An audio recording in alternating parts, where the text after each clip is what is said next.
Welcome in, everybody. Welcome.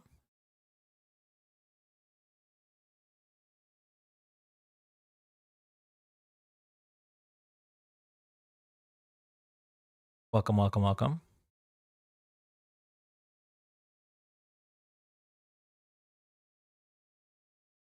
Hey, Sierra. Hey, KP.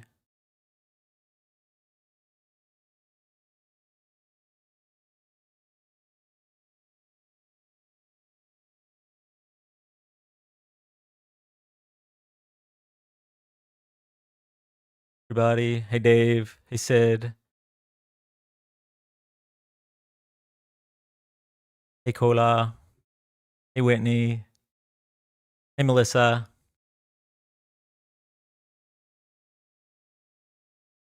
All right. So I'm going to give you guys mic unboxing. Yeah, I do. The moment it arrives, we're going to unbox it and we're going to plug it in. Okay. So I'm going to give you guys some context about tonight's live. It is really, really windy outside. And like a couple hours ago, over the course of maybe 90 minutes, my lights flickered 3 times, and all 3 of those times my router reset. So there is a chance that there will be some kind of disconnection. Lights haven't flickered in, like I said, like 2 hours, so I'm fingers crossed on that. Letting y'all know right now. So we're gonna do some debates tonight. It is very likely that I am not gonna sleep tonight. So we could be doing all can't hear. Wait. Hey Hector. Hey Wes. Whitney, you can't hear? I think we can't see you? Oh. Okay. Oh, it's gonna be one of those nights. Okay. So what was I saying?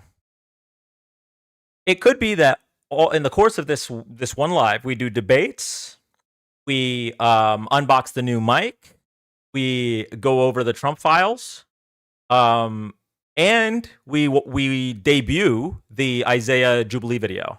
Like the moment it drops, we're watching it, and we're so Jubilee's not getting paid for being fucking weirdos, but we could still support Isaiah. And they, rather than 300 individual viewers, we all watched it in one singular view. Howdy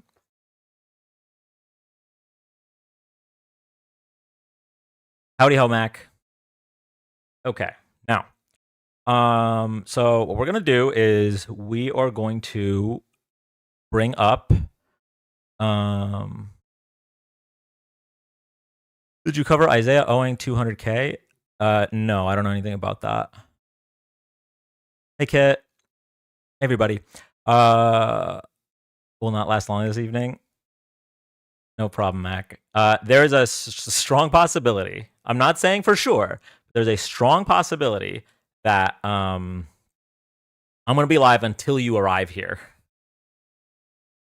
And then that's going to be my cue to end the live. I heard. Okay. Okay. So, we're going to bring up MAGA whenever they have the testicular fortitude to come up.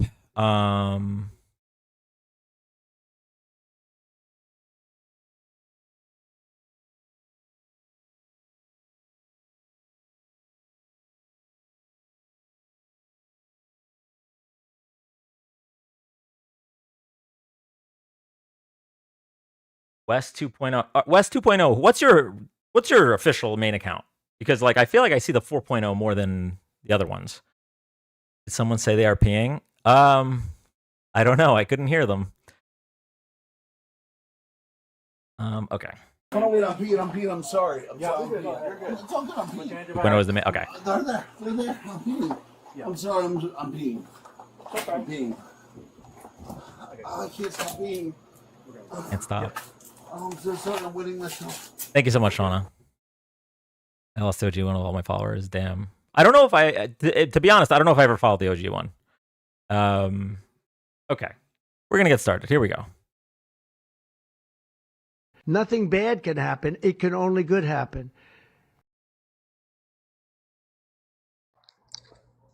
Hi, welcome up. Hello. Hey, sorry, I just wanted to know if those are magic cards in your back corner. It's Pokemon cards. Ah, damn. Okay, sorry, that was it. No worries. Have a good one. You- Okay. The best guest we've had in a while.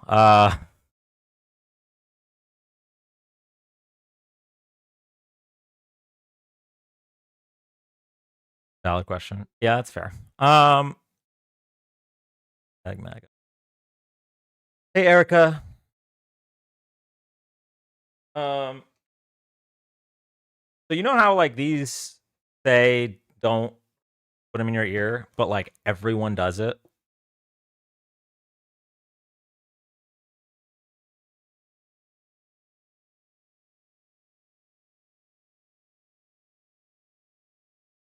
Wait, did JJ just get on a different account to say that? Bro, y'all are weird.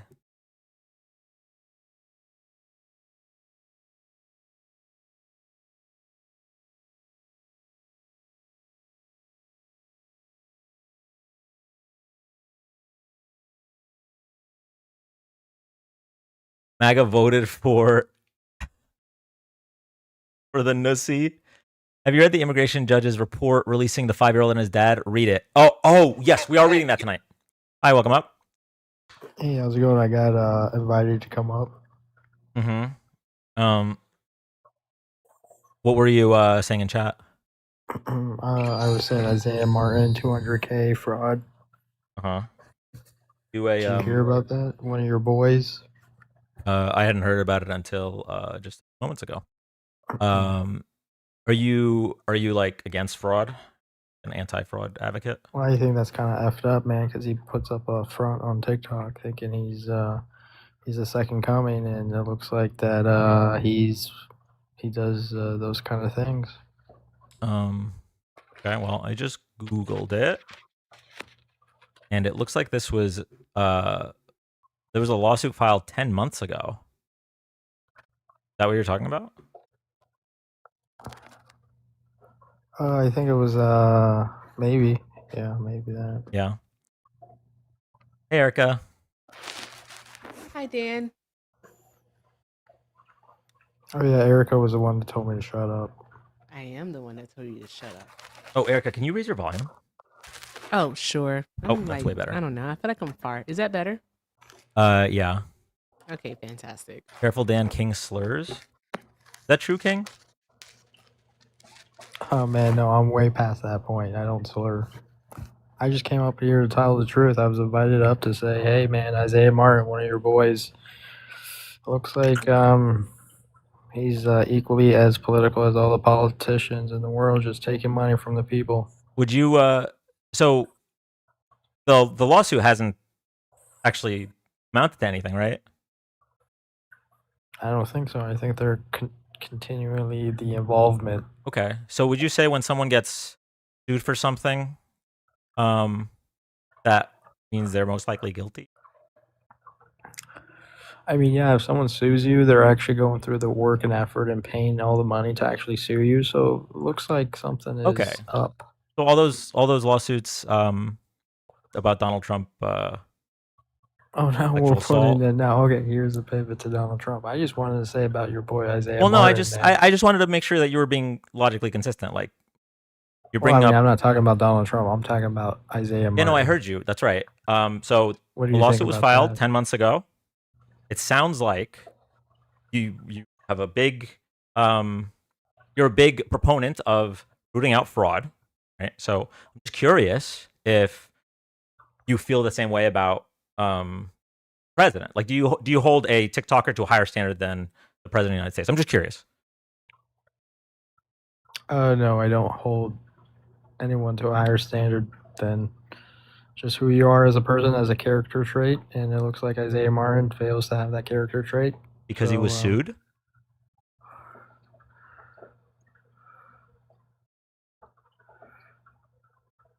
Erica, we can't hear you if you're trying to. Oh, no, I'm not talking. I'm just saying interesting. Oh, yeah. Yeah, so if someone being sued means that they're a bad person, then Donald Trump is like a 2,000 times worse person than Isaiah, right? You agree there? I mean, if you could find guiltiness of Donald Trump No. with anything, No, then wait. you I'm can sorry. tell You me. didn't. Isaiah hasn't been found guilty. You said just being Well, hold on, sued. but we're pivoting over to Donald Trump. No, yeah. What I'm doing is I'm trying to talk tease about Donald out. Trump. I'm I trying to wanted tease talk out about if you have Isaiah Isaiah Martin, one derangement of your syndrome. homeboys here on TikTok. Yeah. So I'm trying to One of your tease out if you have Democratic- Isaiah derangement syndrome. Democratic You lunatics, just said, King. I'm gonna summarize what you just said. You just said radical that left. just Isaiah being sued means he's a bad person. Donald Trump, who's been sued There has to be 2,000 some times. substance behind it, don't you think? The Why would substance they- behind the lawsuit? Yeah, why would someone just sue out of nowhere and That's use a their great hard-earned money question. to Do you hold Donald Trump to the same standard? That's all I want to know. I'm not talking about Donald Trump. I'm talking about Isaiah No, Martin. I'm talking about Donald Trump. I I'm don't wanna living in talk your about world. Donald Listen, Trump. King, in your world, someone being sued makes them a bad person. Okay, so in your world No, right it now, doesn't. Isaiah's a bad person. I concede that. Well, Does he- that he make did Donald kinda Trump look kinda- 2,000 times worse than Isaiah? To be honest, he did look kind of sketchy when he was doing his TikTok lives. Okay, so you are just a racist piece of shit. What it is? I'm not racist. See, that's the thing. What did he with look? you radical what left people, about him? everything What is about him look racism sketchy 'cause to they're you? Black? No, it's not Wait, because can he's you- black. There's an actual lawsuit against him for $200,000. Okay, so I have a question. Because your logic isn't consistent here.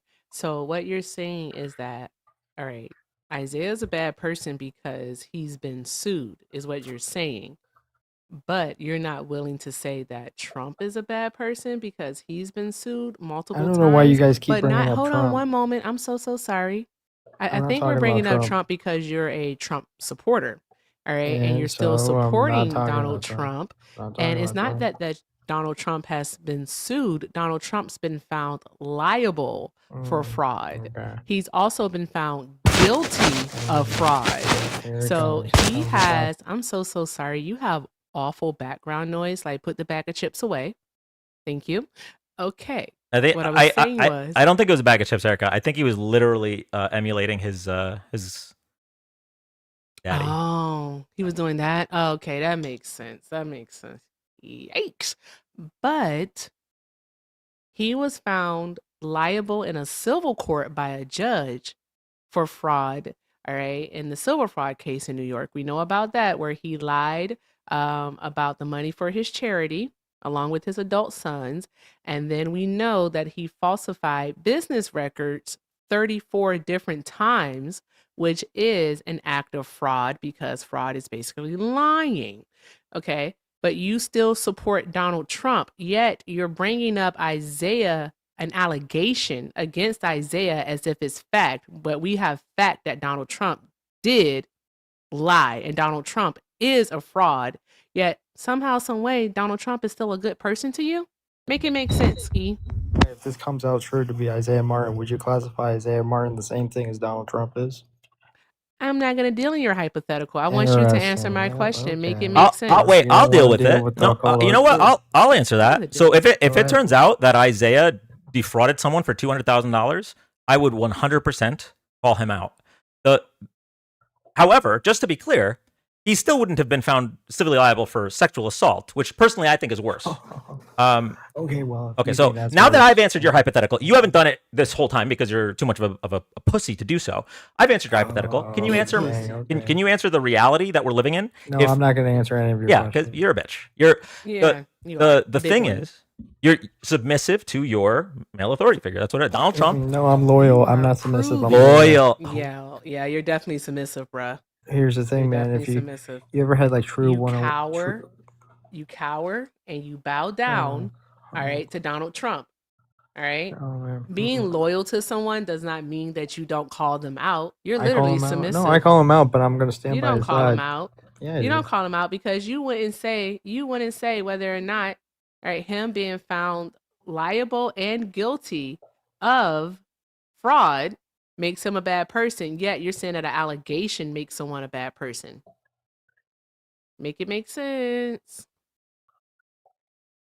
Okay, We'll yeah. wait. Yeah, sure. Whatever you think. Okay. Okay. Did he leave on his own? Yeah, that's a runner chat. That's a skedaddle. I gotta add the skedaddle to the soundboard. Here we go. They went skedaddle. You know the word skedaddle? It means skedaddle. Somebody said skedaddle. Somebody said skedaddle. There we go. I just want to point out, if Kamala Harris had said something like that sentence, you know what skedaddle means? It means skedaddle. MAGA would have called this a word salad, a word Caesar salad, a big salad from Seinfeld. That's what Trump says, that they just eat it up. Childcare is childcare, sure, whatever. The wells and the windmills. All right. Well, that was an interesting first guest. If you're here for the first time, thank you so much for joining. We're live Friday and Saturday nights, and slowly, as we get closer to the midterms, I'm going to be expanding that schedule, doing political debates, political discussions, and fact checks. If you like this content, drop a follow, tap the screen. Also, make sure you are following my co-host for the night, Erica Shante. If there should be a little plus sign on our box there. And what he said, what, the first guest or Trump?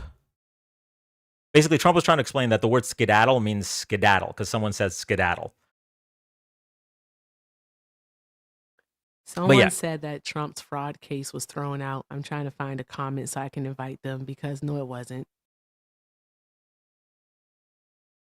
The fraud verdict was thrown out by appeals court. No, it wasn't. Well, we got MAGA World in the request box, so if that person doesn't come up, we do have. Okay.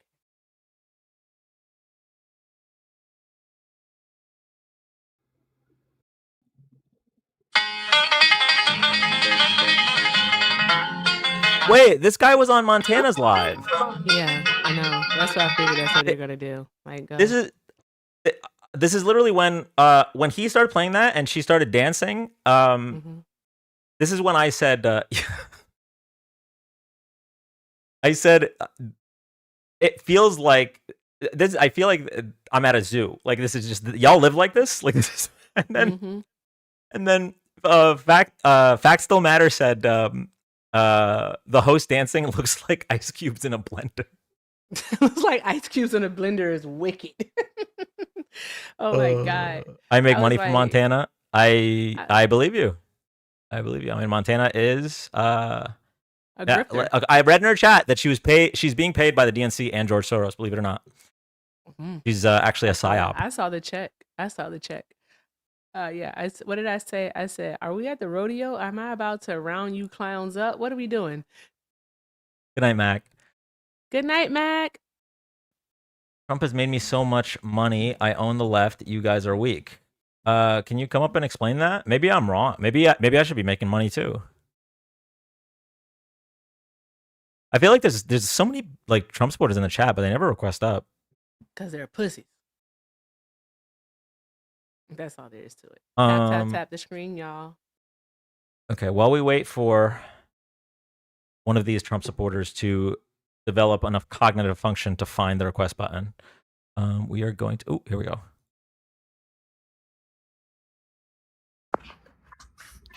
Hello? Hi, welcome up. Hey, sweet. I didn't think you'd accept me so quick. What's going on? Just hanging out. What's going on with you? Nothing. Honestly, sitting there watching TV. Hey, yeah, I'm a Trump fan. I shouldn't say fan. I'm just a Republican in general, so I voted for him. Okay. Does it bother you that Donald Trump is siphoning $10 billion from you, the American taxpayer? Is he actually? Like, what's the... I'll pull it up for you. Yeah, pull it up for me. Use Chat GPT for me. What do you want ChatGPT to do for you? I mean, I feel like if you put it in there, it'll give you a pretty accurate, non-biased, answer. Okay, well, if you want, we could just read the lawsuit. But basically, so Trump is suing the IRS and the Treasury Department for $10 billion. And we'll just go through the allegations really quick. Trump suing them for $10 billion? Yes, Trump and his sons. Okay. And I don't know if you know this, the Treasury Department is funded by our taxes. So what this would be, if he's successful, would be Donald Trump taking $10 billion from the American taxpayer. Yeah, he would take $10 billion from us. Yes. From a lawsuit against the government. From what? From suing the government. Correct. Yes. Does that bother you at all? Well, I thought you were gonna tell me what he's suing him for. Yeah, so you have a wicked echo. Yeah, I don't know how to fix it. I'm just on my phone, to be honest. You're Are not you listening. on Bluetooth? Oh, you know what? I might be on.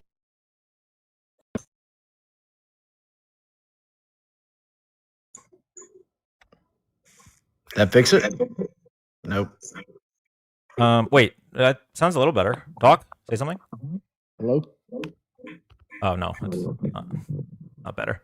Sorry. You can kick me off if you want. But what's he suing him for? Okay. I'm going to mute you while I read this to you. Okay. Just to be clear, I don't know what it would have to be he's suing for it to make sense that the billionaire president is going to take billions more dollars from the taxpayer. Like, that seems super weird, but I will tell you what he's suing him for.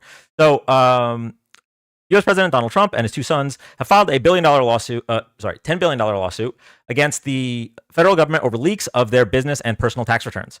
The civil complaint filed in Miami federal court seeks $10 billion in damages. The Trump family accuses the IRS, the U.S.-wide tax body, and the Treasury Department of failing to prevent the disclosure of confidential personal financial information by a former IRS contractor. The contractor, Charles Littlejohn, is serving a 5-year prison sentence after being convicted of leaking the tax disclosures to U.S. media outlets. Ahead of the 2016 election, Trump said he would not release his tax returns because he was under audit, making him the first in almost 50 years to not disclose the documents. He said the same ahead of the 2020 re-election run.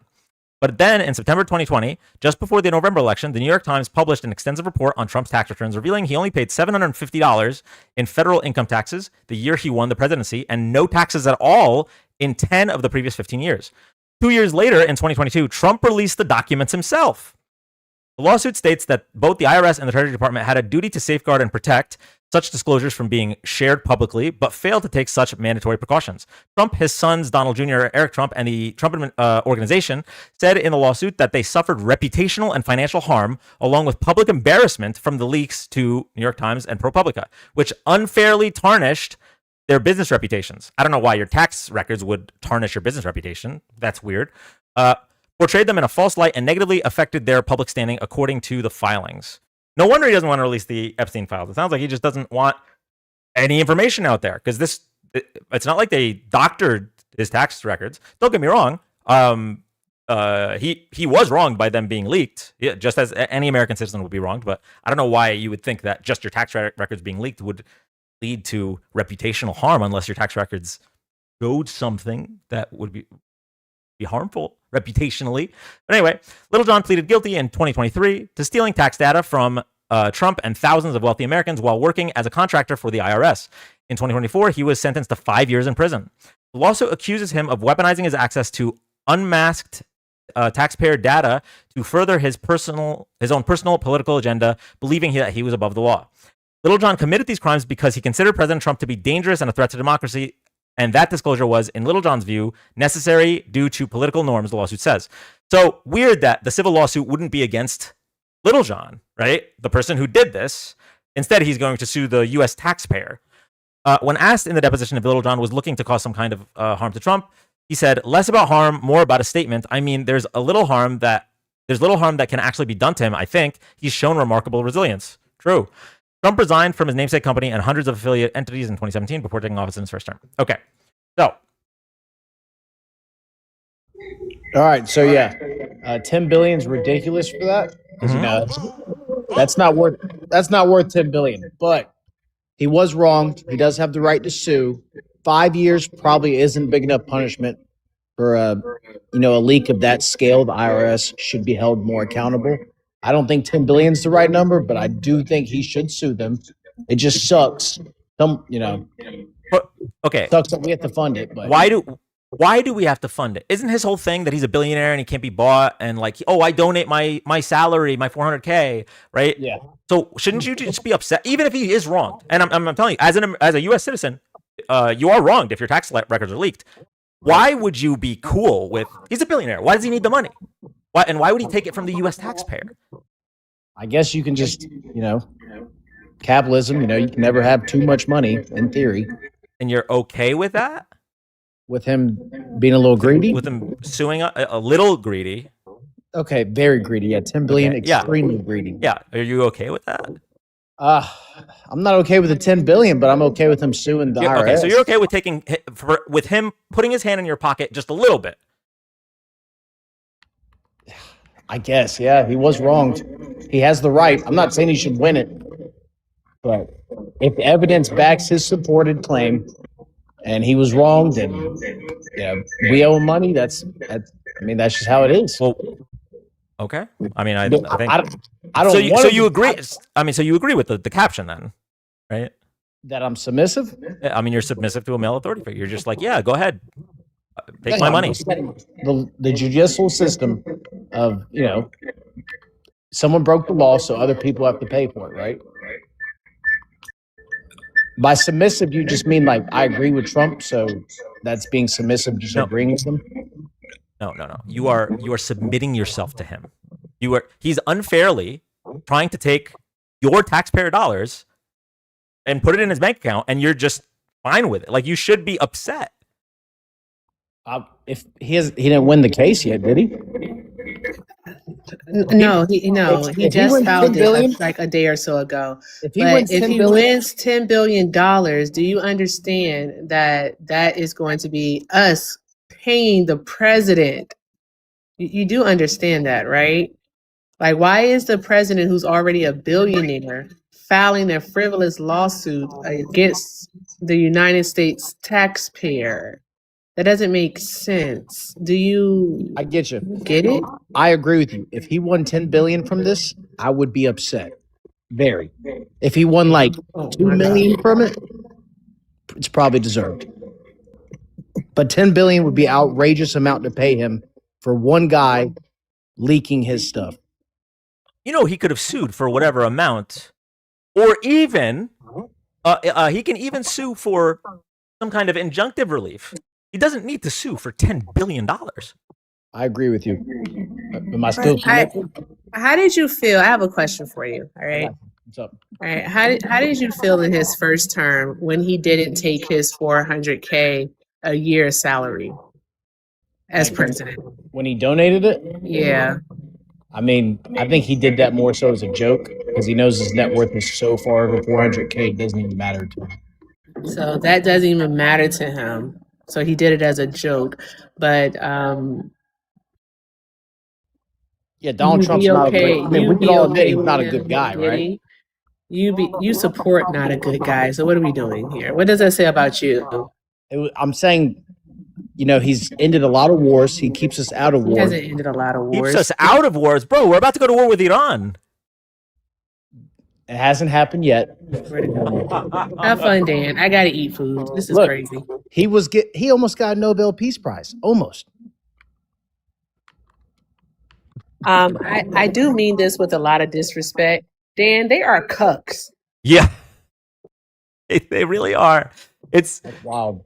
It's kind of embarrassing, honestly. Like, I don't know how else to put it, man. It's like he's actively trying to take your money, and you're like, okay, well, not so much, Daddy, please, not that much. Okay, I can only handle so much. And take on that, I agree with you. Screw that lawsuit. Screw him for that. Okay. And so do you? I don't know how to, where to go here. I'm actually like at a loss. So let's talk about the ending the wars and keeping us out of war. Yeah, 8 of them. He's ended 8 wars. Okay. Can you tell me which 8 wars he ended? Thank you so much, Abby.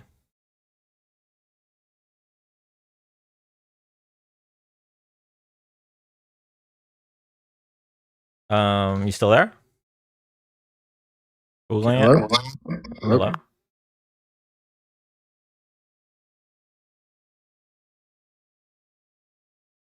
You could get ChatGPT to write it up for you. Hello, can you hear me? Hello? Yeah, we can hear you. Yeah, you can hear me the whole time? No, we can't hear you when you're tabbed out. You gotta come back in. Oh, I can't remember it off the top of my head. So, like, Had you even heard of 7 of these 8 wars before he was president? Just curious. Honestly, the only one I've heard of, off the top of my head that I can recall right now, is the Israel and Hamas. Mm-hmm.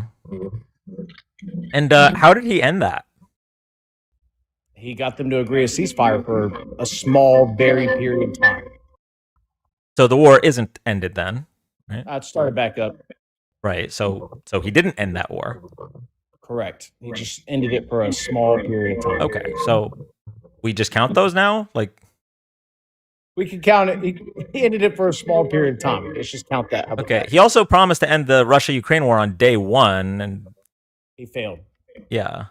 So okay. So you take back what you said. He didn't end 8 wars, right? You acknowledge that?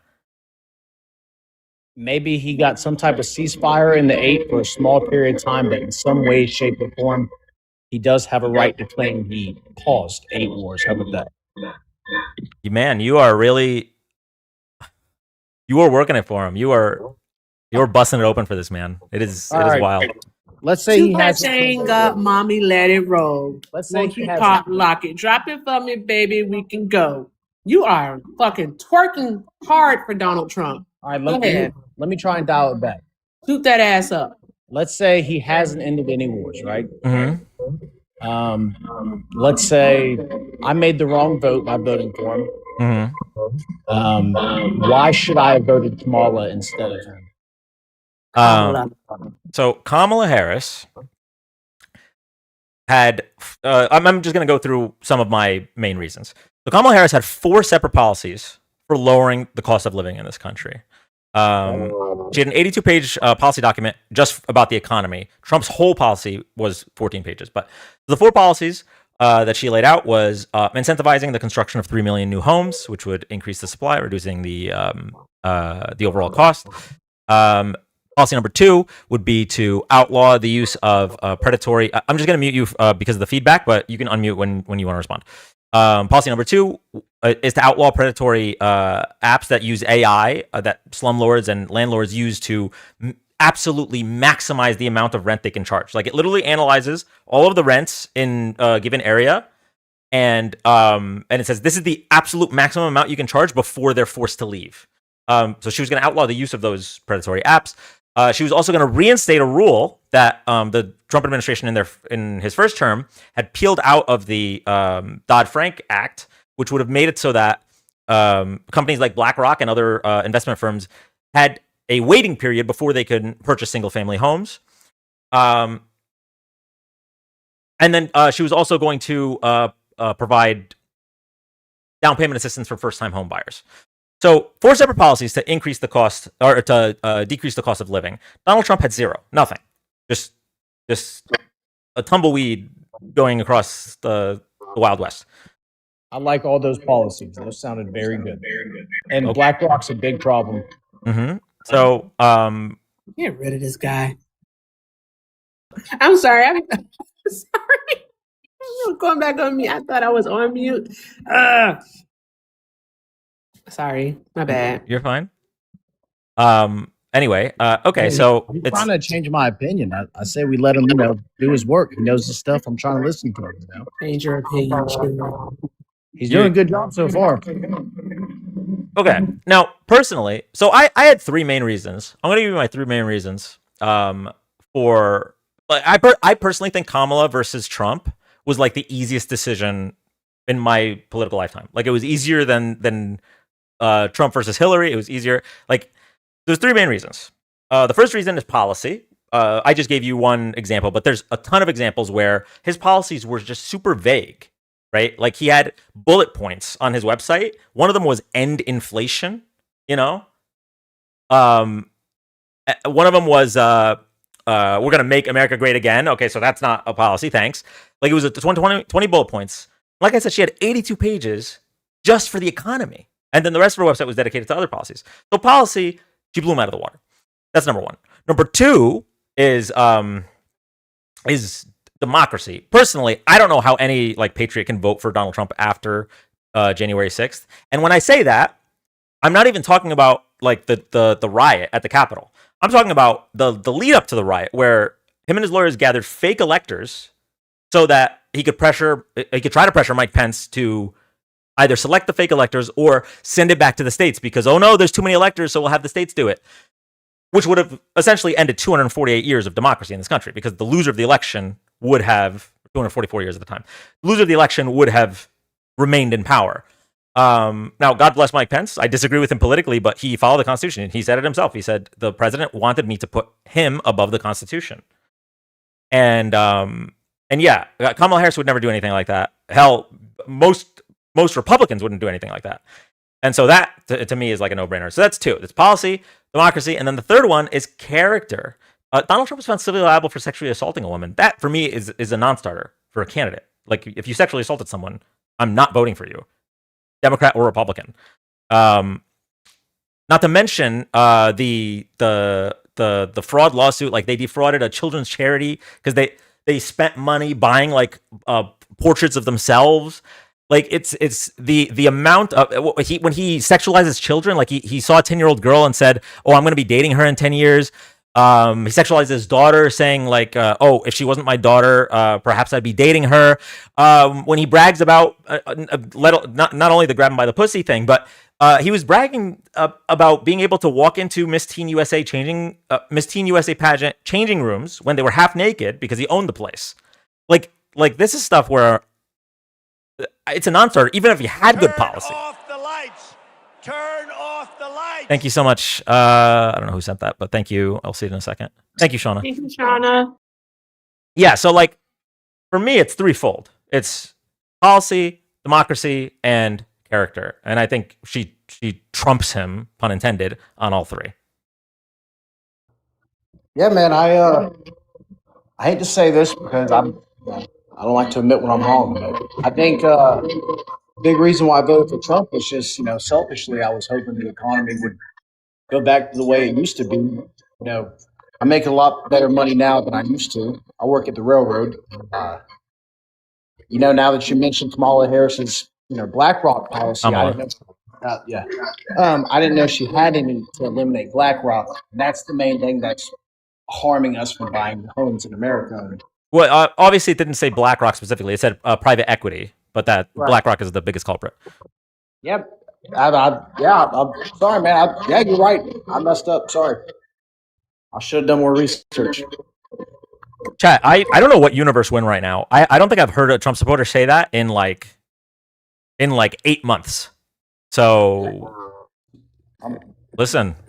I'm a logical guy. W. You convinced me, man. I'll be honest. Where was this logic in 2024? I was really hoping to buy a house, and it sounded like I made the wrong decision. You were really hoping to buy a house, but yet you don't know about what Donald Trump did to the housing market? I just knew what the prices were back then and what they are now. The prices started to go up in late 2019. Wait, can I ask something real quick? How many times did you vote for Donald Trump? Once. Who did you vote in 2020? Yes. Were Joseph? I indeed did.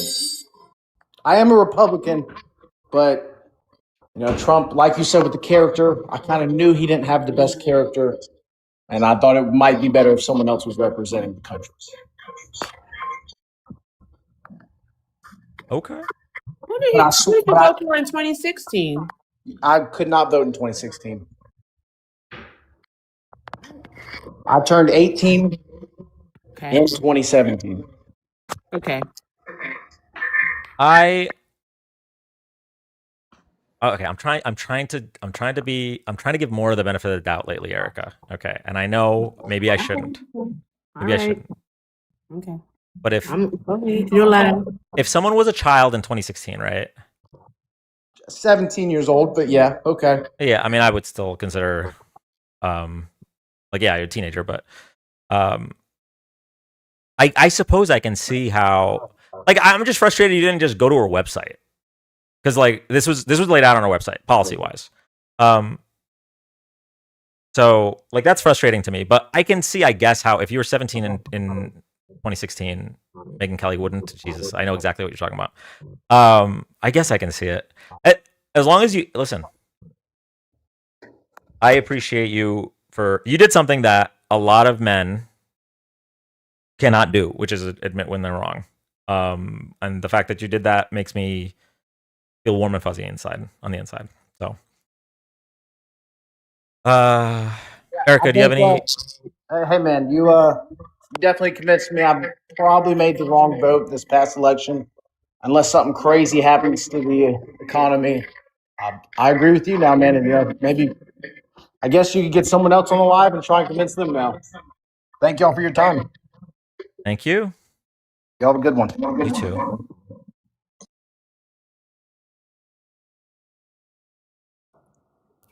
I'ma just keep eating my rice and minding my black ass business.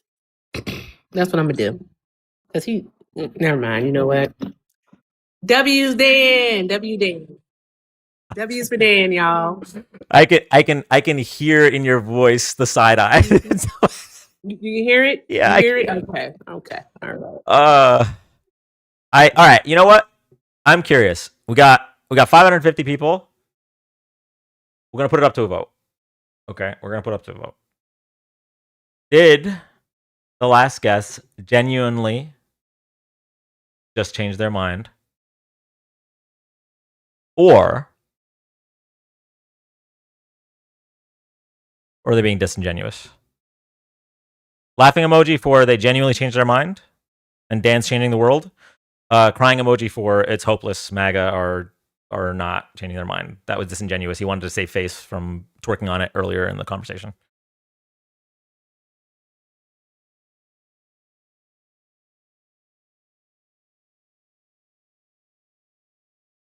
Damn. This is a landslide. This is almost like the 2020 election when Joe Biden blew Trump's back out by 7 million votes. It was too quick, is why for me. So I don't disagree, which is why I asked the how many times did he vote for Trump question. Because I felt like if he voted for Trump 3 times, no way he's flipping that quickly. But he had an answer I didn't expect, which was not old enough in 2016 and voted for Biden in 2020. Now, he could have just been lying, right? He could have just been lying, to be fair. Okay. 21 to 58. Okay. Interesting. Peaceful Threads, thank you so much for the $5. Thank you for spreading the truth. Thank you so much, Peaceful Threads. All right, we're gonna go to the next guest. Being from the South, I could see him opening his eyes. He said at the end, unless something crazy changed with the economy, he did not change his mind. So here's what I do know. Okay, I am still going to judge him for the fact that it sounded like the only thing he might have changed his mind about is prong number 1 of my 3-prong reason for supporting Harris, which is policy. He recognized that the economy's not doing better and he didn't get what he voted for. But he kind of just didn't really care about the other 2, right? And so if the economy does better, he would still be okay with a sexual assaulter as president. Remember, he was like, sue me harder, daddy. No. To be fair, he said sue me softer, dad. He said, no, 10 billion's unreasonable. I only want him to resize it this much, not anti-fascist. Yeah. Okay, Erica, you have any final thoughts on that guest?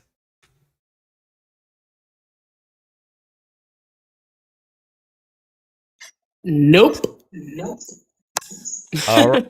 All right. Well, we are going to go to our next guest. If you're here for the first time, thank you so much for joining. We're live Friday and Saturday nights doing political debates, political discussions, and fact checks. If you like this content, drop a follow, tap the screen.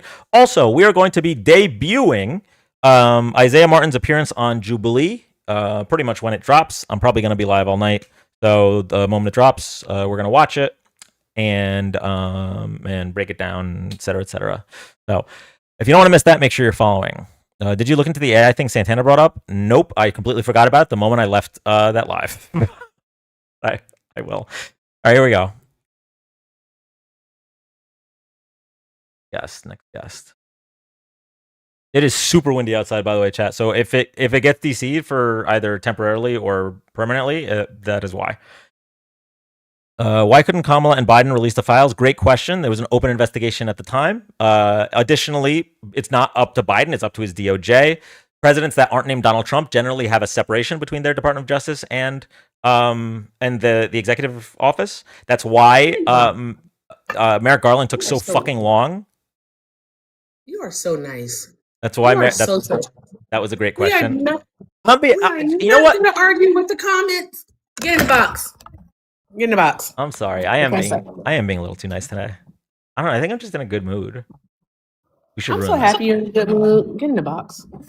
Is this the person that asked the question about the files, or is someone? Oh different? no, that's not. No, that's someone different. This is a different person. But I can tell by that picture they look like a Trump supporter. They're in their car. They're white and they're wearing sunglasses. MAGA.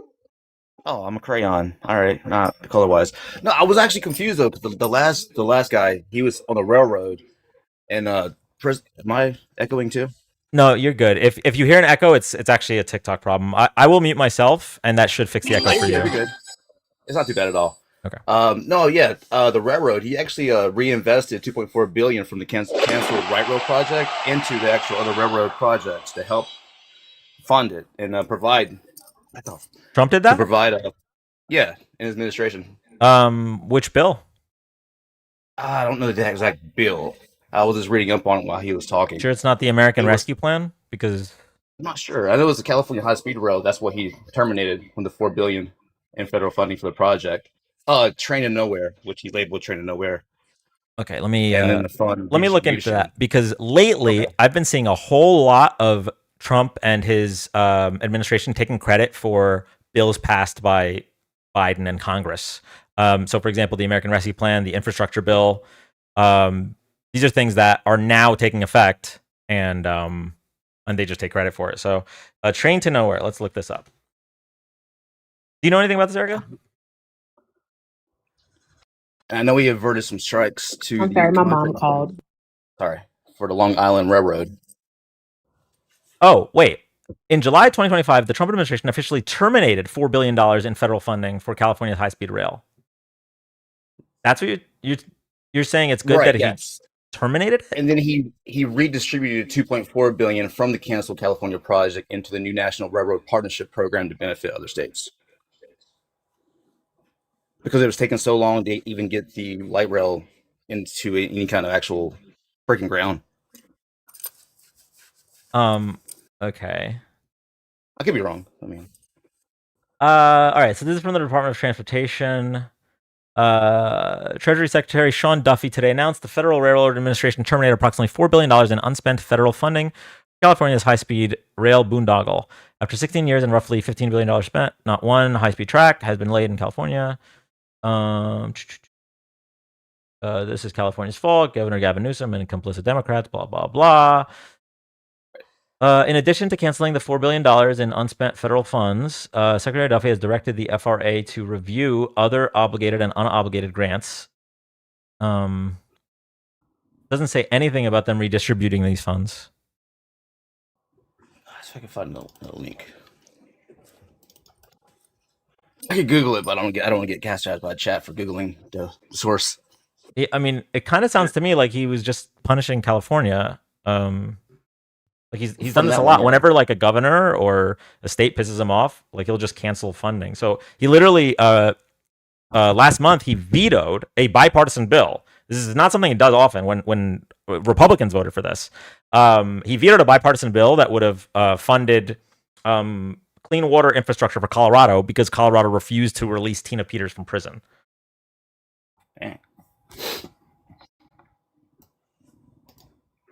Like, the president's supposed to be like president for all Americans, not just the ones that voted for him. So I don't know why you would like flex about this. Also, I guess it's I'm sorry. Go ahead. I was just gonna say, like, canceling $4 billion. It's interesting that, like, at best you could say that that's maybe saving us money, but he's suing us for $10 billion. He's suing the American taxpayer for $10 billion. Right. All right. So I know on Eyewitness News, ABC does state that he does want administration wants to redistribute 2.4 billion it pulled from California's high-speed rail project as part of a new 5 billion program announced Monday to fund rail projects to boost passenger rail traffic nationwide. Uh-huh. That was on Eyewitness News 7. ABC. I just pulled a source. It's California. Right, but they haven't done it. No, that's just the part. Yeah, they haven't done it yet. Okay, so like this isn't anything. I get you brought it up because the last guest said that he worked on the railroads, but like this isn't anything. This is just him punishing California and saying that he's going to help other states. Oh, all right. Right. So I have to wait and see. Yeah, wait and see on that one then. Okay. If it actually happens. Okay. Have you heard about Have you heard about the $10 billion lawsuit? I do. Yeah. I think it's like he wants to. From my understanding is he's claiming that all the actual news sources, all the publications, he's trying to bring all that together, and that's where he's getting like the 10 billion number from, which is kind of crazy, outrageous. Because I believe from what I've read that they treat mass media as a single source, so it's going to deflate that 10 billion criteria amount incredibly. Okay, so I have a couple questions. First of all, Sophie, thank you so much for the $7. I'm new around here. Support from Montreal. Thank you so much, Sophie. So if the lawsuit isn't about the media companies, it's claiming that the IRS and the Treasury Department didn't do enough to protect his tax records from being leaked. They were leaked by a man named Chaz Littlejohn. He's in prison right now. He's been in prison for 5 years. So, but why would he not, if it's a civil lawsuit, why would he not sue the person who harmed him? Why is he suing the U.S. taxpayer? Because that's what's happening. If he wins, we pay him. No, I get what you're saying on that part, yeah. But I guess from my understanding was that he's suing for the leak, and the leak went out to all the newses. That's how it got pretty much publicized and out to the whole country, right? Right, but he's not suing the news organizations. No, he's suing the ones that leaked it. No, Littlejohn leaked it. He's not. He's not. Leaked it direct. Yeah, he's not suing Littlejohn. He's not even suing who Littlejohn went to, which was the New York Times. He is suing the IRS and the Treasury Department. And the Treasury Department, so the Internal Revenue Services. So, like, that's the American taxpayer is who's he's suing. So Littlejohn was a contractor for the IRS, right? Mm-hmm. So he worked for the IRS through a third party. Mm-hmm. So he was basically so would the IRS not be held accountable for who they hire? And I'm just saying. So if you were to get a job for somewhere for a company and you cause problems, are they going to sue you or are they going to sue the company because you work for the company? You're employed by that company. No, Dan, he's not wrong. He's right. He's right because as a representative of the company, then the company it would be considered liable. So we get that part. That's not the argument here. The point is that Donald Trump is a sitting president of the United States of America. We know for a fact that Donald Trump himself has made over $1 billion within the first year of his second term as president. While Americans go hungry, can't afford to buy a home, some can't even afford to rent a home. So there's that. All right. And if this settlement does go through, guess who gets to sign off on the settlement? Donald Trump himself would be taking money from the U.S. taxpayers. This is $10 billion that we would be paying to the president of the United States of America. Right? Why not advocate for some kind of reform so that a leak like this doesn't happen again, like Bezos has advocated for when the same person leaked his information? Why is he suing the United States public? So do we know what's going to happen? I get the action of what's taking place right now and the perception of it happening. Right? So if it does go for 10 billion and taxpayers are paid up for it, it's going to cause a lot of problems. It's going to cause a lot of people that do support Trump to have an issue with Trump, regardless. Do you support Trump? I support some of his actions, yes. I Wait, love did I how you vote for try to Trump? try to I did defend. vote for Trump. Yes. Can I just ask? So you're okay with him trying to take $10 billion from us? From him trying, from my perspective, he's making a statement. I don't see it. I don't even see him getting 10 billion or even close to that 10 What's the billion. statement? Because there could be another settlement in that to where it forces a change. Because also, when you sue a company, that company can sue the person that caused the damage in the first place. He's the president of the United States, is what he is. All right. He's basically the boss of the IRS and the Durham Treasury Department. Again, if this settlement does go through, like not settlement, but if this case goes through and they're found liable, then again, Donald Trump is the one who signs off on the settlement. All right. I want you to understand that. So what statement would he be making when he simply could, as president, speak with both chambers of Congress about coming up with some type of legislation, or even speak to the Secretary of the Treasury to discuss implementing new policy that would make a leak like this not happen again? Why is he suing us? That's the thing we're trying to get to. Why are you okay with that? Imagine writing yourself a $10 billion check as president. Yeah, literally. I actually don't even think I don't even think he would need to go through Congress. So the Treasury Department and the IRS are a part of the executive branch, no? So he could literally just update whatever policy would need to be updated to safeguard Exactly from leaks. There's no if he was. Oh, I'm sorry. My apologies. Oh, no, go ahead. I guess from my standpoint, I pay taxes on so much other stuff as well. And 10 billion divided by the U.S. population, based on 2026, that's $28.70. I don't give a fuck if it was a penny. That's what I'm saying. We paid. I mean, our tax money went to other states. You got all the fraud happening in Minnesota. Our tax money went to that, and we're protesting. Hang up, mommy, let it roll. Won't you pop lock it? I mean, we got our tax money went to the California projects. It went through Texas projects that failed. It went to Florida shit. I mean, all of our tax money is getting wasted regardless. And since there are other things that we could have stopped as well. So you'd rather just give it to daddy?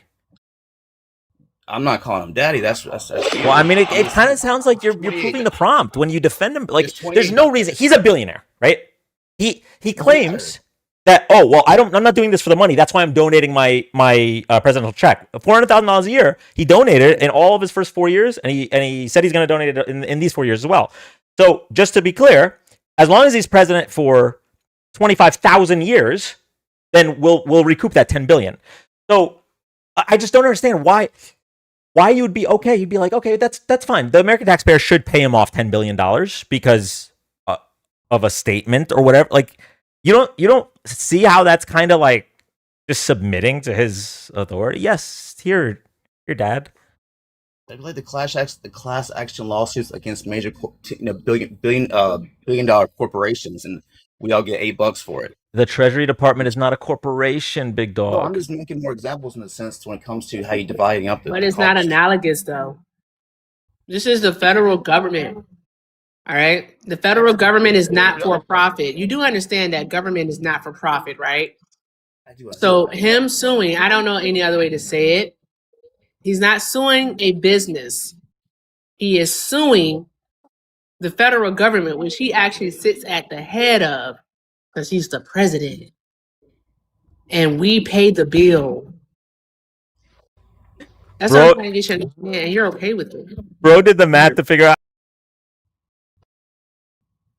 I mean, 10 billion divided by 348,306,738. Yeah, that's $20. This is definitely giving fraud, waste, and abuse. I mean, we've been going through a lot of that recently, though. So yeah, I guess I could be. No, we haven't. We have. With the Trump administration, yes, we have. I mean, Elon and them did definitely take our social security numbers and uploaded a few thousand of them to a private server. So there's that. Also gave some information to a private advocacy group. Yeah, Elon and them definitely took our information.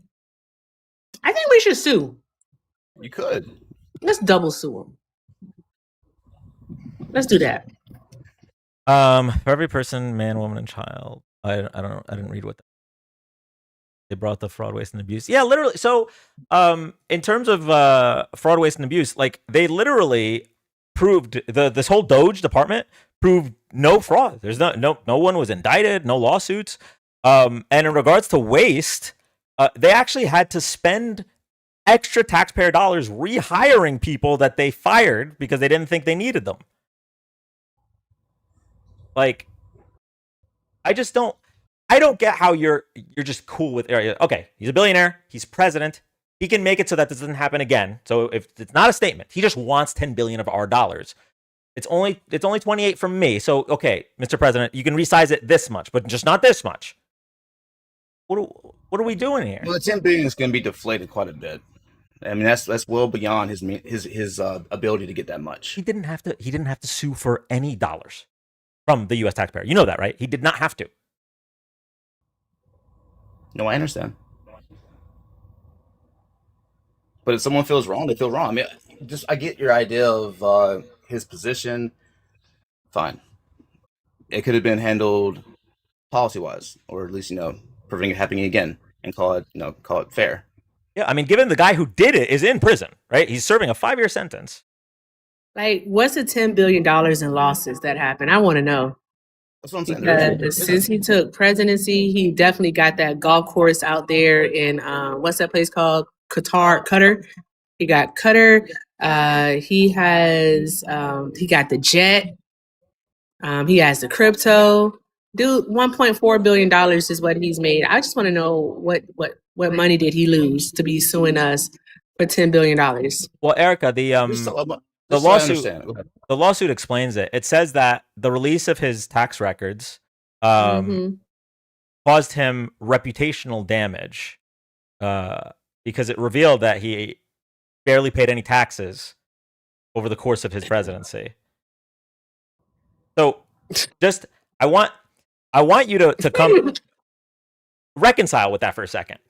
He's saying that the tax records that he promised multiple times to release, he said, I can't release my tax records until the audit is done, but I will release them. And he promised over and over and over in the 2016 election, and then again in the 2020 election, that he would release them. They get leaked. He then releases them on his own in 2022. This is something that also factors into this. So it couldn't have caused you that much harm. You released them on your own in 2022. And so he's saying that them being released cost him $10 billion of reputational damage.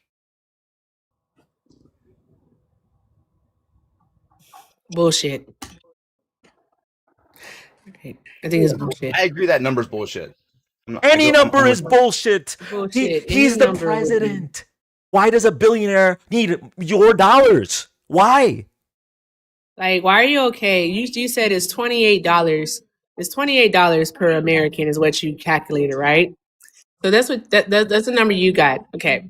So what about the $36 average on a year that American taxpayers pay towards food stamps? Do you think we need to pay less there? Not really. No, we don't need to pay less. Do you think we need to pay more? Let's pay more so more people can qualify.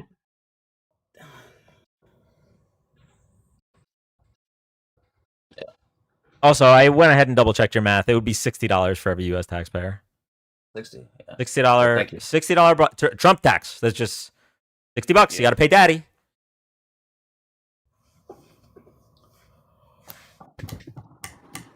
I'm saying let's just pay more. Let's pay more in taxes towards programs that actually help people. I mean, some of it, yes, it does help people. It also enables as well, but that's a whole different subject. No, I'm just saying if we're okay with the American taxpayers, all right, we're going to pay this $60 or whatever number you said, $28, whichever number it is. Let's simply just pay more money towards, since we're giving out way money and it's our money anyways. Let's just pay more money into programs that help other people have a better quality of life. Yeah, we definitely should. Mm-hmm. Do you support the big beautiful bill? I honestly don't know enough on it to support it. Do you I gotta read all of it. I haven't Wait, reread it. you know Honestly. what? Why do you Go support ahead. Donald Trump? I support him mainly for the immigration.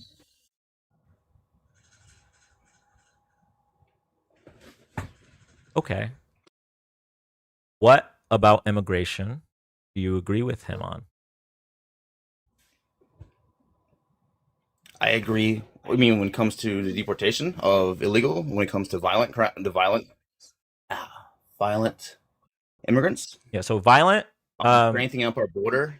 violent criminals that are undocumented immigrants already get deported. That's always been the case. Not to mention the fact that I was just gonna say, not to mention the fact that most violent criminals are American citizens by like a massive margin. But so those already get deported. So then what's the difference here? What is the thing that Trump is doing that you support over what someone like Obama or someone like Biden did? You typing into ChatGPT? No, I don't prefer to use that too much. Mainly for building stuff.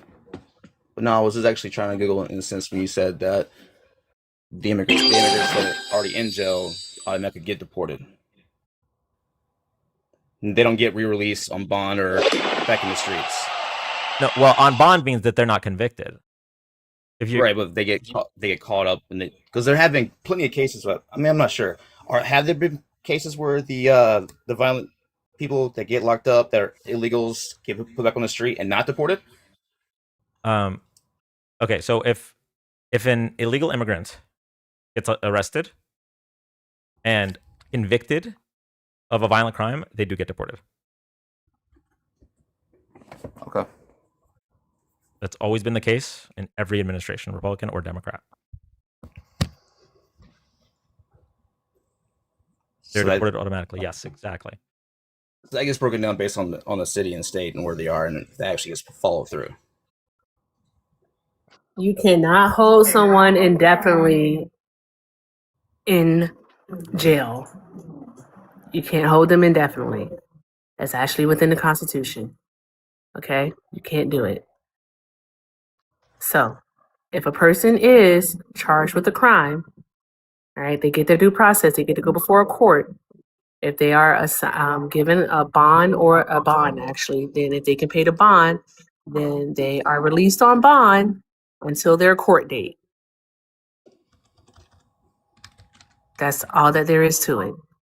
That's how it happens all across the United States of America. People aren't just let out of prison, and then not out of prison, but out of jail. And if they're convicted after having a trial as an undocumented immigrant, once they complete their sentence, they're deported. So, all right. So, yeah. So, the undocumented immigrants can be released from U.S. Immigration and Customs Enforcement protection while awaiting immigration court proceedings. Or there's alternatives such as ankle monitors or check-ins. Really quick, what you just read was for while they're awaiting their immigration hearing. We're not talking about violent offenders. You're arguing something different. Yeah. Like, all I'm doing, I just want us to get the facts straight in regards to, because you brought up the deportations and then you brought up violent illegals. First of all, I don't really like the term illegals, but so I just want to make sure that we recognize that if you are here illegally and you are convicted of a violent crime, you are deported, and that's always been the case.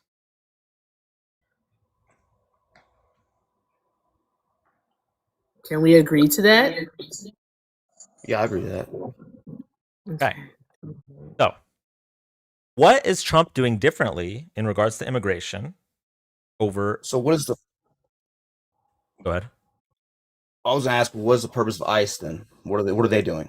So, what ICE is doing right now is they're trying to meet deportation quotas. They're doing so by racially profiling, by showing up to areas that might have a higher population of minorities. They literally, I saw a video recently of an ICE agent asking to see proof of citizenship because of a dude's accent. ICE are conducting these raids, and they're spending. They just got a $75 billion bonus in the big beautiful bill. ICE are conducting these raids to try to hit quotas, but they're not deporting violent criminals at any increased rate. We've always deported violent criminals. They're deporting single mothers and their children. They're deporting people who've been here for like 15 years. And for what? Like, they're showing up at court hearings for people who are doing it the right way, right? They came to the country to seek asylum, and they're awaiting their trial. They go to their court hearing, and then they're getting scooped up by ICE.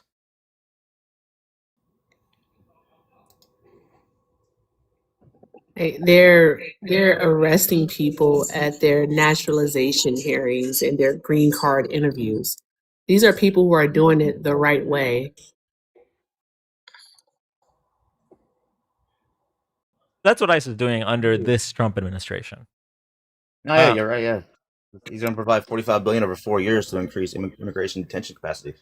Oh yeah, okay, that's part of the People Bill Act. Yeah, they want the ICE budget to be $42 billion a year. That's a bit extensive. Yeah, it's larger than like 13 or 14 countries' militaries. I'm sorry, it's like how can I put this? If we had a list of military budgets with all of the countries, the ICE budget at $42 billion a year would be like in 13th or 14th place. And that money literally could be going to other things. Exactly. Re-education when it comes to trainings and things like that nature. Do you know what was cut in order to fund not just a tax cut from the big beautiful bill, but also the ICE? What was cut to fund ICE? No, I didn't say. Yeah, $200 billion from the SNAP program, which again feeds well over 15 million children. So $200 billion was cut from that. Right? Upwards of $900 billion was cut from the Medicaid and Medicare programs. Okay, where people who can't afford to have health insurance use it so that, any event they get sick, they can be seen and don't, die. So $900 billion cut. Did they at least I'm asking because I don't know. Did they at least go into and find efficiencies to where they could cut the money to where it's safe to cut in a sense, to where make it more efficient? No. In fact, because of how little they did look into it, they're at risk of triggering PAYGO, which is, there's a law called Pay As You Go, PAYGO for short, right. Which requires a certain amount of funding, and if you don't hit that amount of funding, it automatically comes out of Medicare. I'll pull that up for you. PAYGO.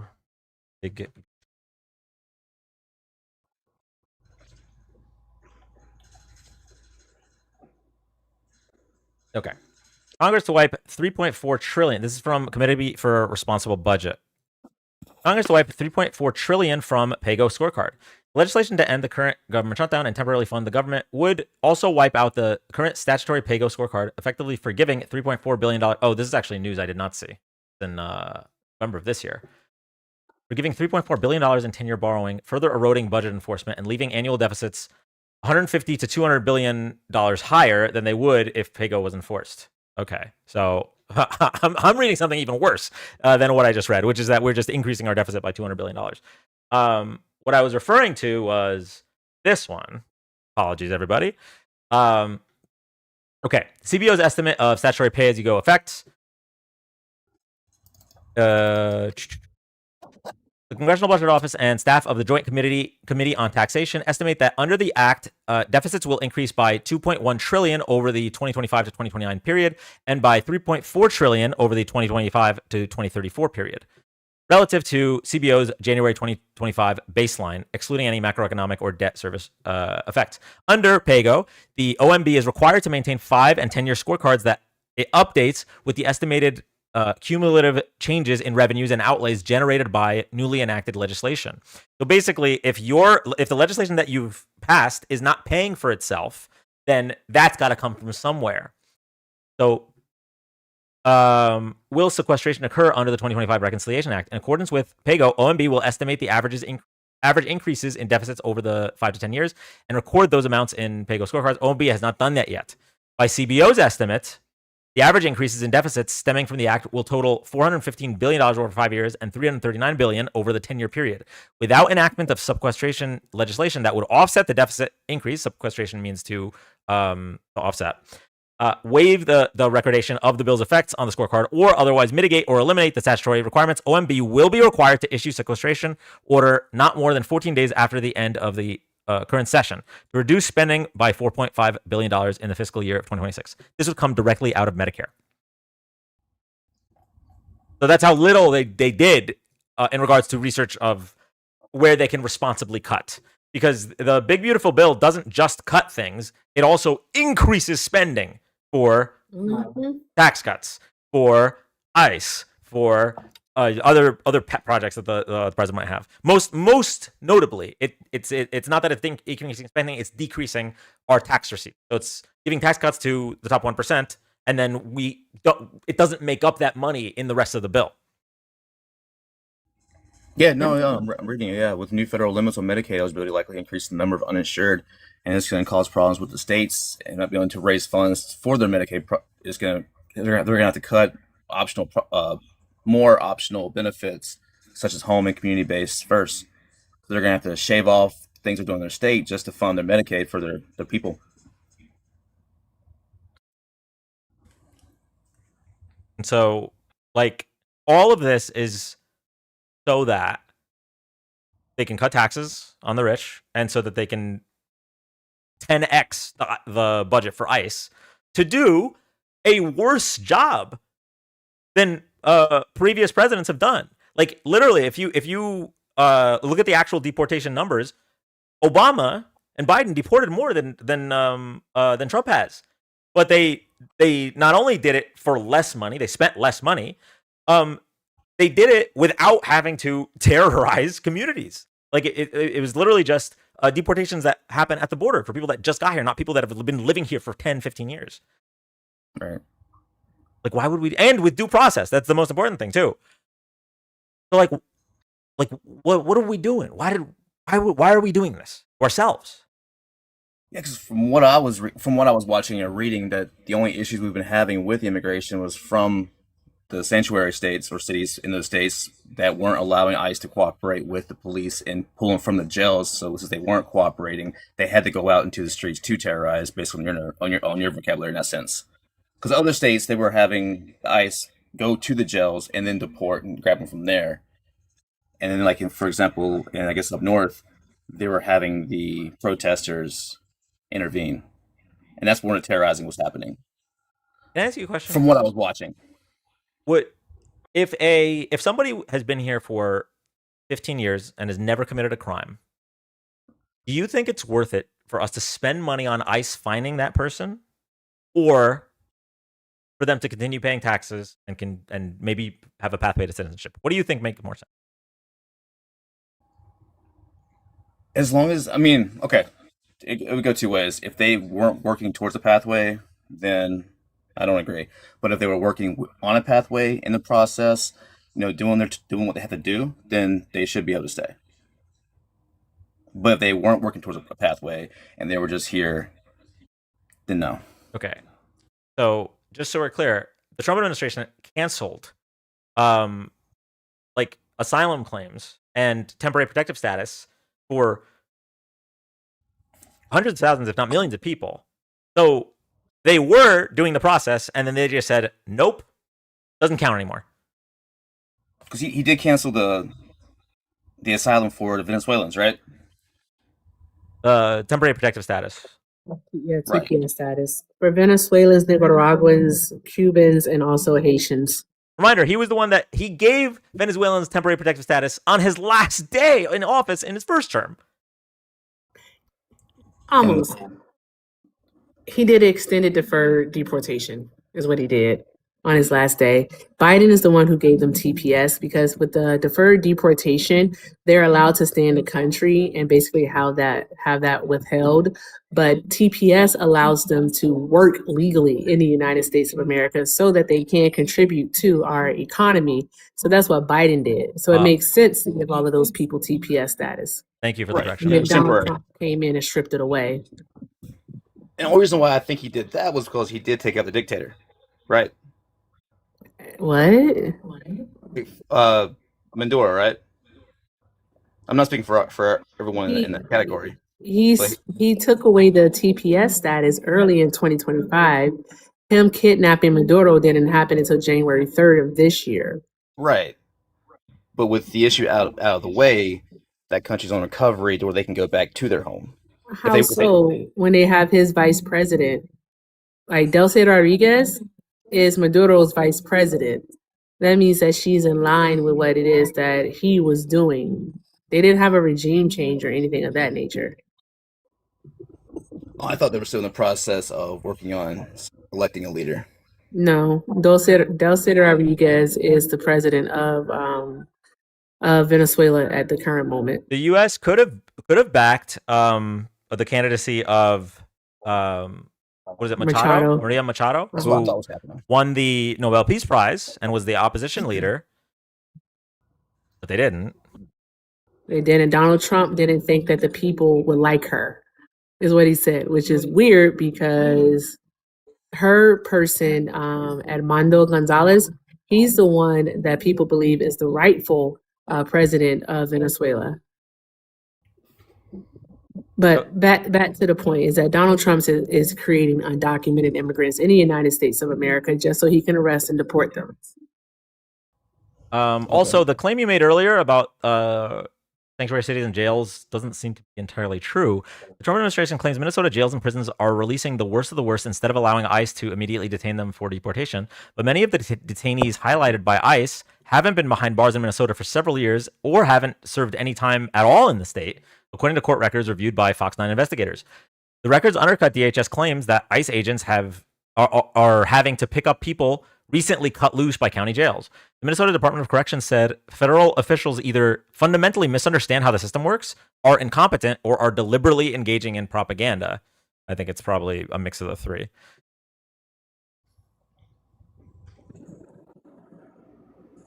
Understood. So yeah, like even if we get all our facts straight, I'm curious about this question.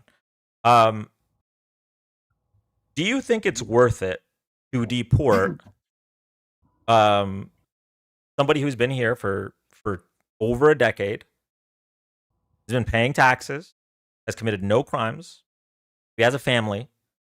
Do you think it's worth it for us to spend money to deport that person? In your example, no. I agree. Because fundamentally, they're law-abiding. I mean, yeah, they're law-abiding, and they're not hurting. They're while they aren't a citizen yet, or maybe will never be a citizen, depending on the circumstances.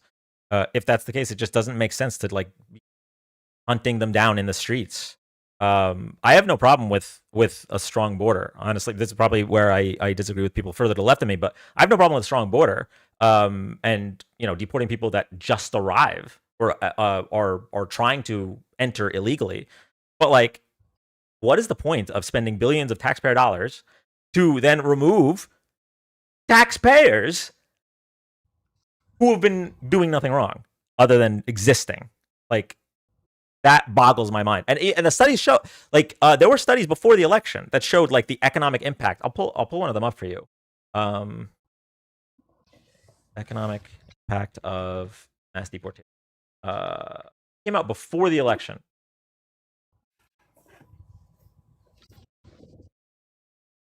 In the link in my bio as well. The source doc is super outdated, but yeah. Because based on the way you're saying it, all the things that Doge found and all the Republicans, how they constantly just waved in front of Congress, in front of us, on all the unnecessary programs of them wasting money. Essentially, we're wasting money on focusing on the wrong immigrants. Yeah, it's all to feed the base, because a lot of people just want to deport brown people. All right, they just don't care what it costs them, and so they have these quotas. Like, why do we even have deportation quotas? Shouldn't we just deport people who are harming the country? Like, why is there a quota? It should be a quota. So, okay, so this is just one. This is from the Joint Economic Committee, and they're pulling this from I'm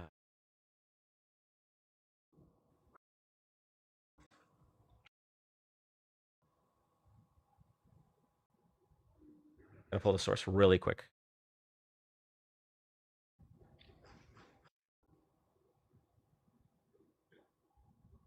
Can someone remember what the source is that's in my bio? I just go to the bio. I don't want to read that. This is so this is the Democratic like statement on this study, but I just can't remember who conducted the study. Either way, so depending on how many immigrants are deported, the mass deportations would reduce the real GDP by as much as 7.4% by 2028. Reduce the supply of workers for key industries, including up to 225,000 workers in agriculture and 1.5 million workers in construction. Push prices up to 9.1% higher by 2028, and cost 44,000 U.S.-born workers their jobs for every 500,000 immigrants who are removed from the labor force. I'm gonna pull up the direct source though, just because I really don't want to. The American Immigration Council. I don't want to read like the Democrats' interpretation of it, because even though I am a Democrat, I'd rather get it directly from the source. Okay.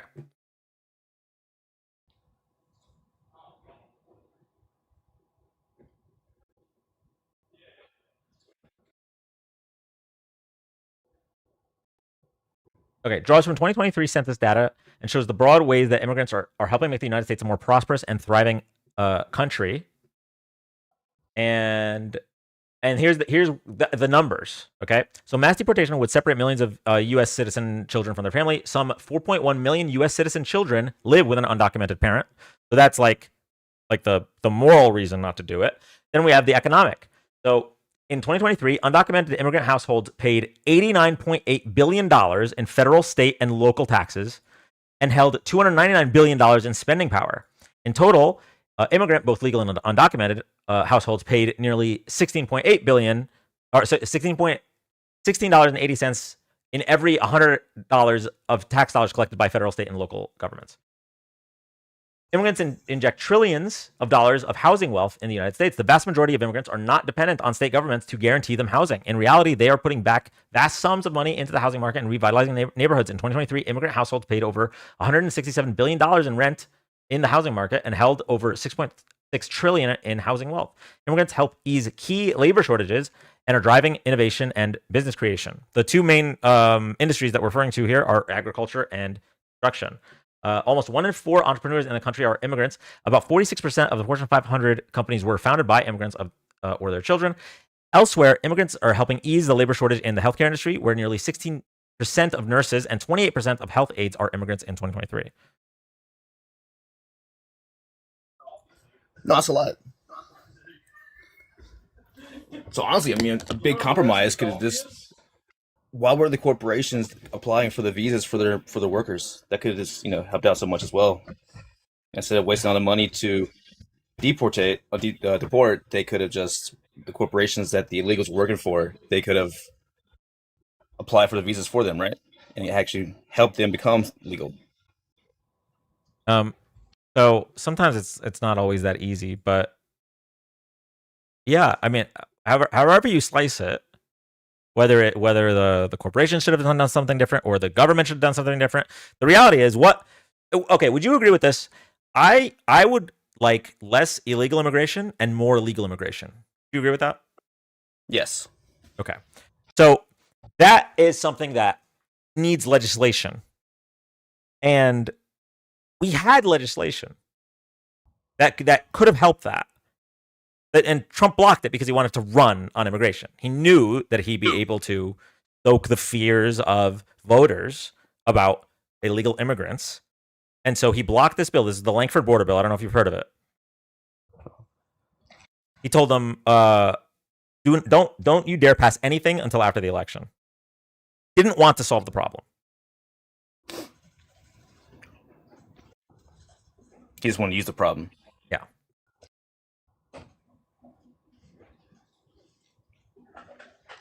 So, knowing what you know now, would you still have voted for Donald Trump? In this amount of time, it would definitely give me pause to further I would have done a lot more research in that sense. But I wouldn't be as submissive or at least as quick to say no. I would have to do my due diligence a lot more.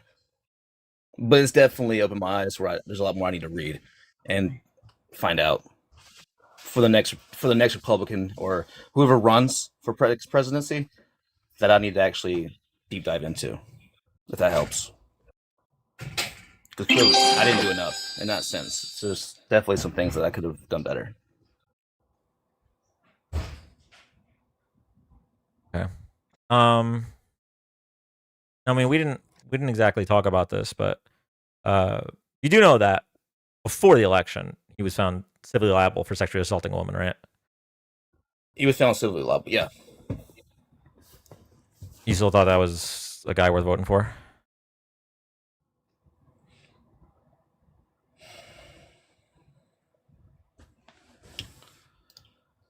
Was he found? I mean, was he convicted? It wasn't. I mean, it wasn't a criminal trial, civil trial. Right. A jury of his peers, 9 out of 9 of them, determined that sexually assaulted E. Jean Carroll.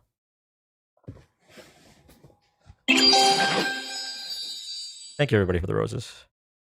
Oh, I mean, in that case, I didn't really think. I didn't believe it.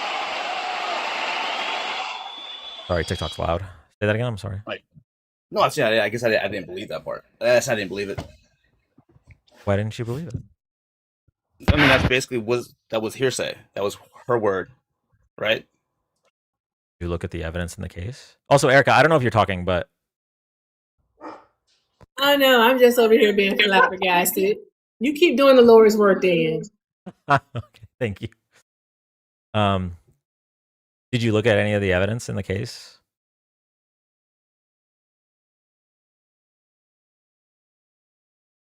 You still there? I was on mute. No, I didn't follow it. So no, I didn't look at the evidence. So if you didn't look at the evidence, how could you even say that it was hearsay? Because, yeah, that's why I thought it was hearsay. But no, I didn't follow it.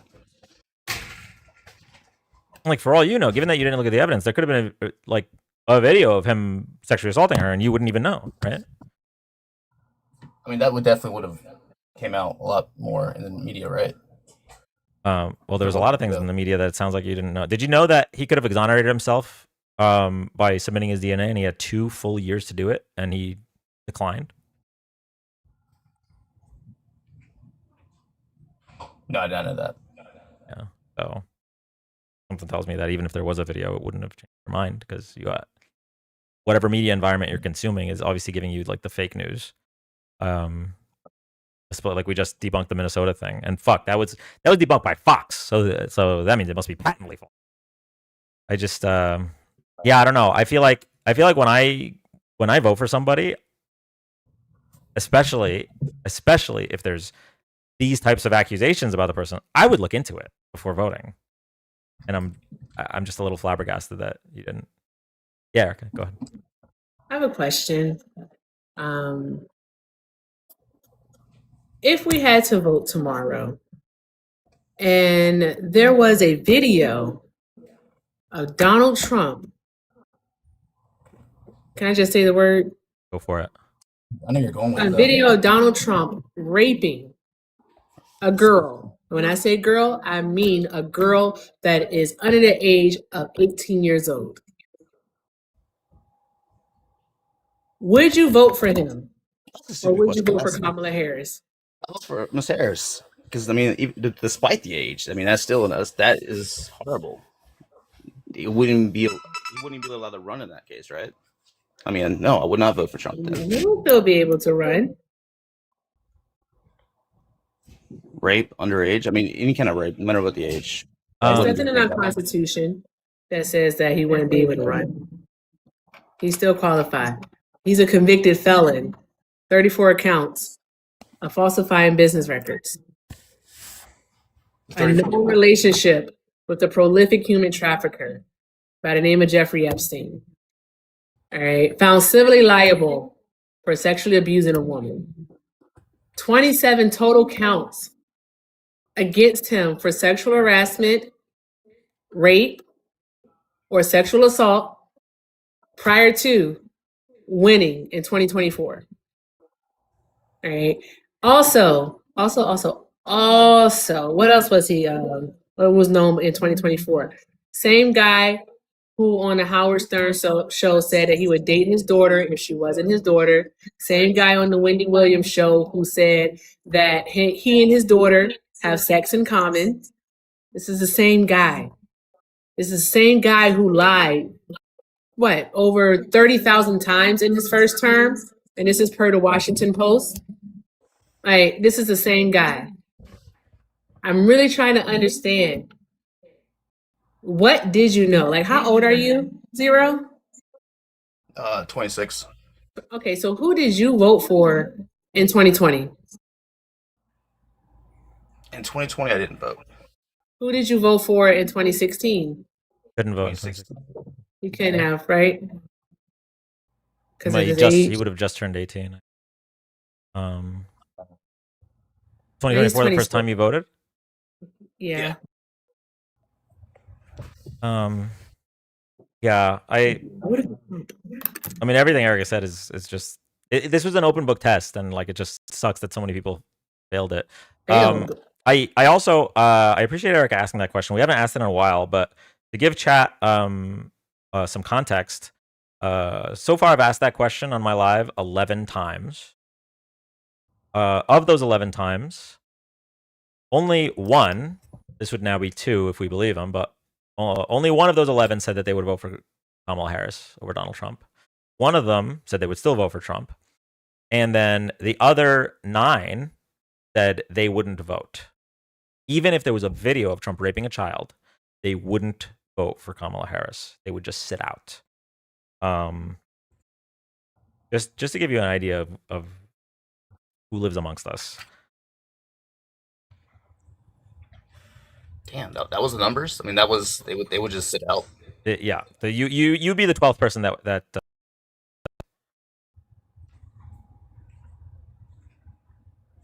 not even writing the name just to say they did something. Although to be fair, writing in a name is the same as sitting out. Like let's be real. There's only one person that can prevent the child molester. In this hypothetical TikTok, I'm not calling him a child molester. Do not fucking misinformation me. In the hypothetical where we have the video, there would only be one thing you can do to prevent him from becoming president, and that would be voting for Kamala Harris. And of the now 12 people that have been asked, only 2 said they would do that. You're being one of them. Oh.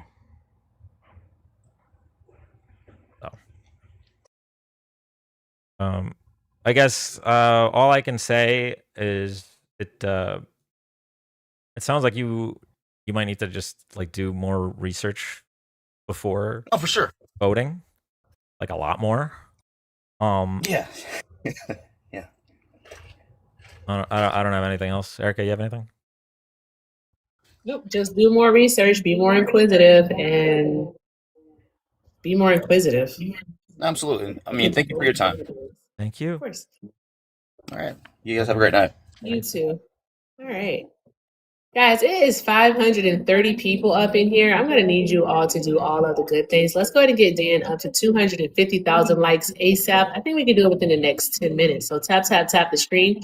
Also, continue and share and repost the live. And let's knock out his gift goal. I don't know what he's working on, but he has 7 of them left. So let's knock them out.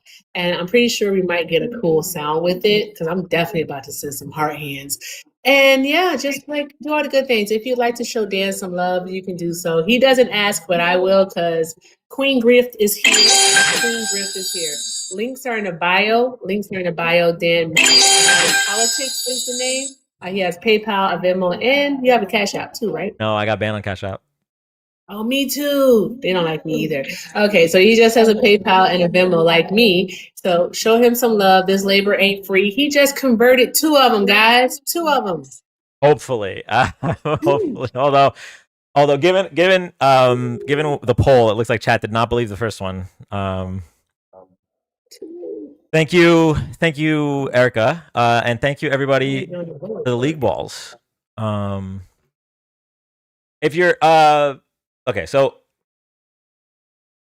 if you are here for the first time, thank you so much for being here. We're live. Erica. We're live Friday and Saturday nights doing political debates, political discussions, and fact checks. We're slowly going to be working back to our pre-election schedule. I used to go live 7 nights a week. That was my whole thing. I said live every night before the election. And No, get those lights off! Off! Thank you, Zero Charge. Maybe he did change. My first time here. Welcome, Troy. I appreciate all of you for being here. Well, we're gonna work our way back up to hopefully 7 nights a week, at the very least 5, as we get closer to the midterms. And so, if you like this content, drop a follow, tap the screen. We are also going to be premiering the Isaiah Martin Jubilee video later today. We passed midnight. Technically, it is today. So later today, we're gonna be watching it here, and that way we don't have to support that fucking weird ass platform with hundreds of views. We'll just consolidate it into one singular view. Yeah. So thank you all for being here. And Also, yeah, go ahead. Also, because you're not gonna watch Melanie's video, her movie or whatever it's called. I don't remember. We all should go to Netflix and we all should watch Becoming, which is Michelle Obama's documentary. We should run the numbers up on that. So let's go watch Becoming. I think I might stream it tomorrow. I don't know. Depends on how I feel. We should just watch it. Don't do it on YouTube. Yeah, don't do it on YouTube. Just do it over here on the ticket box. Yeah. Watch Becoming all day long, all dang day today. Oh, nice. We will watch it as a hive mind, like the Venom symbiote. Brenda, thank you so much for the $5. Appreciate all you do on TikTok lives. No need for a shout. Oh, you got to put that first. Yeah, you can put the no need for a shout out first. That'd be great. I'm sorry. But yeah. So I just want to say I really appreciate all of you that are here, whether you've been here since August of 2024 or today's your first day, and whether you've sent something on Venmo or sent a gift, or if you're just tapping, or even if you're just listening while folding laundry. Every single one of you, thank you all so much for being here. We're gonna go to our next guest.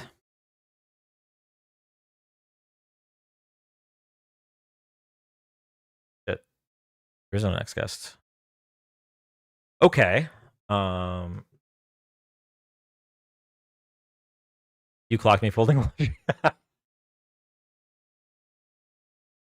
Okay. There were a couple things that I wanted to do when we ran out of guests.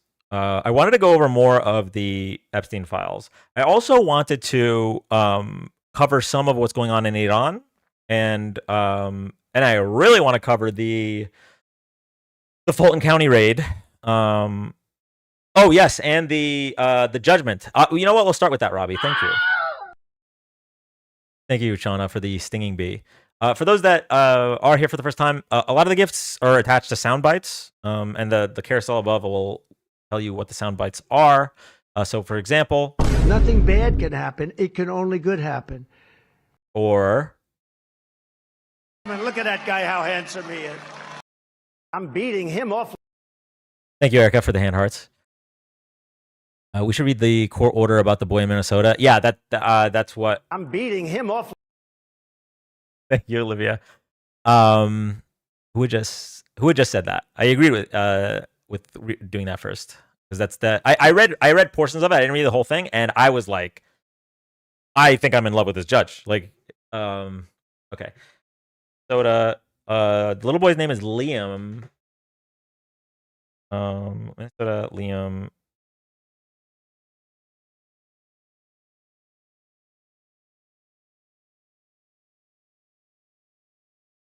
Judge orders 5-year-old detained in Minnesota and dad to be released from ICE detention.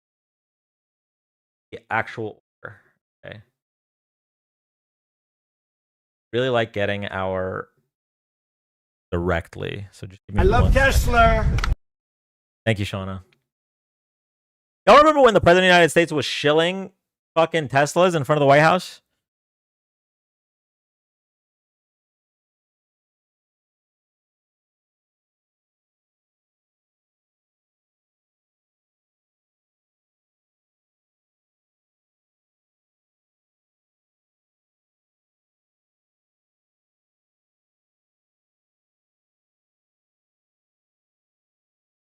Here we go. Okay. All right. You know what? I'm gonna give you guys just a super quick. Obviously, most of you are on the left, so most of you know this, but I'm gonna give some of the Trump supporters a quick lesson on media literacy. Really quick. Set this here. So what I did here was I looked at the New York Times article, and then I scrolled to find the direct link to the original source. Now, there's not necessarily anything wrong with reading the New York Times article, right? But if you want to see like what they're reporting on, so that you can pull out whatever spin. If you think the New York Times are a liberal, have a liberal bias or whatever, just go to the direct source, right? So we went down to the link here where it says in a blistering opinion. Click that, and that takes us to the order itself. So this is directly from the court, from uscourts.gov. And so now, like, there's no liberal bias here. This is literally what the judge ordered. Okay, file today. Hello. Oh, hi. Hey, are you a Trump supporter? Yes, I've debated you several times. I used to be on your live with what's his name all the time before the election. Long time ago. Okay.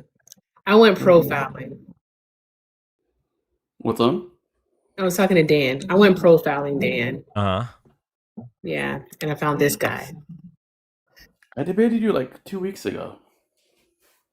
With you and Michael the boss, and you guys like a group of 8 people. No. Okay. Yeah, no, but talk to a lot of people. I Cool. don't mean any offense by this. But I swear like 90% of Trump supporters sound the same. Is that just me? They do. They all sound the same, but I don't remember them. It's the thing.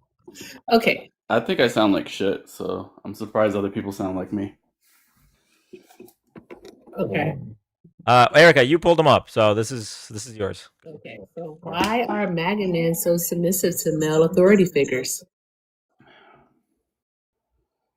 I don't know. Usually when someone knows what they're doing, we let them lead. If they don't know what they're doing, we usually take charge when we can, if we know what we're doing. So we'd rather someone else do the job. If they can't do it, then we'll step up. If they can do it, we'd rather they do it. That is very interesting. So what you're saying is that you think that Trump did a good job in his first term? Yeah. You did, even though 1 million people unalive due to him bungling the handling of a pandemic? I mean, he got us a vaccine within a year. He basically got every hospital supplies they needed. We thought we were going to have a shortage of respirators or whatever, and Did have a He shortage. did have a never shortage of happened. respirators, and he sent some respirators to Russia. Exactly. Okay, we never had a shortage. I mean, he had GM produce a bunch of them, and they ended up not being needed. And then he sent the hospital ships to New York and set up all these makeshift hospitals in New York, and they ended up not being needed. I mean, Where are I you think we did getting this okay, from? and I don't see Why do I Biden feel doing like we any always better. live in And an Biden had a alternate vaccine. universe? He didn't have a vaccine. I don't always feel like we are living in an alternate universe because isn't Trump the same person who got rid of the pandemic relief team? The people that would actually The pandemic know. response team that There we Obama put go. together. Yeah. Well, maybe if you had some machine to go to that universe where the team existed, and if they did a better job, That they then you didn't. would have a point. But we don't know if they would have done a good job or they would have been a fucking waste of time like every other government program. Okay. Well, what we can do is we can just compare Trump's response to other countries.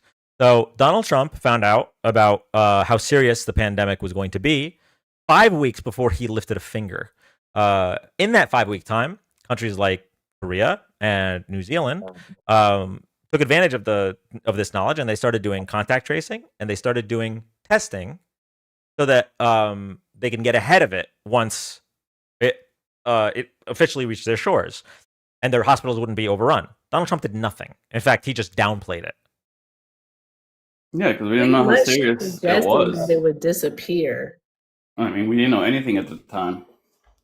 I don't think he downplayed it. I think he just If was a you little have the hopeful. team, if you have a team of like scientists and researchers and people like with experiences handling Well, half of what they were outbreaks, saying was so like hold on guesses one and moment. I'm ended up being so wrong. sorry. I mean, that's literally how they predict stuff. Like, what do you think a prediction is? Yeah, it's still a prediction. The results matter. It's an educated guess, bro. That's what they're doing. They're taking Yes. an educated guess because typically, Well, but these human guys seem a history. little I'm so less sorry. educated. Stop over talking me. Sorry. Thank you. Go ahead. Because what typically happens in human history, and we can see it, is that we have about a major outbreak of some form of virus or disease once every 100 years. So, in putting together the pandemic response team, all right, President Obama was trying to be proactive. I hope you understand what that means. So he was trying to get ahead of it so that the incoming administration would know or have an idea as to how to handle it. But this person that you think is a great leader not only got rid of this team that could have helped and laid the groundwork for how we could go about handling the pandemic in an effective manner, he also lied and denied that the pandemic, that like COVID was even a thing. They tried to suggest that it would just disappear in 2 weeks. He also knew about it in as early as October of 2019 and didn't say or do anything about it. That's not good leadership to not just lie, but to also hide things from your people. Do you think that's good leadership? I think he kept the world from panicking. He kept America from panicking, and overall, I think his instincts were correct. Where he screwed up is he didn't follow his instincts. He just basically followed the recommendation of some of these people that were just their guesses were just as uneducated or as educated as his. And in the end, we suffered in a lot of ways. Bro, his instincts when it comes to people's lives, he didn't follow his instincts. What were his instincts that he didn't follow?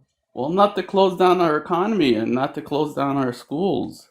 All that, I mean, we should have protected our most vulnerable, but we should have kept our economy and everything We going. didn't And I protect live our in most Florida, which we vulnerable. mostly did, and our numbers are just the same as anybody else's numbers.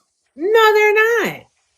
Yes, they are. No, it's not. Brazil and the United States of America have the most unalignments from COVID than any other country. Why does the United States, as a first world country who's supposed to have the most advanced medical system, advanced healthcare system in the world, why are we That's sitting a at the bullshit top of the list? comparison. We got 50 states with 50 different responses and policies. There you go. So I could compare a state Why to do another we have state 50? if they're equal Why in do we have size, 50 maybe, but none of the states? states are equal in size. Why do we have 50 states doing 50 different things when we seriously could have Called had a separation of power. president who actually led and set a groundwork for guidelines for every single state to follow? So then that way we could ensure that we would have a reduction in the amount of deaths from this disease. It's Think about called that. separation If of sorry, I thought everyone you were was done. following the exact same rules and protocols, then we would be able to reduce the impact. That means mitigating the deaths. I don't think you understand what it is that you're saying. If Can I 50 reply? different people are doing something 50 different ways, all right, the chance is 50 different outcomes happen. And unfortunately, the outcome in this instance is that we had millions, over 1 million people die. What's this, Dan? Can I reply now? This is the timeline of Donald Trump's responses. So obviously these first few are before the pandemic, but May of 2028, the Trump administration disbands the White House pandemic response team. July of 2019, the CDC epidemiologist embedded in China's disease control agency left the post, and the Trump administration eliminated the role. This would have been really nice to have. Quote, this is October 2019. Currently, there are insufficient funding sources designated for the federal government to use in response to a severe influenza pandemic, end quote. January 22nd, 2020. We have it totally under control. This is Trump. We have it totally under control. It's one person coming in from China. It's going to be just fine. Okay? So that's downplaying. Hold on, I didn't get a chance to finish replying to her before, Can I reply to her real quick? It's called separation of powers. We're 50 states with 50 local governments and a federal government. And it's also called politics. Half the states don't want to listen to Trump. And they, it's just how our country's set up. It's called separation of states. It's the power, whatever the hell you just said. Yeah, I know about the 10th Amendment. It's called that, but yet you support him sending the National Guard into the states, right? Without the governor's permission? We let crime in yes or blue no, states sir. go Do you wild. support it? Yes, I support it. Okay, then you actually don't support the separation between the states and the federal government. You're full of shit. You only support it when it fits your narrative. That's all I'm going to say, Dan. If you want to continue on. He's full of poop. Their logic never logics. You're giving me examples that really are not the same. Like, so I'll walk you through it. I'll hold your hand for this one. So you were justifying, right, the weak bungled response of the pandemic by saying that, there's a separation between the federal government and the state governments, and if state governments don't want to listen, then that's in the Constitution, right? Then when she brought up what's happening with ICE, where the federal government is essentially ignoring states that are asking for ICE not to be there or not to conduct these raids, you're fine with that. So it implies that you actually don't care that much about this separation. Can I reply? Now that I had a second think about it. Yeah, the difference is one is his first term, one is his second term. Basically what he learned from his first term, letting the states, take responsibility still hurts him politically. So even though the state could fuck up and have high crime, he gets blamed for it. So in certain situations like crime, where he gets blamed for the crime no matter what, he's like, if I'm gonna get blamed for it, let me at least try to fix it. So the second term, he's been a little bit more hands-on with certain things like crime in major cities that have crime issues. Is it? And maybe it's working because we've had the least homicides this year. Is it possible to live like solely on a diet of Trump's cum, or are you just doing that for fun? Like, I'm just so lost. Alternate reality. I don't know. How You much? seem to be living off Biden's cum, and he's been gone for like a year. Bro, I don't think about Biden. I don't have a Biden bumper sticker. I don't defend when Biden does something wrong. If Biden does something wrong, I call it out. If Biden does something right, I call it out. But you're willing to just defend Trump on everything. You're like, well, in his first term, it was the state's fault. It was the state's fault that he did all of the things that he specifically did. And then now in this term, he realizes that he should just do more because I'm cool with licking his boots. Like, that's so states' rights don't really matter. That 50 states have. And it's crazy how Dan hasn't even mentioned Biden at all. Yeah, here we are talking about Biden because you mentioned Biden. No, I'm just insulting him back. This is just insult versus insult. But if he will mention Biden, it's just insult versus insult. I'm not trying to bring up Biden for any reason. Although he did bring up Obama. And Biden is the closest example we have to compare Trump to. So the fact that we brought up Obama because it was Obama who created the pandemic response team, which Donald Trump got rid of. So in the context in which it was brought up, it was applicable and fair to bring it up. And it's okay to bring up our most modern president. Gobble Trump dick, all right, and swallow Trump cum has absolutely nothing to do with Biden. Nothing. Find a better I way didn't to even talk insult. about Biden. I just said he's living on his scum because he said I was living on Trump's scum. Yeah, What but does that have to do I with said anything that based else? on the things you're saying. Fucking Christ. Well, then you're not understanding what I'm saying. I'm just giving you my perspective and how I saw things, okay?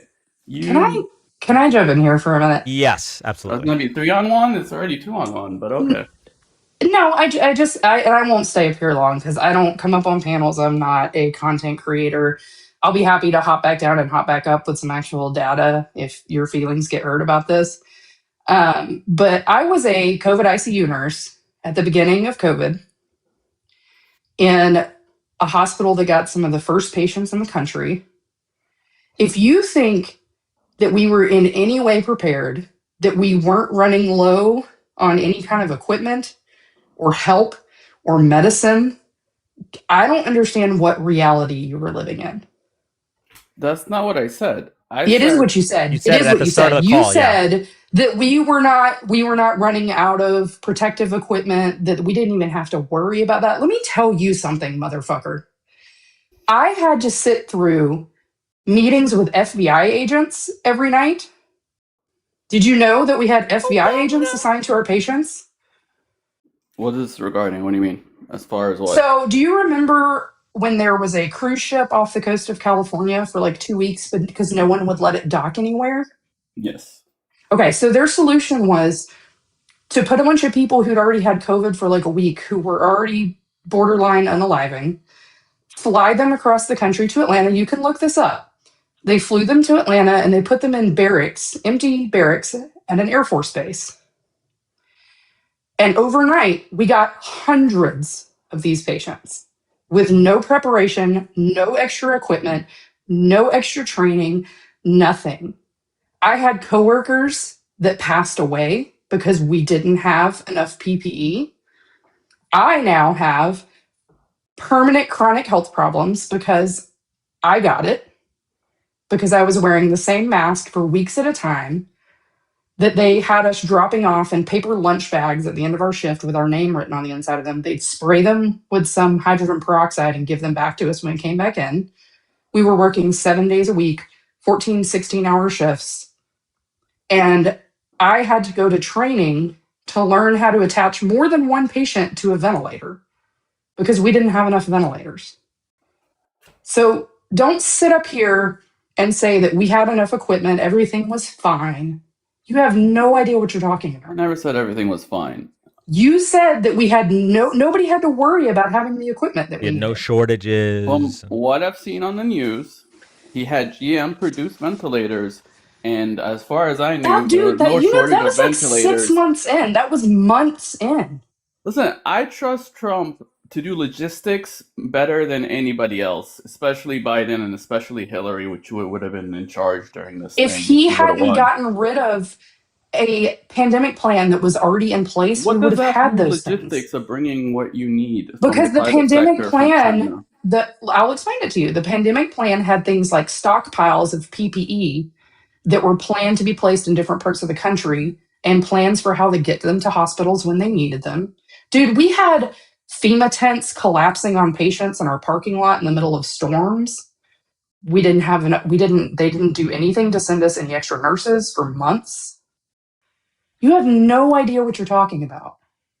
Okay, but I still think Trump was probably the better person to You do can logistics think to bring whatever food. you want. I Your mean, Biden feelings took don't over. I don't think matter. he did that much better. I don't Okay. think the unalivings went down. Dude, okay, in addition to the fact that we weren't provided what we needed, I understand this was like a world-shaking pandemic that nobody could be fully prepared for, but in addition to having to deal with what we already had to deal with, I didn't care. I showed up, I did my job. And I I thank put you for more people. No, I don't want your empty bullshit promises that are the exact same as MAGA giving my partner who served for 22 years in the that. Navy. My brother was They're a empty doc. thank He was doing yous. all the same shit you were doing. And as Let far me as I finish. know, he always had enough PPE where he was Well, working. good for him. That must have been nice. I lost coworkers because they didn't. And I'm sorry for you. I even You lost my don't father during the care. Biden year. You don't care. Let me finish what I was saying. In addition to not having what we needed, you can say that there was nothing anybody could have done about that. We had to combat misinformation from that asshole every day. I had people spit in my face kick me, bite me, threaten to kill me, threaten to follow our children home at the end of the day because of things that Donald Trump was telling them. And you think it got better under Biden? Yes, I do. Because he didn't tell them things like, dude, do you understand? You should look up how many extra poison control calls there were after he told people that, they could ingest bleach. He I never want you to said look that. up. Apparently, enough Americans took it that way that they Yeah, because started the doing media it. twisted his words. The media and These were Democrats Trump twisted his words. You're still twisting supporters. his words, and it's been like how many years? Okay, then explain to me why we had to treat people with, this is a word that I'm scared to use, Dan. I don't want to get you in trouble. The horse dewormer. We also had to treat people for toxicity from that because he was standing up there saying that it was going to help people. We had people threaten to hurt I us thought that was more physically. Joe Rogan than him. With him, it was hydro He didn't. whatever. He didn't say it himself. Are you telling me that Donald Trump didn't bring that up? I thought the horse warmer thing was way after he was gone. Nope. I remember that was a Joe Rogan thing in 2021 after the vaccine and after Trump And let was me gone. also tell you something else that not a lot of people seem to know about. I encourage you to go look up. Dan, I don't remember the name of it. I'd have to look at it myself. There was this just infuriates me. There was a purposeful military misinformation campaign by our government in Asia to purposely spread misinformation about the shot as a misinformation campaign against China to try to help us militarily and politically in Asia. Wouldn't that happen under Biden? Because the vaccine No. was mostly under Biden. No, in fact, guess what happened when Biden came into office? He stopped it. But there was no vaccine. There was barely, the vaccine was only there for like a month after. That's not Trump true. was I got the elected. vaccine in September. I got it in September, August or September. I could go pull my card. I got That's it in like August or 5 September of months. What do you 2020. mean a Fucking month? lie, because it was announced. It's not that like was you want me to go. complete. I'll go get my vaccine card and show you. We were told it was ready a week after the Dude, election. I was a healthcare I even worker. remember, We got like, it before everybody I remember else. clearly that. Oh shit! Correct. It's funny how the The vaccine wide was finished right after availability. elections, and The wide elections are in availability. November. So I don't know how Correct. you got vaccine in September when the elections Because in I was a November. frontline healthcare worker, my guy. So you were a test subject for the vaccine? No, The vaccine initial wasn't approved until rollout. November.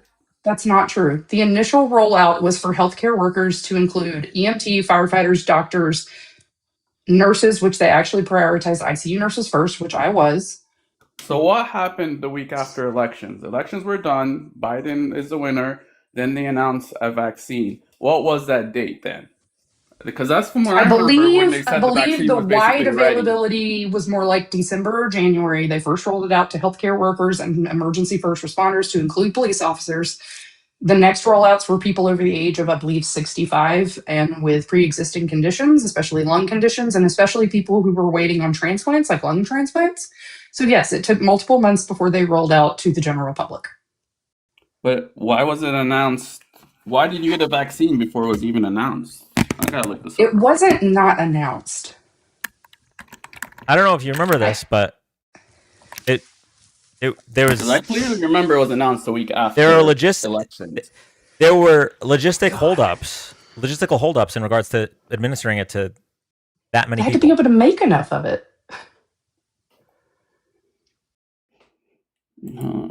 It's like the rollout of most medications that until they can get them up and running, they give them to the most fragile populations or the people most exposed. And also, I remember the vaccine was supposed to take years, and it was done in warp speed. Well, I hate to tell you, prior to being a nurse, I also have a degree in microbiology, specializing in infectious disease. And these were not new. Dude, I'm old.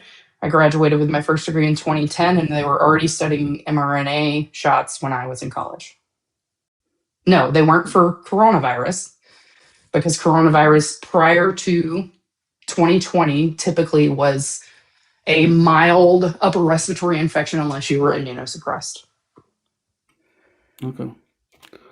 I'm not trying to be rude. I get really tired. I'm just giving you my perspective. But that's the problem. Your feelings don't matter. You need information. This is the information I got. That a week after election, then you might want to reconsider the sources. You sound like my MAGA mother, who when I provide her with information, she says, oh, you always seem to have information that I don't have. Yeah, Mom, there's a reason for that because you're watching Newsmax and Fox News. You also have hindsight. I remember the news as I got it, as the public got it. You're I understand, using but for you hindsight. to sit there and say that like everybody had what they needed is crazy. I mean, here in Florida, I've never had an issue getting I a wasn't in test. Florida, I was in Atlanta. What's up? I was not in Florida, I was in Atlanta. I understand, and that was my first point. 50 states had 50 different results because every one of Dude, them handled you different don't things. remember seeing news stories about nurses wearing trash bags going into rooms to take care of patients? No, I Things do. like that. I do remember that. Okay, then how, in what way does that translate in your mind to we have proper equipment? I mean, I still don't think anybody else would have done a better job because Do you think? Wait, can you admit that he downplayed it? Literally, tons of other countries did better jobs. Wait, really quick. Can you just admit that he did downplay it? Yeah, of course. He was trying to stop us from panicking, and I don't But think why? But he also, causing in panic would have addition, made a big difference. okay, fine. Then talk about what we do actually have in factual manners to make people feel more prepared. But don't just talk out your ass and say shit that's going to cause more problems. I'm telling you, dude. Well, half the Literally. Sorry. Go ahead. Yes, I just gave you an example. Literally, go look up. It's not just. I don't know the numbers off the top of my head. Like I said, I'm not a content creator. I don't keep this stuff in front of me. I was literally doing dishes because I'm up late because I'm a night shifter. Neither do I. But my point is that I gave you some examples that you could go look at yourself. Literal poison control calls went through the roof for both bleach and horse dewormer on days following times that he talked about them on TV. Yeah, but that's half the problem is the media and Democrats. No. don't see these I'm words. sorry. I mean, I'm that's sorry. The problem that's The always president of been the an United issue States with Trump. has a duty to not say things that mislead the public.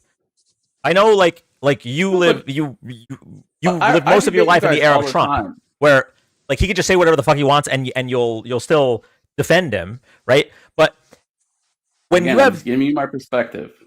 Yeah, and your perspective is based on your vibes and feelings. That's the problem. Well, it's not just that. Like, I've debated so many people on TikTok, and we could watch the same exact speech, and this includes you. I've seen you watch the same exact speech as me, and like you're dissecting it live, and I'm like, I did not get the same message you got, and I had like the way you understand Trump is kind of crazy. You guys, it's a weird like word game that you guys Yes, play. but you're Where you take also it literally. choosing to intake information and purposely misunderstand it. You tell me how you just told me you saw it. You tell me how you looked at videos of nurses wearing trash bags, and somehow in your weird brain, you interpreted that as being appropriate. I don't know why I didn't know the reason for that. If I knew the reason, I would tell you like, oh, okay, it's a supply problem. I don't know if it's a hospital You thought they were problem, wearing supply them for problem. Halloween costumes? Why did you think they were wearing trash bags? I mean, they could have a spike in patients. It could have been anything. I don't know. 50 different states, 50 different responses. I don't know if the states' logistics were bad. Vintage Every Fraser, would it be okay if I went through the timeline? I want to go through the Yeah. timeline and see. We were the most prepared state in the country, by the way, because we have the CDC. Sure, you have the CDC. And there's correct. Although I do think there's a misunderstanding on what that means because the CDC doesn't do more for hospitals in Atlanta than it does for any other hospital in the country. It provides information. There was some testing that we sent to them because they were local, but it wasn't because of the CDC. It was because there's a hospital in Atlanta that had a containment unit built because of the Ebola virus a few years prior to that. So Atlanta was treated as the treatment hub, is always treated as the treatment hub for any emerging pandemic in the country. Yeah. I understand that. Vintage Friends, I really appreciate you coming up. Yeah. I want to go through the Yeah, timeline. dude, you can kick me down. Absolutely. So, I appreciate you bringing me up. I wasn't coming up to try to trauma dump. I was just screaming in the middle of my kitchen because I lost friends. I will never have my own personal health back because I was trying to do my job. And then people like this, think everything was fine. Correct. I never said that everything was fine. I just think it's fine, dude. I'm used to it. My own family does the same thing. Yeah. Okay. Thanks for coming up, love. We appreciate you. Yeah, I appreciate you guys. Right. I'll stick around and chat. Kick me out. So okay. Also, stop saying giving us your perspective because a perspective doesn't equal fact, and it's a fact that Donald Trump's an awful leader. I mean, you see him that way. Okay, well, we're if you have an open mind and aren't just being super submissive to daddy, what we're about to read should change your mind. Okay, I'm gonna go through the timeline of everything Donald Trump did pandemic. Now, because this includes direct quotes from Donald Trump, and Donald Trump is the biggest spreader of misinformation on planet Earth, I'm going to ask chat, make sure that you're tapping, make sure that you mention TikTok shop every once in a while, because TikTok might flag us for misinformation just for reading Donald Trump's words. Okay? Appreciate all of you. So, May of 2018, he disbands the pandemic response team. July of 2019, the CDC epidemiologist embedded in China's disease control agency left the post, and the Trump administration eliminated the role. October 2019. Currently, there are insufficient funding sources designated for the federal government to use in response to a severe influenza pandemic. January 22nd, 2020. We have it totally under control. It's one person coming in from China. It's going to be just fine. This statement alone already puts us on the back foot, given that countries like Korea and New Zealand are preparing while he's just doing nothing. He's sitting on his wrinkly orange fucking ass doing nothing. January 24th, 2020. Trump praises China's handling of the coronavirus. Quote, China has been working very hard to contain the coronavirus. The United States greatly appreciates their efforts and transparency.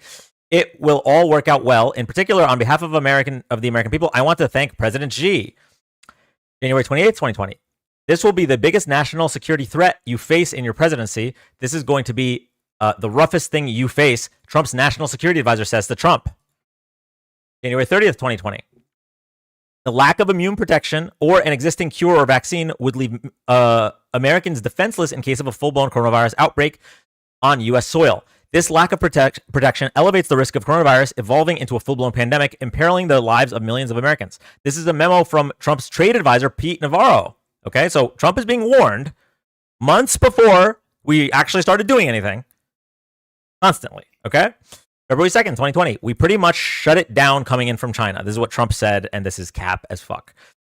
February 7th, 2020, it's also more deadly than even your strenuous flu. This is deadly stuff. Trump, in a private interview with Bob Woodward from the Washington Post, made public in September 9th, 2020. So this is what he says in private versus what he is saying in public. February 10th, 2020, I think the virus is going to be, it's just going to be fine. So, in the interview 3 days prior... I mean, I don't understand why you wanted to spread panic, but go ahead.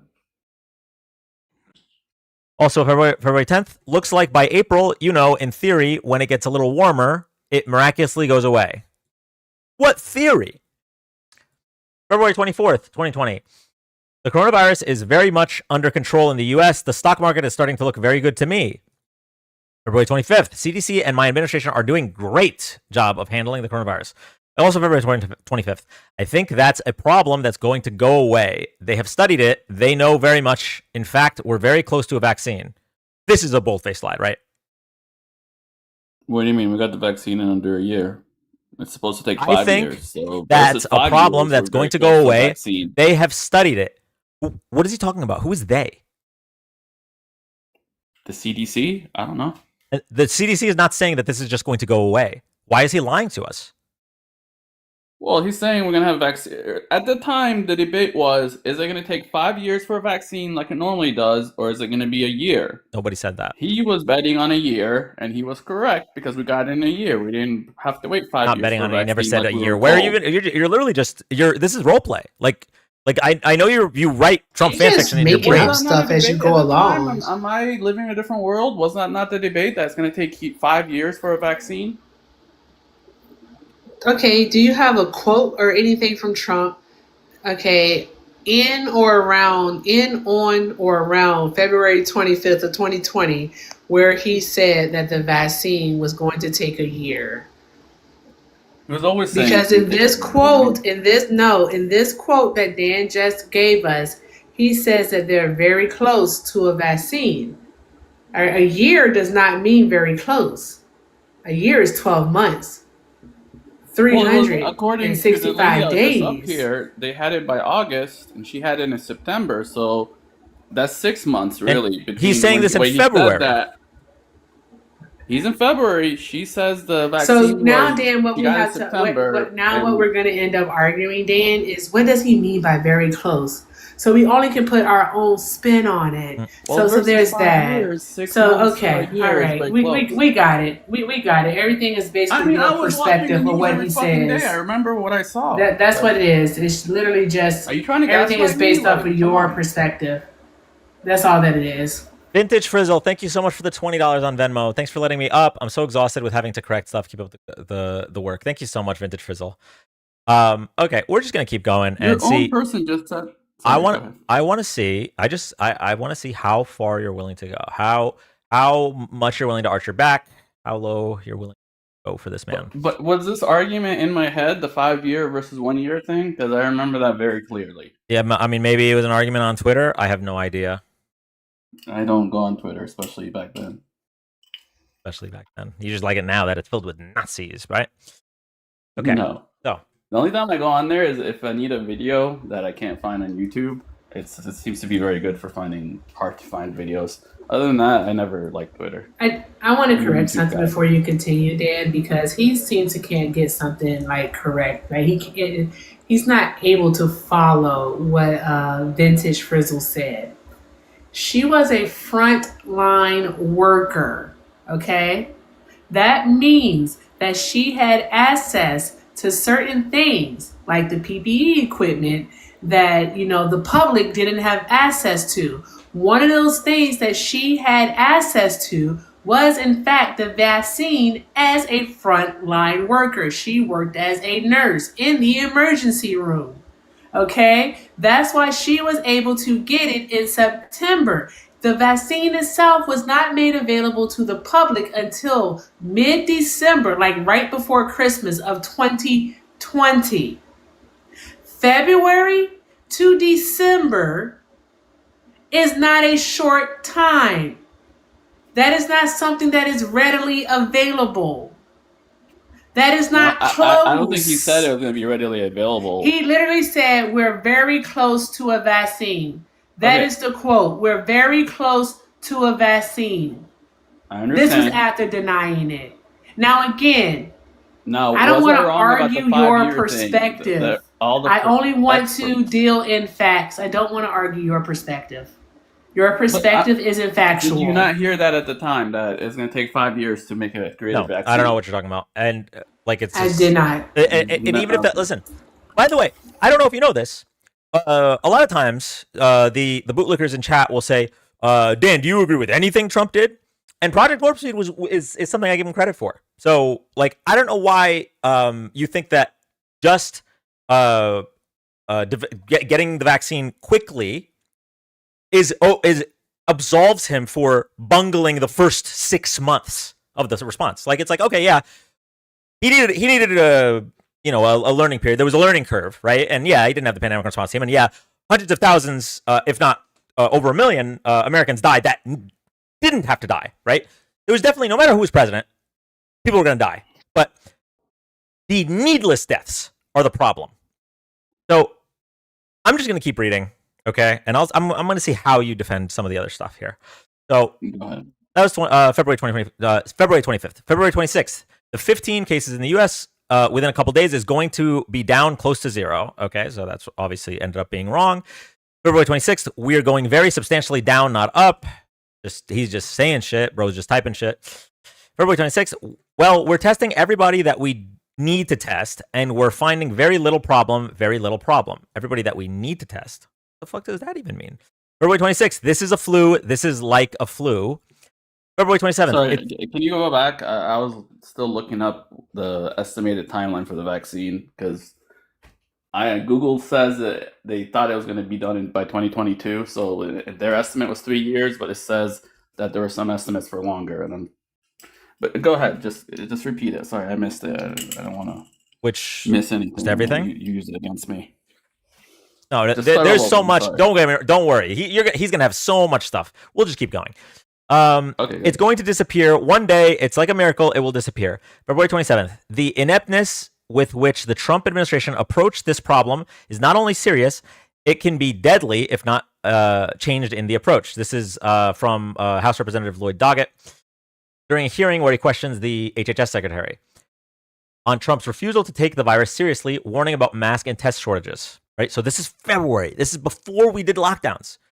He's already getting warnings that there's going to be mask and test shortages. He's not doing anything about it. February 28th, we're ordering a lot of supplies. We're ordering a lot of elements that, frankly, we wouldn't be ordering unless it was something like this. But we're ordering a lot of different elements of medical. Just reminder, word salad. March 2nd, you take a solid flu vaccine. You don't think that could have an impact or much of an impact on corona? Trump to health officials who answered no. Nice instinct, by the way. Well, you just take a vaccine for a different illness. Okay. Also March 2nd, a lot of things are happening. A lot of very exciting things are happening, and they're happening very rapidly. I don't really know what that's about. March 4th. Now, and this is just my hunch, but based on a lot of conversations with a lot of people that do this, because a lot of people will have this and it's very mild. Hunch is that it's very mild, okay? We're about to lose hundreds of thousands of Americans. Some people, it was very mild. It hit me hard. It didn't hit my mother at all.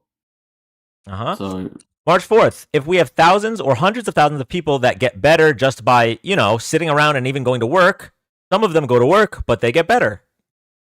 March 5th, I never said people that are feeling sick should go to work. This is the next day, okay?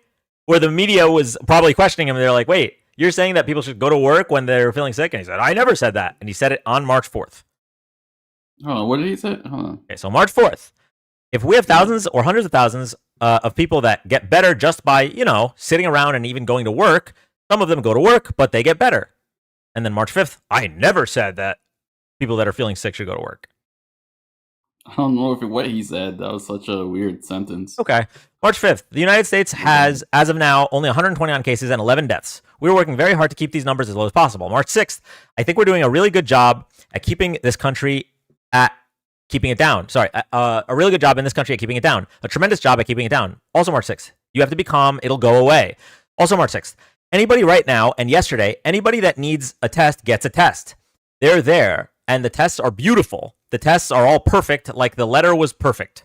The transcription was perfect, right? This was not as perfect as that, but pretty good. March 6th, I like this stuff. I really get it. People are surprised that I understand it. Every one of these doctors said, how do you know so much about this? Maybe I have a natural ability. Maybe I should have done that instead of running for president. Also March 6th, I don't need to have the numbers double because of one ship that wasn't our fault. March 7th, no, I'm not concerned at all. March 8th, we have a perfectly coordinated and fine-tuned plan at the White House for our attack on coronavirus. March 9th, during a news conference, White House officials said the U.S. will have tested 1 million people that week and then thereafter would complete 4 million tests per week. By the end of the week, the CDC had only completed 4,000 tests. The White House said that they tested 1 million people that week, and the CDC reported 4,000. Okay. I mean, what is your answer? You just want him to create panic? Like I want him to not lie about a deadly pandemic. That's what I want. I think that should be the most basic. If there's a fire coming, I'm sorry, Dan. If there's a fire coming your way, all right, would you want someone to let you know that there's a fire coming your way? Or would you just want them to be like, you know what, hey, stay calm. Don't worry about that fire that's headed your way. Just, it's not that serious. It'll go away. Fires are different than you know what? It's only burned down. It's a fucking analogy, stupid. It's a shitty one. Because the fire could burn you. A pandemic, you don't know if it's going to kill you and or if you're not going to have any side effects pandemic whatsoever. can kill you. Do you know what a pandemic is? Dan, I'm sorry. I'm going to crash out. I'm going to be quiet. This is stupid. Ugh. What are we doing? What are we doing? We're going to keep going because you know what? I keep forgetting how many things Trump has done and said in the past 10 years alone that if it was any other politician in the history of this country, they would be gone. And this is reminding me of some. So I'm just going to keep reading. So, right, that was March 9th. They lied by a factor of multiple degrees, saying that they would have 1 million tests that week. And in reality, it was 4,000. March 10th, just stay calm. It will go away.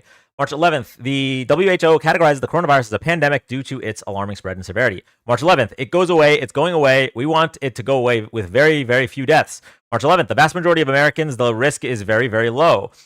March 12th, the system is not really geared to what we need right now. That is a failing. Let's admit it. This is Dr. Anthony Fauci, director of the National Institute of Allergy and Infectious Disease, the Congress.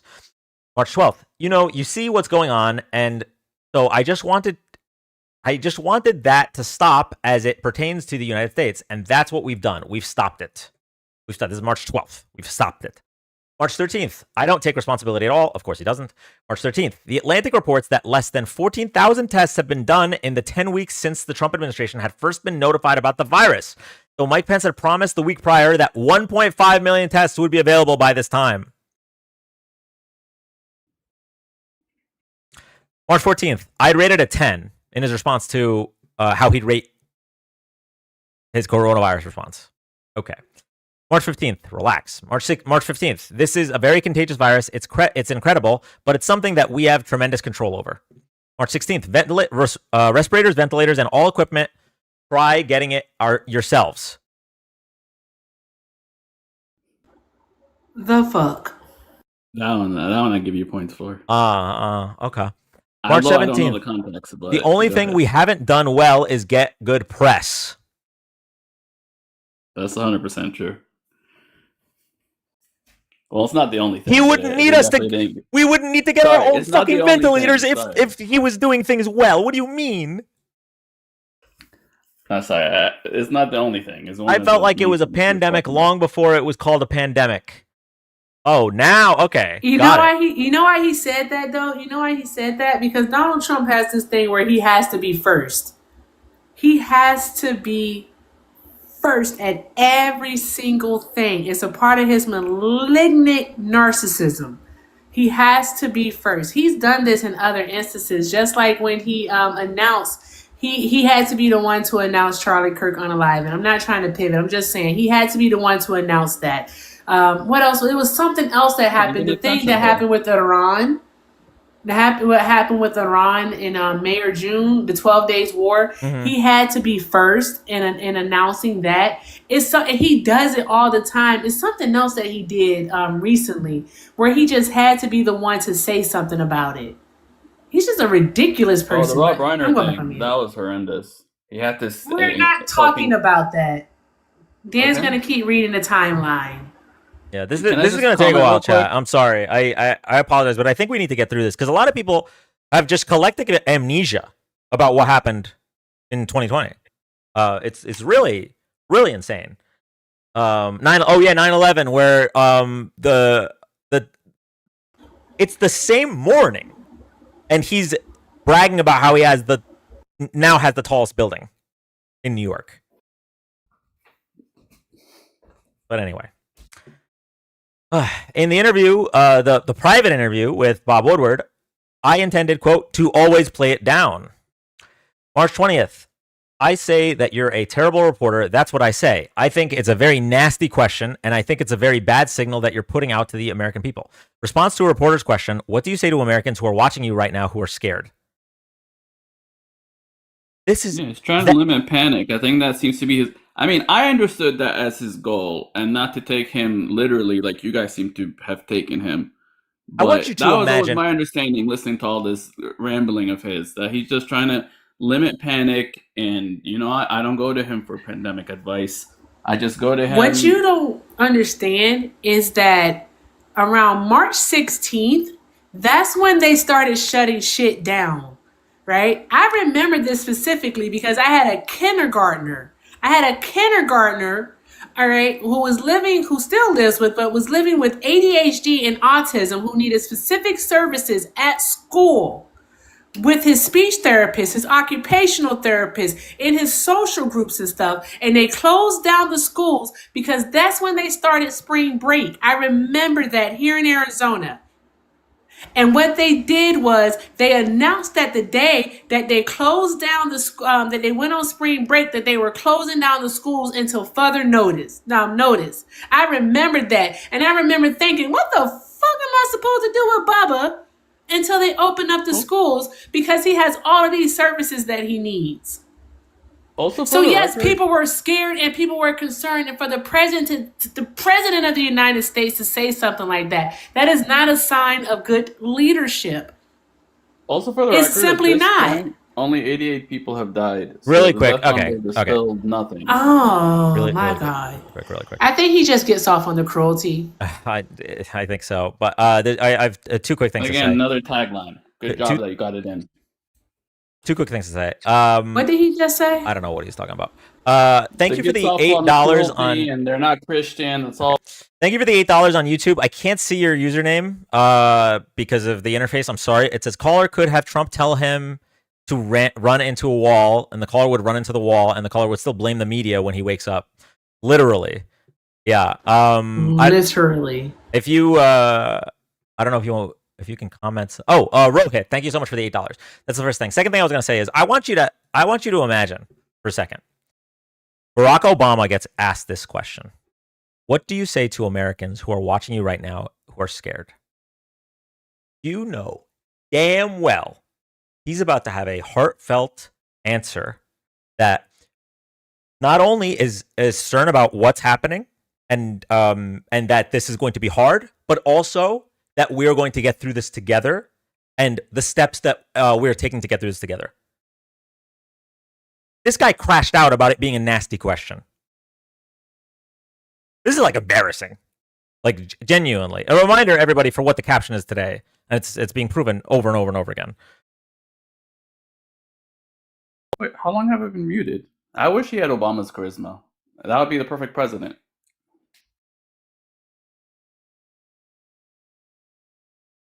Do you think charisma is the difference here? That's what it was? Sorry. Look, you know what I mean. I wish he had all the pros of Obama. If I could combine, you wish Obama he had and Obama's Trump, brain, take the but in a pros white from man's both. body. Got it. No, even if he was black, that wouldn't matter. I mean, more what. Well, a lot Obama had all the pros of Obama and That's how was I black. like it. What's up? Obama had all of the pros of Obama and was also black. Yeah, but he didn't have the pros of Trump. I want the pros of Trump, including his business acumen, his just all the good things about Trump with all the good. No, things. keep going. No. What's one more thing? Business acumen. I'm curious. Erica, don't get me wrong. We are getting into that, but just go ahead. What are the other good things? The Trump pros. Just his experience in life. His what's the word I'm looking for? His networking. I mean, Trump seems to be open to anyone from the business world to call him and talk to him. I mean, it seems like he's always on the phone talking to people, and it's kind of crazy how many people claim to talk to him all the time. So he's more available. So I wish Obama was more available to the regular public. Or maybe not the regular public. It's not the best word, but I've never had to put this in words before, so I'll think about it, and I'll make you a whole list of all the pros from Trump and all the pros from Obama that would make the perfect president. Erica, would you like to briefly address his business acumen? What business acumen? Please. I really want to know. Like, please elaborate. Well, he is a hard worker. Hate him or love him, I've never seen a president work this hard. He's always on TV every day. He seems to be having meetings every day, working his ass off, as far as I could tell. He seems to be busier than a normal human being is busy. Like, it's kind of ridiculous how much energy he has. Can you just pull up how much golf this man does? Erica, just do it. We were on the same page. We mind melded for that one. 93 I mean, out of the 378 days. Be quiet, please. A quarter of his presidency, he's been golfing. A quarter. So you're saying he's not doing anything? That he's just, sitting on his ass, not getting shit done?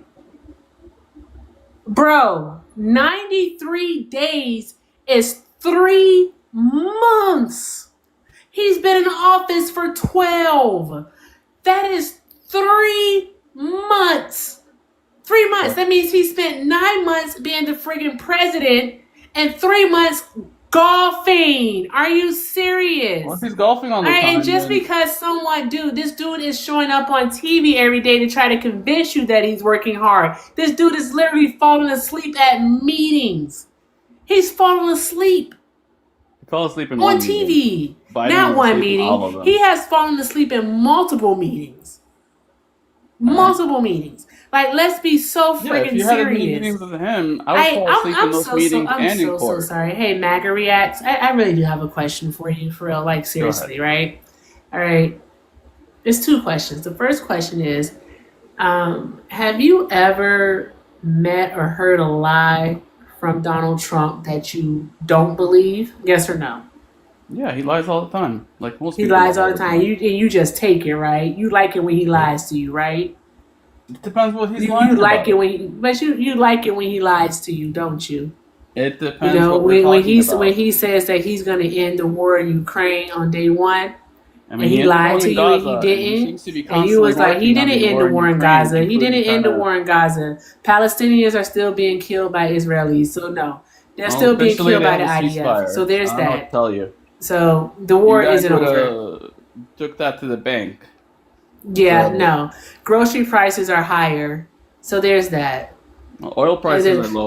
People and oil still prices can't. affect People everything. still can't afford to buy a new home because home prices are higher than ever before. And Donald Yeah, Trump you is wanna saying he open wants the to gate keep them for more high. people to come when we don't have And enough Donald homes Trump for is the ones saying he here. wants to keep them high.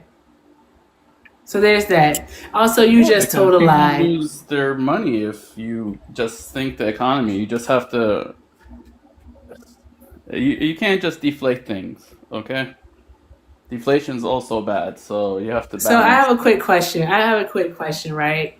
All right. When you grab your bottle of Jergens, right?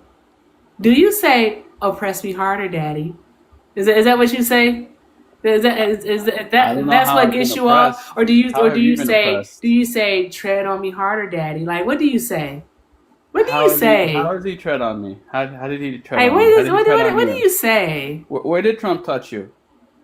Like, what? No, I want to know you where guys he keep touches you saying at. he's a Because wherever FA, he's right? touching you at, you like it. You enjoy it. You want more of it. Well, Whatever since you it hate it is so that much, he's touching you. next time get on video so we have some real Like, evidence you that he did support the something. tariffs, don't you? You like the tariffs? Oh, I love the tariffs. You love paying that double tax, Tax me more, don't Daddy. you? I mean, you guys Tax always me bitching more. that Yes, tax billionaires me are more. not paying their taxes. Now they have to Yes, pay them in yes, tariffs. yes. Tax me more. We know. How We are know you you guys like bitching that. he cut taxes and he's taxing us Like, with what do tariffs you at the same think? time? What do Make you up your mind. think? Which is it? I'm so sorry. You You want don't the know taxes cut Did or this you want fool taxes? literally just try to compare a consumer tax, which is what we pay via the tariffs, versus the income tax cut that Donald Trump did? Mm-hmm. Who the Yes, fuck I are prefer we a talking consumer to? tax. Here in Florida, we don't have income tax. We have consumer taxes, and the state has a surplus. Dan. All right. I gotta react. I'm gonna walk you through this as slowly as I can. So, cutting Which taxes. part? Are we still going through all the sayings, or are we gonna move on? Yeah, to no, tariffs? we'll keep going through it just really quick. So, cutting taxes on the top 1%, and then trying to make up that shortfall with tariffs, passing on most of the tax burden onto the middle and lower class. The cost of tariffs is borne by U.S. taxpayers. Yeah, except it's only on foreign goods, and it's only when you buy things. So if you're broke and you don't buy anything, you don't pay a tax. If you're broke, your income is still taxed in your so-called progressive. If I'm not spending money, my income is still taxed in your progressive system. And what do you bitch about? Oh, Amazon's not paying any taxes. Well, now they're paying tariffs. Bro, how old are you? I'm 40. You're 40? Okay. When you're broke, Ain't no fucking way. When you're broke, Fucking 40. When you're October broke, 1st, you don't pay income tax. But when you're broke, you have to eat. You physically have to eat. So even when you're broke, under Trump's methods, right? Most food is local. There's no tariffs on it. and he can make more exemptions if Bro, if you that's don't an even issue. understand the impact of tariffs. Tariffs aren't just on the product itself. It's also on like parts and equipment that is used to produce either food or and by the I don't even know if most foods is local is Right. even He also true. lowered We the make price like of corn. oil, which is used to produce plastic and other things, and used to transport the food and used in a million different things. And because of him, oil prices are low.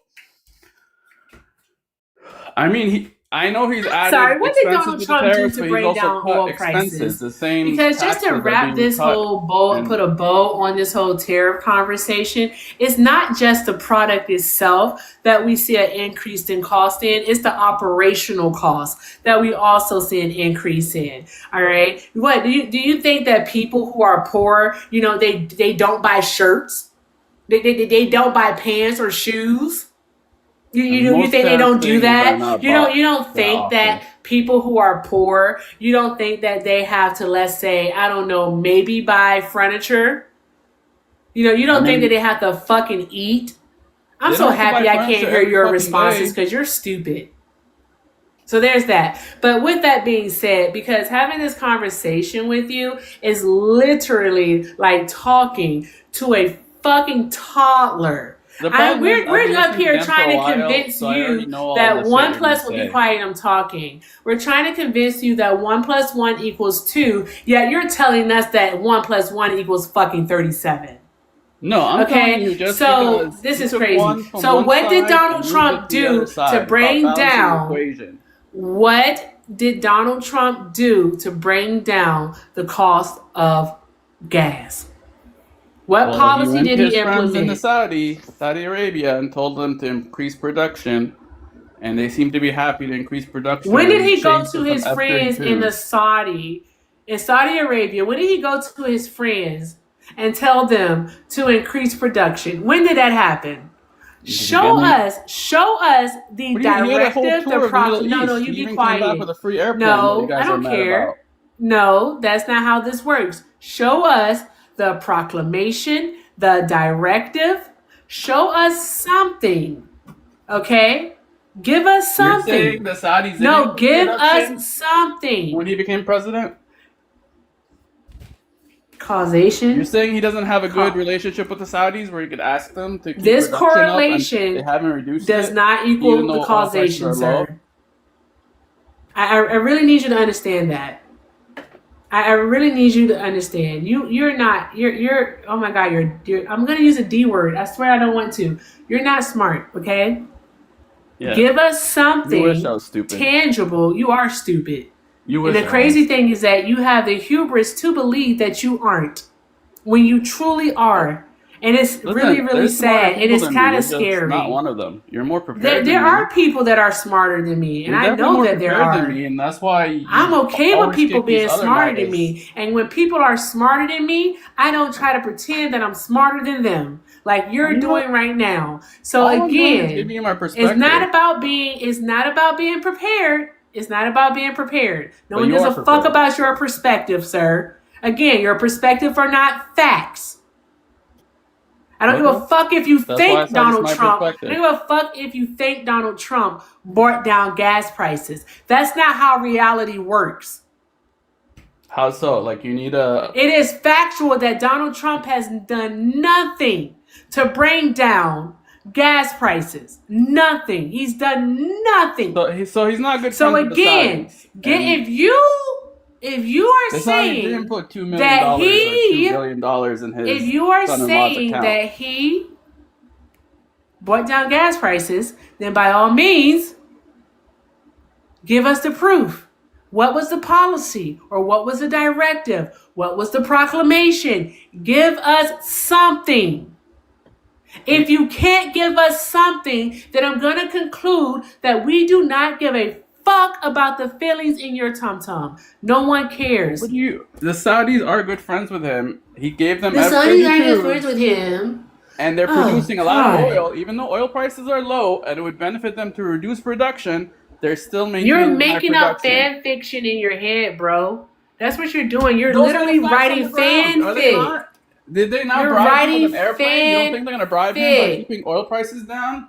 Because they You're care more writing about the security fanfic. than money because they're This rich is as all fuck already. you guessing at things. Okay, I'm sorry he didn't have a bill that for the oil increase in the Saudi Arabia Peninsula for you. I mean, this is what Democrats do. They put a name on a bill, pass it, and oh my God, everything's fixed because we named the bill the infrastructure bill or you can name a bill cure cancer bill, pass it, and you say and claim to cure cancer. Yeah, but thank God we don't name obviously the things. results matter. Thank God we don't name bills stupid things like Big Beautiful Bill. Sorry, No, we should you dumb it named down for you the guys. It's border a bill, thinking passing it will just fix the border, even though nothing in it would have fixed the border. bro. You don't even know what was in that bill.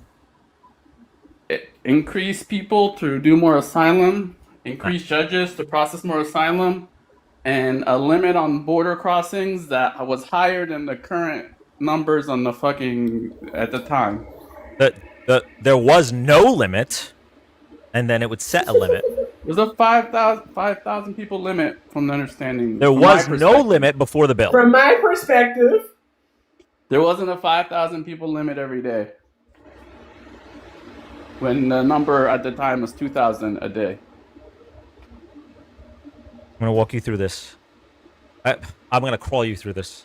Okay. There was no limit bill. But the bill, what one aspect of the bill, by the way, this isn't even like the main thing in the bill. But what one aspect of the bill would have done is if asylum claims broke an average of 5,000 for that week, the course of that week, the president would be able to shut down the border. Right? Prior to that bill, and still currently, there is no limit to that. That's not a thing that exists. So you're saying doing something is not better than doing nothing. No, I'm saying you don't need a bill to do something. Trump closed even Biden closed the border without a bill. So how did he close the border? All the bill would have done is improve asylum processing, which might have been a good thing if we didn't have Biden in charge. How did he close the border? I think it'll be a good thing to do in like a year or so. How did he close the border? I mean, Biden just did it. All of a sudden, the numbers of crossing the border was lower. They're still pretty high, but they were low compared to the previous year. What did he do? And then Trump came in and he just put it down to almost zero. What did Trump do? You don't know what Biden did. What did Trump do? You are fake news. He had CBP actually at the border, stopping people from crossing versus, processing asylum at port entries. Because that's all CBP did, which we never protested CBP when they were processing asylums at port entries, like you guys are. Are these just like the PG-13 fan fictions, and like you have the rated R fan fictions like in bed later? I remember 10 Haitians. Like you're literally just making things up as you go. Bridge, and they're pretty much all let in, as far as I know. Did that not happen either? Did what not happen? The 10,000 Haitians under a bridge, all getting asylum, all just being let in. I don't even whatever post you saw, whatever Facebook meme you saw, I don't know what that is. Hold on, 10,000. Let's look it up. Remember when they had the guys on horseback? 10,000 Haitians under a bridge. Let's look this up.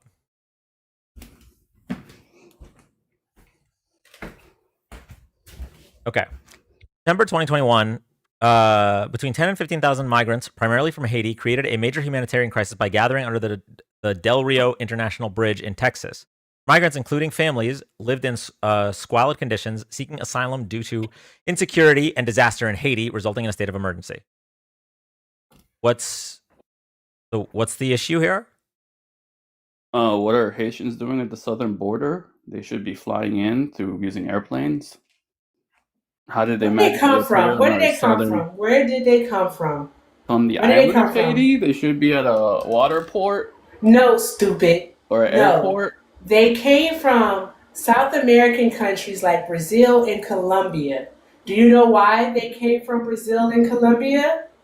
Because it's easier to cross our southern border. That's no, why you stupid idiot. They were already there in Brazil and Colombia. Shut up. They were already in Brazil and places like Colombia because of the 2010 earthquake that devastated Haiti. That's why they were there. And so they traveled north to our southern border. They didn't come from Haiti and go through South America just to come through Central America So and they then through left Mexico to get to our Brazil. border, stupid. They So were they just already happened to show up the living same in time those there's a crisis in countries. Haiti, the same time the Fucking government's idiot. overthrown or whatever the hell happened in Haiti happened. The people in South America just happened to show up at the same time. There's a huge He is crisis so in Haiti. stupid. I'm just trying to get your logic here. Like, this is what I remember. There was a huge What the thing. fuck are I you mean, even even now, talking Haiti's pretty about? lawless. There So at the was same time, Haiti becomes an lawless. All earthquake. these people from South America. There was an earthquake in Haiti in 2010. Okay? People were displaced. Countries in South America opened up their doors to Haitians so they could relocate and rebuild. These people decided to migrate north to You muted me again. the You guys told me United to States mute. of America. I sure as fuck did mute you, and I'm going to do it At least again. tell me so I'm not talking. Be quiet. You shouldn't be talking while I'm talking anyways. Duh. The fuck are we doing here? Anywho, that's where they came from. They didn't come from Haiti just to go to those countries and then travel up north. They were already living there. That is the point. Dan, what are we You know doing? that's a goddamn lie, right? No, You know it's not that, a right? goddamn lie. Did an earthquake happen? Did an earthquake happen in When was it, 2010? Dan? What Are was we the date going to on say that? that the earthquake didn't happen in 2010? Yeah, but this is 2022 when they showed up. Turn like a pretzel. It was actually 2021, stupid. Sorry, I kept asking Dan for the date, but I was muted. No, he literally said the date to you I didn't when he hear read it, it that's why I was off. asking for it again. And you weren't muted when he read the date off. So don't tell that lie. I was muted when I Hey. asked for the date again. It was in 2021, September to be exact. Okay. So 11 That's years where they later, came from. But also 11 another years thing, later, what did when Joe the Biden Haiti do? What government did Joe is Biden in do? shambles, they all happen to show up at our southern border. When you come off of mute, you're going to tell all 556 people in here what Joe Biden did. What did Joe Biden do?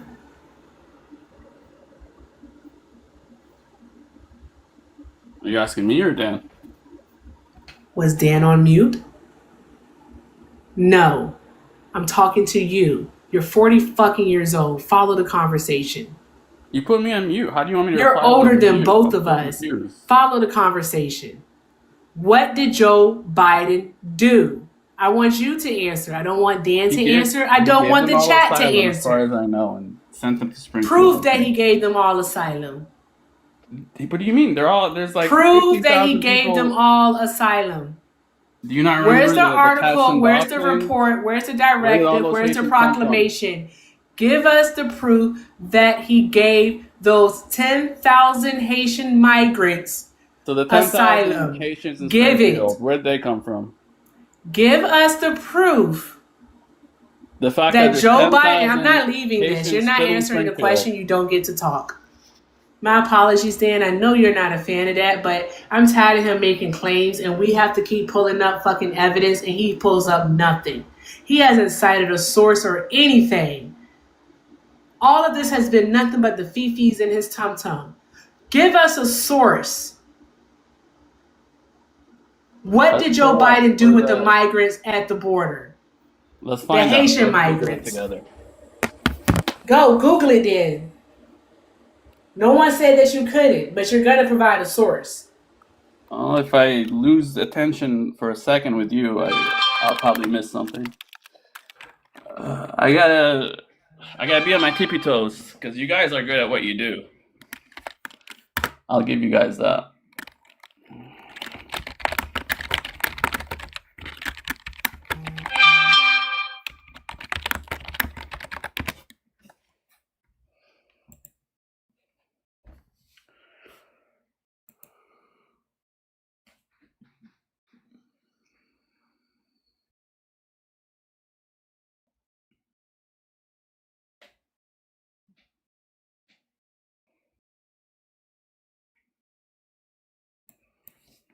Hey, I thought you said it was 2021. Apparently, he expelled a bunch of them in 2022.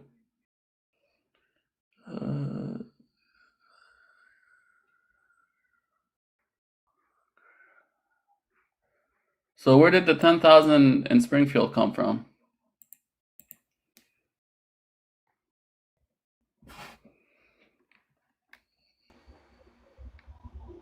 What did Joe Biden do?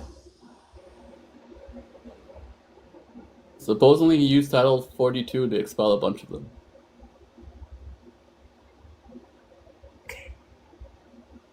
Okay. That's how I wanted you to tell the class. Okay. You act as if what you did was you tried to imply that Joe Biden, all right, just allow all of these people to come into the United States of America is what you did. And that's not what happened. A majority was expelled. All right. Another large portion, about I think it was, I want to say 8,000, went back to Mexico voluntarily.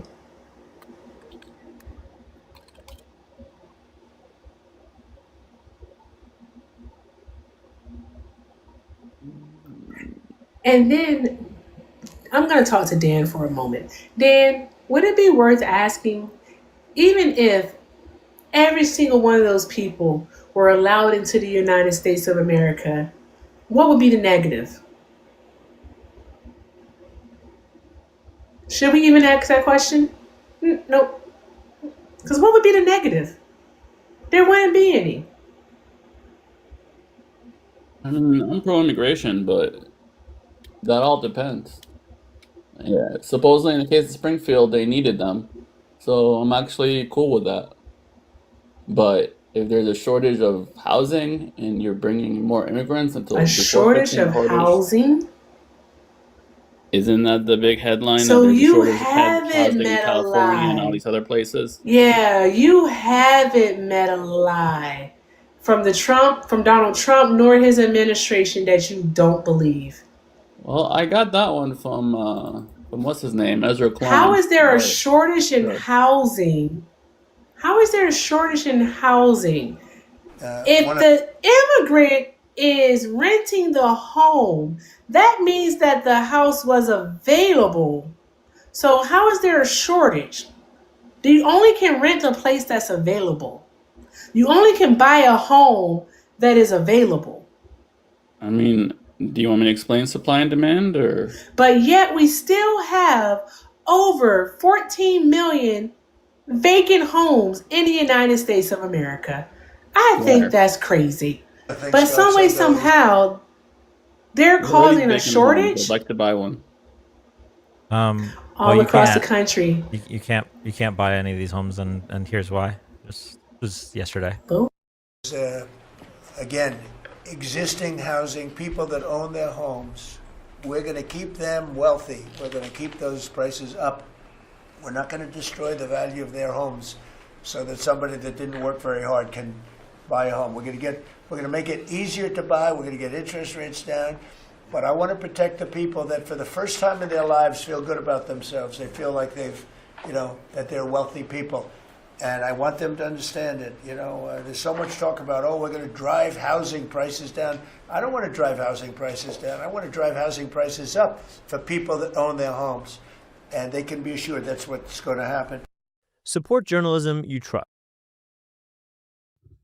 I want to drive housing. Isn't that the same one where he says he's going to get private interest out of housing? Or is that a different Private equity? press conference? Yes. Yeah. Private So equity out of just housing. as a reminder, the reason that there wasn't a waiting period because his administration peeled that out of the Dodd-Frank Act in his first term. Okay. Why didn't Biden bring it back? Because you need, Chris, to be able to pass legislation. He had Congress and the Senate.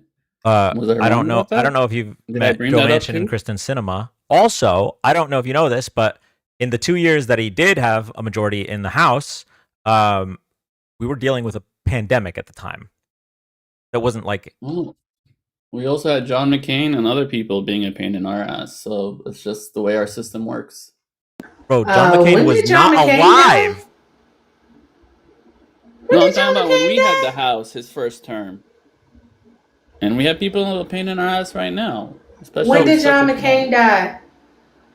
I don't know, 2018, It's okay. It doesn't matter. I want to walk you through what your brain did there. Okay? I want to walk you through what your brain just did. So, Donald Trump You can is proposing to solve a problem that he caused in his first term. And your response is, well, why didn't Biden fix that problem? Okay. I mean, if it's so easy to solve, why didn't he fix the problem? Or if Trump was able to take it away with such a small majority, which he had a small majority. He didn't have a small majority in his first term. Yeah. He had a small majority in the Senate. That's why he couldn't repeal Obamacare. Or did I dream that up too? Like, sorry, I'm not as prepared as you guys. You guys got You don't want to address how Donald Trump caused a problem. Are you missing the point? Is the point just something that is invisible to you, so you never see the point? Like, does the word point not exist in your vocabulary? The wall just got 10 Because you feet tall. refuse What to did he get do? the What bill did point. he pass? You Let me literally do it refuse your to way. get What the bill did he point. pass? How did he do Donald it? Trump signed a proclamation around October of 2019 that repealed the provision in the Dodd-Frank Act that forced private equity companies and investors to wait 30 days before placing a bid on a home by a private seller. Oh, it was a And proclamation. lifting, I'm So not Trump finished. Biden could have easily done his own proclamation. Lifting. I'm not finished. You're gonna stop over talking me. All right. Your box better not light up until you're asked a question or until I say I'm finished. Matter of fact, we're gonna do this because I don't want you over talking me. If you over talk me, I have to start over. Shut the fuck up. Thank you. As I was saying, in lifting this provision of waiting 30 days, private equity companies were allowed to make offers on homes by private sellers. They weren't just making any type of offers, they were making cash offers well above the asking price, on average $15,000 to $20,000 more. That priced out the normal buyer. And not only did it price out the normal buyer, what it did was it caused the values of the homes to increase. That means that property taxes increase. The market value of a home increased. That's why so many people had so much equity in their homes. In a span of 6 months, people who had little to no equity now all of a sudden had over $100,000 in equity in their home, simply because these private equity companies were buying up homes cash. Literal cash. And also, not only were they buying these homes cash, but they weren't even renting them out. They were just keeping them vacant, creating this issue that already existed. They exasperated it. Not exasperated it. It's not exasperated. What is it? Exacerbated. They exacerbated it. Dinosaurs don't count anymore, Shauna, and you know that. For the record, They I think I was the first exasperated dinosaur it. ever. They exasperated For the record, the what? issue. You don't believe in dinosaurs? What did you say? No, I was the first dinosaur ever, to get kicked off using a dinosaur. Because you were doing gloves, and gloves were too easy, so you went to dinosaurs, and I think I was the first one. I'm not wasting any more time with this person. You've been watching my I mean, I looked lives. up the bill. It's You've been watching my bipartisan lives bill. since 33 Democrats voted for it. You've been watching my lives for over a year, and you're still like this, bro. It was on and off, but that's why I can't. No, I'm sorry. I can't. I don't wanna fuck around and go into a deep depression by continuing this conversation. Yeah. Mm-mm. So He's not well. he acknowledged it. I said, I walked him through what his brain did. I pointed out that Donald Trump caused the problem that he is now proposing to fix by just undoing what he did in 20 what do you say, October 2018 or 2019? Either way, caused the problem in his first term. He's now proposing to undo it in his second term. And his response is, okay, but why didn't Joe Biden undo it?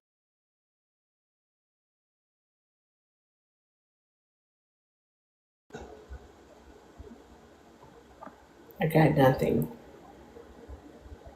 All right. I'm gonna really quick. Okay, I really did want to finish the COVID timeline thing. Although maybe we should save it for another time. I'm not sure. Really long, actually. But I forgot a lot of this stuff. The chat wanted you to finish it too. I saw them when you said that you were. Okay. I want you to finish it. Make a video about it. That would be a long video.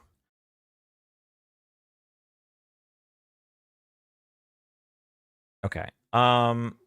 Really quick before we do that, I say really quick a lot. I've noticed that. If you're here for the first time, thank you so much for joining. We're live Friday and Saturday night doing political debates, political discussions, fact checks. We also try to be live for all major political events. So if you like this content, drop a follow, tap the screen. Also, make sure you are following Erica Shante. As you've seen, she knows her stuff, and she is not afraid to let out some of our collective anger when a guest is not getting the point, and that's awesome. Because sometimes we all need to live vicariously through someone else's rage. I don't know about y'all, but I've been angry pretty much since he won the 2024 election, like nonstop. The back, doesn't always come out. So yeah,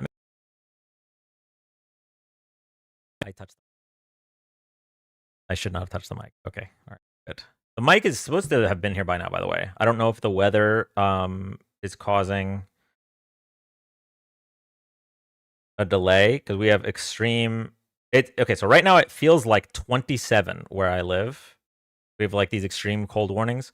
There's snow watch in Tampa Bay, which is not normal. I don't. There hasn't been snow in Tampa Bay since before I lived here.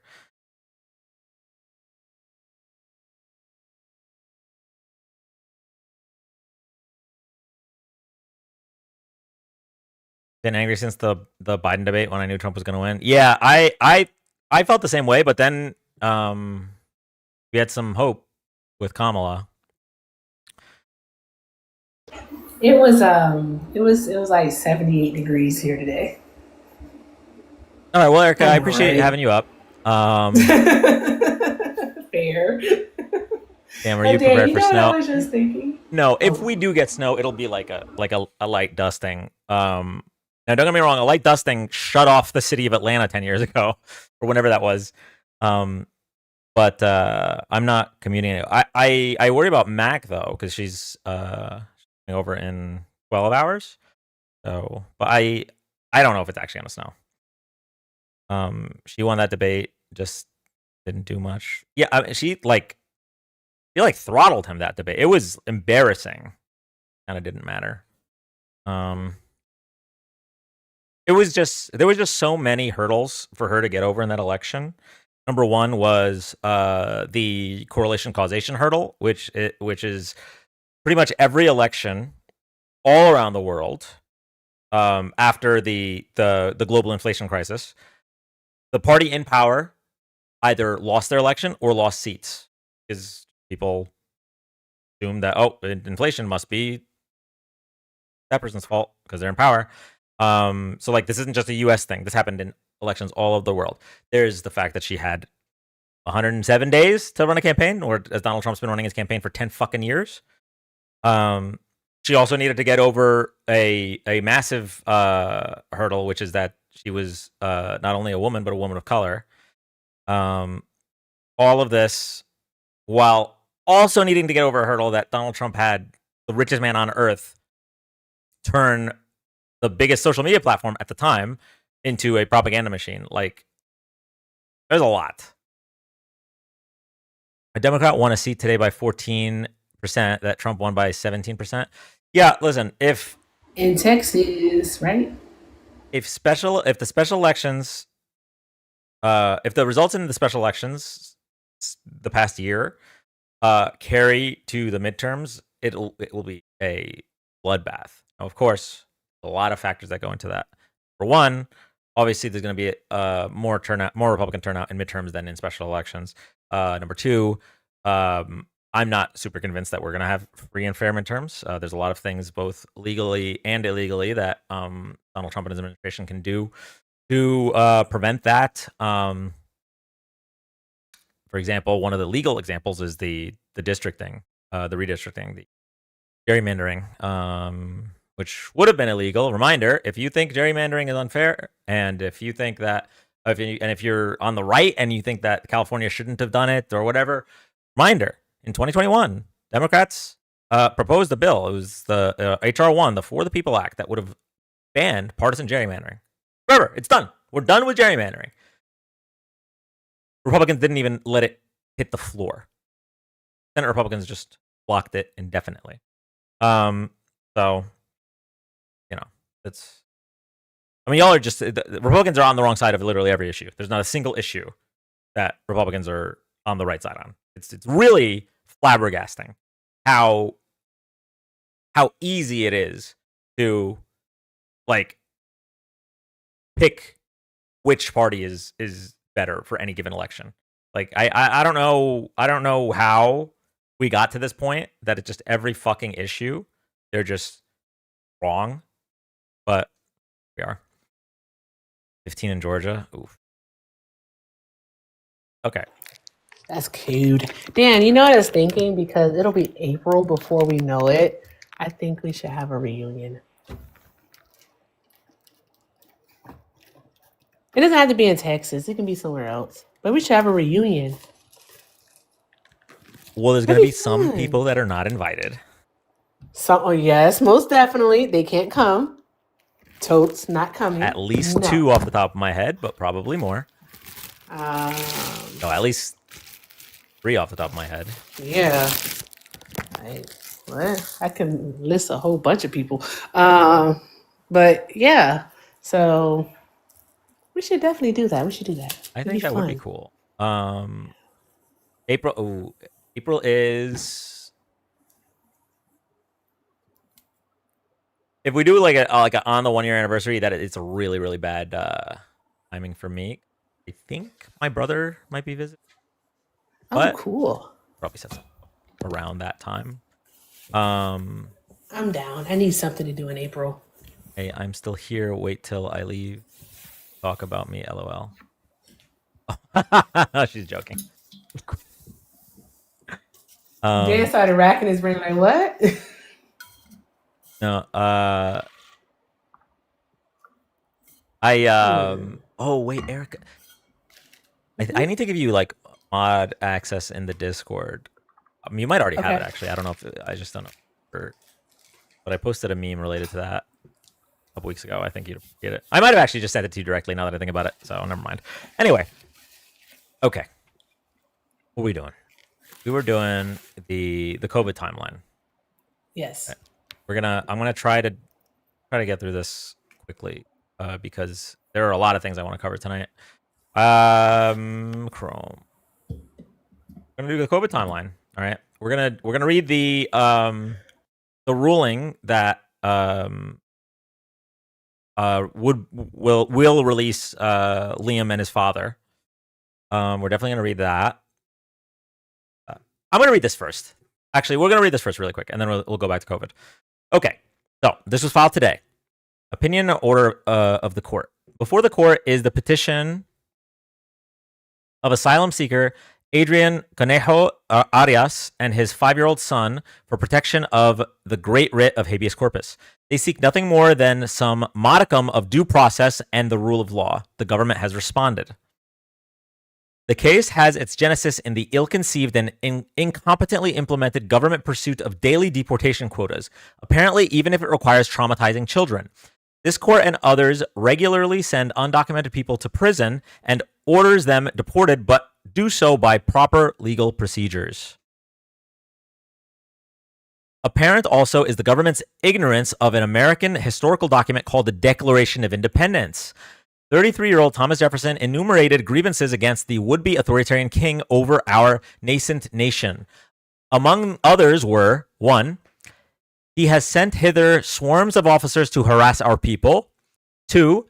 He has excited domestic insurrection among us. 3. For quartering large bodies and armed troops among us. 4. He has kept among us in times of peace standing armies without the consent of our legislatures. We the people are hearing echoes of that history. And then there is that pesky inconvenience called the Fourth Amendment. The right of the people to secure in their persons, houses, papers, and effects against unreasonable searches and seizures shall not be violated, and no warrants shall issue, but upon probable cause, supported by oath or affirmation, and particularly describing the place to be searched and persons or things to be seized. U.S. Constitution Amendment 4. Civics lesson to the government. Administrative warrants issued by the executive branch to itself do not pass probable cause muster. That is called the fox guarding the henhouse. The Constitution requires an independent judicial officer.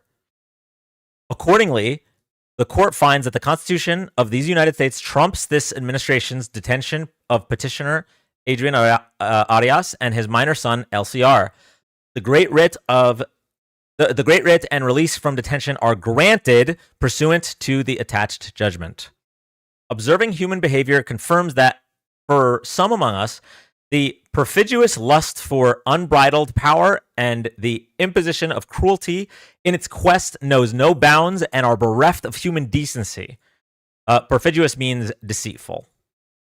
I'm going to read that sentence again because this guy is fucking cooking right now. Observing human behavior confirms that for some among us, the perfidious lust for unbridled power and the imposition of cruelty in its quest know no bounds and are bereft of human decency. Obama. Thank you, Jay, so much for being a super fan. I don't remember the last time someone super fanned. Thank you so much, Jay. And rule of law be damned. Ultimately, petitioners may, because of the arcane United States immigration system, return to their home country involuntarily or by self-deportation. But that result should occur through a more orderly and humane policy than currently in place. Philadelphia, September 17th, 1787. Quote, well, Dr. Franklin, what do we have? Quote, a republic if you can keep it. With a judicial finger in the constitutional dike, it is so ordered. Signed this 31st day of February. Ooh, wait. Bro, typo. No! He sold at the end. He means January. 31st day of January. Okay, well, the judge's name is Fred Vieri, and he also attached the picture. So sorry. Can they rule this null because of that typo? If so, I think he can just like redo it. I'm like 99%. Okay. They fixed it? Okay, cool. Okay, so not only do they include this picture, they also included some Bible passages. Ooh. We love us some Bible passages. Jesus said, let the little children come to me and do not hinder them, for the kingdom of heaven belongs to such as these. And this is why MAGAs will never see heaven, because if you wrote it for the right, you'll never see the light. You're going to hell. Damn, this one just says Jesus wept. Damn. What's the pic? I can't tell. It's the picture of them painting the 5-year-old boy.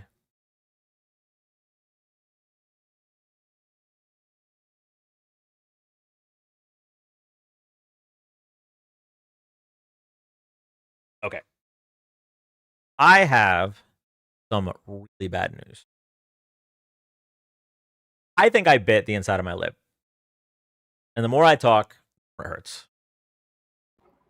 Ooh, did you do it when we were talking to that crazy person? I genuinely don't remember when it happened because I don't remember. Like, I guess maybe you're probably right because I was so upset Trying not that to. I didn't Yeah. notice it. Yeah.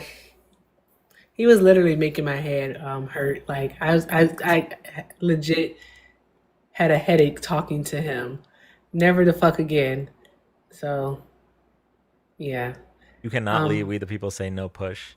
Okay, so you know what? This is what I will do. I need to go. I'm gonna go put the sheets in the laundry so that we have nice clean sheets when Matt gets here. Um, also gonna want to give this a break for a little bit. So one of two things: we can have Erica host for a little while, or we can play a video. But I definitely cannot read the COVID timeline right now, and I'm lots of oil.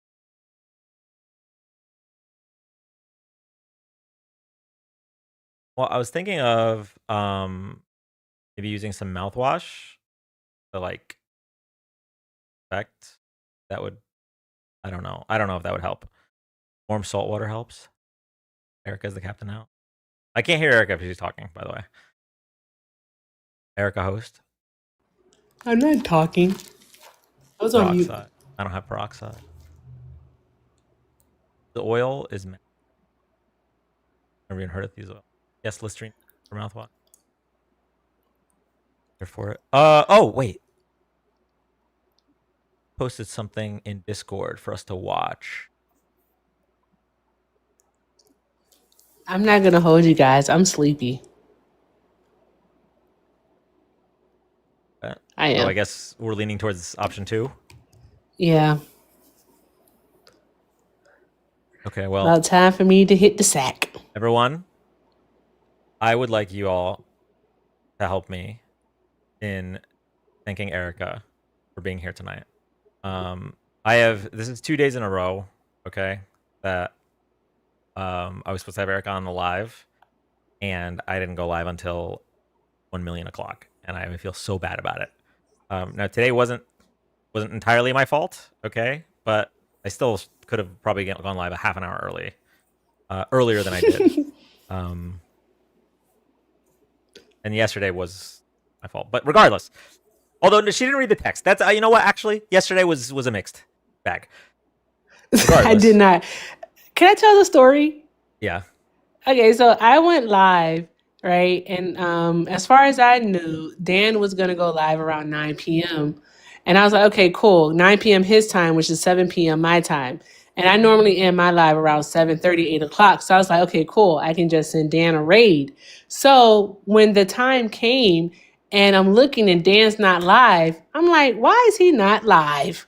What are we doing? Right? And I kid you not, I stayed live for 5.5 friggin' hours.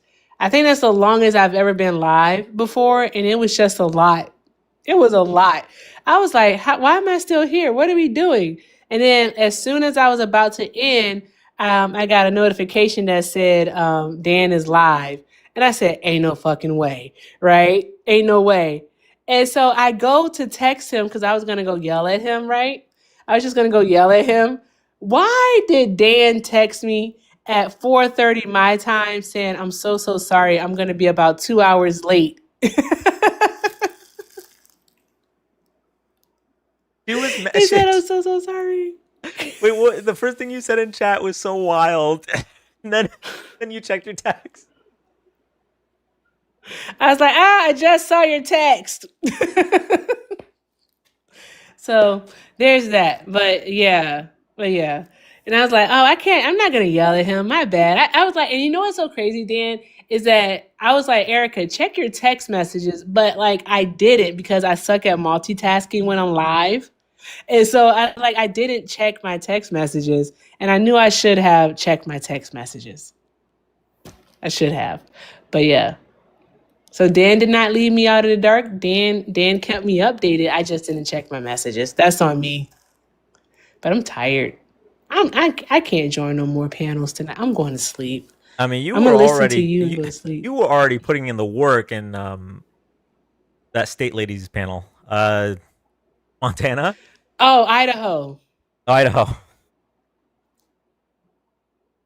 She's ridiculous. There was someone in chat telling me to go up, and I knew I don't know how you can deal with the MAGA panels. I can't go MAGA hunting. It's too much. The over talking, the muting, It's crazy though, right? Because it's like as soon as every single time on that panel, right, when I was proving her wrong about something and just trying to relay the information, it was either a mute or she started over talking. And it's like, what am I supposed to do with this? It's like it's just different over in our spaces. It's like I don't want you spreading information, so yes, I am gonna mute you. I saw that radio person's comment also. Like, what are we doing? We have a constitution for a reason. even if we didn't, it's the idea that criticizing America while living in America is hypocrisy somehow. It's like, wow, criticizing that turkey sandwich after you took a bite of that turkey sandwich. What? Like, anyway, But I have a few thank yous, and then I'm gonna hop off of here. Thank you so much for having me, Dan and the Danimals. Y'all are freaking awesome. I appreciate each and every last one of you. Y'all are absolutely awesome. Let me see. Thank you so much to Morgan for the 15. Morgan says, speaking of McCain, remind him that Navy received a request to literally hide the ship named McCain so Trump couldn't see it when he visited because he's a fucking hateful child. Are you friggin' kidding me? Did that really happen? I hadn't heard about that, but the amount of surprised I am is none. I read these backwards. They know who they are. I got one more. Downloaded I'm sorry. Yeah, you go ahead. That's okay. Then I'm finished. And then thank you so very much to thank you. I'm not going to read it out loud because I saw your first sentence. Okay. Thank you so very much, love. I appreciate you for the 10. Thank you, everyone. Y'all are great. What were you about to say, Dan? Drop some hearts in the chat. I was going to say, I found an image today in the TikTok comments that I screenshotted because it's everything I feel anytime I read like a news story lately. Mm-hmm. Yeah, there you go. That sums it up perfectly. Palestinians shouldn't complain, apparently. Bro, literally. Like that might have been top 10 dumbest sentences in the past year that I've read. Like that was a wild sentence. Drop that in Discord, Dan. Say less. I'm gonna make it a sticker. We haven't reviewed the stickers in a while. Now that we can do stickers with like the regular subscription and we don't have to do Superfan for everything, we should probably add more stickers again.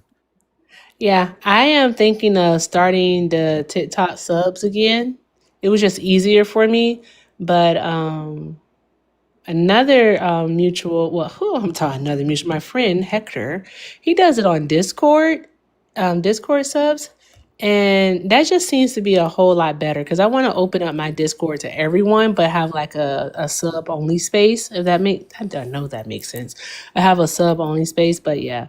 But anywho, I'm gonna go. We have a sub only space on my Discord. The amount. This is I don't mean to hold you, but I swear this is gonna be funny. Hold on one second. You're fine.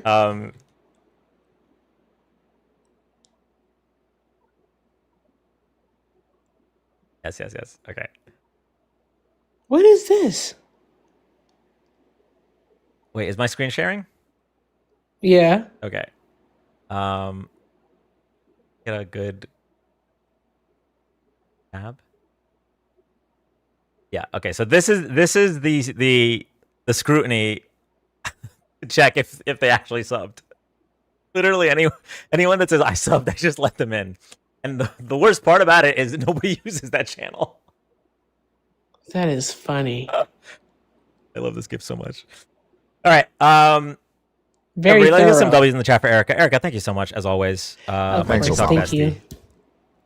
Thank you so much for having me. I appreciate you. And make sure you get some rest before Matt comes over, okay? I am on the fence about if I should or not. Because if I do, then we're going to be on like different sleep cycles. So I might just, this might be a routine where we just stay up all night Saturday night with chat so that I can reset my sleep cycle with Matt on Sunday night.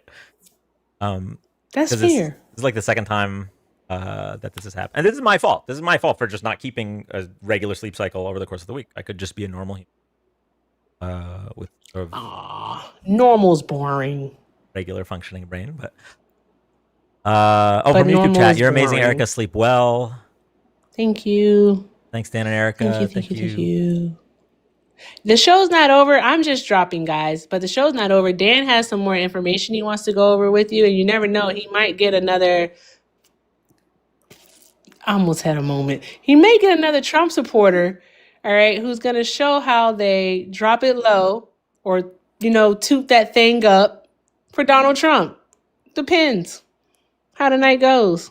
They're fucking cucks, Dan. I'm going to leave on that one. They're just cucks. They're weird. Bye, guys. Good night, Erica. Are MAGA supporters actually arguing at this stage? I mean, we had someone earlier when I brought up the fact that Donald Trump is suing the U.S. taxpayer for $10 billion. We had somebody that like did the math, and they were like, "Okay, well, that's only like $28 each," and he was counting all Americans. So I redid the math for like all American taxpayers, and it'd be $60 each. But even if it was fucking $1 each, why is our billionaire president siphoning money from us? Yeah, they are arguing. They are. The caption is I like this caption. I like this caption because it really triggers them. Erica, thank you so much. The affordability president. You know what's another really good caption? I don't know how many of you follow Allison. She's been running this caption lately, and it even I was super excited to see this. Joy Reid picked up a clip from her live. And the caption is or the okay, so the caption is like what good is like conservatism or whatever. But the question that she asks is what's the plan for the next 15 years? Yes, thank you, Melissa. Like, let's say you're the president, you can get whatever policy you want passed. What do you do, right? And they say, like, okay, so we're gonna, we deport all the illegals or whatever, and it's like, yeah, okay, all the illegal immigrants are deported, right? Now what? Their brains like short circuit. They don't know. What's your argument for people who don't want taxes for our people at the bottom? Don't want taxes for our people at the bottom. I'm confused about your question. They have concepts of a plan. They have concepts of gray matter. Like they've never thought of these things further than just their hate. Like that's really what it is. I've learned a ton from Dean and Parker and all of the other creators I follow. Yeah, when I first got on TikTok, I learned a lot from Parker. And I think he was the first political live I ever watched, and it's actually kind of wild. Like I think he's like the 5th account I ever followed on TikTok. Speaking of Parker, okay, chat. Y'all need to remind me in the Discord. Someone at me, just during daylight hours, okay? Because now it's like 11:30 California time. I need to return a text that Parker sent me when I switched my phone over. Okay, the text doesn't exist anymore because I had already transferred all of my stuff from my old phone to my new phone, and he sent me the text while I'm literally at T-Mobile. So like I took a mental note. Nice mental note, Dan. I took a mental. He's live right now. Oh, okay. So I can text him. All right. I took a mental note to reply to him, and that was months ago. And I feel really bad because it was like a nice text. You can also schedule the text to send later. On his last debate. Okay. Let me do that. All right. While I do that, doesn't check his text live, but you can try. Well, at the very least, I know that I'm not like interrupting what time he's spending with his girlfriend or interrupting while he's sleeping. Like I didn't want to send a text at like 11 something at night. Just join the live on your backup is done, Malek. I left because guests had a weird ringing sound in the background. I really hate when guests have like bad background noise. Okay, I need to lock in text. Let me play a video for you guys while I lock in. 1 second, y'all. Ooh, Saturday Night Live, ice meeting cold open. You already know we're watching that after I send this text. I need to put something up that's not going to distract me.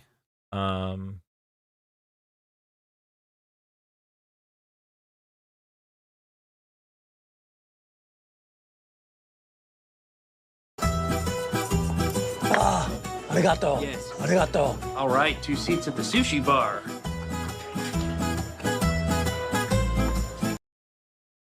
Yeah, here we go. All right, you guys can I have can't fun with get this at for a him. bit. It's Phil Rosenthal. He just. What do you do? How many times can you say no? You couldn't do the big goodbye. I did the big goodbye. He saw right through it. You know what I'll do? I'll call you in the middle of lunch.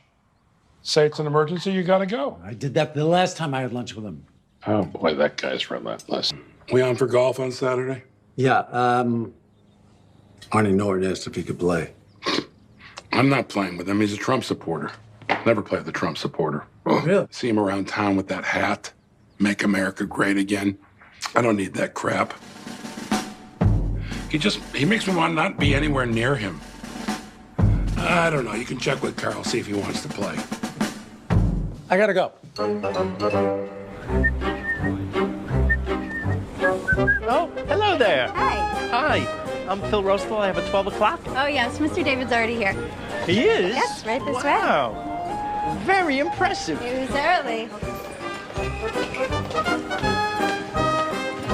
Enjoy. Hey, Phil. Good to see you. Sit down. Sit down. Boy, I'm so glad we did this. It was such a good idea. You were definitely right. I'm starving. I hope this place is good. Yeah, it's great. It's a big portions on the food and everything. It's a fantastic place. You know what else I've been thinking? Really thinking about this Ethiopia thing. Yeah, actually, I heard that we have some budget cuts and Ethiopia is a little expensive to shoot in. Wasn't that one of the shithole countries? I can't remember if that was on the list or not. Oh, look, I'm getting that thing. Oh. Oh, yeah. Oh, look at that.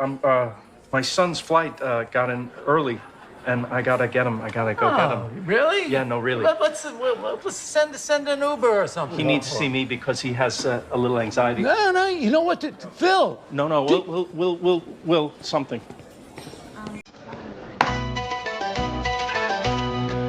Dora. Arigato. Yes. Arigato. All right, 2 seats at the sushi bar.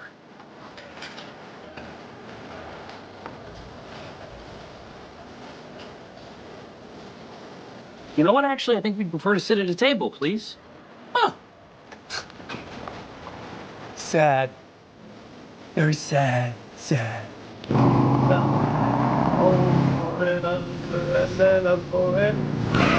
What the fuck are you doing? Motherfucker, what the fuck? What are you trying to do, man? What the fuck are you doing? God. You little fucker! I'm sorry, I didn't see you. What the fuck? I'm so I had to sorry, rip I you didn't out of see that you. fucking car! You little shit! I'm sorry, I didn't see you. Just be more careful next time, okay? Will do. Okay. So, what's going on? What are you doing here?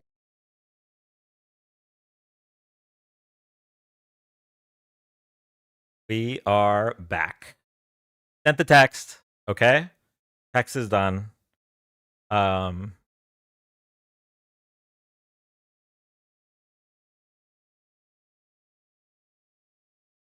Laundry. Okay. I really want to watch the SNL thing though. We got all night for laundry. Okay. I have like 11 hours until she gets here. Okay. I keep saying okay. I'm gonna just stop talking.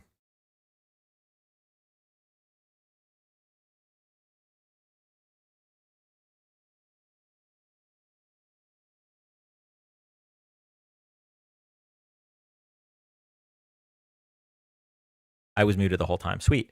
Okay, so I want to put on closed captions, but unfortunately this just dropped. Like, this was tonight's Saturday Night Live. So the closed captions aren't available.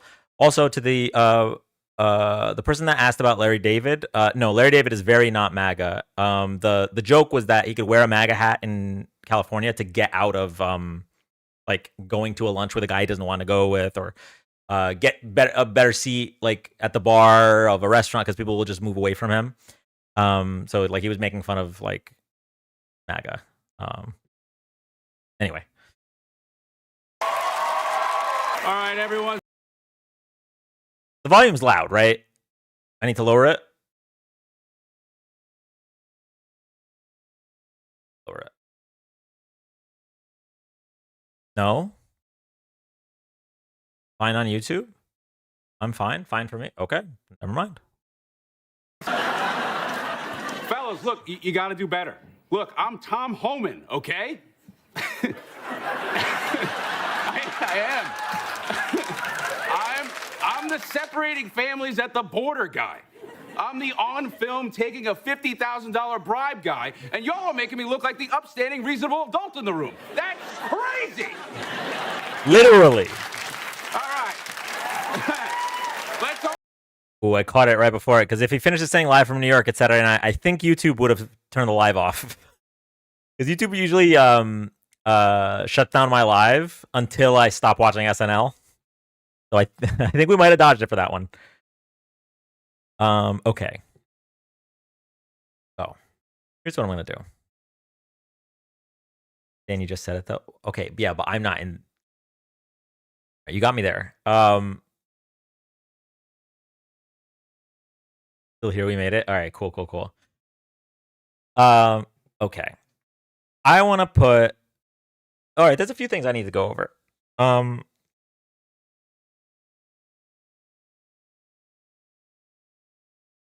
Really annoying. I gotta put the sheets in the laundry.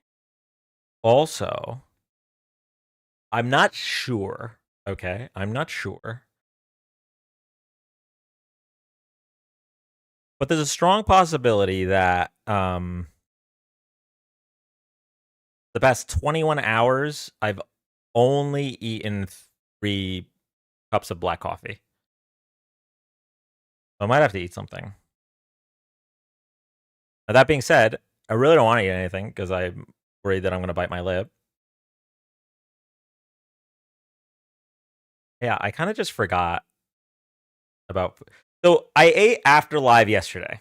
Okay, I ate after live yesterday. I know that. No, I ate after live yesterday. Soft foods then. Maybe a protein shake. I have a protein.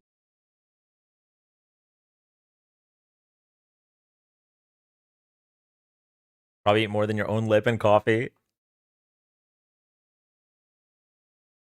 Protein bar warmed up. I'm sensing some ADD in the house. Really? A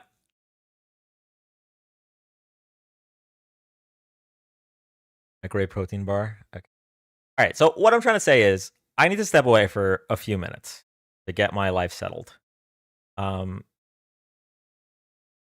I'd like to do, leave something for y'all to watch, or we can turn Angelo on. You guys can speak amongst yourselves.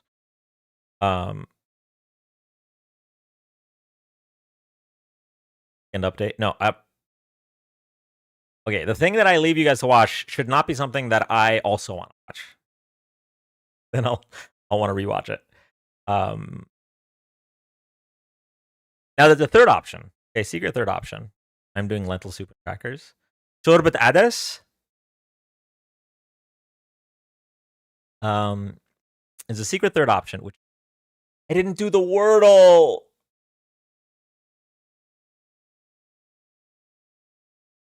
Got to do the Wordle in the Discord. This is 2 days in a row.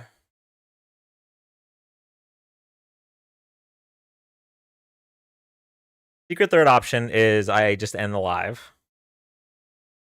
And then we just go live when Jubilee thing drops.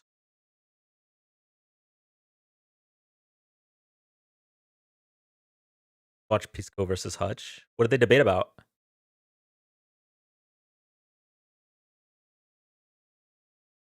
Someone in chat was saying I should reach out to Pisco and talk about something related to the. I don't know what horrible, unprecedented event over the past year it happened in response to, because there's been so many. I think it was before the Minneapolis stuff, but someone was telling me to get Pisco on the live. I gotta go 99 Dan, and since it's 3 hours later for you, then maybe that's a hint. Good night, Ruth.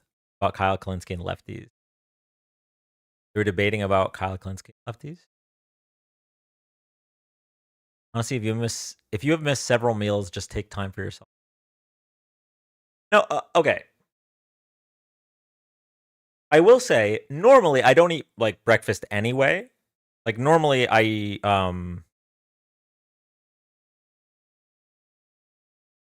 would have eaten like just prior to the live. So it's not like it's not like, damn, normally he eats 3 meals and today he ate 0.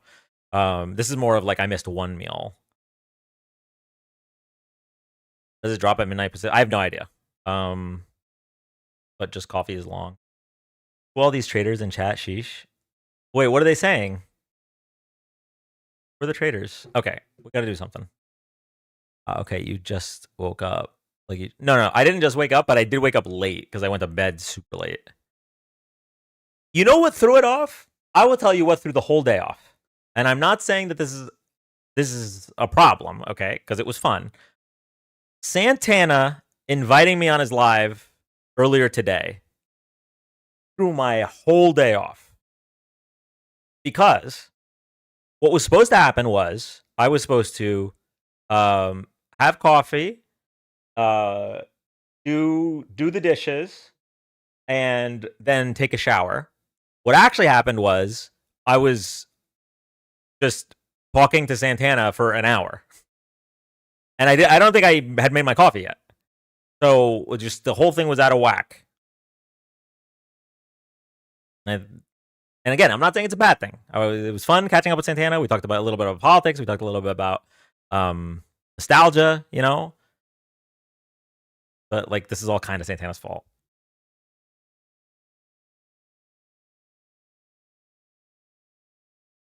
My Santana today was my best.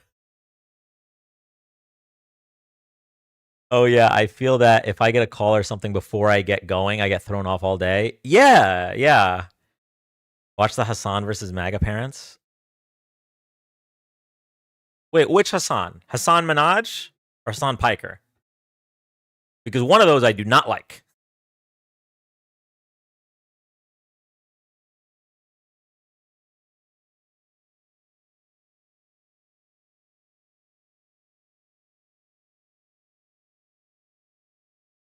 Or Mehdi Hassan. Mehdi Hassan. I love Mehdi Hassan. Put a video on and sort yourself out, I beg. Okay.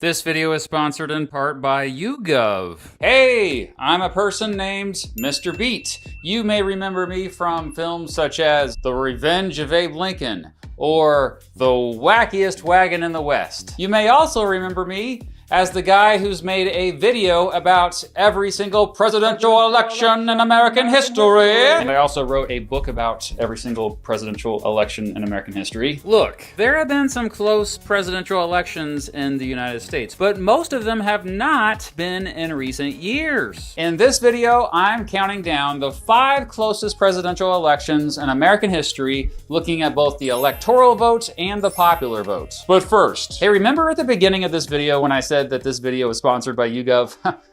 Well, I wasn't lying. It really is. YouGov is my favorite way to take surveys and make extra cash and earn rewards. I originally started using it when during this video. Okay, again, for the 5 closest presidential elections in American history, I have to point out that I'm looking at both the electoral vote and the popular vote. Tragically, the electoral vote is the one that actually matters. The Electoral College actually picks the president and vice president every 4 years. Each of the 50 states hold its own elections, and the political parties in each state pick these people called electors. There are 538 electors in all. When Americans cast their votes on election day, they're not directly voting for a candidate. Instead, their votes guide who the electors should vote for. Still, for giggles and poops, many American political history dorks like me enjoy looking at the popular vote too, as that often gives a more accurate view of how close an election actually is. I should also add that these are not necessarily presidential elections in which Americans were sharply divided on major issues, but rather just sharply divided on presidential candidates. Number 5, the election of 1960. Because John F. Kennedy is a mostly beloved president today, I think many folks forget just how close the 1960 election was. Richard Nixon could have easily won this one. One example of how close this one was? Well, in Nixon's home state of California, Kennedy appeared to win by 37,000 votes. However, after absentee ballots were counted a week later, Nixon came back to win the state by 36,000 votes. Kennedy got 112,827 more votes than Nixon, a margin of just 0.17%, the second narrowest in American presidential election history and smallest margin of victory ever for a Democrat. The electoral vote was 303 to 219, but that was incredibly misleading. In New Jersey, Kennedy beat Nixon by just 22,091 votes. In Illinois, he beat him by just 8,858 votes. Illinois at the time had the 4th most electoral votes in the country, by the way. In Hawaii, Kennedy beat Nixon by just 115 votes. Holy wowza! The election of 1960 marked the first time a candidate won the presidency even though they carried fewer states than the other candidate. At least 24 states were, quote, swing states in this election, meaning they were states that were competitive. That's an incredible number. Just incredible. Being such a close election, many of Nixon's supporters begged him to challenge the results and demand recounts. Both sides accused the other of stuffing ballot boxes, especially in Illinois. Still, within 24 hours, Nixon conceded the election, telling his friend, quote, "Our country cannot afford the agony of a constitutional crisis." As most of you likely already know, Nixon would come back 8 years later and win the presidency. Number 4, the election of 1884. This was a particularly nasty election in terms of campaigning. In a very high turnout election, Grover Cleveland won 48.4% of the popular vote. His main opponent, James Blaine, 48.3%. That's a margin of just 0.57%. Like with the election of 1960, the electoral vote was misleading. Sure, Cleveland got 219 electoral votes to Blaine's 182, but there were at least 14 swing states in this election. Cleveland won Connecticut by just 1,284 votes. Heck, he won his home state of New York by just 1,149 votes. And if he would have lost that state, he would have lost the entire election. Blaine conceded the results fairly quickly, but his supporters certainly did not. Number 3, the election of 1880. This was the first election in which Americans in every state could vote directly for electors. Turnout for it was 4th highest in American history. James Garfield won, getting 214 electoral votes. His main opponent, Winfield Hancock, got 155. But like in 1884 and 1960, the electoral vote was very deceiving. There were 13 swing states in this one. Just 881 votes separated the two in Nevada. Just 664 votes separated them in Oregon. Just 144 votes separated the two in California. Whoa! And it was even crazier with the popular vote. Garfield won 48.32% of the popular vote compared to Hancock's 48.21%. Garfield won by just 1,898 votes. It was the smallest victory in the national national popular vote ever recorded. There were lots of voting irregularities in this one. Georgia's electors voted too late. Virginia's electors all were fighting with each other and stuff. Still, Winfield Hancock conceded the election within a few days. Number 2, the election of 2000.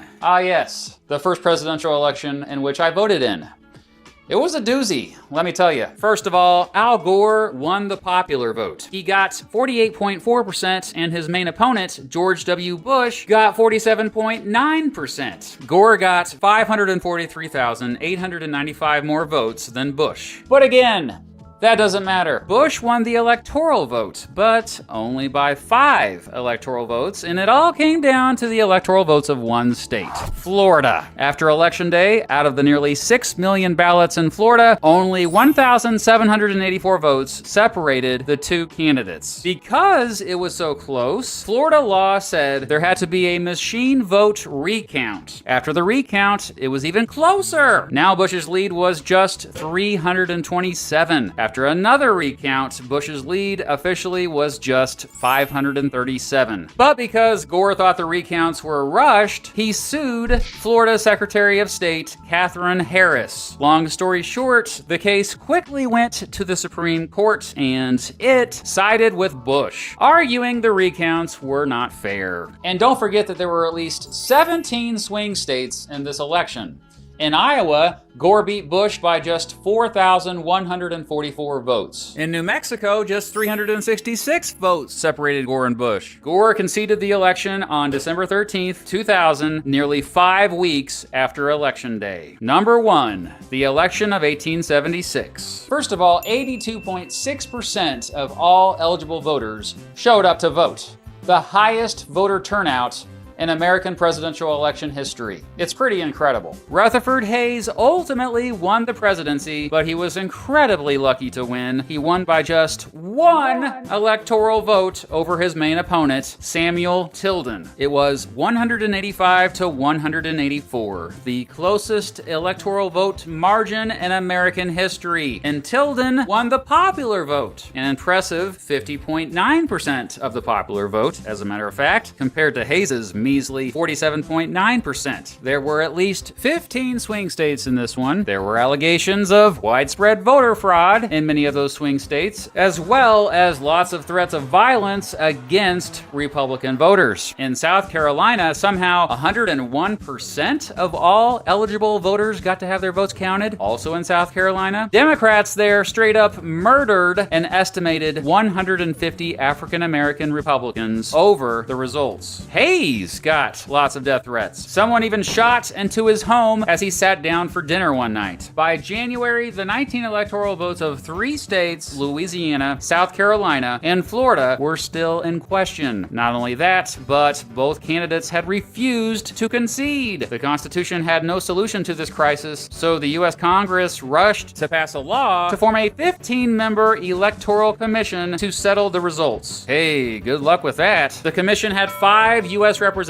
5 U.S. senators, and 5 Supreme Court justices. 5 of the members of Congress were Democrat and 5 Republican. Of the 5 justices, 2 were Democrat and 2 Republican, and then there was David Davis, the 5th justice, who supposedly was an independent. However, Democrats in the Illinois legislature elected Davis to the U.S. Senate in hopes that Davis would support Tilden. That plan backfired, as Davis excused himself from the commission. Davis was replaced by Justice Joseph Bradley, someone more aligned with the Republicans, and he would vote with them. Bradley's vote broke the tie along party lines, and in an 8-7 ruling, the commission decided to award the disputed electoral votes to Hayes.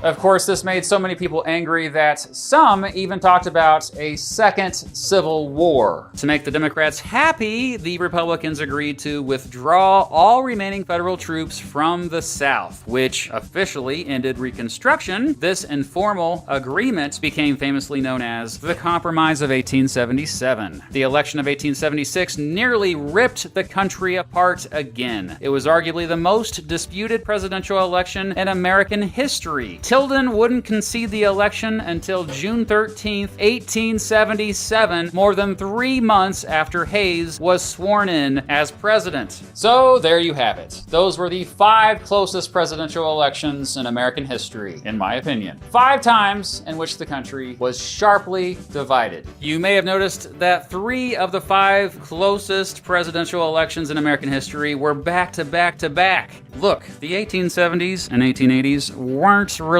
as much a time when Americans were divided on major issues, but instead just more divided on the 2 major political parties. Of course, I have to mention honorable mentions like the election of 1796, election of 1888, election of 1916, and election of 1968. Those were all also very close elections. And you might be surprised to see that the election of 1824 and election of 1800 both didn't make the cut. After all, the House of Representatives had to determine the winner in both of those. Well, the thing is, the majority of the country was actually clearly with Andrew Jackson in the election of 1824. Adams was incredibly lucky to win. I mean, the dude got less than 1/3 of the vote in the Electoral College and popular vote. And what about the election of 1800? I mean, this was the only election in American history to end in a tie, for crying out loud. Thomas Jefferson tied, believe it or not, Aaron freaking Burr.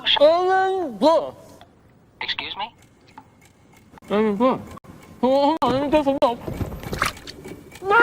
Well, this tie happened only because the Democratic Republicans done messed up when casting their electoral votes. Jefferson and Burr were both running as Democratic Republicans, with Burr as Jefferson's running mate, after all. However, in the House of Representatives, it wasn't even close. Jefferson won 10 states, Burr won 4. Thanks again, Alexander Hamilton, for saving the country.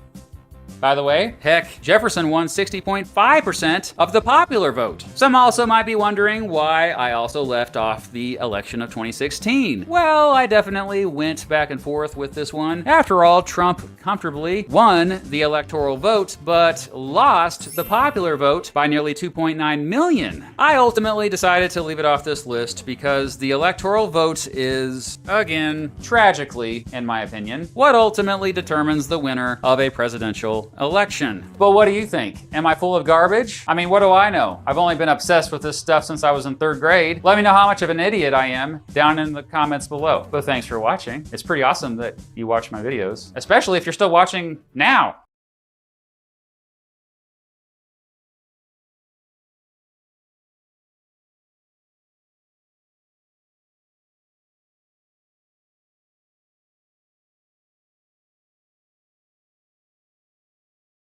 Texting? Testing. How did you guys know that Parker texted me back?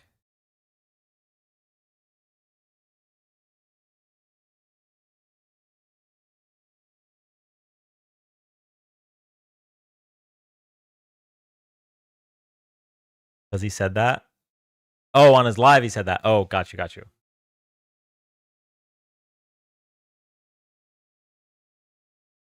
Okay. We have some Saturday Night Live to watch. Welcome in, Parker Raiders. Parker, so Parker actually said he didn't realize I was still live, otherwise he would have sent an actual raid.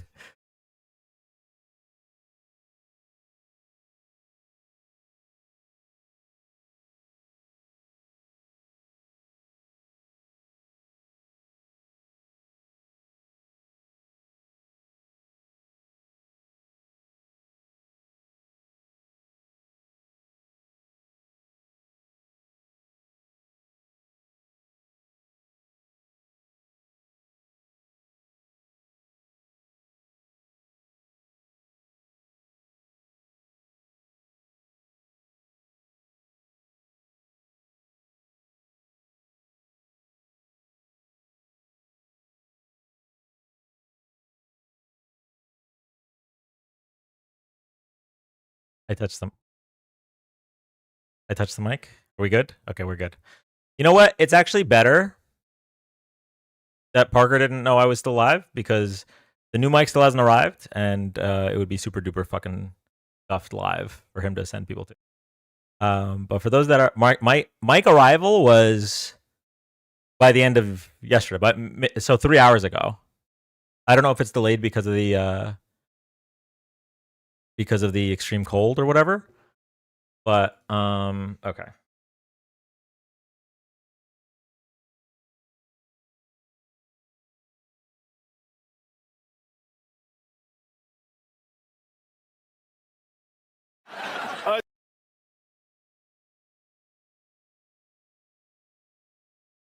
But yeah, we hopefully we'll do the unboxing tonight. Okay, so we watched the Tom Holman thing. So I guess this is the stuff. Damn, look at Tom Holman. So I guess this and then this. Okay, really quick. I'm gonna send the last text. I heated up a little bit of milk. Okay, it's very cold outside. It's I heated up a little bit of milk and I'll have it with buy one get one free at your local Publix.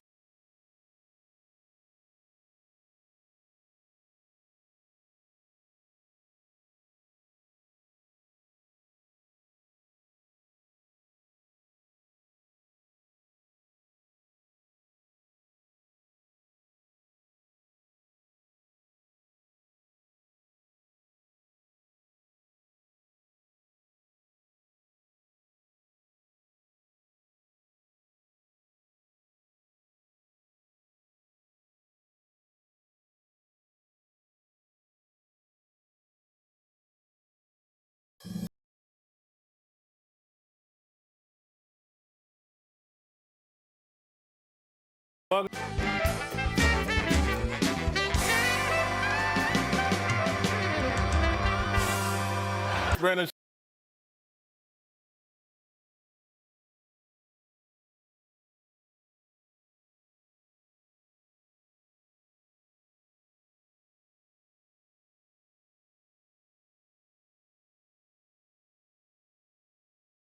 Testing? Okay.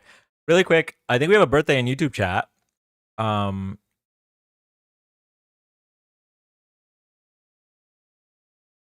Do you love the silver-haired god? Happy birthday. No? Wait, are we trolling? Is YouTube chat trolling? It's everyone's birthday in YouTube chat. Okay. YouTube chat's on their own. They're doing a side quest over there. I take it back. I take it back. Sorry. It is Black History Month, though. Happy Black History Month. Is that a thing? Say Happy Black History Month?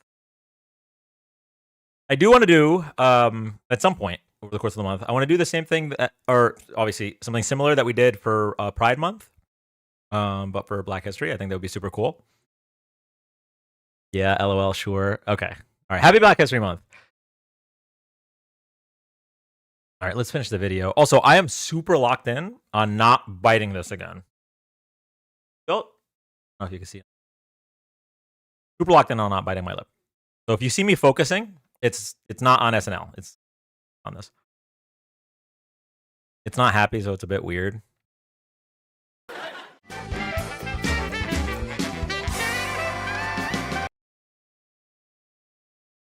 Okay. The move here. The mic work? Yes, the mic's working. Okay. So here's what I'd like to get done before Matt gets here. Approximately 10 or 11 hours from now. Okay. What I'd like to get done. I'll finish the laundry. Okay. Gonna do the mic unboxing, hopefully. Hopefully it arrives. Otherwise, Amazon Prime's got some explaining to do. Mic unboxing. As much as I want to finish the COVID timeline, I really don't want to talk too much and rebite my lip. That's not even the right link. Stop, wait. Nope. Where was the COVID timeline? Many tabs open. Oh my.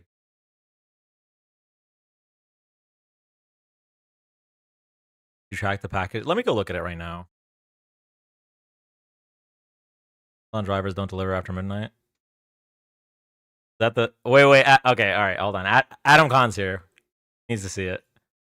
So this was the you saw the caption. I don't know if you ever had MAGA reacts, but he was doing tricks on it, bro. He was like, "Yeah, let him sue the American taxpayer for $10 billion. That's fine, no problem." Yeah, he lies all the time.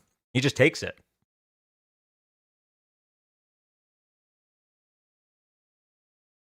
I think I've seen him on other lives.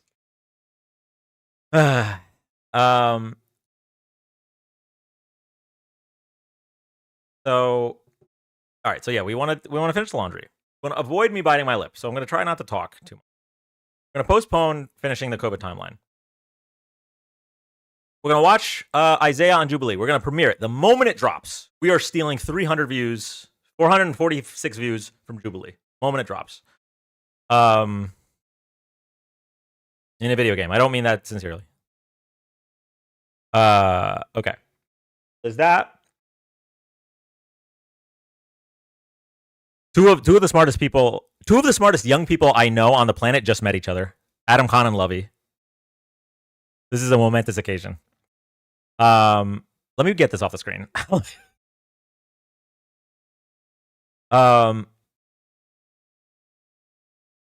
there anything else, chat?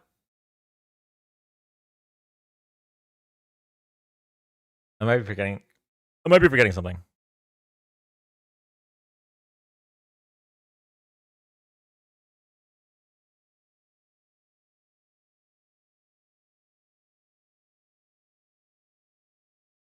Thank you, Patriot. Yes. Wordle. Oh, I didn't do the Wordle yesterday. I'm bummed again.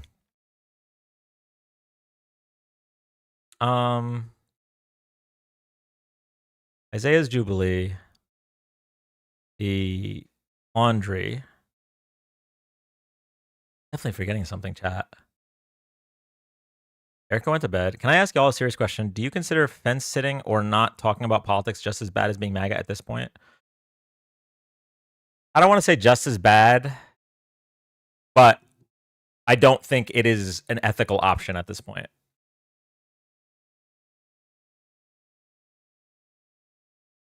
Just as bad is tough for me because like MAGA are, I feel like, irredeemable.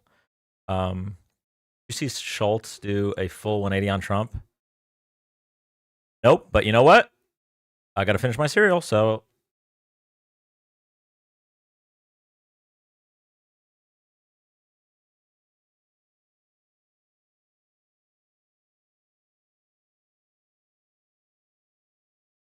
Andrew Schultz has.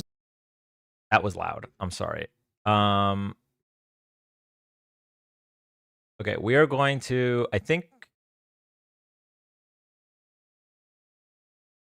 no matter what, we're going to have to watch this through a commentary channel.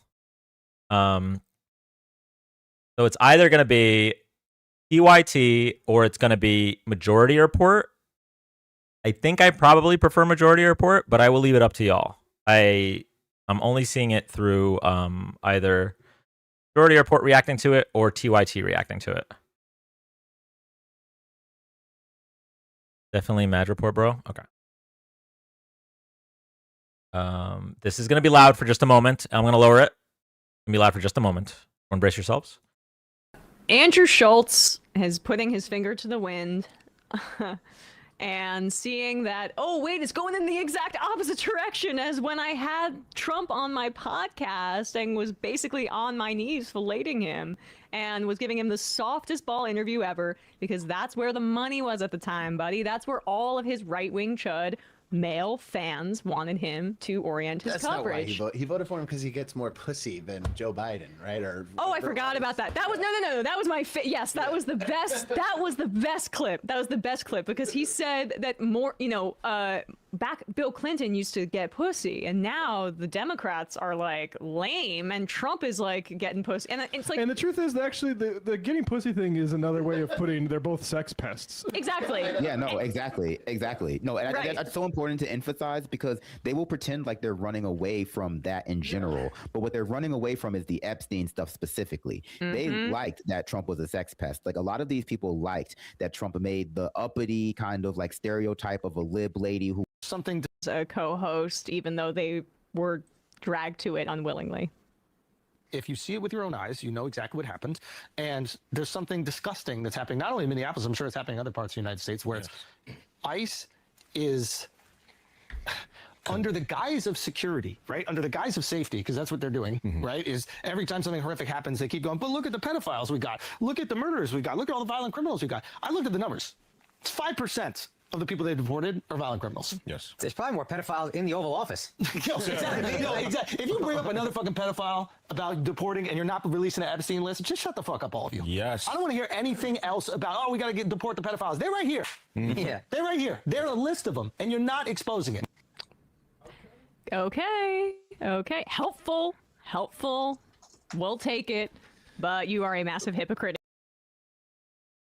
Is there more, Adam? Also, I just realized it's probably best to find clips like this on Twitter, actually.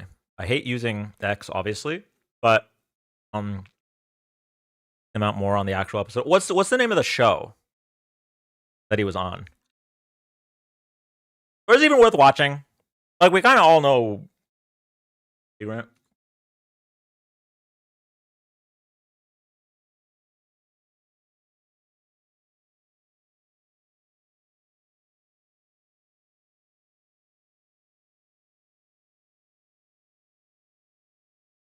Buds. It's timestamped, so you don't have to scroll. Oh, okay. Am I about to destroy my algo? Can I be honest? If I had to choose who I would rather have in my place, no question, Miles over Mark. Really? Miles is such a good house guest. Okay, let's do the timestamps here. Mark's bath baby batter plus no shower. Okay, skip that. Miles moving, we can skip that. Who has the best wafers? No Pound Town. I don't even know what that means.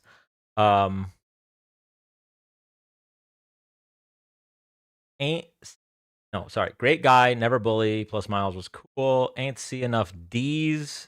Plus weak strategies. ICE. Okay.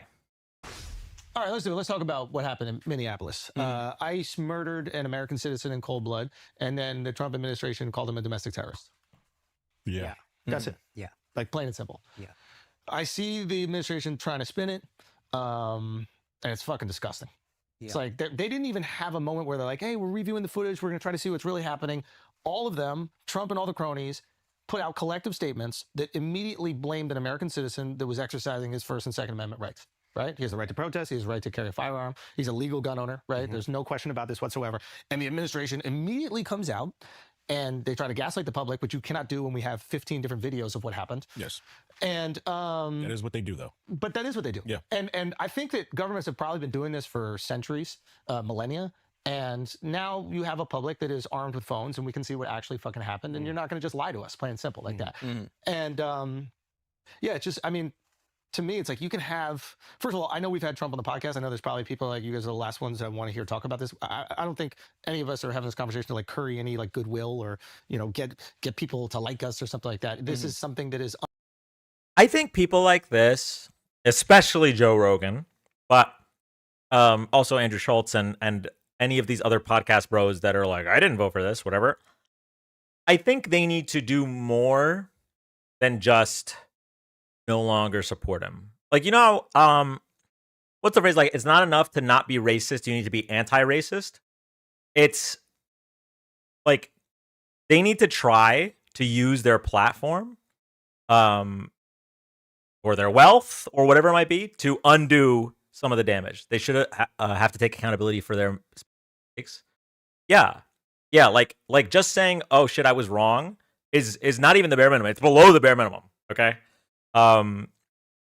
They really need to not only burn, but do something to make sure that they can try to undo some of their damage.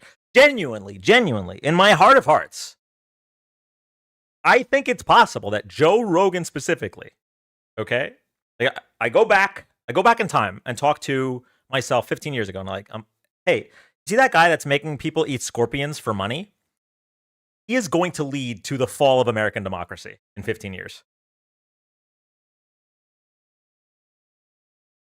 Like,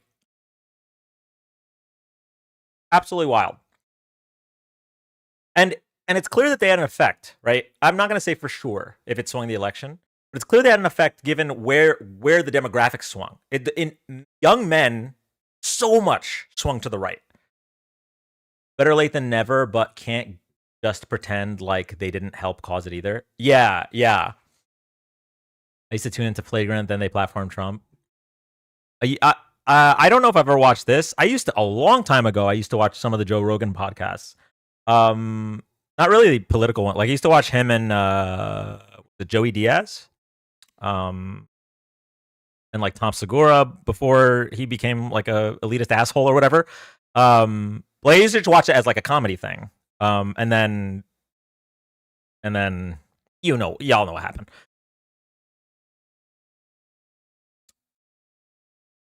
Undeniably abhorrent, and you should be called out. Simple as that. Yep. Like, it's disgusting. I get the frustration. People are like, "Oh, but you guys were with them." Yeah. It's like, yeah, I get it. 100%. I get it. Yeah. Again, if you never want to watch another thing again because we have Trump, that is totally fine. Respect it. I completely get it. You're 100% allowed to be frustrated. We made that decision knowing it was open to criticism.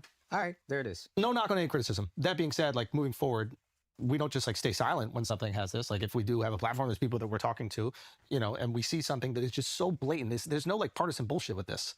If you see it with your own eyes, you know exactly what happened. And there's something disgusting that's happening, not only in Minneapolis, I'm sure it's happening in other parts of the United States, where ICE is under the guise of security, right? Under the guise of safety, because that's what they're doing, right? Is every time something horrific happens, they keep going, but look at the pedophiles we got. Look at the murderers we got. Look at all the violent criminals we got. I looked at the numbers. It's 5% of the people they deported are violent criminals. Yes. There's probably more. Really quick, Dan Lore. For the first 6 weeks or so that I went live, so like August and September of 2024, there was one dude that would like DM me every day I was live, calling me the gay Andrew Schultz. No, sorry, the LGBTQ Andrew Schultz.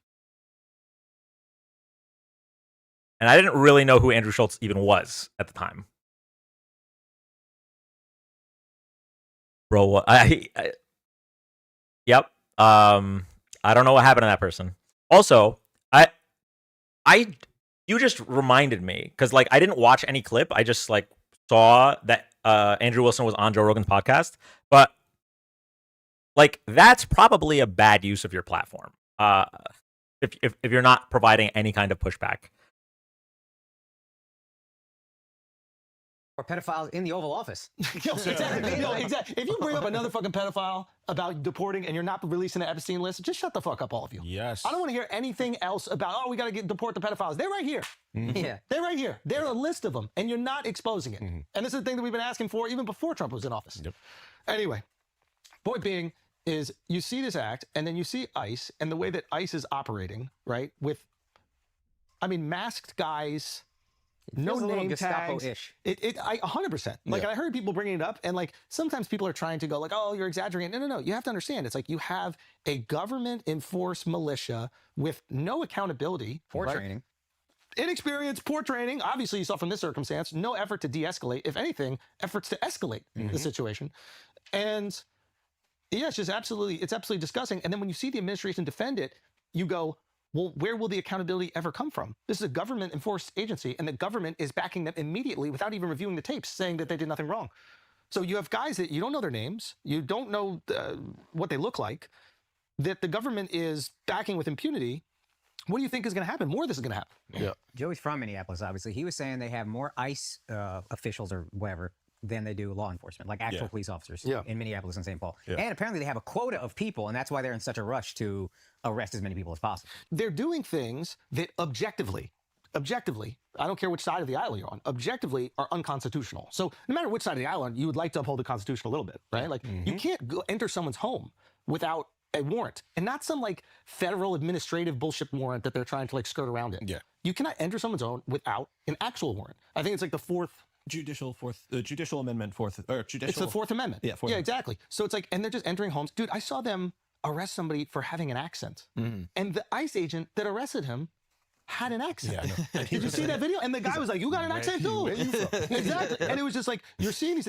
I mean, obviously, you've heard of the situation of them deporting legal residents. Yep. Like, we at a certain point in time, and I think this is why there's zero support for this. I think it's important to speak up because I've spoken to a lot of people who are seeing it and they think it's abhorrent, and they go, I don't know if I feel comfortable talking about it. I don't know if they feel like exposure to Trump or whatever like that. I think those are the moments where you got to speak up, especially because you see how Trump moves. It's like, hey, you speak up, you're out. All right, then you're out.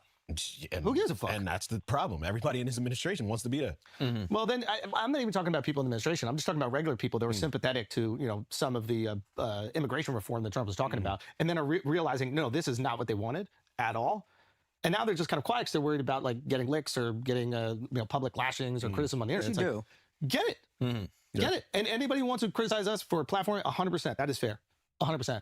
But that doesn't mean you just stay quiet. Like if you see something that you look at and you're like, I don't think this is America that I want to live in, and which is the sentiment of everybody right now. There are a few like ideologues in the internet that are trying to defend this. I'm sure you guys have seen. Yeah. But I think the majority of Americans are looking at this and they're going, this is not a country that we believe that we are. And we can't continue to support stuff like this. And I think it's important to talk about it. I'm just going to give you pushback. I don't think the criticism that we're getting for having Trump on is fair because one, we've had people from both sides of the aisle on, and it's like we've never been a podcast that's like, hey, you should listen and do what we say or tell you to do. Right. We're just curious guys who wanted to have a conversation with the guy running for office, running for presidency. We wanted to have Kamala on as well. So it's like that criticism, I don't think it's fair. They're just, because we had him on and now they're like, oh, everything bad he's doing, we're attributing that. Okay. The Dan Malek official take, right? I actually don't have an issue with platforming Donald Trump. However, you cannot platform him or other figures like him without knowing what you're talking about and without providing adequate pushback. The issue is glazing him when platforming. Yeah, exactly. Like if he lies, right? If when he lies, if you don't call that out immediately, that's when it becomes a problem. I really don't think there's an issue with just having him on. It's just like it's about responsible platforming, in my opinion. Because it's not like you're. A lot of people say like you shouldn't amplify like their message or whatever, but he's the most famous person on earth, bar none, right? Similar to Nelk Boy's interview with Netanyahu. Yes, exactly. Bro, I have no problem with them interviewing Netanyahu. Fucking do it. Where's the pushback? Where is asking about, okay, well, even before October 7th, why are you expanding settlements in the West Bank? What is the goal of that? Why are you displacing people? Right. They asked him if he likes McDonald's or Burger King more. Jonathan Swan, one of the only people ever to properly platform him. Jonathan Swan. Wait, is Jonathan Swan the guy I just asked about today? That? Okay, but it's never pushed back in answers though.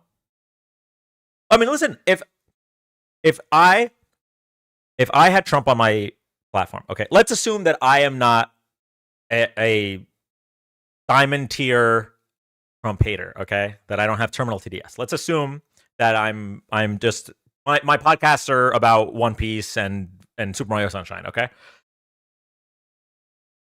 And Trump said something that's like blatantly false, and I push back on it, if he doesn't like admit that it's wrong or something, we're just not going forward. I'm not doing that. I'm not just letting, I won by like, I lost by like, I didn't lose. That was a wild freaking line from, was that Rogan? I think it was on. Well, you're a fake news radical leftist when you point out MS-13 is not a real tattoo. Yo, seriously. Yeah, I mean, that's my personal opinion. Now, of course, in practice, right? In practice, I would rather we just don't platform these people because there's probably not, the people that are platforming them probably aren't going to provide adequate pushback. Like, let's be real. But like, in principle, I don't have a problem with platforming Donald Trump. You just have to platform him responsibly. Same with any other public figure. I will say, I'm on the fence about someone like, am I talking loud? I'm sorry. I'm more on the fence about someone like Nick Fuentes, where like there was a point where he was super duper obscure, right? And as he gets platformed more, like he gained more notoriety. The question is, was that just because of platforming, or was that because of irresponsible platforming? Not entirely sure. I'm not like super sold one way or another on this. On the fence, to platform him. Yeah, like period. Because if someone's a public figure like Donald Trump, it's not like you're exposing a new audience to Donald Trump. So like, as long as you platform him responsibly, then I'm cool with it. But Nick Fuentes and someone more, maybe more radical, but way less popular, I'm not sure. I'd have to think about that. I don't know my answer to that. Platforming played a major role. Fuentes has been around for almost a decade, but only got big lately. So, Adam, I guess my question is, was it platforming or was it irresponsible platforming? Because, like, I have to imagine Kanye bringing him to the White House was a big part of it. Anyway, we can keep watching the video. To you, just because you had him on, and I don't think that's fair at all.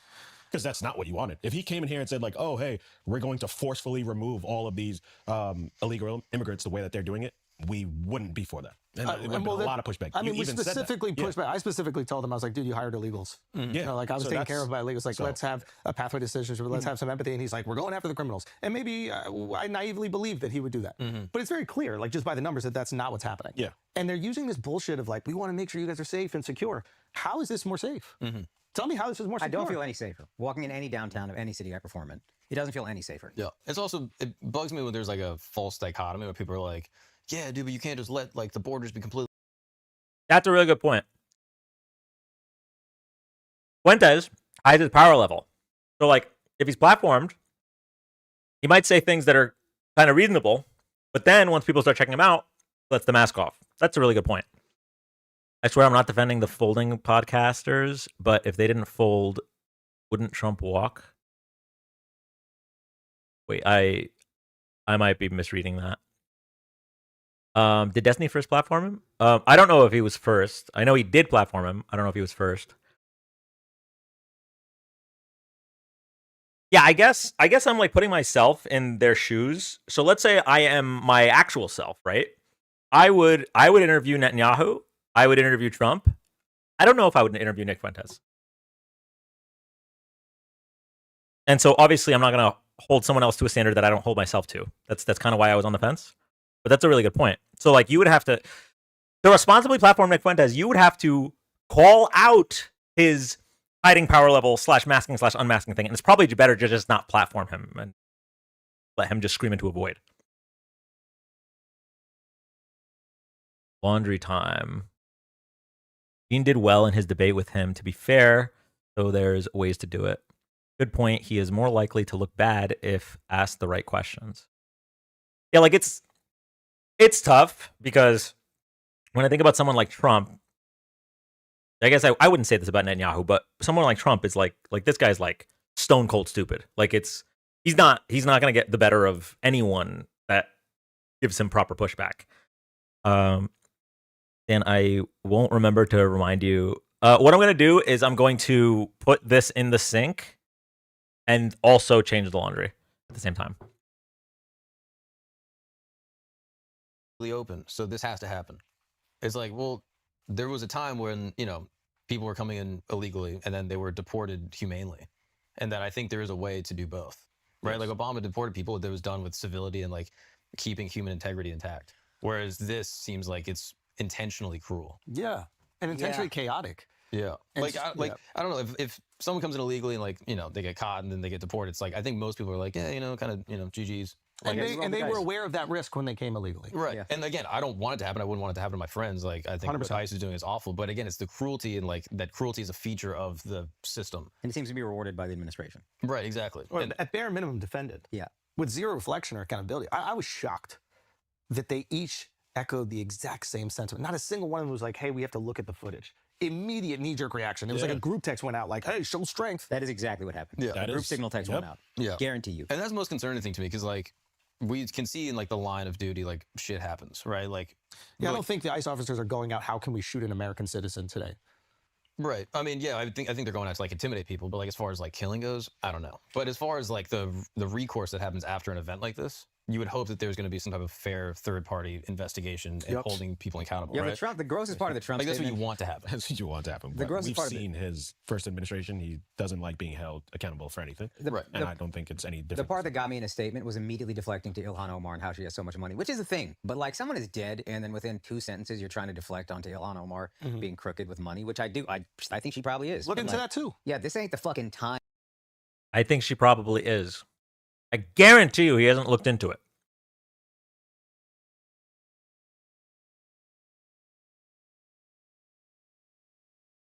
It's so weird how people just go by vibes and feelings about stuff like this. They don't get to play that I didn't know card when Project 2025 was revealed before Election Day. You think we will ever frame the rhetoric towards ICE does wake up wanting to shoot Americans? I don't know. Median voter. Oh shit. Okay, wait. Hold on. My dad, all right? And I will say I prefer this to I know a lot of you have lost your fathers. They are MAGA brain rotted husks of the men they used to be. Or maybe they've always been fucking racist scumbags, whatever. So I am not comparing my situation to people who have MAGA dads. All right. My dad is the prototypical swing voter. It is absolutely absurd how often he'll go back and forth saying, I can't believe anyone voted for this man. I would never vote for him. To I think Trump's probably the best option. It's so insane. I remember this one. I remember vividly. I remember. By the way, I don't think he voted in any of the past 3 elections. He just didn't actually show up to vote, so it doesn't really matter. But the Christine Blasey Ford testimony, he watched that, and he was so taken aback that anyone would support the people that are propping Brett Kavanaugh up. Like, he was like, I believe her. Obviously, he said this in Arabic, but like, I believe her. And the way they're, what the fuck, your dad is funny. Like the way they're backing him for no reason. Like, it's just the way they're like demonizing her. I can't believe anyone would ever vote for. I will never vote for this man. No way. And then I remember in Biden's term, he was like, yeah, so we really need Trump in office because this situation with Israel is a problem. And I'm like, bro, you know that Trump said that he would be the #1 supporter of Israel and he wants Netanyahu to finish the job, and I had to remind him because like he was just like he was getting, I don't know, the whatever Jill Stein pack was hitting his FYP, and it was just like, I can't believe that this administration would support this. We should get Trump back.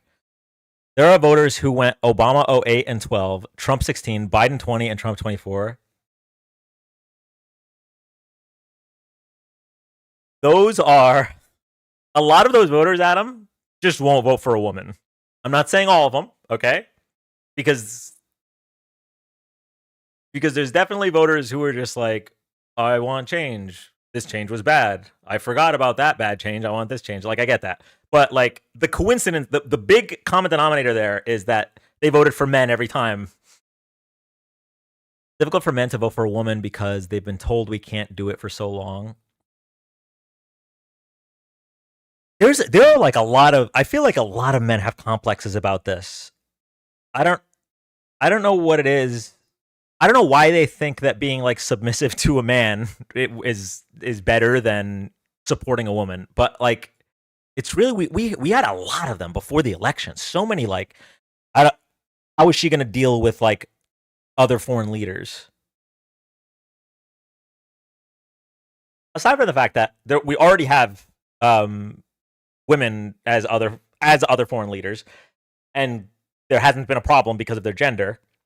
Aside from that, like, do you have like women in your life?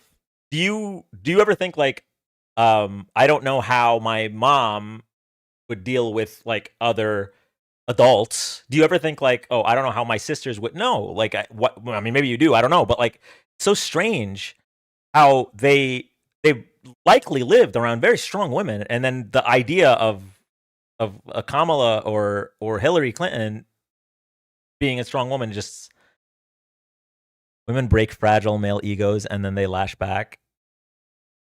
The bigotry always comes out eventually. Vivek might actually lose Ohio just because he's brown. I'll laugh my ass off. It's so insane. Okay, I still haven't decided if I want to court the sponsorship, okay? So I'm not gonna say the company name, but if you would bet on no for Vivek winning the Republican nomination like 2 months ago, if you would just bet that Republicans are probably too racist for this, you could have 10x your money by now. And we probably always should bet on Republicans being racist. I guess I don't know why being submissive to a man is better than supporting a woman. That is real talk. They're finally gaining ground on their misogynistic ideology. They don't want to lose it now. True. The craziest ones are the women that say that about women.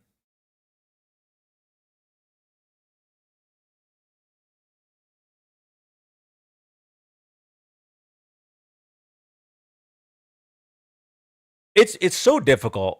Okay, it's so difficult for me, like after having a conversation with like a woman like that, right? It's so difficult for me to not like just build resentment. I always I'm frustrated with conversations like that because it makes me really want to it almost makes me feel like misogynistic. You know what like I don't know how to put it in words, okay? It's like you having so much internalized misogyny is making me want to be a misogynist. That's how bad talking to like women that say that women can't run the country feels in my head. Like it just, and I have to remind myself, it's not all women, okay? It's oh my God. Sorry, but they deserve all the shaming. Mansplaining misogyny to women who are doing it. Yeah, that's the thing. I don't want to mansplain to them that they're misogynistic. And usually, thank God, chat usually provides me with provides me. Chat usually there's women in chat that raise their hands to come up and speak to women like that. So and I do appreciate that for sure. It's the same reason why like I hate talking about abortion with like other men. It's like anyway, They would be the same women that would stay with an abusive partner in an abusive relationship. I don't know that that's fair.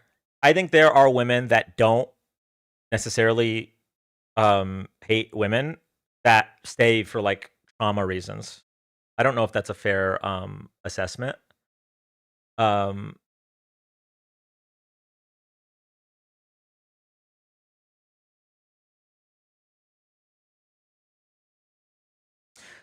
I do think you could probably say it's the same type of woman that would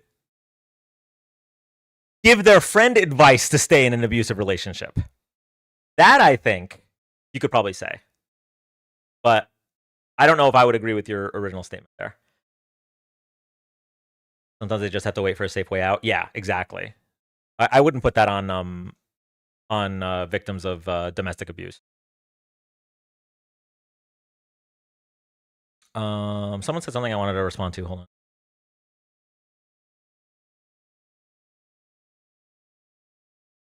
I had that response to immigrants for Trump, and my parents are immigrants. I hate being that way. It's the good Christian women that have to obey their husband, so they follow his lead. Oh, someone said the thing about abortion. Yeah, so like, abortion came up a lot, especially when leading up to the election. And I just really, really, really hated debating abortion with like other men. I really wanted to bring women up to speak on it because it's like, I just don't know why we're talking about it. Now, I have conflicting opinions over the course. That was my opinion back then. Now I'm a little conflicted because on the one hand, like it's not our business. Why are two men talking about it? But on the other hand, they probably, because of their misogyny, would be more receptive to a man. They probably, because of their misogyny, would be more receptive to a man explaining what bodily autonomy is, explaining the negative repercussions of banning abortion, et cetera, et cetera. Additionally, it might be imperative on men to use our privilege in this regard to fight on behalf of women's rights. So I'm super on the fence about this. Like I used to just I used to go back and forth for like a minute and then be like, all right, well, I don't have a uterus. I'm going to bring up somebody with a uterus. But now I'm on the fence about what the right move is. Need a man to talk, to discuss it with, right? Yeah, again, HRC won the popular vote, so I don't know what you. Oh, I don't know. There's a whole conversation going on in YouTube chat. I'm sorry, I keep forgetting that YouTube's there. Do both. Yeah, I mean that's basically what we've done lately, is both. Although it doesn't come up so much anymore, because like it used to. Obviously, the topic used to be super easy, right? It was, I'm voting for Kamala Harris. Why do you support Donald Trump? Right. So abortion would come up a lot. But now, as we're trying to keep like current, it doesn't come up as much. And you know what? Now that I think about it, it probably should. I should probably start bringing this up more because of everything, the collective trauma we're all experiencing with what's going on with ICE murdering U.S. citizens and what's going on with our foreign intervention and it's everything going on with this presidency, with them raiding Fulton County, etc. This is just this week, right? Like we don't talk about. It comes up on Parker's live almost. Well, because Parker has a different live than I do. Parker's lives are always, why do you support Donald Trump? So it's going to come up. But like I try to change my captions either based on this was based on ICE and also Trump suing the American taxpayer for $10 billion. So like this was topical. The last caption was topical. I try to be a little bit more topical lately ever since I really wanted, this was the plan, by the way. I used to go live every day before the election. My plan was to, once Kamala wins, we would cover politics, I don't know, 1-2 days a week, and then maybe I would just play games or something. But I've been bound to the hand that we've been dealt. Now, that being said, I don't really have a problem with Parker and Dean doing that topic because I think that topic does get into a lot of different talking points, I guess. And even though we can feel, okay, because we're involved in politics, we can feel like, damn, we're really doing this topic again. Like, how do they not know by now? There's still so many people that barely engage in politics, right? And I do think it's still important for them to learn some of these things, right? So, how are you feeling about the chances of free and fair elections this November? IRI, I had a quick conversation with IRI on his live a couple nights ago, and he kind of assuaged my fears. I am now leaning a little bit more towards we will have fair adjacent elections. But I'm like 51-49. I'm super on the fence. Now that being said, I've said it before and I'll say it again. Even if I was 99% sure that we are going to not have fair midterms, that doesn't mean that we don't try. Instead of men speaking for us because no one listens to women, we need to make them listen to women. How do we do that, Amy? That's true, but how do we do that? I kind of lost my train of thought for a second. Okay, so because of everything that's going on, we kind of stopped talking about the current real world effects of the overturn of Roe v. Wade and all of these archaic laws in southern states. How like I used to bring this up a lot, and a lot of people didn't know this. How we have, I think it's like 17 states where abortion is just totally banned. Even if you were raped, not allowed. It's only allowed for the health of the mother. And even then, we've talked about it on the slide before, health of the mother exceptions don't actually necessarily save the mom because doctors don't want to be sued. There's so much red tape that they need to go through. And by the time that it's 17, oof, I still got something up there. And by the time that they get the approval to try to treat sepsis, it might already be too late. So actually pull up the map real quick.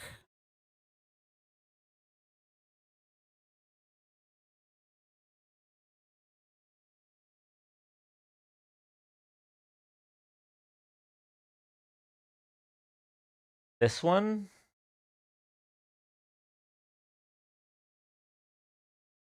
I don't remember if it was this one, but it's basically the same thing. Yeah, so well, according to this one, it's 13. So maybe I don't know if I'm wrong. Okay, I might be wrong. But either way, like all of these dark red states, if you get raped, you have to carry the baby to term. Maybe we need a man podcaster educating men who is a vet and is built.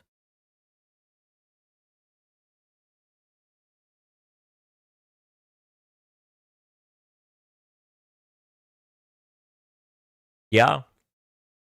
I did say this before the election. I said we were talking about, I'm starting to sound like Trump. Holy shit. We were talking about the podcast, okay? The legendary podcast, Concepts of a Dan, that we never started. But for the election, we were talking about how we need more like fucking gym bros on the left, or just like Chads on the left, right? To try to win back some of this generation. Because like I don't want to give up on Gen Z men, right? If you're 45 and still support Donald Trump, you're irredeemable. You have hate in your heart and it'll never go away. But like if you're 19, right? You were 11 when he first got elected. He says while hating Hassan Piker. Okay, Hassan isn't the answer though, because Hassan was fucking lobbying against Kamala Harris. What's the fucking point? If he's just radicalizing them to the other side. Like it's the same outcome. Trump wins in both outcomes. He lobbied for Palestine, not against Kamala.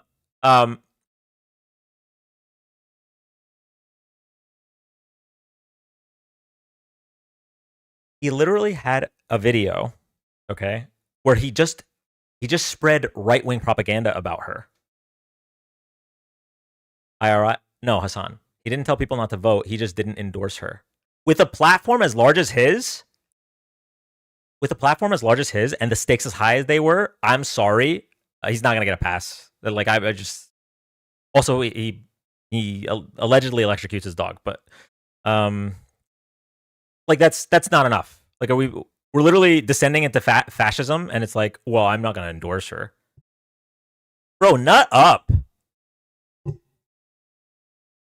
He was the largest Twitch streamer at the time. I think now, the largest political Twitch streamer at the time. I think now it's Asmongold. Thanks, Hassan. Agree to disagree. I mean, we can agree to disagree. That's fine. It's just like the only way for Donald Trump to not be president was to vote for Kamala Harris. Period. That was the only way.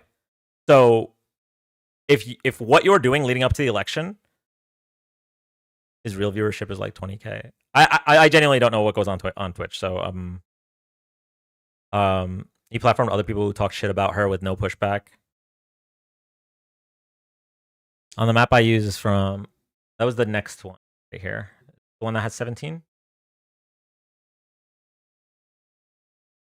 Most restrictive, very restrictive. Either way, 13, 17, regardless. The fact that there's that many states where you get raped and you have to carry your rape to term is fucking wild. Purity politics is what got us here. Yeah, I mean, and the thing about Palestine as well, this is another thing I want to talk about.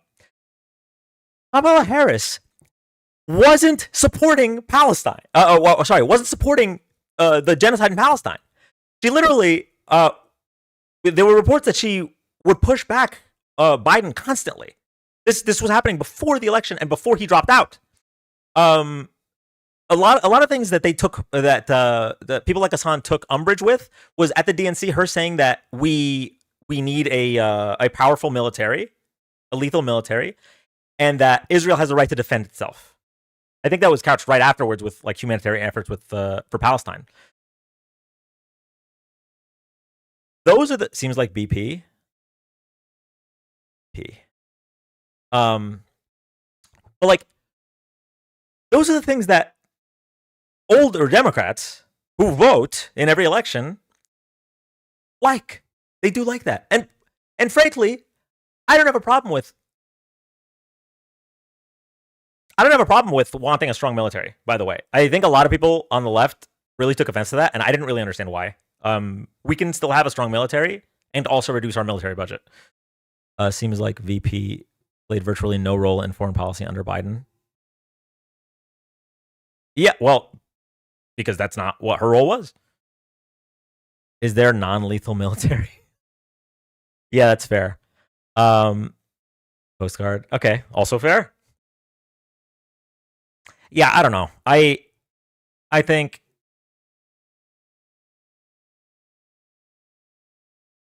so after the election, right? I let everyone know this is the time to be criticizing the Democratic Party, right? And we did.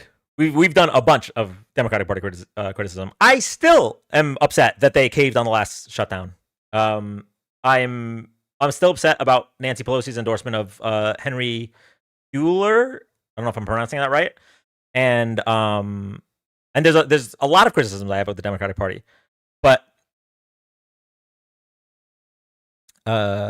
we had decent reason to believe she wanted to be tougher on Israel, but it wasn't really up to her. Yeah, exactly. The only way left can move the party left is by criticism, right? And our votes.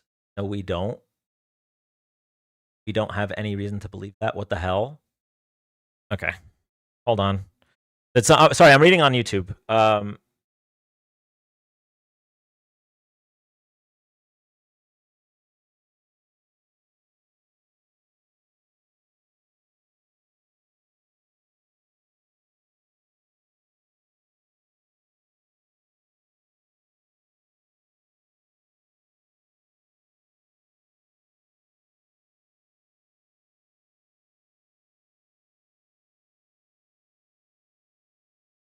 Vice President Kamala Harris continued her leadership on the world stage. This is 2023.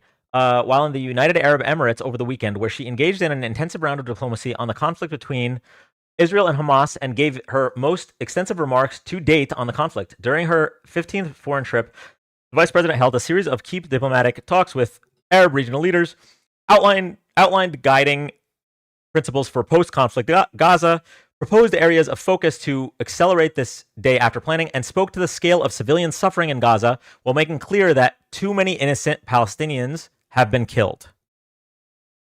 Her opponent said he wanted Netanyahu to finish the job and he would be the most pro-Israel candidate of all time.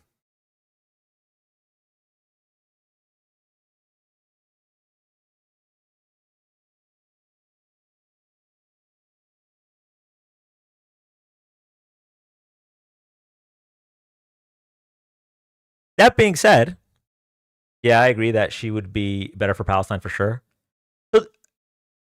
So that alone, I personally don't think you can be a progressive without believing in harm reduction. I just don't. That concept boggles my mind. I really laid into Jill Stein supporters going into the election. So I personally think your responsibility as someone like Hassan leading up to the election is to do everything in your power to get two things. To get Kamala Harris elected and hopefully push her to the left on the issues that we're talking about. At the time, obviously the biggest issue there was Palestine and Gaza. Right? This is what Bernie did for Hillary Clinton. Obviously Bernie and Hassan are different people, but so Bernie pushed Hillary's policy to the left. And lose his credibility with his audience. His whole thing is advocating Palestine. If your goal is just to entertain your audience or just to keep your audience, then it sounds like you're willing to throw Palestinian bodies, or hell, let's say they're even. Let's say Harris and Trump are even on Palestine, which I disagree. You're willing to throw women's corpses, right? Minorities' corpses, hell, now even American citizens' corpses on to the wolves. Like you're fine with that sacrifice as long as you can keep your audience, right? Like Renee Good and Alex Preddy would be alive today if not for Donald Trump. Amber Thurman would be alive today if not for Donald Trump first term. Yeah, maybe her life couldn't have been saved with a Harris win. But you know what? A Harris win with 2 Senate flips, maybe she would be alive today. Keith Porter, yes. Fuck. Even the media's even got me forgetting Keith. Sharing your opinion by your audience to me sort of sounds like a shill. Oh, shaping your opinion by your audience. Yeah. I actually hard agree. I hard agree about that. Those kinds of podcasters are just Fox News adjacent. So yeah, just 2016, Bernie literally got Hillary to go left on her policy for college tuition. It ended up being more left than what she was proposing in the primary. Her healthcare policy ended up being more left, thanks to Bernie Sanders. And then he campaigned for her. He endorsed her and campaigned for her. Does that mean that he is going to be a guaranteed vote for everything she does if she won the election? No. But that's when you criticize after the election, right? So if Hassan wanted to come down hard on the Democratic Party, which I saw him do before the election, just wait until she wins, right? I've such a big problem with people that are just like okay with letting all of these other people be harmed because, oh well, I don't want to vote for the lesser of two evils, or well, my conscience, I couldn't live with myself if I voted for that.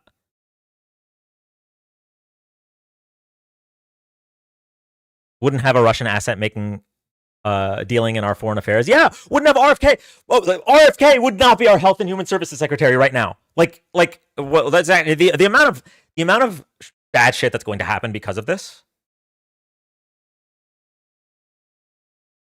If there was ever an opportunity to bring back Roe, it's gone, right? It's gone.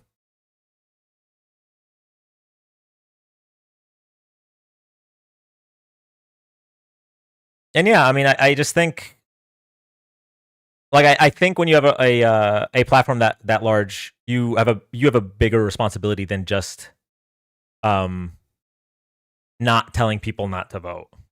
Pretty sure the $500 million in mRNA research he cut included cancer vaccine research. Yes, it did. It did. Yes. Thank you for reminding me.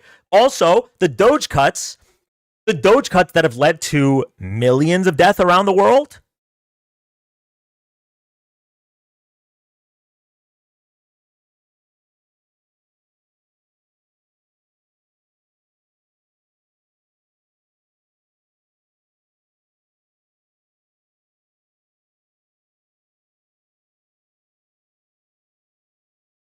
Does someone wait? No, that's the wrong site. Impact.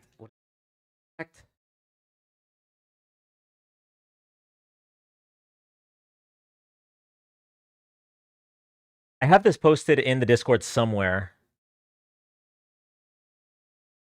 Like the projected impact of all of the deaths of both adults and children because of the Doge cuts. Like this is here.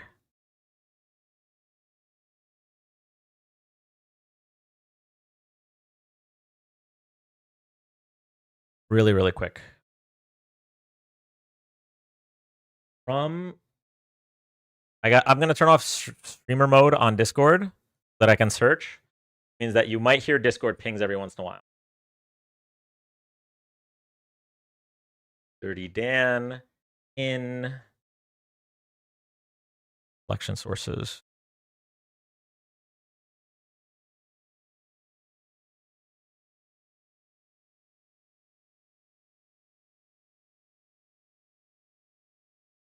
Give me 1 second, chat.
Okay, I can't find the source. I'm internally crashing out really hard because this is one of the best sources. Okay, 14 million lives could be lost due to Trump aid cuts. In July, but there was one that was tracking it like by the day. Does anyone remember what I'm talking about? Either way, regardless, at least several people have died because of US aid cuts, right? This is all stuff that could have been prevented if Kamala Harris won the election. So the concept of really quick, I don't know if we went over this already. Did Dan say what he was planning to do for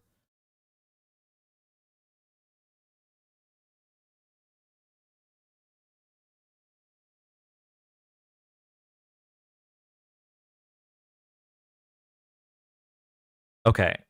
I was trying to figure out the acronym BLH. I was like, it doesn't spell Black History Month, but in context that makes sense. Dan, did you check your laundry? No, I totally forgot. Okay, so we did a live for Pride Month. I think it was at the end of Pride Month, but that just went where it fell. Where I had members of the LGBTQ community come up, and we went over some history for that community. And I like to do the same for the Black community. It was a really good live. It was a heavy live. Okay, and it's probably going to be a heavy live if we do it for Black History Month as well. But Lovey, honestly, I would love if you'd want to participate in that. February is a short month though, so I do need to put this on Impact. Thank you. Yes, that's. Thank you.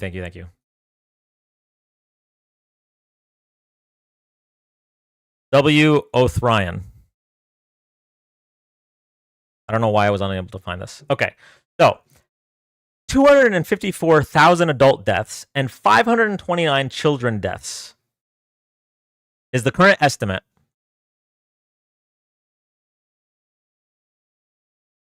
Okay, for sure. Let me add this to my to-do list.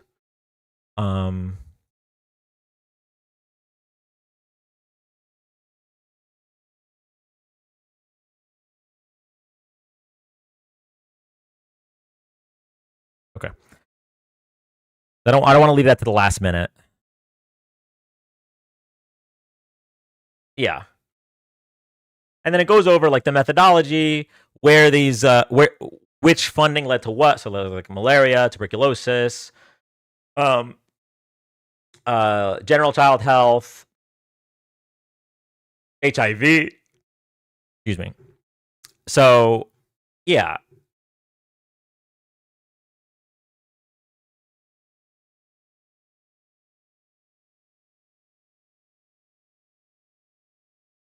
I'm trying to find there's a picture I have here. Oh, I have two actually. Okay, hold on. Okay, so even if is there a way, is there like a good website just to paste stuff?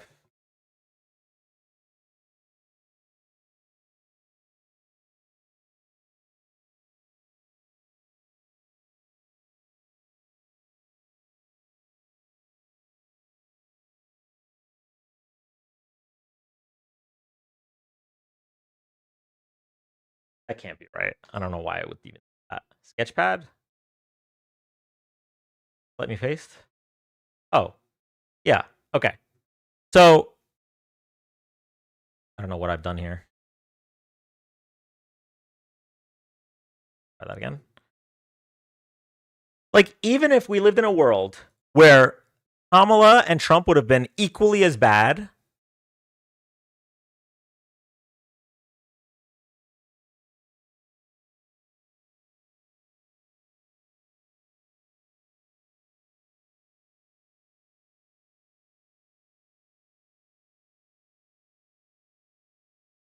like, to me, this seems like a no-brainer, right?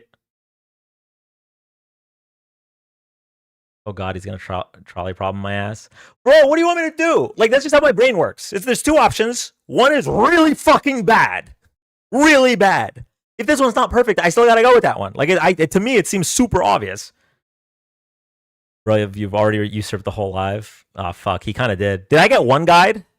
Is that what? That's how you use that term, right? On Twitch. He's talking to me. I'm not trying to one guy. No, I actually don't think you're trying to one guy, actually. We're both passionate, that's all. Yeah, I mean, to be like, he literally I don't know if you're he. They literally said agree to disagree. Like, I just kept talking. So it's not entirely on okay. I am him. Okay. There was, hold on, I have another meme.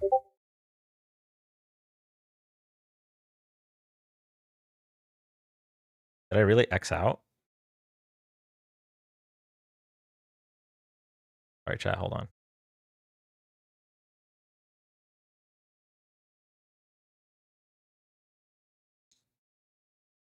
Wait, are we assuming? No. I'm saying for the sake of argument, just for the sake of argument, it should still be a no-brainer.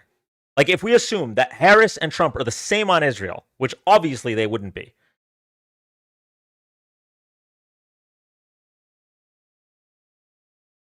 Neely, we found it. Sorry, I don't know if you've been searching this whole time, but somebody in chat found it like 5 minutes ago. Apologies. I thought that was my Discord notification. Oh, I wasn't. Okay. Okay, the other one. Okay, so this was before I think before Biden dropped out, but like I still super agree with. So, the 2024 debates. Can you guys see this? Oh, I'm not sharing my screen.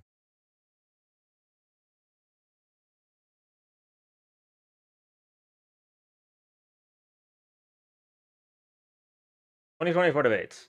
We're gonna turn Palestine into the bigliest and most beautiful parking lot ever, folks. Biglier than the camps for the gays and the abortionists. And then Biden goes, send guns to Israel. I don't know. Look, man, I'm old, right? And then, okay, this is no offense to Slopaganda TV, although the emoji is kind of matching. Twitter dumbass 196. These two are identical, therefore I won't vote, and neither should you. If you do, you are a heartless genocide supporter. And then it's 20 quadrillion views from some rich suburb. Yeah, some like blue city in a blue state where you don't have to suffer from Republican policies. But I voted for her. I appreciate that. And then reply from not paid by the GOP. So true, we shouldn't vote.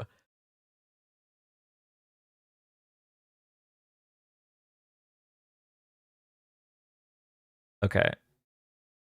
What were we doing before that YouTube comment sent me down this rabbit hole? I don't even know where my TikTok chat went. I lost the tab.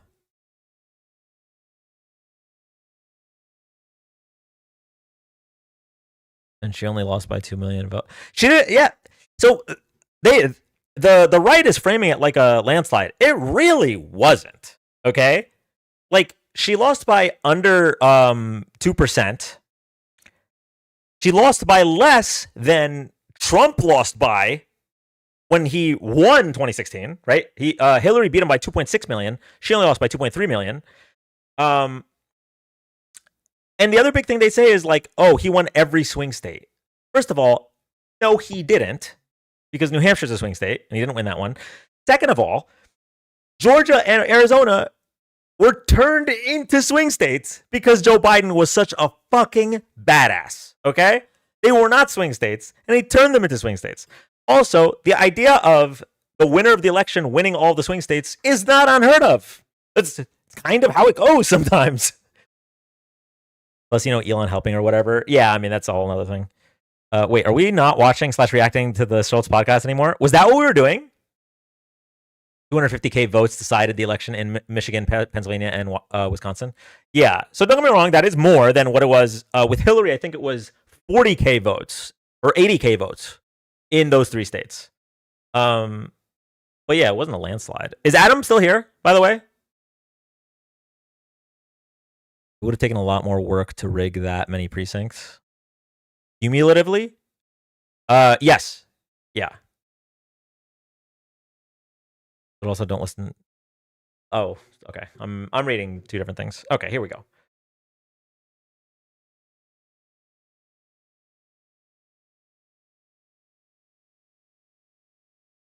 So, okay. I'm going to X out of some things here.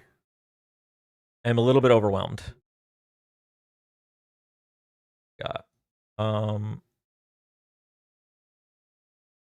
Okay, let's call it there. You cooked. All right, thank you. Listen, wait, if you can get me on Hassan's live, all right? I swear I'll be nice. I don't know how much pull you got in that community.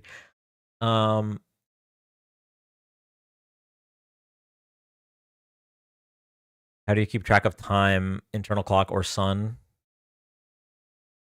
I don't think I do keep track of time. Hassan versus Dan debate coming soon.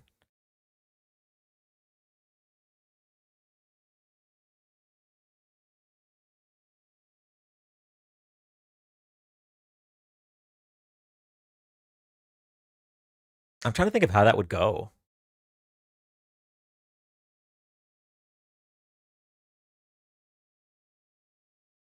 I'm going to be fair. I don't watch enough Hassan for me to have that many opinions about him. Okay. I probably am a little bit, that'd be my Super Bowl. I probably am a little bit, I'm probably a little bit more opinionated than I should be. I'm just going based mostly off of what he was saying before the election and then what I heard about with the dog. I really don't think I've watched like a full Hassan clip since Trump has been president the second time.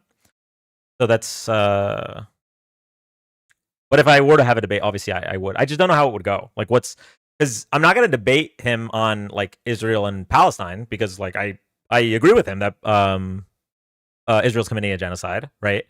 And it would be more about like whether he should have endorsed Kamala or not, right?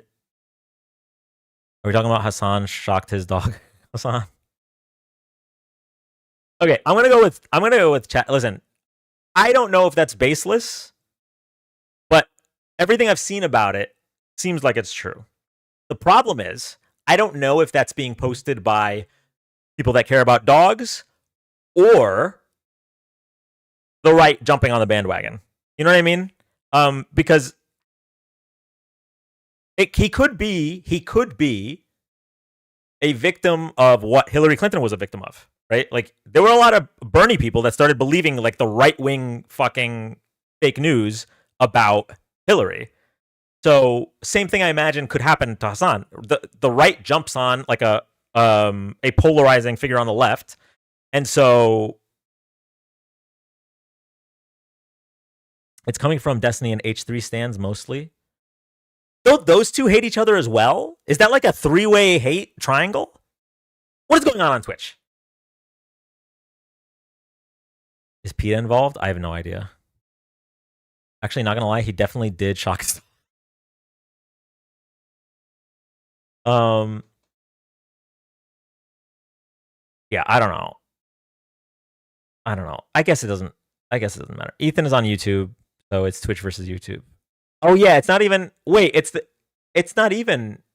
It can't even be Twitch. Only Hassan is on Twitch, right? Because Destiny got banned on Twitch, and Ethan's a YouTuber. I don't even know where Destiny streams.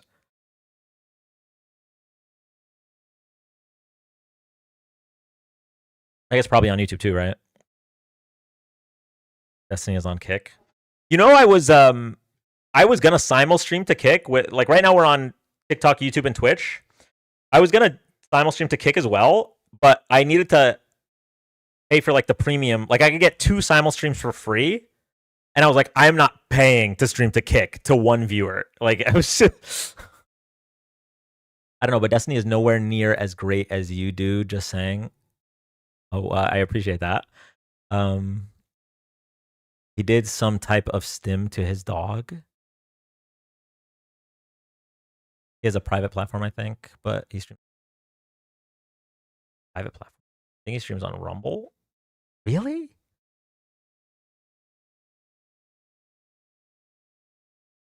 Hey Dan, good to see you back online.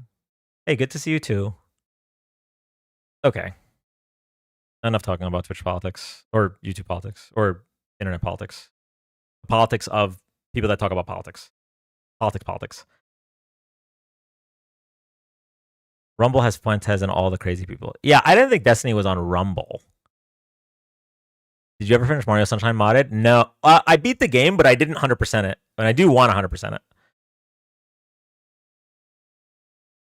I will say, I do think my love of gossip and other people's drama would make me a good, like if I was like a drama alert for only political streamers, I think I would do that really well. But it also like doesn't help society. So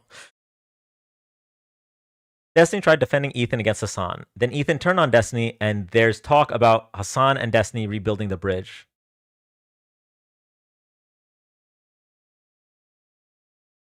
Okay. King, let the Discord know when you play. I miss being in those streams. Okay. I'd watch your drama clips, to be honest. Hassan and Destiny will not be doing that. I don't. Outside of small clips, I haven't watched Destiny in a long time either, for various reasons. So I don't. Destiny is Hassan's #1 op. You know, it helps society. It helps people like me. We get to listen to you talk shit and get to talk shit. Win-win. The last clip of Destiny I saw involved a pool. Pool. I don't know about that. I know I've seen the most recent clips I've seen of Destiny are like him on Piers Morgan and or Jubilee. I've definitely seen those. Don't look it up. Okay. Say less. What happened? Santana is cool. Find out about the Santana beef between IRI and wait, there's beef between IRI and Santana? I saw him on Live with Z. Well, yeah, I mean, he's on the Unfuck America tour, so that's not super surprising. Last I heard about Destiny was when I was bickering with someone from Unfuck America tour.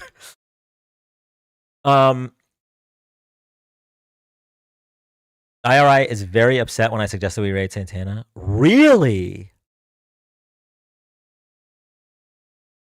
Okay. I might have to jump in and mend that bridge. I don't know what the problem is. And said we don't mention Santana here? It's not about Destiny, is it? I hope it's not. IRI hangs out with Destiny, by the way. I don't know what's going on there. So I mean, I think they've been friends for a long time. They banned Udo in the 90s. IRI said Santana doesn't like IRI, if I recall correctly. IRI refuses to cancel anyone on the left.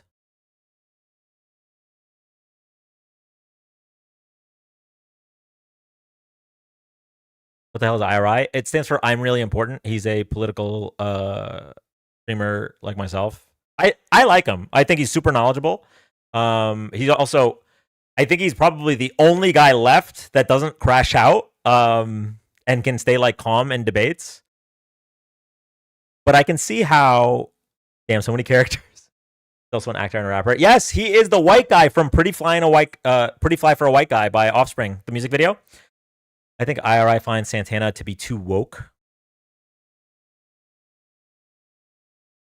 Okay, but I mean that's not a reason to like not like him. I definitely interact with political streamers that are to the left of me. The right of me?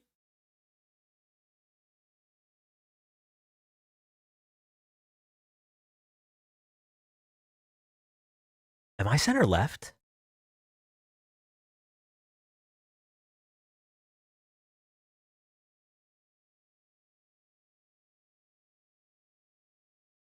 Who is the most? Who is the centerist Kamala voter on TikTok? Dean might be to the right of me, actually.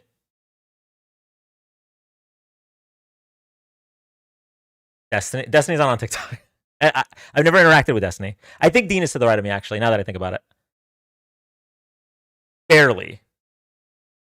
But I think we're probably both center left, right? Parker too. Maybe. I don't consider Dean at all right. Oh, I don't interact with anyone on the right. Okay, I hate the right. I'm just saying, like on our left of center spectrum, right? We have people all the way to the left who are like, if we're talking about like economically, communists. If we're talking about in terms of like what's the word? sociology, right? They would be maybe more strict on what like words they would use in their live, or so here's a good example.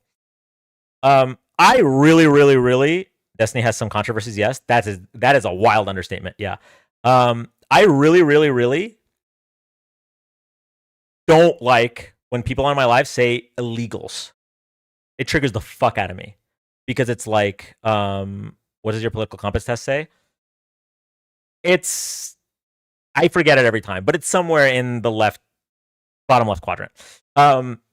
It's dehumanizing. Yeah, it's like you're calling them by an adjective. It's just like when people call Black Americans blacks, right? Like when Charlie Kirk said prowling blacks, like that was fucking wild to me. So I really don't like the phrase illegals. However, I kind of don't mind the phrase illegal immigrants. Like I won't correct someone if they say illegal immigrant. I'll correct them if they say illegals, right? Obviously, I'll correct them if they say Kamala. But like if they say illegal immigrants, I kind of just let it slide because it's not that serious. Illegal aliens is I would push back on illegal aliens. Whereas there are streamers like Erica, for example, my TikTok bestie, who would correct and say undocumented migrants or undocumented immigrants. Right? So like that's something where like we're splitting hairs here, obviously.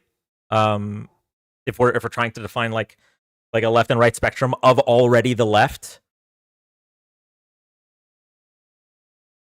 But like I'm not gonna correct somebody if they say illegal immigrants. Illegals is wild and dehumanizing, but illegal immigrants, I just let it slide because now we're starting to get in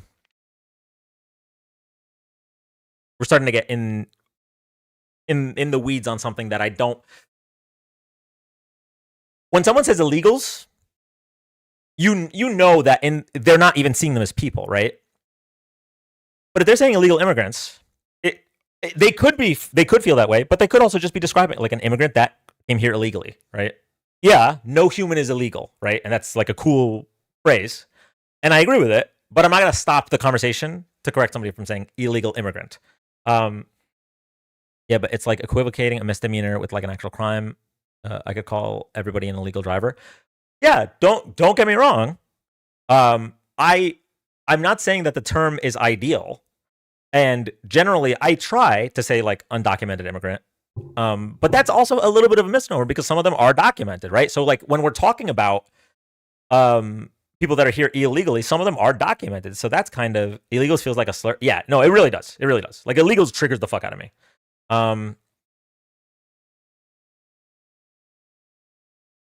Yes, and you have to pick your battles to get to the bigger picture with them listening. Yeah, that's true.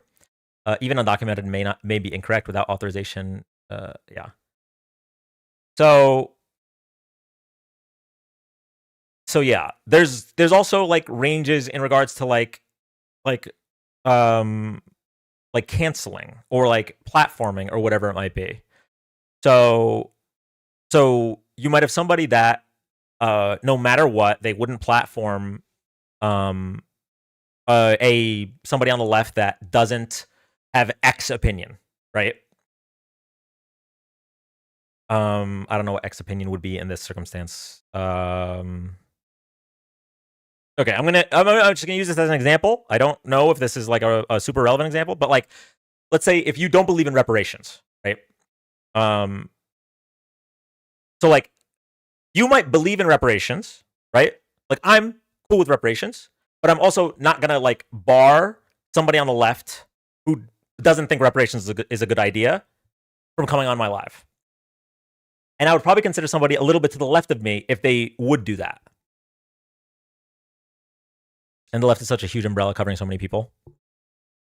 Pass? What, pass on reparations or? Oh, fascism. Oh, okay, it was just typo. Everyone here but MAGA is beautiful, awesome, seen and heard. I appreciate all of us who stand against fascism. Yeah, I agree. Where are you from, homie? I grew up in New Jersey and I live in Florida now. You want to be technical, you are only illegally in the US after a judge told you to get out. Till then, all is fine. Yeah, I mean, if we really want to get technical, it's not ridiculous at all. There is a precedent for reparations. Oh, I agree. It was just an example. You don't have to sell me on reparations. I just as long as I don't have to listen to Liam's voice, I'm good. Yeah, like you believe in mass amnesty, Dan? I assume yes. If by mass amnesty you mean so for people that are in this country, maybe setting like an arbitrary time period, or maybe setting like very minor parameters, but then granting amnesty to everyone that's already in here, and then maybe also like making the border more strict. Yeah, I would be totally for that. Absolutely, I have no problem with people that live here that aren't committing crimes can stay. I have no problem. I've never, prior to talking to Republicans, I've never even thought about illegal immigrants in my life. It's never been a topic that has affected my life in any way.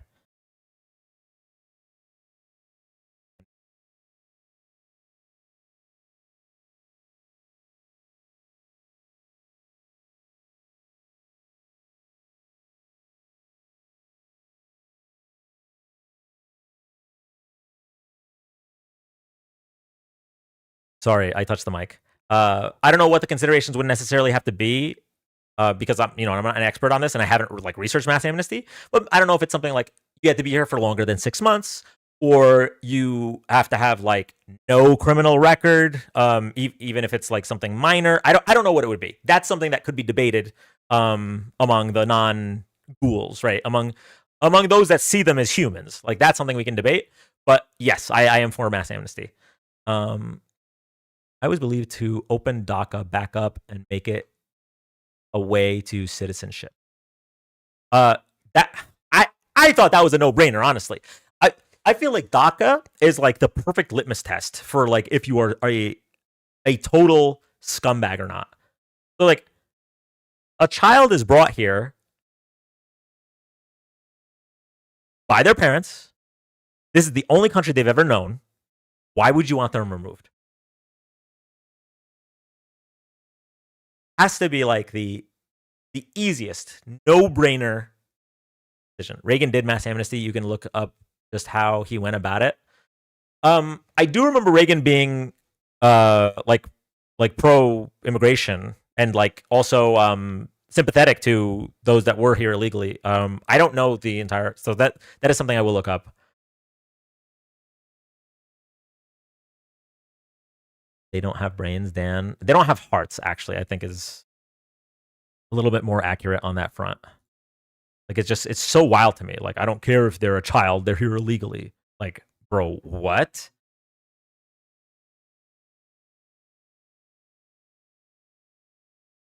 Like Americans without the title. Yeah, exactly. Like, DACA for me is like the easiest. Should be the absolute no-brainer. And see, the problem is, I also thought, like before getting into politics, I thought raising taxes on the top 1% would also be a no-brainer. Like I was like, okay, so this should be like 99% of the country should be okay with this. Probably even closer to 100%, because I know there's some billionaires that would be cool with paying more taxes for two reasons. One, because they might have some empathy, and two, because you weigh the odds of, okay, will I ever need more than $1 billion in 10 lifetimes? No. Will there be guillotines in the future? Maybe. Let me pay more taxes, right? Like it should be more than 99% of people support raising taxes on the top 1%, but except but little did I know that apparently boots taste really fucking good. They just love, half the country just loves the flavor of boot. It's so mind-boggling. They raise taxes on average Americans with tariffs. Yeah, plus our first guest was defending the Trump bribe, right? The Trump tax. He said, okay, so everyone pays $60 to pay Trump's $10 billion lawsuit because the IRS wronged him. Boot with chili and lime. It's because they think they'll be millionaires one day too. The worst is when they think they'll be billionaires one day. And they don't realize the difference between $1 million and $1 billion is just so. No one earns $1 billion, and I will die on that hill. I will die on that. No one earns $1 billion.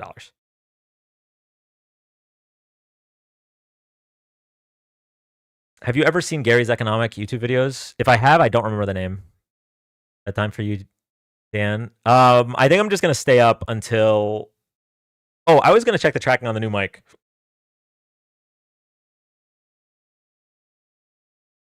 We were brought up, taught that you tax the rich, they take away our livelihood. And they think billionaires just worked hard to earn it. Yeah, I don't know. There's certain laundry. Oh, fuck. Okay, yeah. Yep. I gotta change the laundry. Okay, you guys can keep watching the Andrew Schultz thing.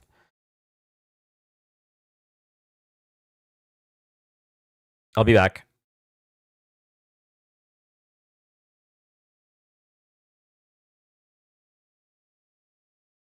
Immigration is actually easy to solve. Harsh penalties for fraudulent employers.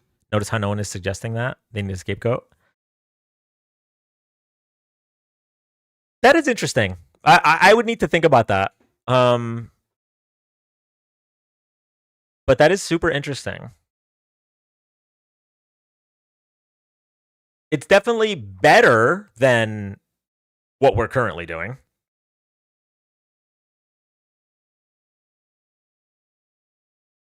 Yeah, I would need to think about that. / look at a study or something to know if that would work or not. The British guy that explains pretty well how we're fucked if we don't tax wealth, not work.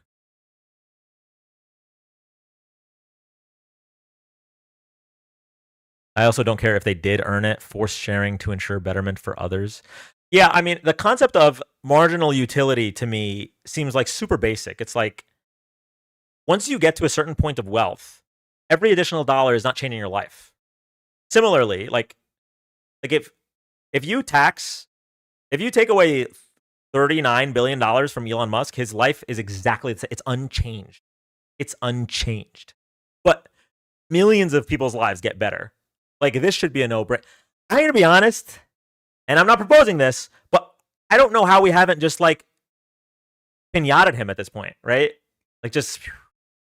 Like, we'll get bootlickers coming in and saying, okay, but he made jobs. Okay. Guys, as a billionaire who wants $2 million right now, I can't. Yo, if I was a billionaire tomorrow, oh my God, the amount of people I would help. It would be. And I'm not even saying that like to try to flex as a good person. No. This is just for fun. I think it would just be fun. Like, I go out to eat. Fuck it, $10,000 tip, right? Why not? I daydream about that. Yet so many of their employees are on food stamps. Yeah, well, we subsidize their ability to be billionaires, right? When the Walton family gets to pay Walmart employees peanuts, and so they have to collect welfare or whatever other government benefit, we are subsidizing that. And so the right, with whatever is up there, whatever bouncing DVD logo is up here, will say, yeah, why should we pay for their welfare? Rather than saying, yeah, why isn't Walmart paying them?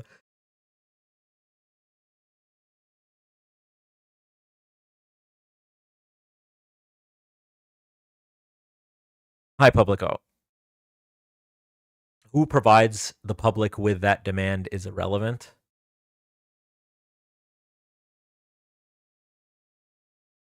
Oh, in regards to Walmart, yeah. Okay, I have to change the laundry, chat. I'm putting on a video, okay, and then we will continue it's not gonna be a 24-hour live, but it might be like a 13-hour live, honestly, if that's cool. That's cool with everybody. Might end up being a 13-hour live. We're at 6 hours. Oh, that's what I forgot. We were gonna do the mic unboxing. The mic. I still have not checked the tracking on the microphone. Okay, hold on. We're gonna check the tracking on the microphone. Okay. I'm gonna go change the laundry.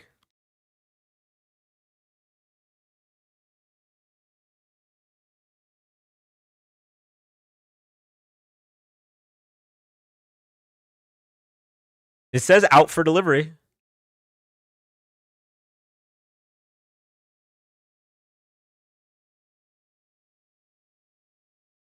Okay, an hour and a half ago, it was in my county. About 45 minutes away. So it literally could be any minute. That's how woke Dan is. He don't sleep.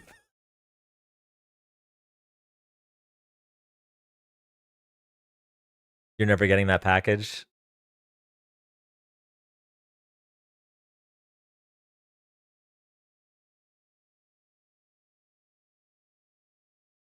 Okay, BRB chat.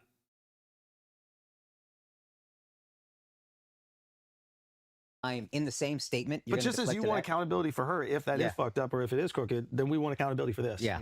And accountability for her is not accountability for this. Yeah. Yeah, it's fucked up, man. It's just horrendous. And by all accounts, he seemed like a good guy. Like he's literally like a gun owner. He's like as far as like the American sort of like stereotype goes, like he's working with veterans, a legal gun owner, protesting, doing all the right things. Probably voted for Trump if we just looking at the facts. Yeah. This guy's supporting veterans. He, again, legal gun owner, which in and of itself, usually that's a single issue thing. Yeah. So it's like, I mean, you got no sympathy for one of your own? Son, I guess Trump is regardless, taking away your Second Amendment, man. Yo, you saw them say that. I think one of them said, I forget who, was like, why would you take a gun to a protest? Yep. Yeah. And I've seen this all over the internet, but people are like, where was the same energy with Kyle Rittenhouse? Yeah. Yo, no problem when he took a fucking AK to the protest. Yep. So, which I think is an incredibly fair argument.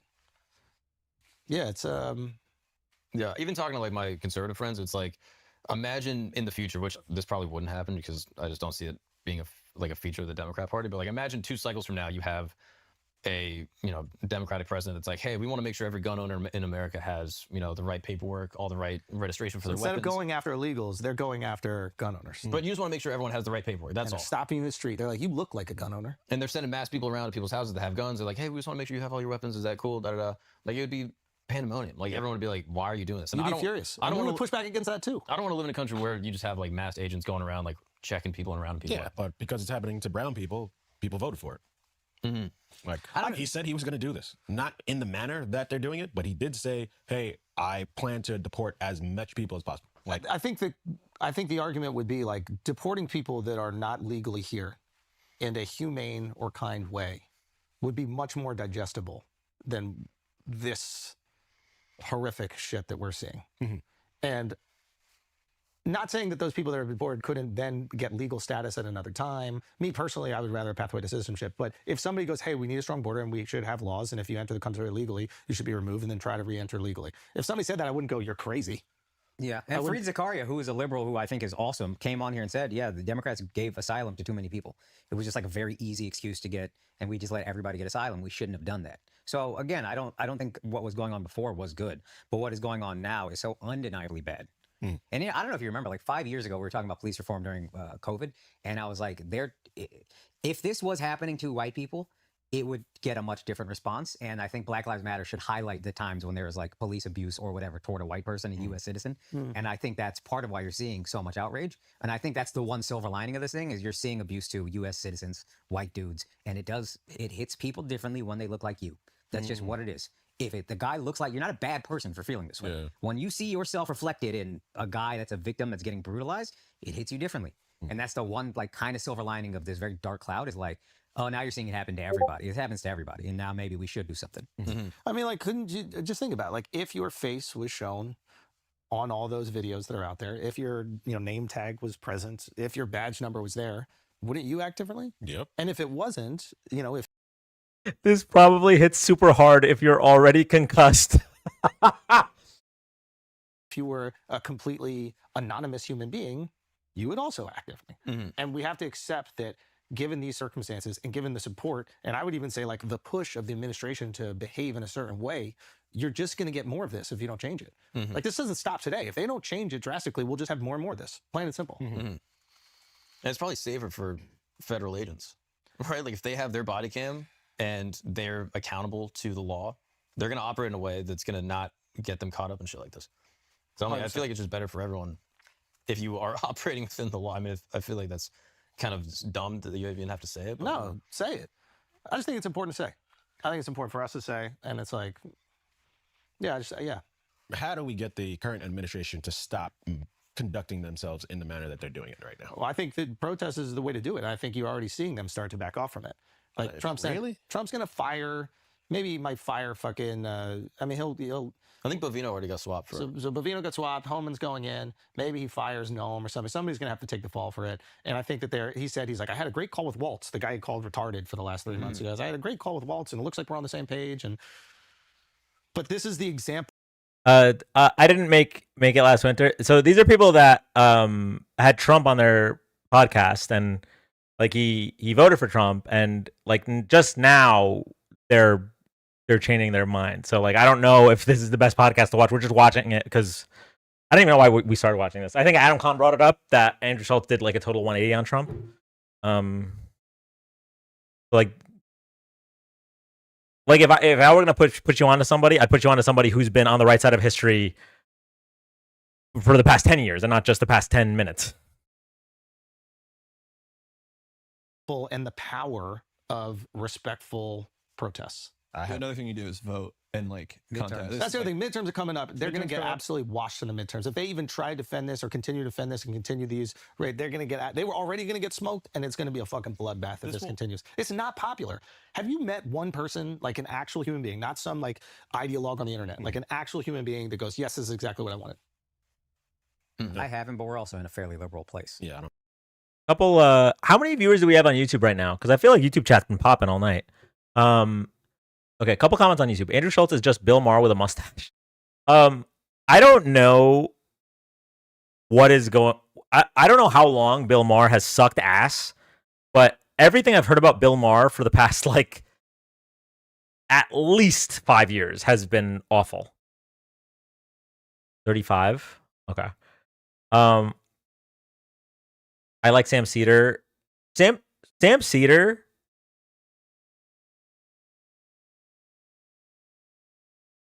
Sam Cedar might be for like people that started on YouTube or like are mostly on YouTube, right? Sam Cedar might be my favorite like political debater that isn't on TikTok. I really like Sam Cedar. I haven't seen him in a while, but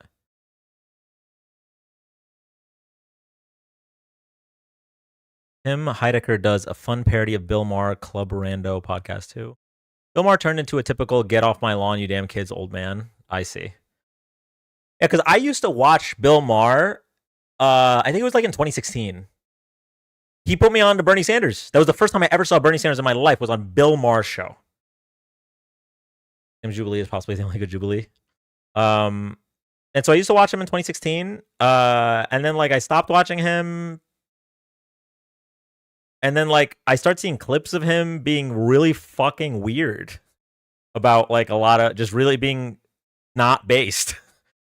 So yeah, I don't know when exactly that happened. We did Bernie wrong. I'll never stop feeling the burn. Bill Burr. No, Bill Barr. No, Bill Maher. Sorry, Bill Maher. He's like a political. He has a show on HBO. I don't know. I don't even know how relevant he is lately. Bill Maher got the woke mind virus and thinks woke is the enemy. You know what? Bill Maher. You know what Bill Maher feels like? Lately he feels like a left-wing Piers Morgan. Like he's still. Bill Burr just did Riyadh, but okay. So I'm on the fence about Bill Burr, because of the Riyadh thing. However, up until that I've been pretty pro Bill Burr, and I honestly I heard like his response to it, and I don't necessarily. I'm on the fence.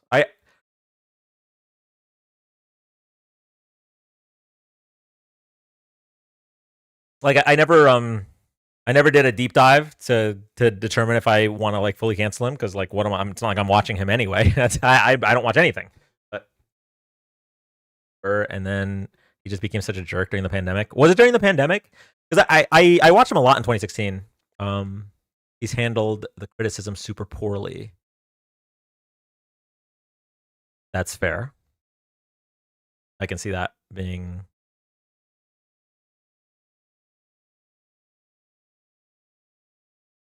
Yeah, I don't know. I haven't watched stand-up comedy in so long. What was the last stand-up comedy special I watched? I remember watching in real time Dave Chappelle not being funny anymore. Like I remember like it was like 4 specials in a row. And it was like, okay, this is funny. I don't know how I feel about that, but I kind of get what he's saying. And it's like, okay, that one wasn't really funny. And then it was like, oh, that's not. Which sucks because I grew up on Dave Chappelle and I think some of his sets are really fucking funny. Have you watched the Elephant Graveyard videos on Joe Rogan?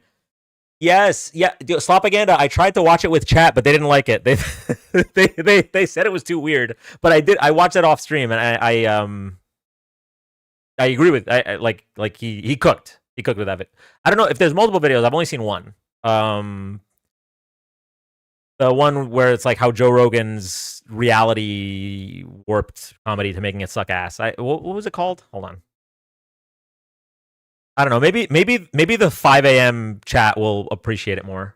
It was. We could watch ourselves. We could watch ourselves. How deep does it go, chat? Watch ourselves. How deep does it go, chat? Watch ourselves.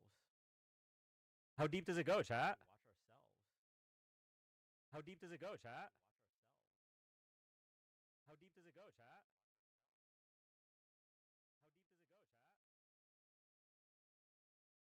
Holy crap, I need to sleep. Okay. How comedy was destroyed by an anti-reality doomsday cult. Yeah, that's how far we got, and then chat bullied me into turning it off. but I did watch this video in its entirety off stream.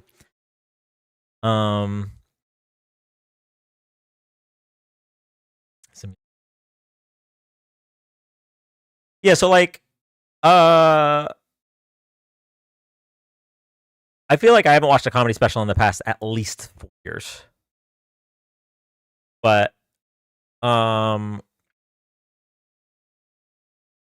back when I watched stand-up comedy, I liked Bill Burr.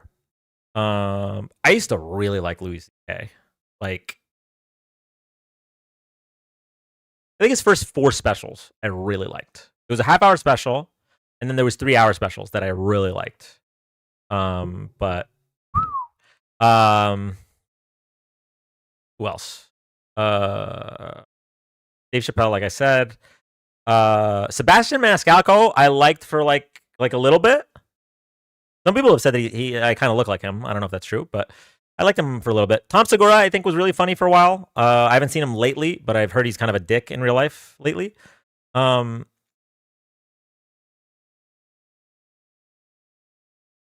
Just watched Mo Emma recently. Really good.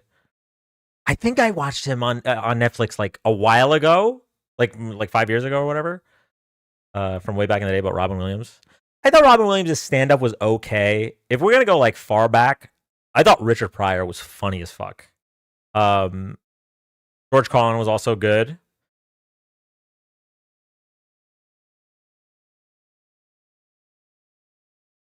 Like George Carlin and Richard Pryor were like the OG goats. And then Jerry Seinfeld was cringe. Even though I like his TV shows, his stand-up was whatever. Ralphie fucking May. Okay. I don't know how many of you watched this show, okay? Because I know critically it didn't get a lot of... It was canceled and uncanceled and canceled and uncanceled. I watched all the early seasons of Last Comic Standing when Ralphie May got second place in season 1. That's how I was introduced to Ralphie May. May he rest in peace. He was really good. I think... I don't know if anyone else watched it, but I'm still kind of upset how Last Comic Standing went the first season, because the guy who won fell off completely. Like, he's obscure. Nobody even knows his name, right? His name was Dat Fan. I know it because I fucking really liked Last Comic Standing. But the way that the rounds were determined, Eddie Murphy definitely. Okay, so I really, really, really need to watch Eddie Murphy Raw. I don't know why I've never seen it in its entirety. I've seen clips, and there's obviously clips that are funny. And I've seen a bunch of his movies, and obviously he's funny, but I've never seen it front to back, and I really need to do that. Dat Boy's father. Yeah, but so Dat Fan, the way they determined the winner of every episode was in front of like one audience. And that's great for somebody that has one joke, which was Dat Fan. And that one joke was funny. His joke is he's Asian, mom's Asian, he has a funny Asian mom impression, and that's good for one set. But like us watching it is like, okay, like it was funny the first couple times, but like the people that are voting are the people in that one crowd. So that's how he's able to win, and then he just totally fell off. Meanwhile, you have Ralphie May, who was way funnier, and he got second. You have there was a guy who his name was Dave Mordell, who was like my favorite comedian from that season. I literally had his last name in my AOL Instant Messenger tag. Who lost to Dat Fan in like a head-to-head. He ended up getting second in in season 3. What they did was they took everybody from season 1 and everybody from season 2, and America voted, and he actually got second place. He beat Ralphie May, and he beat the guy who got second in season 2, and he only lost to Alonzo Bowden. Also very funny, and Alonzo Bowden, big Trump hater. I don't know if you've heard of Alonzo Bowden. Very, very funny.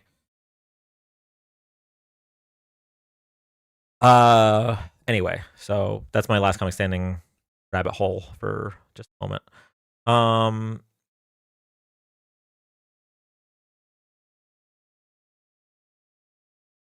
You should play Bill Hicks if you haven't seen him. I don't know if I've seen him.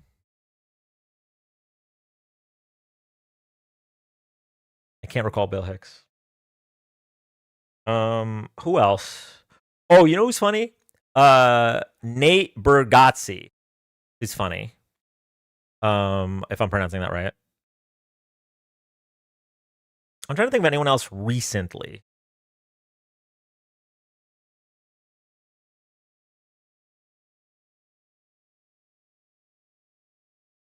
I think like for me, so Carlin and Pryor are like the OG greats, and I honestly think like the middle era before they both became problematic for different reasons. I think Louis C.K. and Dave Chappelle were probably the funniest of like the early 2000s / late 90s, I guess. I don't know around when that would be. John Mulaney, yes, thank you. Oh my God, John Mulaney before he got sober was so funny. And I actually saw him in real life before he was famous. This is a true story. I was in New York City on not a date, but kind of a date. I don't know what it was. But I was in New York City, and it was a Comedy Central event sponsored by Hornitos Tequila. And I saw Joseph hold on. The vet from Better Call Saul. What's his name? Joseph. Someone help me out here. Joe DeRosa. Okay, Joe DeRosa was there before he was famous. John Mulaney was there before he was famous. I literally heard the his joke about what's new, pussycat. Whoa, whoa, whoa, whoa. I heard it before anyone else heard it, and I it's one of my greatest accomplishments. And then there was 2 or 3 other people that ended up not becoming famous. But it was just very interesting. Also, the girl I was with was 22 or 23. And she was invited because of like her job. And so she invited me, and I was 19. But I guess they just didn't confirm anything. So I served me a beverage.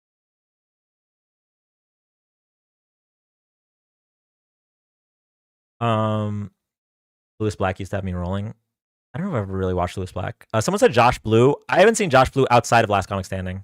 But I liked him. I liked him. I liked Lavelle Crawford. I liked Eliza Schlesinger. Apparently, I found out that Mac really likes Eliza Schlesinger. So I don't know if there's like a surprise live ticket event thing for that. That I can figure out for a gift. She's not watching. She doesn't watch our lives. She stopped watching the lives the moment she locked me down. What are we doing? What are we talking about? Comedians. Yeah, are there like recent? So since I don't know the past, let's call it the past 10 years. What are the past like the best comedians of the past 10 years? You have the laundry's in the dryer. Someone needs to remind me to reset it because I have the cheapest dryer that was available, which means that it needs 2 dry cycles to actually get it dry. John Mulaney before he got sober, right? Dave Chappelle before he got transphobic. Although he kind of just didn't exist for a while. Like he just left the industry for a while. So I don't even know if that would count. I don't watch a lot of comedy, but I love Josh Johnson. I don't know who that is. I like Nate Bargatze. Stavros. Okay. I haven't watched a lot of his stand-up, but I've watched like clips of him on podcasts. It's something about liberal funny men really gets me going, okay? I don't know what it is. I like Stavros, for sure. And I probably should watch more of his actual like that's Sarah Silverman.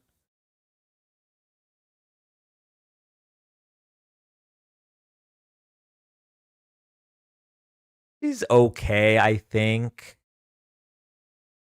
Daniel Tosh, okay, I think. Jim Jeffries, I like.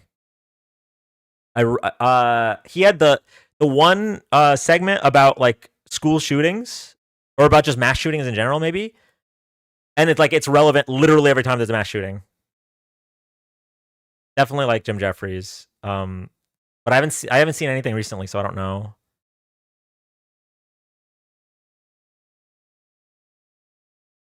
Wanda Sykes. Wanda Sykes, yes. Wanda Sykes is funny, for sure. But I haven't seen her in a while. Ooh, okay. Steve Hofstetter might be a little bit too much of like his jokes are about being on the left. You know what I mean? I don't know how to explain it.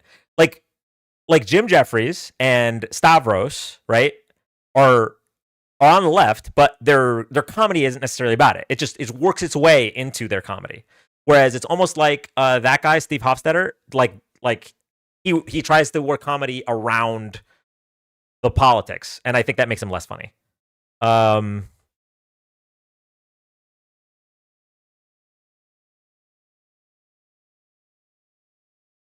Like he gives too woke almost. Like Ali Wong. I think I've seen one of her specials.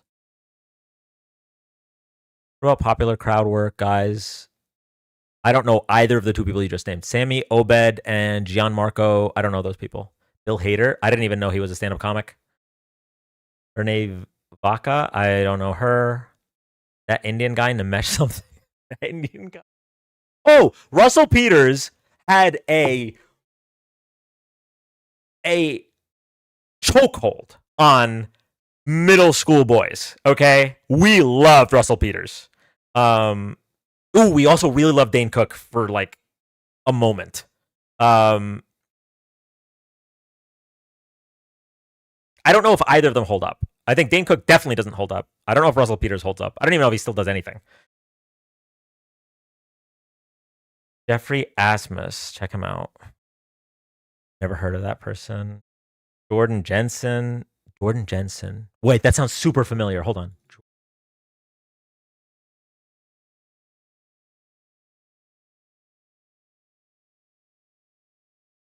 Oh yeah, I do know her. I haven't watched a full set, but I've seen clips. I do think she's funny. Who was the other one you said? Jeff Acuri, I've never heard of. And also Google Josh Johnson.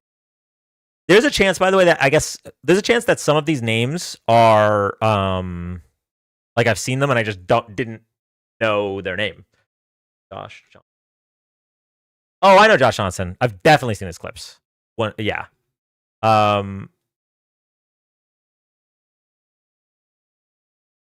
He was from the Daily Show. Yes. Okay. I know Josh Johnson.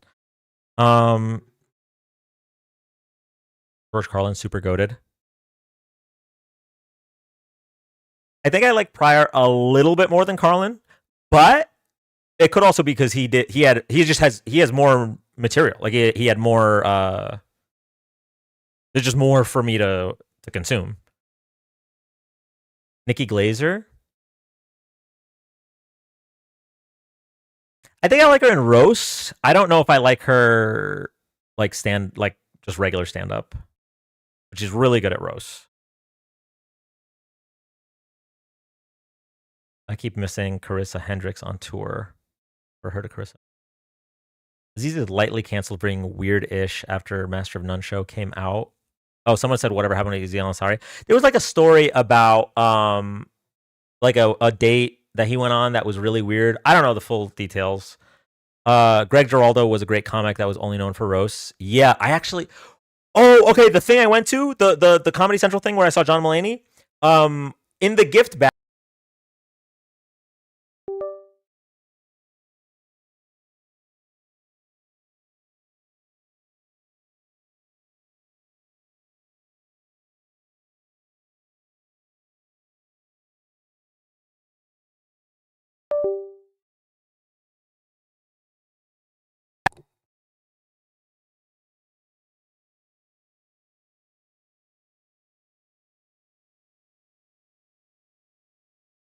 Testing.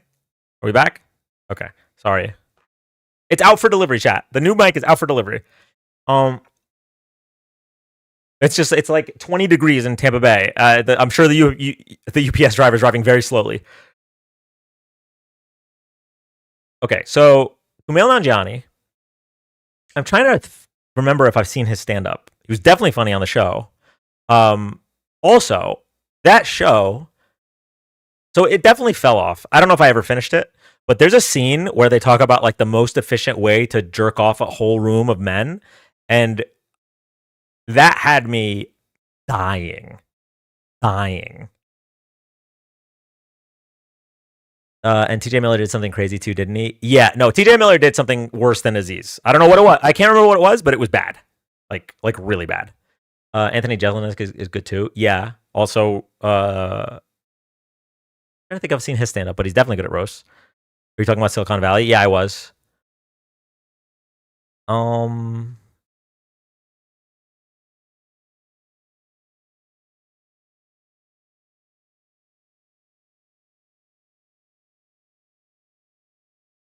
Okay. I think we might be done talking about stand-up comedy. How did we get here? Dave Chappelle? Ooh, Jim Gaffigan. Yes, I did really like Jim Gaffigan. I haven't seen him in a while. Schultz. Jodas Andrew Schultz. Yeah, but that didn't lead to. The Slopaganda brought up that comedy wasn't funny anymore. But what made me say that?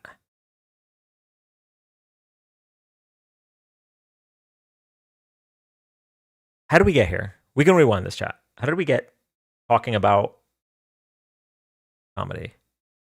It wasn't about laundry, was it?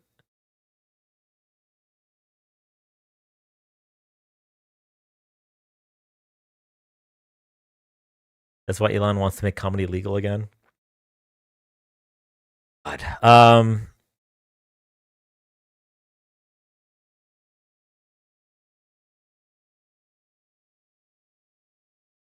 How did this come up? Collective ADHD is how we got here. Bill Maher, I think. I think you might be right. Yeah. Bill Maher came up.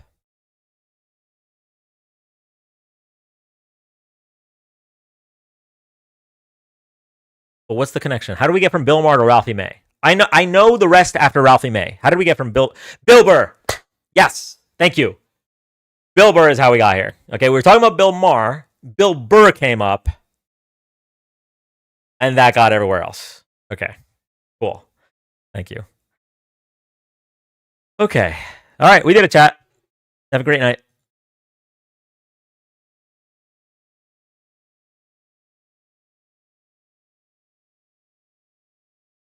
All right. What are we doing? I got to clear these tabs. We're tab clearing. Get ready. Where did that even come from?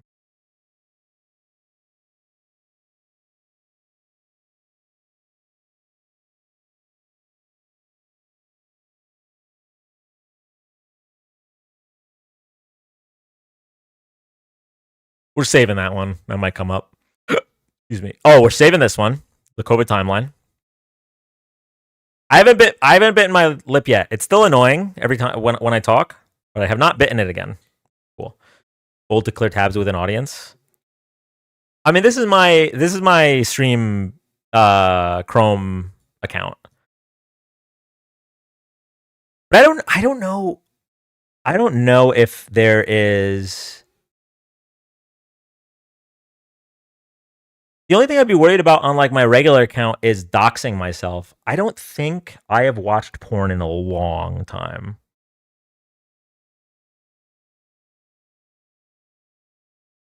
I can't even remember the last time.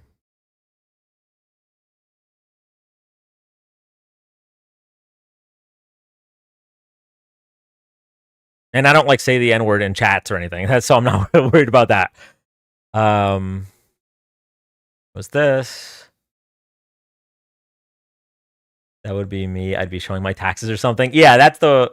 I look up the weirdest things though. Laugh my ass off. It really is that late, huh?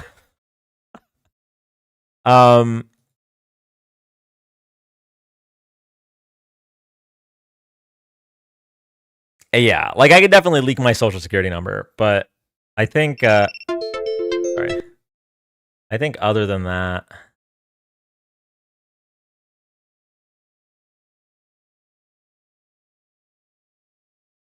I think is there anything that could get me canceled that didn't happen literally on my live?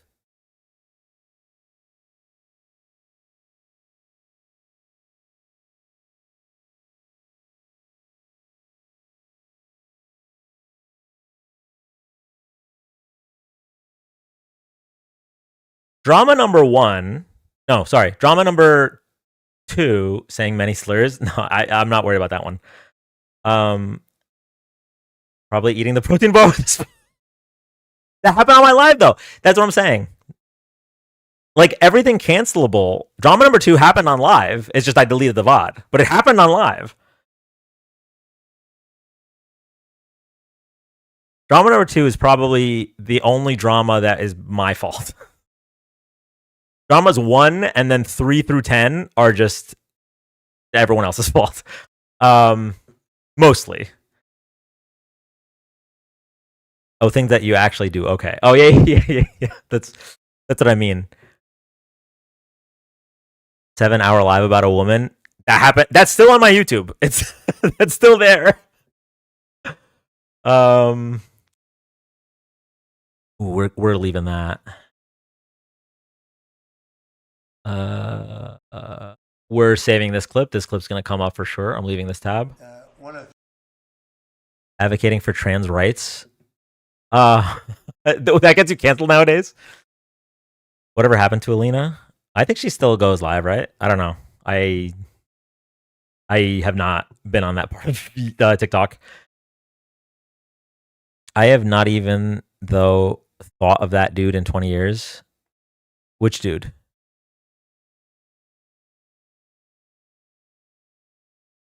It gets deemed restricted at least.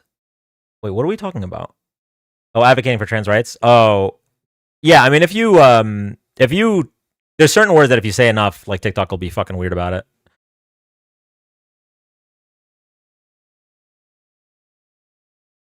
Robin Leach? I don't know what's going on in YouTube chat. I don't know who Robin Leach is. Robin Leach and the Epstein Files. I've literally never heard that name before in my life. Okay. This, we're still clearing tabs. I think we'll hold on to this one. The host of Lifestyles of the Rich and Famous. Oh, okay. I think we. Hey, Tic Tac. I don't know how often MAGA Reacts is going to be on the live, but I kind of want to save this one. I think I'm just going to put this in memes, just so we have a record of this one. The memes channel on Discord. Elon was just implicated in the files, and his daughter is confirming some of the info.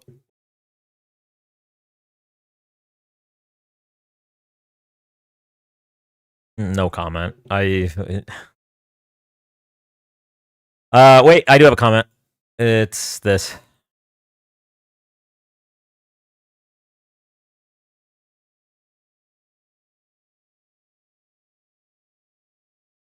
You fixed your mic. I am just not allowed to touch it. If I touch it, it breaks. But the new mic is out for delivery. It is in my county. Elon begged Epstein to go to the island, but Epstein was weird about Elon. Yeah, I saw that. How much of a loser do you have to be to not get invited to the child molester island? Jesus. We don't need this tab. We don't need this tab. Okay, we're gonna do this. We're gonna do this. Maybe I'll have AI read it. Money can't buy you a personality. Yeah, for sure. I think we're done with this. Always got to have a Jeopardy tab open. I don't need this tab. This is just an easy, quick Google. I've got the same mic and it's having connection issues too. Yeah, so I've determined what it is. It's the female port for the USB it's loose. Like, it's supposed to be like this, and instead it's like this. So when the mic goes like that, or when the cord goes like that or like that, it DCs. And the problem is, if I fix it, right, it'll automatically reconnect on TikTok, but OBS, for whatever reason, I need to raise or lower the volume, otherwise it'll stay muted. So YouTube gets like the worst of it. I thought it was the cord, it's the plug. Yeah. We were troubleshooting. Was it last night? I've lost all concept of time. We tried all these different plugs, and we determined it's the port. I was worried that it might be the port on my loose female port cancel. I was worried it might be the port on my computer. And theoretically it could be that, but I mean, we've tested it a bunch of times. I'm like 95% sure that it's this. And it sucks because I touch the mic a lot. Right? I don't go to this extent, but I do touch the mic. Especially when like I'm like in a debate. So I've been trying to keep my hands to myself. Okay. We don't need this anymore. We don't need this anymore. We don't need this anymore. Don't need this anymore. This anymore. Talking like a rapper.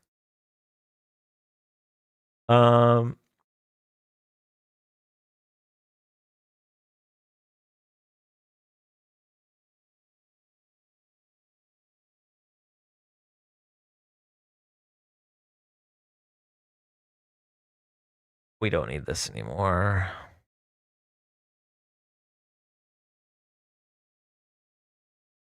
We can leave this one open. This will probably come up. Same thing as before. This is just a quick Google search. We won't need this until next week, I don't think.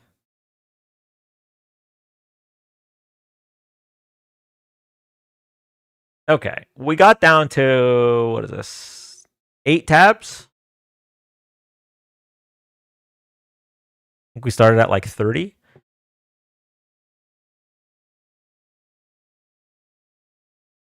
Groundskeeper Willie canceled by woke. Shake my head. Damn, is that true?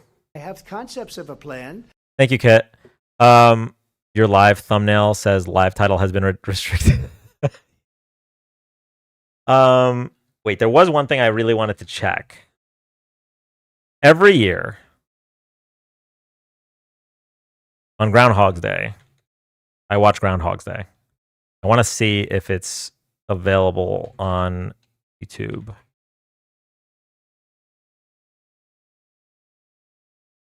Darn it, it's not.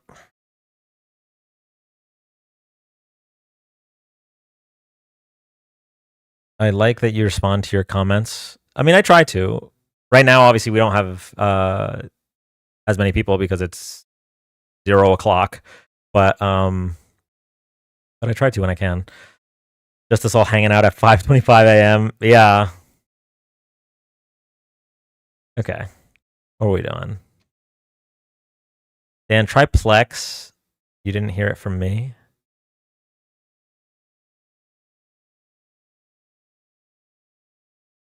Oh, no, I really don't like using these sites, not because of for like a moral reason, but because I really don't want like a virus or something.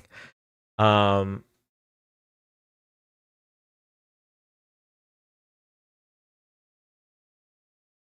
also another reason I don't like using these sites is that I'm so backed up on content.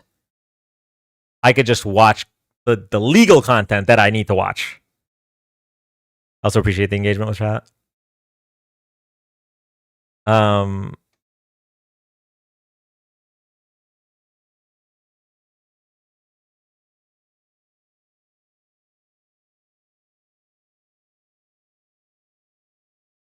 Okay, so other than the mic opening, did y'all hear that?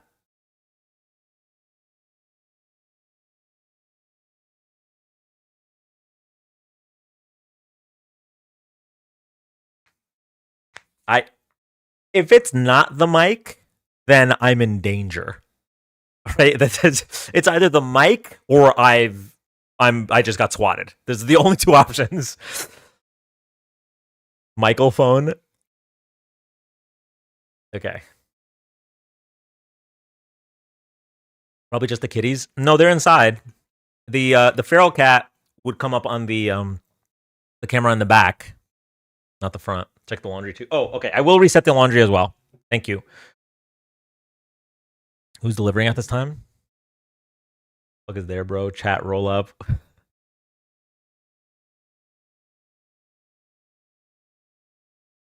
I almost just read my phone pin. I don't know why. I almost just like mouthed it.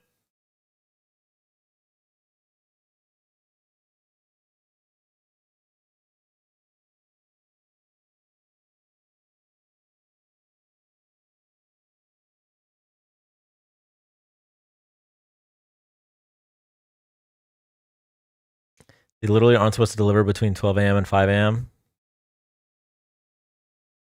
Well, maybe it's because like it was supposed to arrive yesterday, so they wanted to make sure. Let me know, Dan.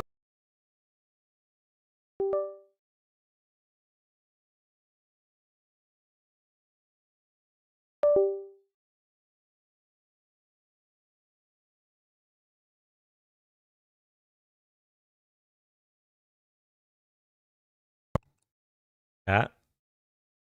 Okay.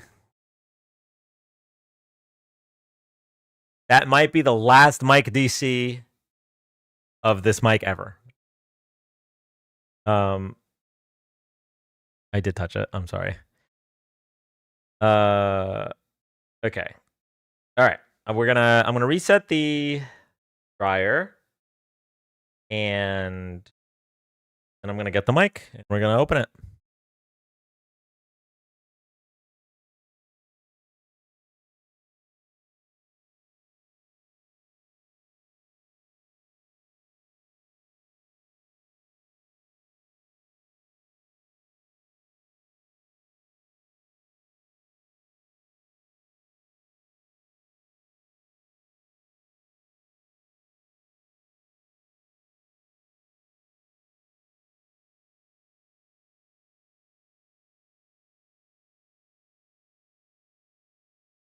Okay, I will be right back. If y'all can just chat amongst yourselves.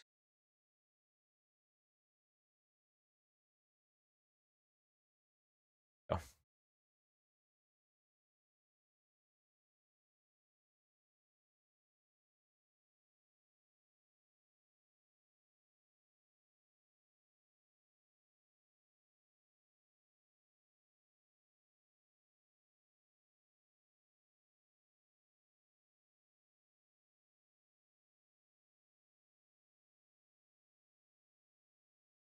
It ain't he doing for real.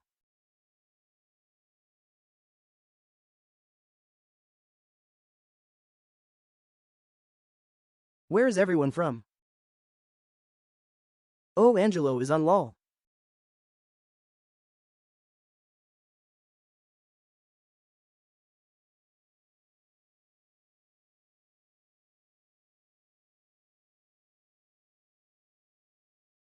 From Uranus. At Blueheart 75, Idaho.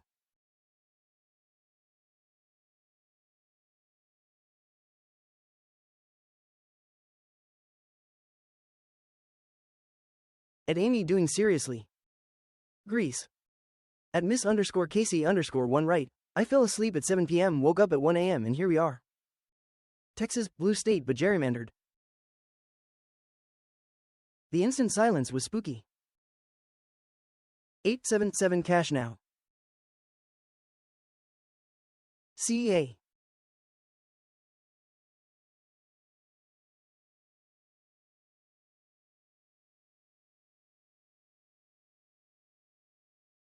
Portland, Oregon. Ohio.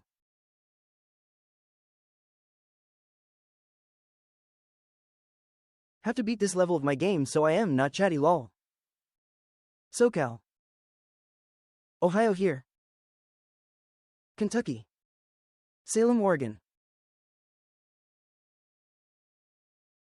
Bubblebutt, bubblebutt. Sorry, had to. Well, I'm just gonna take a quick sip of my kombucha, and then we hello, will fellow Ohioan. we'll do the Is unboxing. it Idaho or Idaho? At Mama Avery, Oregon for life.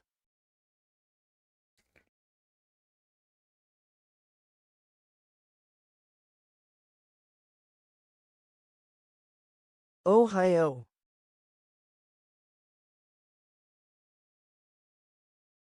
Did the mix arrive? W. Ohio.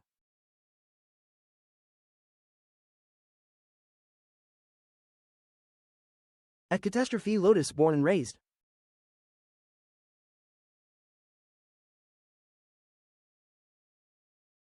At Tyler, we all hoes in Idaho. I'm gonna do my best not to leak my address here.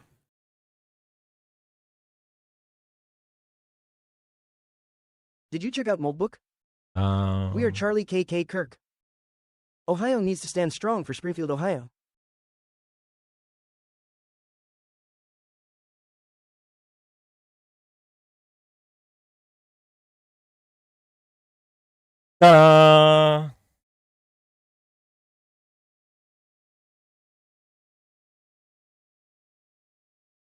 At ICE Cold. Yay, Mike. Okay, now I Nice. did get something else. Congratulations. Oh, I just saw an ad for the mic. I hope it's good. At Amy doing yes you do. Ice coming Thursday? Youth, that's fire. That mic sounds crisp ASL.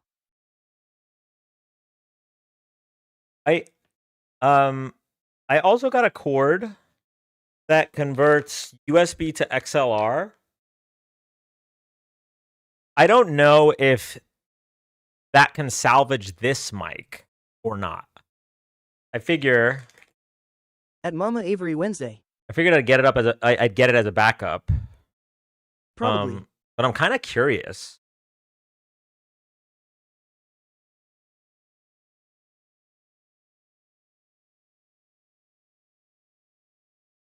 Good idea. USB? Oh, so you hate USA now? Tech live again. Let's go.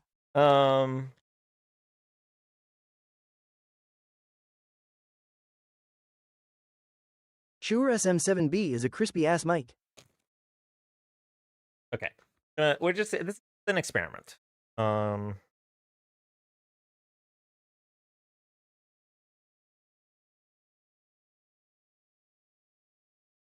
love the comments being read out loud.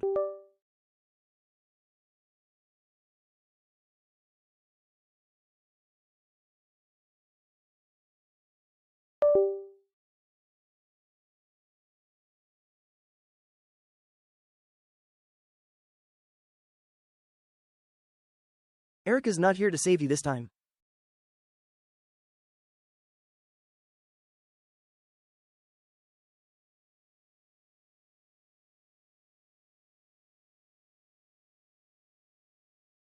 Joe Rogan uses Shure SM7B.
Where did Angela go? Oh.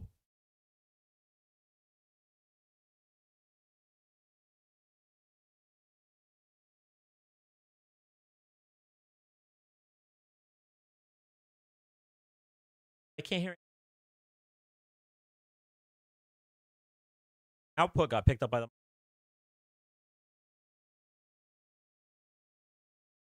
Wait, YouTube can enunciate. Yeah, YouTube.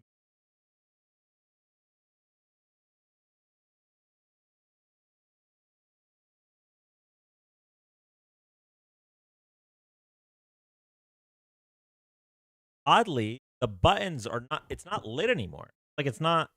So this used to either be blue or red, depending on. Not doing anything.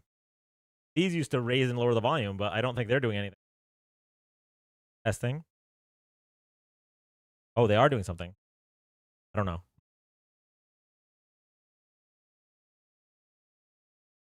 Change it. Direct audio. Mike, this is just a cable. USB to XLR.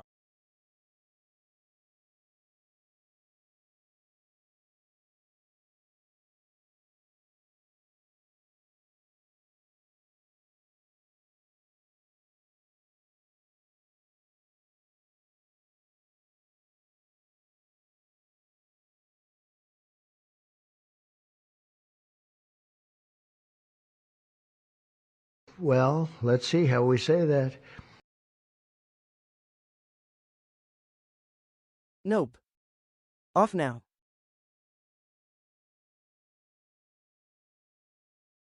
No. Angelo is back though. Testing. Clearly, it's my audio picking is getting pulled by the USB that I want to hear. Because when I plug it in, Angelo's YouTube video.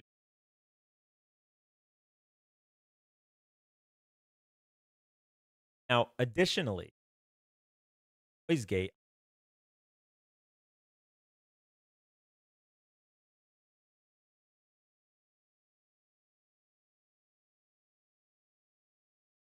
Testing. Is this better? I think this is better.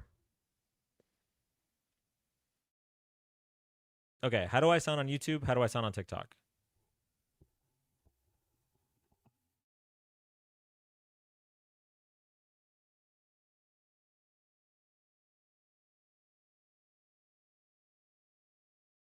TikTok sounds normal. Fine here. Low here, but audible. How low? It's lower than it was.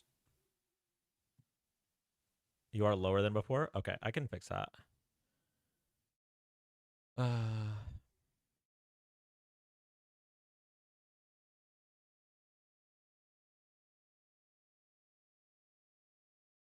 Melania needs a shout out.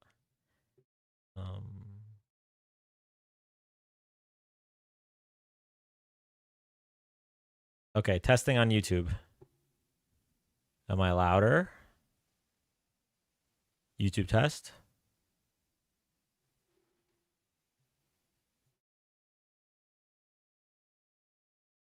Better. Better, yes.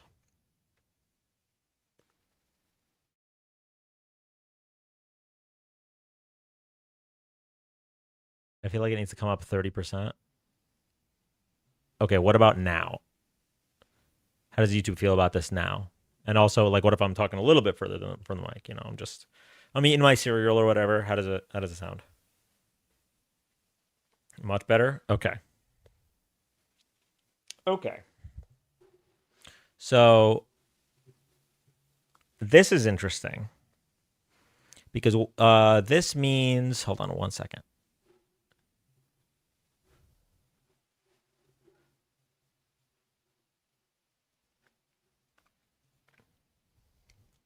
Okay, so the cord was $14.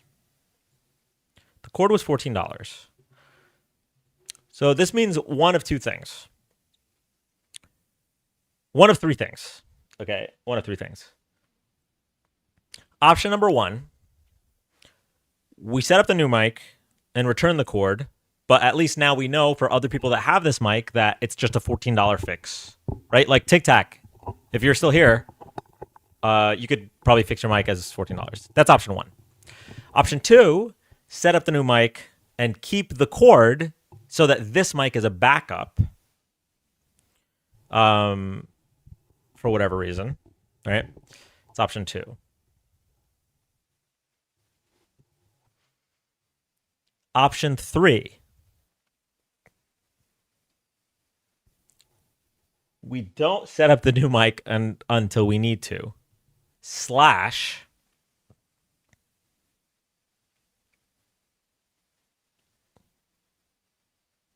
we could return that mic and spend the money on something else that the stream might need.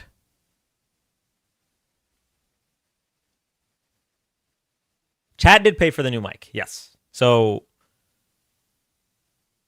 duo mics, 2 mics. It's like Donald Trump dancing. Who is Dan Malek? I don't know. Hey, first time here. Oh, hi. Too many. Backup. New mic, you're too low for me. Well, I mean that I can fix that. If you don't need it, return it, I guess. Yeah, but if I return it, we have to spend the money on something for the live. I'm not just gonna pocket the money. There's a massive delay, man. Is it because of the mic or is it because of the live?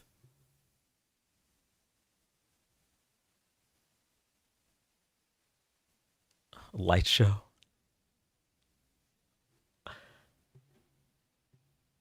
You have to make one adjustment and then wait a minute to check it.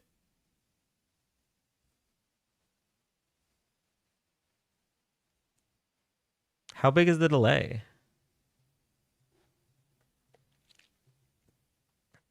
LED lights for the room.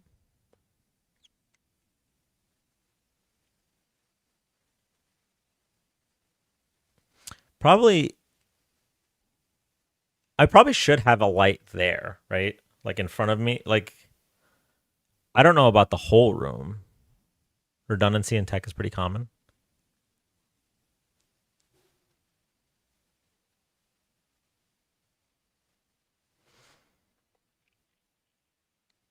What else could the stream need? By the way, I'm not sold on option 3. I'm leaning at the moment towards option 2, I think.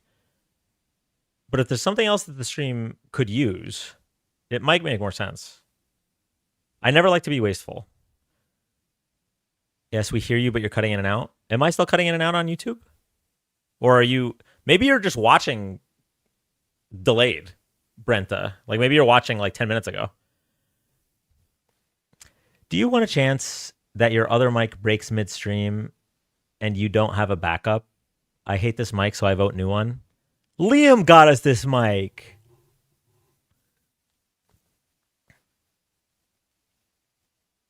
Okay, hold on. I was raising the volume on TikTok. Okay, TikTok. How do I sound now? Also, we still didn't fix the speaker problem.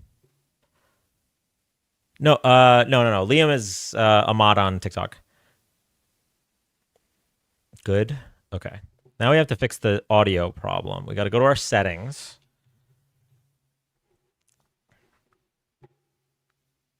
Audio.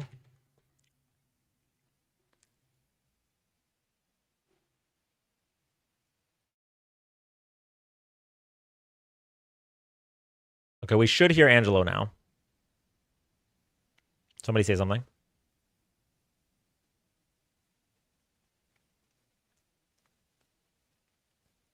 No. Okay.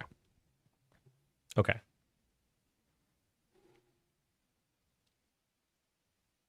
Brah. Yes. Okay.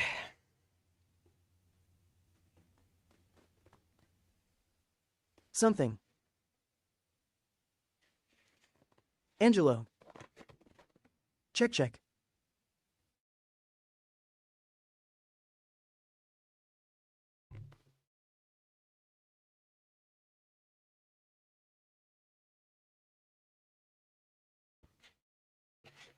Save it for when your mic actually dies.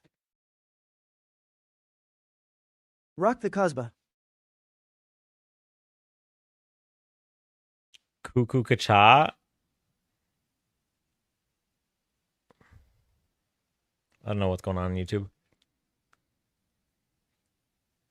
TJ Miller went to my high school. Kai, I don't know how long ago that comment was. I haven't been looking at Twitch. I'm sorry.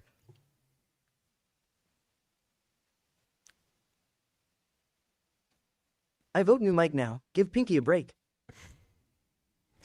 I'm so on the fence. Is there really nothing else the live could use? How much are like...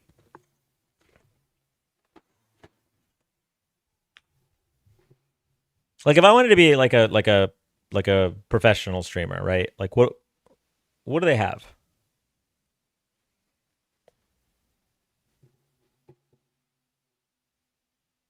Obviously better lighting.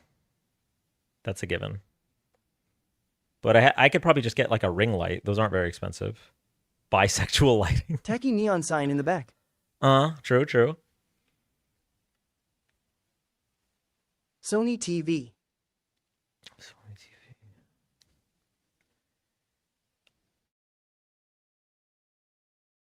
If I had more space on my desk, you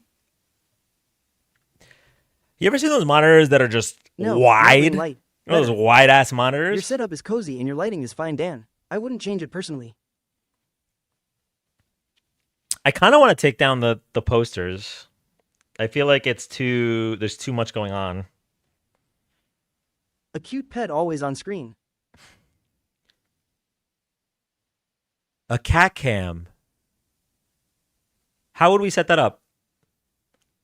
Are there like Bluetooth cameras? Keep the straw hat flag. It's why I stopped scrolling. Oh, yeah, I was never getting rid of that. I don't know if you Slopaganda, since you're newer here.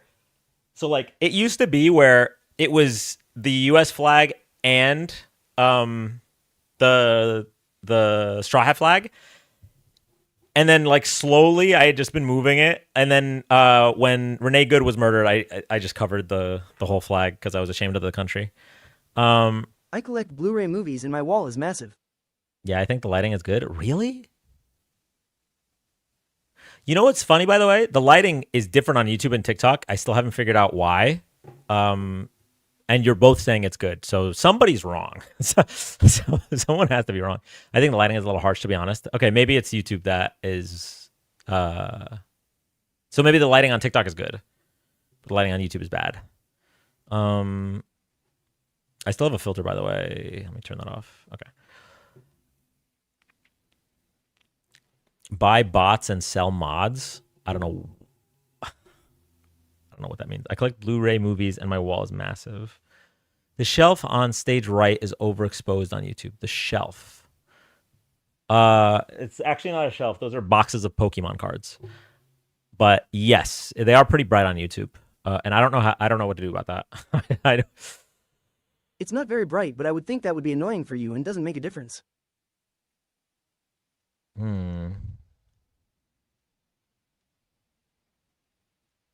Pizza boxes of Pokemon cards. They're called 5 columns. Well, I guess the one on the end is a 3 column, but they look like pizza boxes, but if you open them, they're like rows.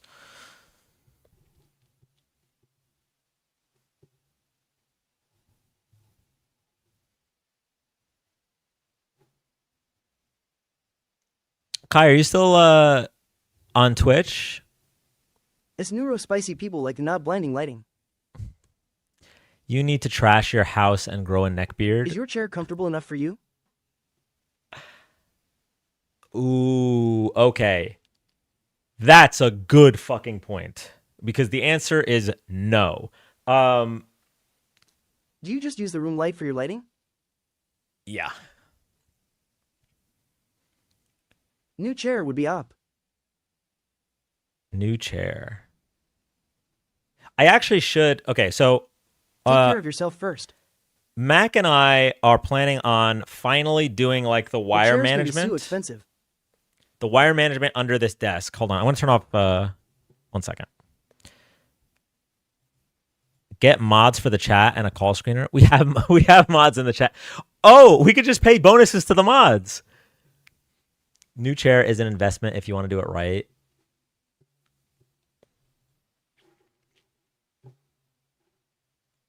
Mods, what do you guys think? Say again. Oh shit, they're still up. Never mind. Nothing.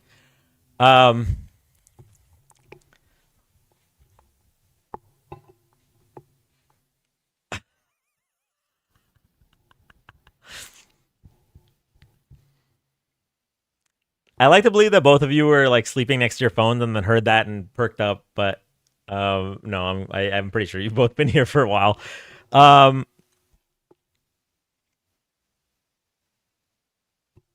Okay, hold on. How long do we have to return on Amazon? I don't want to make this decision yet.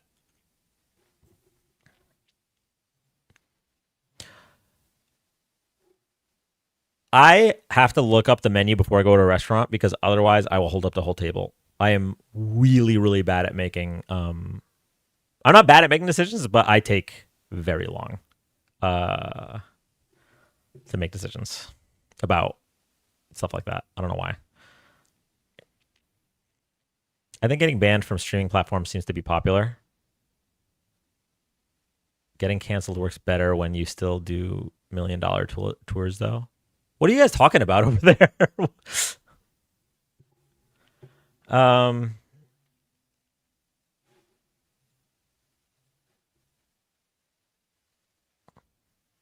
Hassan.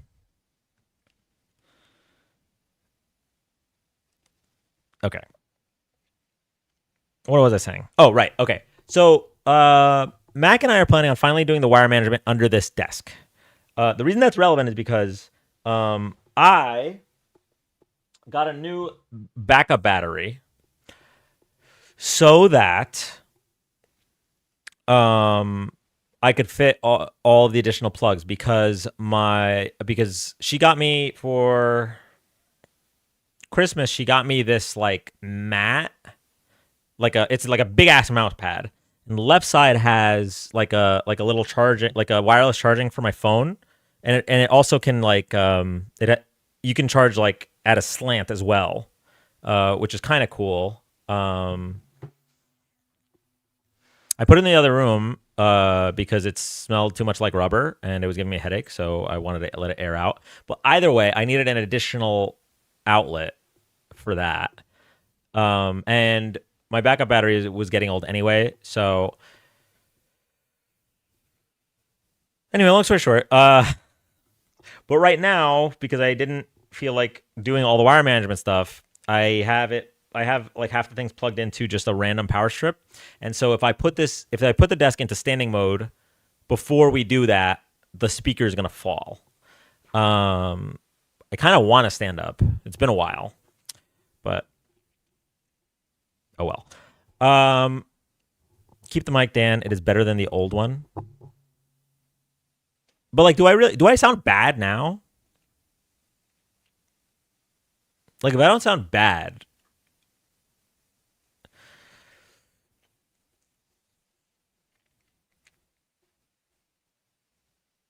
like I'm really not the kind of person that that will upgrade just because like I can. So like my phone, I didn't upgrade until it became basically free to upgrade.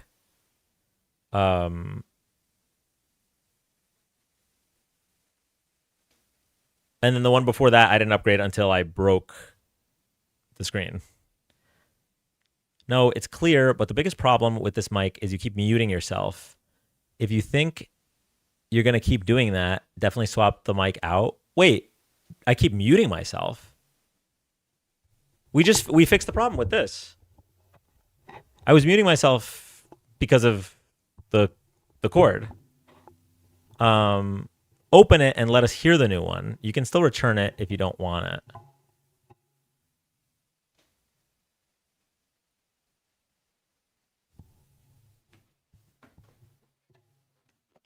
Making some good points.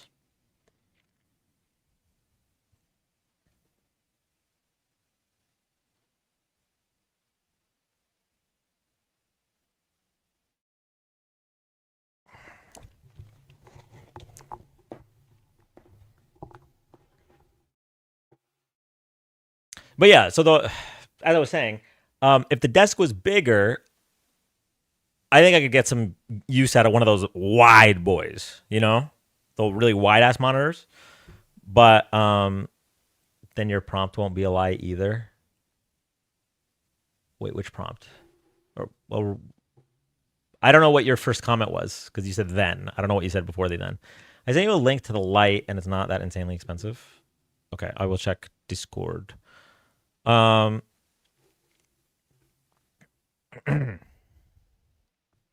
if you really get super popular, you just have to say some extremely disrespectful and wild shit. Wait, what the fuck is going on YouTube? And then people will love you. I don't know about all that. New mic unboxing. Oh, that caption.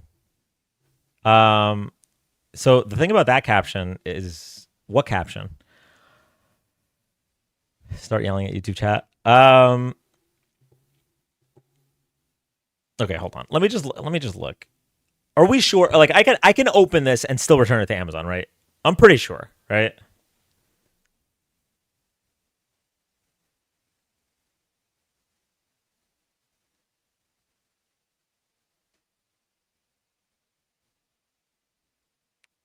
All right, let's do it. Wait, why am I saying I'm pretty sure? I literally used to do this when I started going live. I did it like 3 times in 1 week. My memory's bad. I'm sorry, chat. Okay, we're unboxing.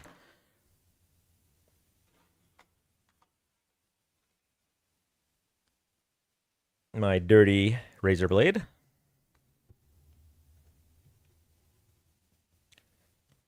Prioritize, don't consume.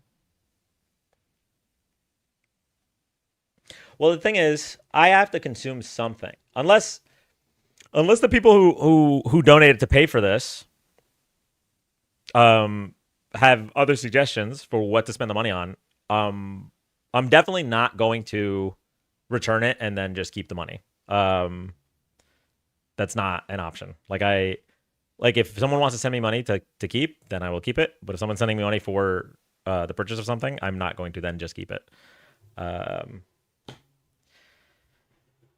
So, okay, here we go. Typical liberal.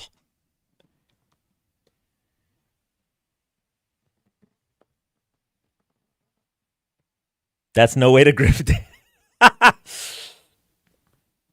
Yeah, I mean the reality. I brought this up yesterday. If like I ever do, either quit my job or move it more to like a part time, which is kind of what I did up to the election. I literally was like living off of savings for about a month leading up to the election because I just couldn't do both. I was going live every day. I could not do both. But if I ever like choose to like permanently do that, I am gonna unfortunately have to do some grifting, chat. I'm sorry. I'm gonna have to just be like, you guys. The links are in bio. Okay.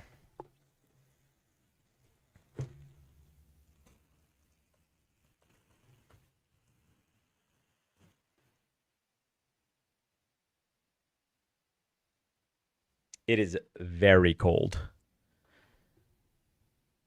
Put don't consume first, then consume the mic. Don't educate for free. Thank you, Ice Cold. I hear protesters getting paid nowadays.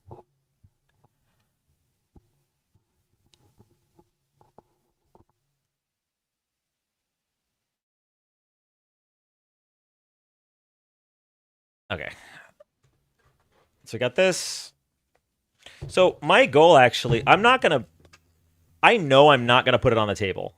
I do not like mics that sit on the table because I shake the table too much. So I'm gonna screw it into the mic arm here. Now, interestingly, this doesn't have an XLR option, so I have to go back to the other USB.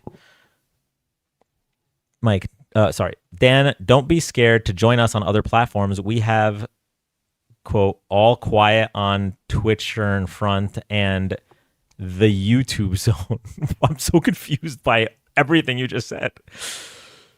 Okay. I'm going to unplug this for a second.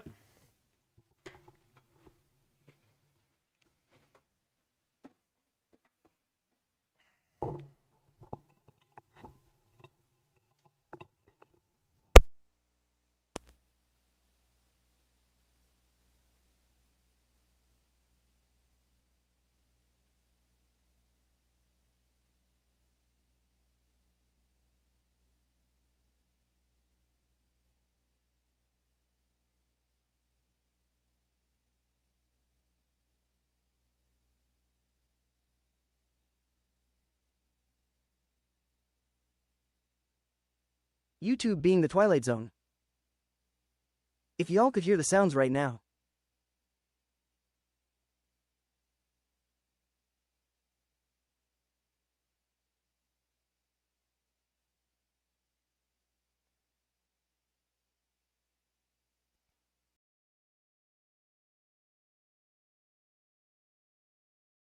Mark Weens of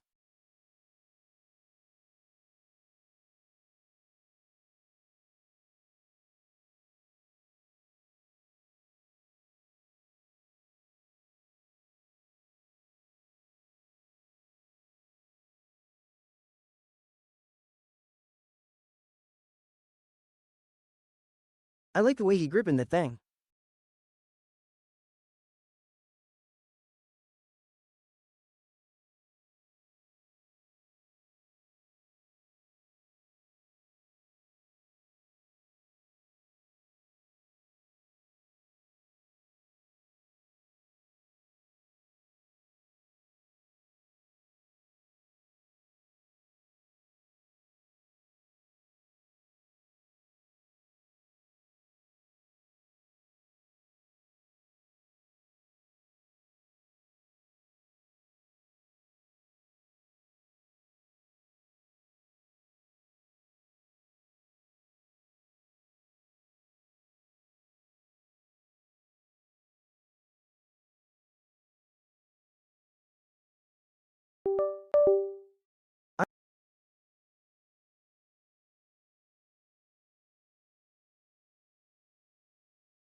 Oops.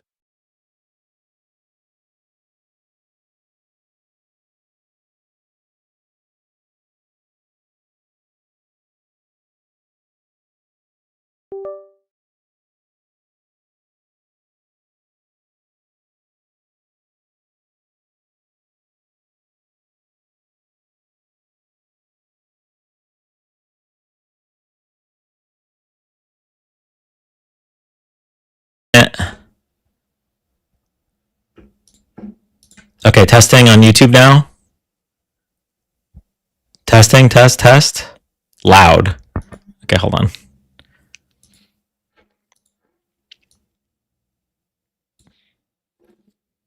Okay, testing on YouTube. Still loud. Testing. Or you are too close. No, I'm lowering the gain. Test. Johnny test. It much better. Doesn't sound as good on Twitch. What about now? Gain's still too high? Okay. Test. Big time rush. S Club 7. It still seems really loud. Gain's still high. It sounds overdriven. I don't know what that means. I can raise the noise gate, maybe? I'm going into negative decibels now on the gain on YouTube. What about now? Like fuzzy, but better now.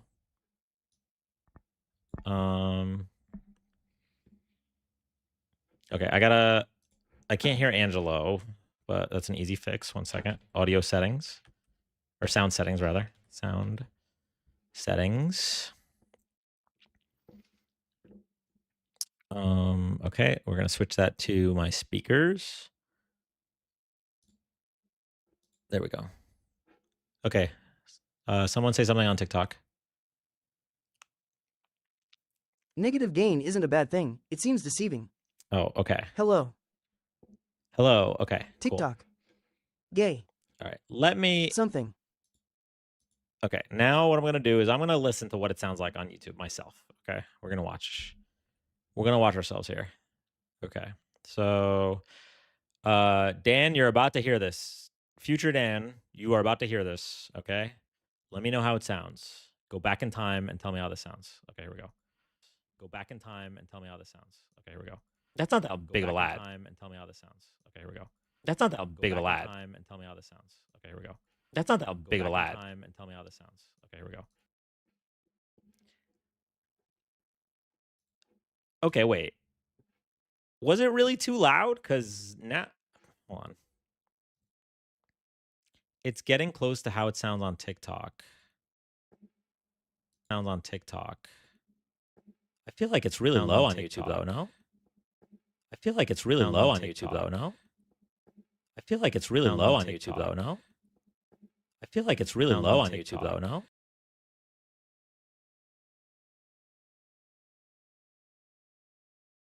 Listen to how it was before. Okay. Watch ourselves. How deep does it go, chat? Watch ourselves. See, that's how loud I used to be. How deep does it go, chat? Watch ourselves.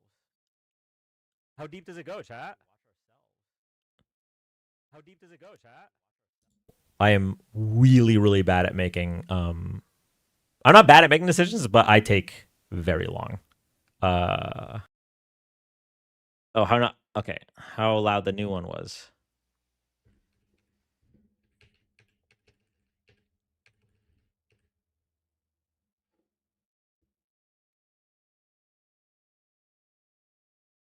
The lag is about 4 to 5 seconds on Twitch.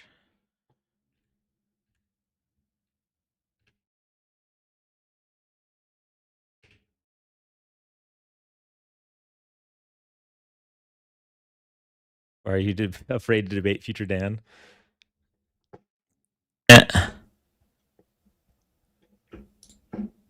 Okay, testing on YouTube.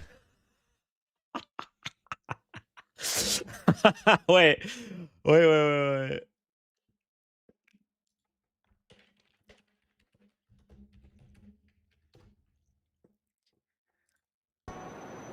Testing.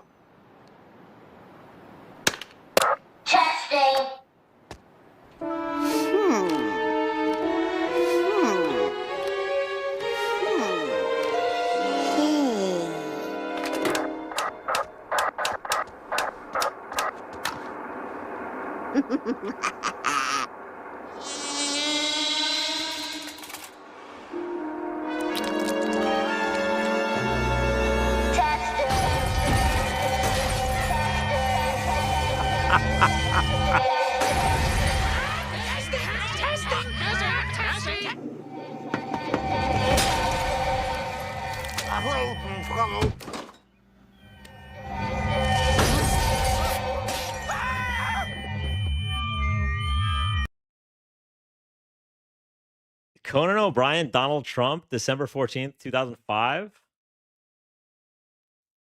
Fuck, do we have to watch this? Tonight we have an Okay, I don't know if we have to watch this, but I'm opening it just in case. Okay. So go back to live, right? So go back to live, right? Yeah, I'm definitely raising my volume. I have to, because that's way too low on YouTube. Okay. And then we'll go check TikTok too. Up like 5%. We'd be better off with Pierce Morgan egg complaint video. I have no idea what that is.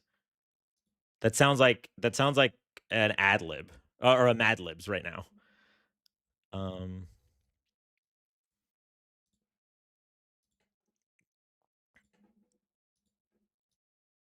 Okay. We're going to test that now. Okay. We're going to test that now. Okay. We're going to test that now. Test, test, test. Test, test, test. Test, test, test.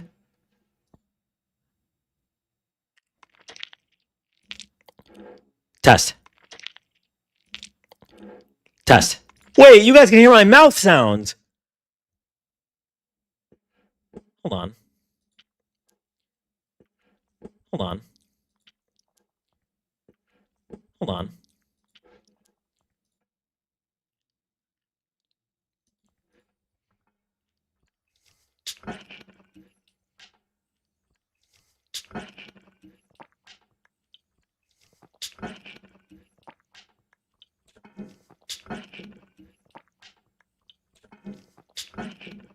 We've always been able to hear that?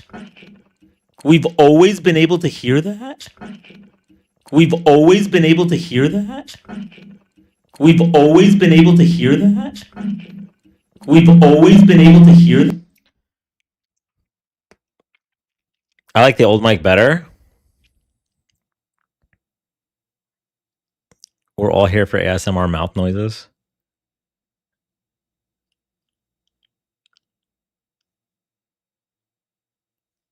I don't know how I feel about y'all hearing all of that. You can set up a noise gate to prevent it. The problem with the noise gate is that it starts to become when I fuck with it too much. Okay, here's what I don't get. There's a closed threshold and an open threshold. Is it the open threshold that I want to raise? I imagine it's the open threshold. You should also know we can see you. Whew.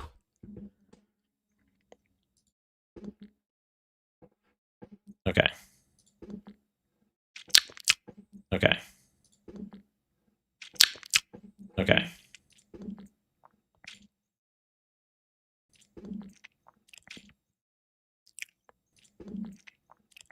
No, not enough. All right, hold on.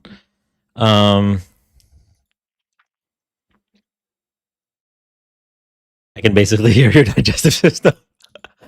Okay. Noise gate. We're gonna raise that like a bunch more. Okay, let's try that.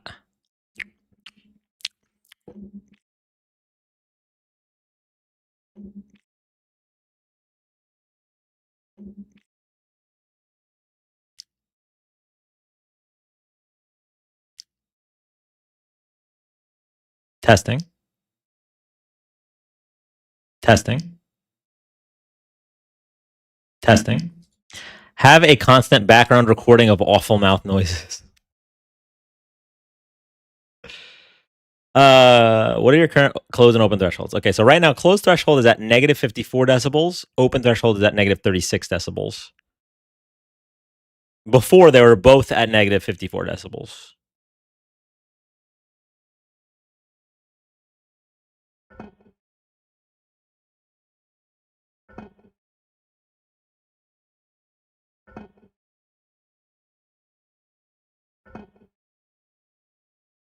He's getting a little better. Hold on, let me check TikTok. What's TikTok looking like?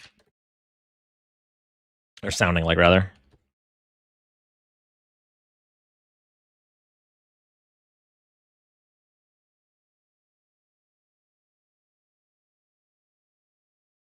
Am I not allowed to watch myself? Am I not allowed to watch myself?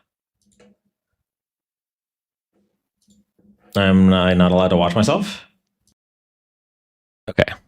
And now we're going to try the mouth noises. Okay. And now we're going to try the mouth noises. Okay, so TikTok can definitely hear that.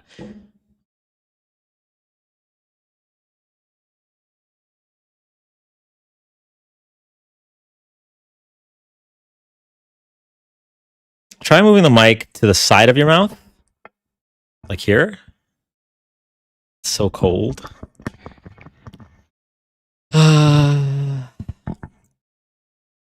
Okay, hold on. Does TikTok Studio have a noise gate I can mess with? General settings. I mean, there's gain, noise suppression.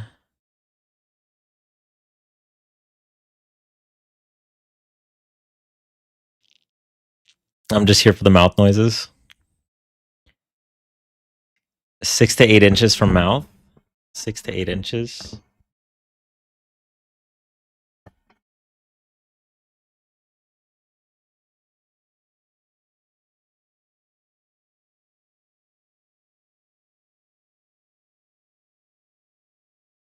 I pressed the mute button, sorry. Okay, so 6 to 8 inches from my mouth. How is this?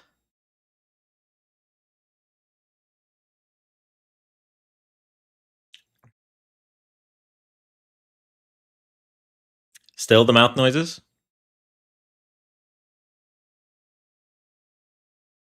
That's wonderful. We can still hear your digestion. It's never actually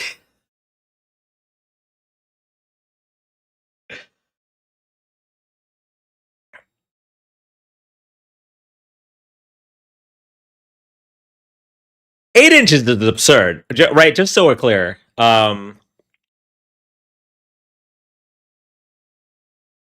Like no vagina haver wants that, right?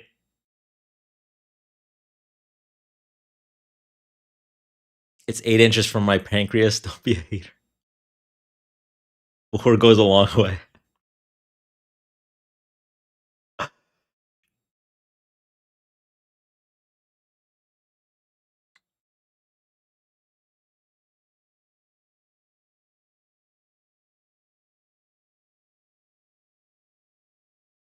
Okay. Make sure to take Gas X or something before any live with this mic. Oh. Listen. I always mute before something like that. So you don't have to worry about that. But for my mouth noises, I don't really know what to do about that. If we... Okay, so you guys are saying that you heard it with the pink mic too? The mouth noises? What if... Can y'all hear me from, like, there? Because not having the mic in my face is actually pretty nice. Ooh, okay, but hold on. What about when I type and move my mouse?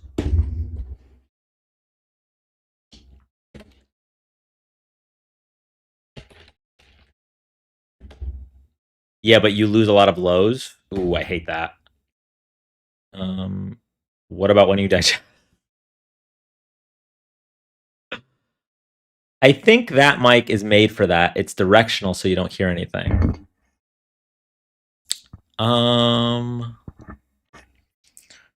Okay. Well, that's hard, bro.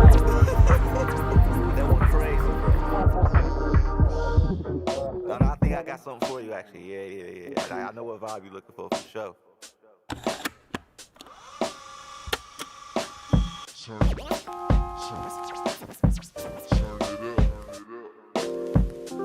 Yeah, that's it. Yeah,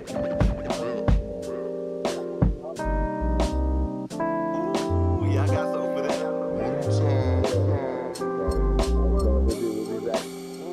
Yeah, man.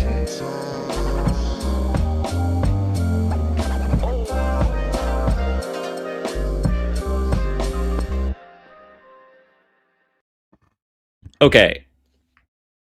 So far, there's been a person on YouTube and a person on TikTok that have said old mic. Now go back to the old mic so we can figure out the mouth sounds. Well, if y'all heard the mouth sounds on the old mic too, that means that this is something we should have resolved prior, right? Bro, look at my mix over here. My mix, Jeopardy Trap Remix. You missed the best mouth sounds, but we might get more. I don't know what that means. I don't know what that means. It wasn't quite as noticeable before. Okay, and what did it sound like when I'm moving my mouse, right? And I'm typing? Bing, bing, bing. Well, I typed before. You guys heard it. Yes, I've been hearing them for a while. It was. They're lying. Isn't there a tutorial for this? Who doesn't like Dan's mouth sounds? It was more noticeable before. Okay, so we now have, there's 3 camps. There's we always heard your mouth sounds. There's it was better before, and then it was worse before. This is extreme.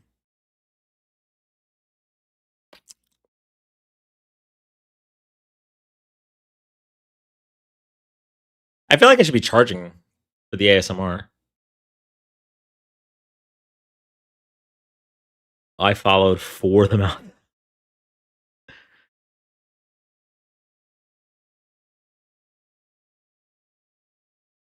I missed everything and just got back. Yes, or sorry that happened.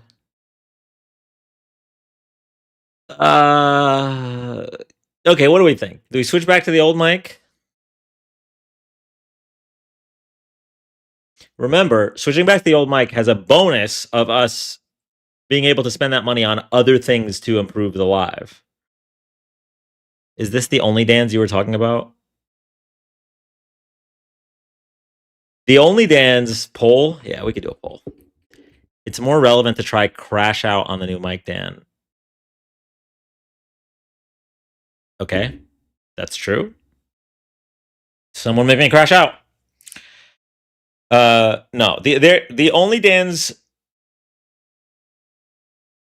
either did exist or didn't, and there's no way for anyone to know. Yeah, let us hear it longer before we commit.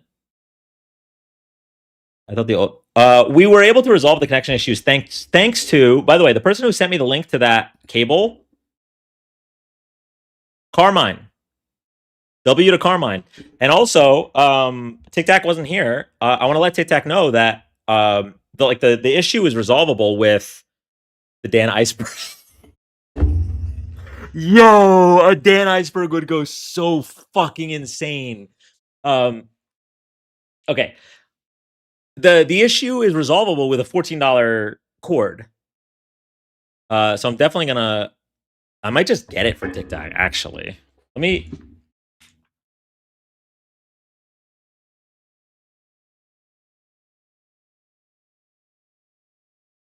Okay, I'm not gonna text them because it's 6:25 in the morning. But someone remind me to.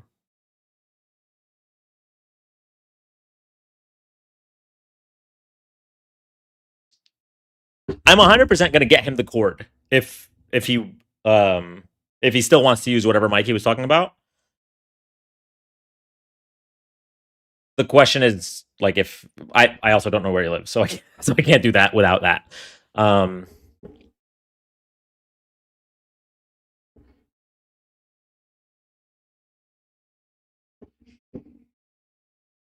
Okay. Oh, this is the TikTok shop. This is what Anna sent. $34 for ring light with stand, full screen, selfie.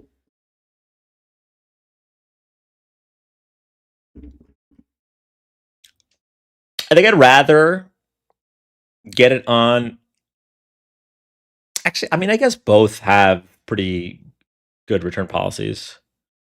I usually try to stick to Amazon over TikTok if it's something I'm trying, because it's like super easy to return. But honestly, anytime I've ever ordered anything from TikTok Shop, the thing is, I stopped ordering from TikTok Shop when I thought TikTok was getting shut down. But back when I did order, whenever I want to return something, they're like, "Fuck it, just keep it, bro," and they just give me the money. So, boo Amazon. I probably cost Amazon more money than I've made them, given how many times I've returned things. Okay. Unlimited money glitch. I feel like at some point, like if I abused it, they'd probably ban me. But anytime I was like, I don't really like this, they're like, just fucking keep it, bro. There's something in my tooth. Hold on. Okay, I got it. Are we ever going to get callers? Oh, that portion of the live ended like 6 hours ago. We're just vibing right now. Honestly, I could probably take this down.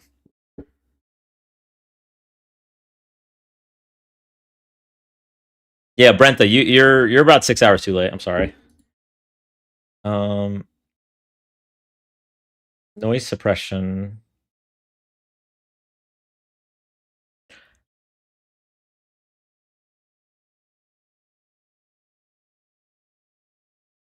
Yeah, so the noise suppression is high on caller. I hardly know.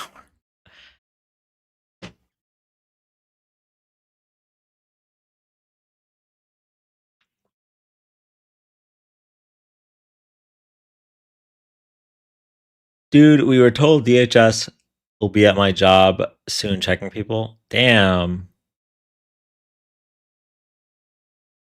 DHS? Wait, so like who from DHS? Like Border Patrol or ICE or literally just like DHS?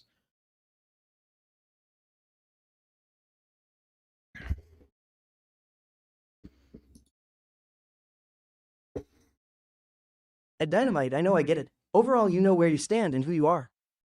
That part is unclear. Said they'll be checking credentials at the gate.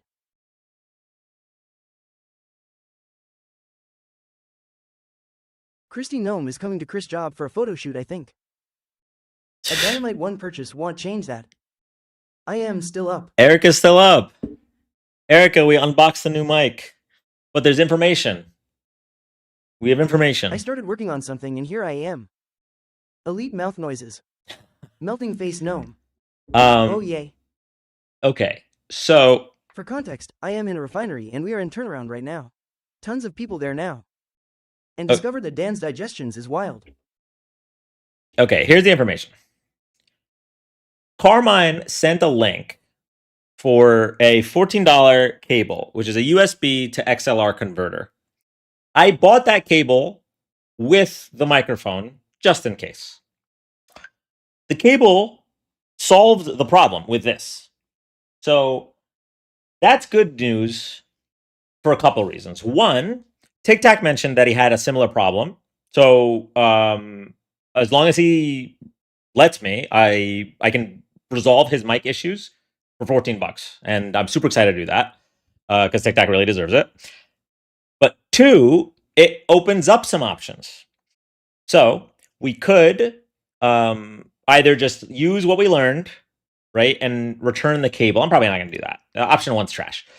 Option two is we keep the cable and this mic as backup in case the new mic breaks.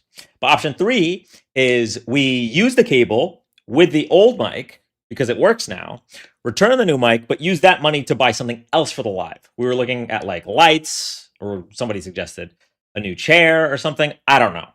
But so we decided to test the new mic to see if we prefer this one or the older one, and they can hear my colon. Is that why Tic Tac stopped doing news segments? I don't think so. Backup mic? What? Mood lighting for the only Dans? Yeah, not gonna lie, the new chair is better investment. Lie my ass off. Art of the deal, 90 deals in 90 days on Amazon. Yeah. So like my mouth noises, I guess it picks them up, and we're trying to. So like I can increase the noise gate on OBS for YouTube and Twitch, but I don't even know what I would do to TikTok. Like y'all can just hear my both intestines. Like, and this is with the mic all the way over there. When I was talking like this, it was even worse because my mouth makes noises sometimes because I don't know. It's just what happens. Your current mic already catches all the mouth sounds. We can't deal with the intestines too. We had mouth noises on loop. I think we are overreacting. Well, yeah, okay. So there was a lot of hilarity that ensued. Is this mic the most recommended for streaming? I know nothing. This was like the best mic that didn't require a soundboard. I think the mouth noises are rage bait enough. This is great. Now do a mukbang. I didn't know how to word that. I'm good either way, but I prefer the old one. Oh, we were gonna do a poll. Okay, we're gonna do a poll on TikTok. Poll.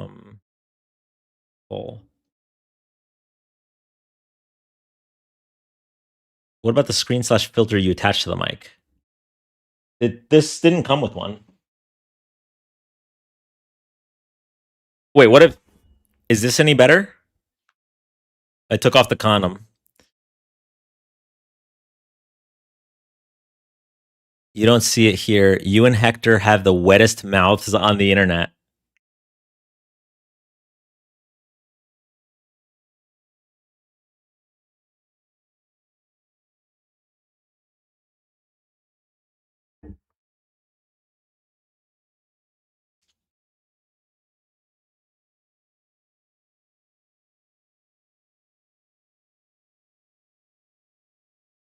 I really don't know how to respond. My brain is trying to process that sentence.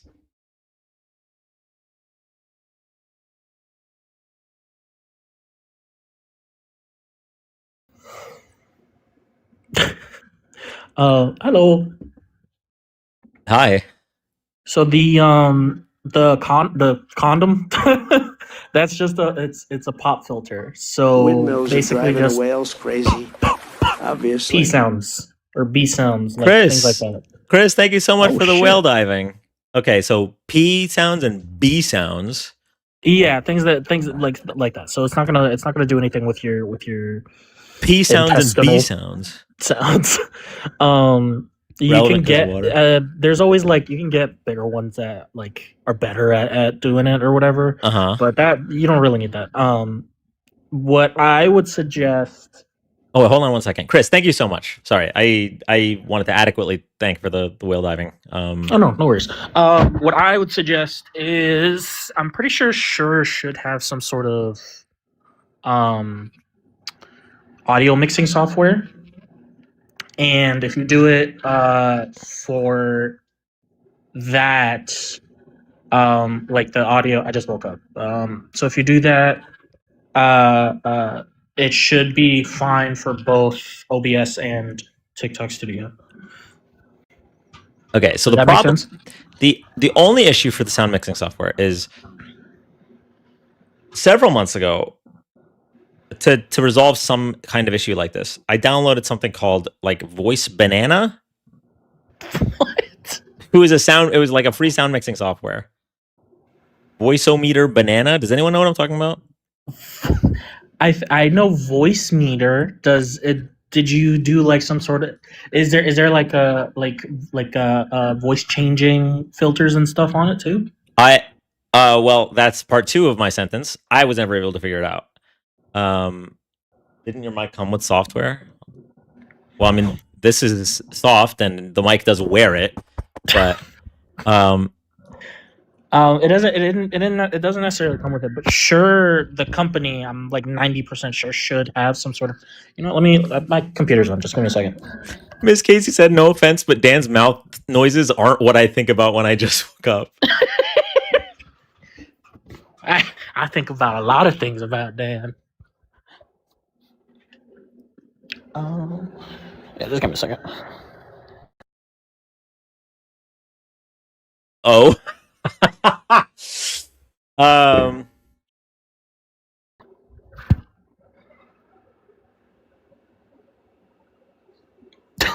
Confession. Erica, what is your question?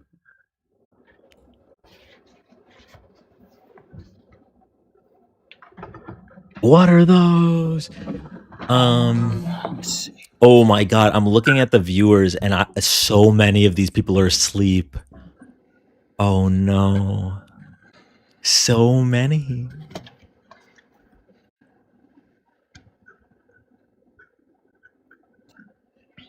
They fell asleep to you. I have their fate in my hands. If I wanted to, I could just make a loud noise and wake them all up. Laundry? Ooh.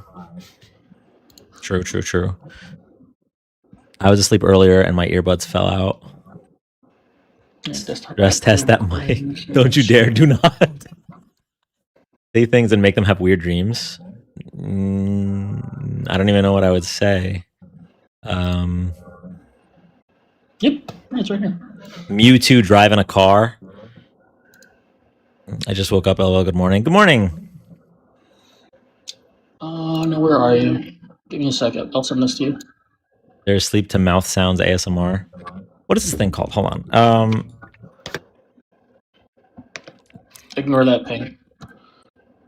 Oh, it is voice meter. Where did I get banana from? Voice meter. Someone. Oh yeah, voice meter. Okay, it's voice meter banana. X64. Voice. Bro, they're sleeping. Chat, that wasn't me. That was Mark. I don't know why I did that. I'm sorry. Oh shit, that was so funny. I've never heard banana before, but I know voice meter. I don't know how to use it just because I've always used other software, but if you want, I can try to show you how to do that. I'm just gonna send you this software. This one I would know how to use. Yeah, I don't know what that was. I think that was just when I pulled out, I was putting in my headphones. I think I just fucked up something. I just tried to comment on YouTube that if you think about it, the banana is perfectly designed to fit into a human's chocolate pocket. 6:39 in the morning.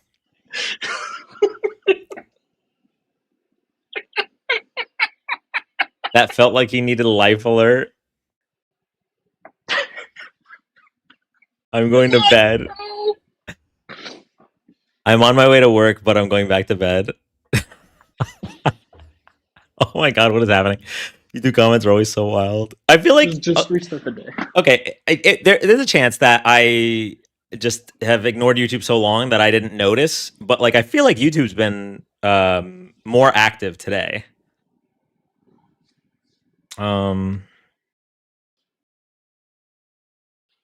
This is a thicker protection. You can switch it if you want, but yeah, this software should be able to help you. We don't have to do it now, of course, but this should help your issue thing. Well, I mean, I should probably try learning the voice meter thing that's already... Here's the problem. Okay, on my computer right now, I have voice meter X64, voice meter banana, and voice meter banana X64. What do I do? What? What? I've never heard of voice meter banana. I'm sorry. Hold on. Oh my god, there's voice meter potato? Wait, because YouTube chat's birthday?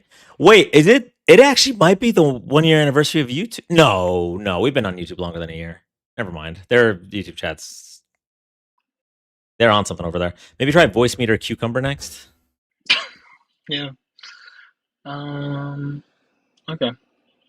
Yeah, I mean, you can. Yeah, I mean, I can definitely help you with this. I just I've always seen voice meter as something more for funny voices. You can do that. They have like different filter options that you can do. But I'm looking at banana right now, why the fuck did I call it banana? And you can definitely do what I would have showed you on Sure. Okay, let me see here then.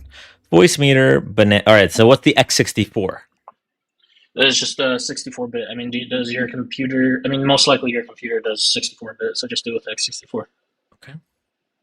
Okay, voice meter, banana. Audacity is for recording, not for like a live service like this.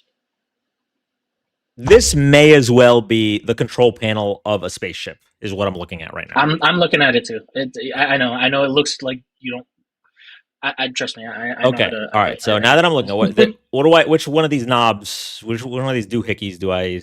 Yeah, I got you. You know what? Let me download it, and then we can do it. I can like do it at the same time Okay. as you are. Well, if you got places to be and people to see, don't let me hold you. No, I don't have shit to do. It's someday. Okay. Share your screen, Dan. I'm afraid I'm going to leak the only Dan's. Oh, I didn't take my pills. No offense, Dan, but I wouldn't. I don't. I feel like you would like find a way to dox yourself. That's what I said before. I literally that's my biggest worry is doxing myself. Share the live chat Discord. What's going on in there? Oh my god! Let's restart my computer, man. Fuck off. What is that? It looks pretty good though. I'm not gonna lie. Oh wait, Chinese to see this. Hold on.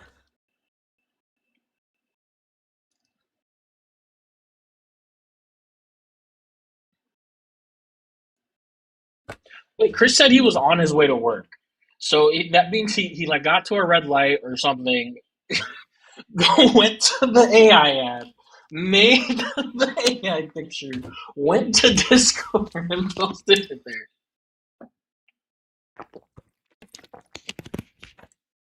Okay. Ooh, I have an idea. Wait. Totally unrelated.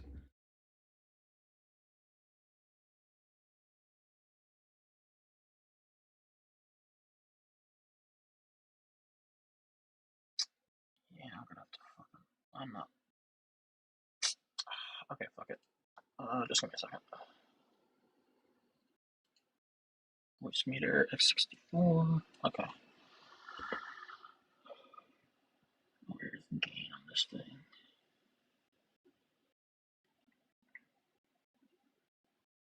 Hardware output, mono, solo, fader gain.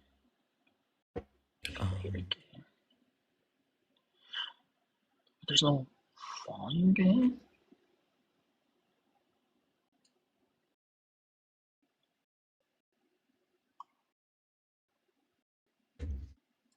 Okay.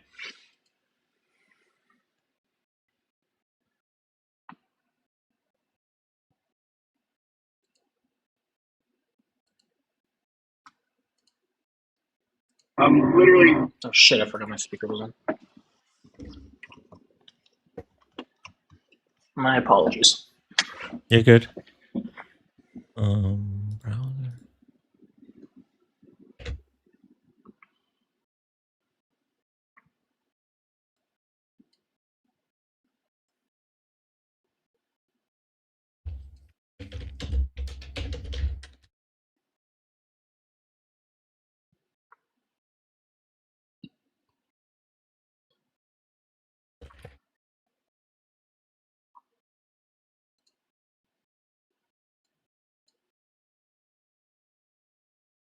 No one's gonna know, right? They're gonna swipe in. They're gonna be like, "Fuck, he's been live for 20 hours." This definitely is giving. They've been live for 20 hours. So, just this is our secret, okay? The 6 of you that are awake, and Mark.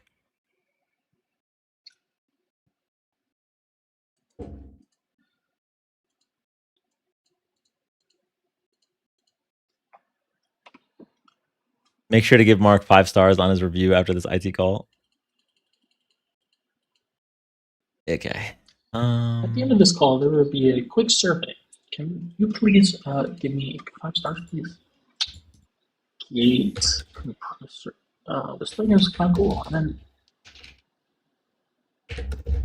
huh?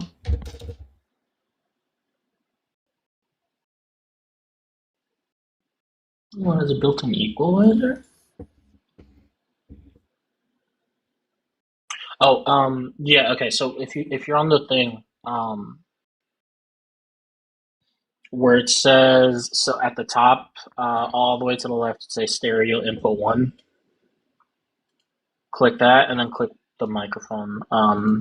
It should say like MV6 or Shure, something like that. It says A1, A2. All the way at the top is stereo input one. Stereo input one. It says select input device. Yeah. Oh, I have to click it. Okay. Yep, got it. And then Shure. So then, honestly, you just turn the knob down a little bit. Okay. Don't. When I say a little bit, I mean like 0.1 at a time. Oh, well, I did more than that. How does it sound?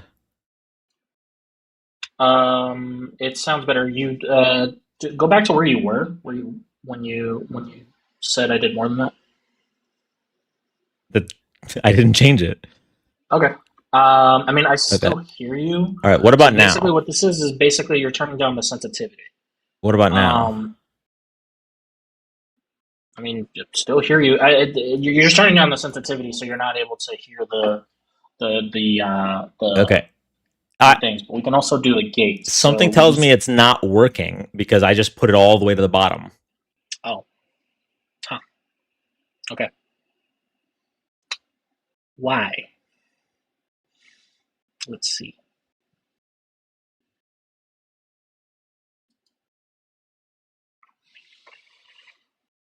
Oh, I accidentally X'd out.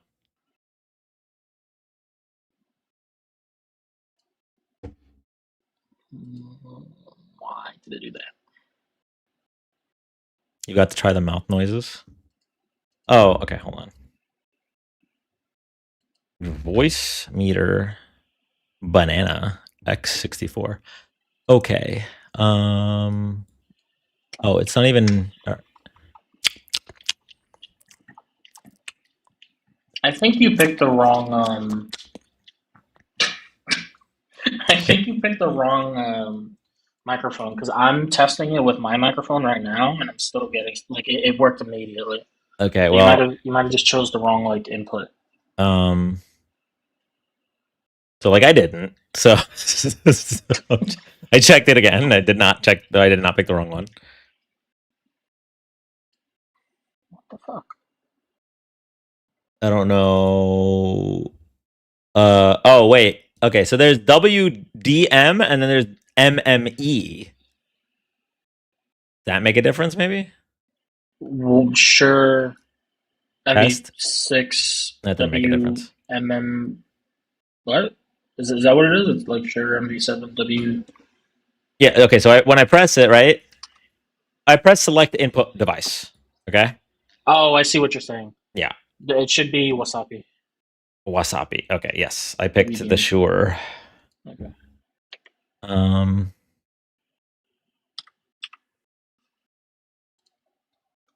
There's so much on this screen. I know what it says. I just it should just work automatically. I don't know why it's not.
That's all part of the plan.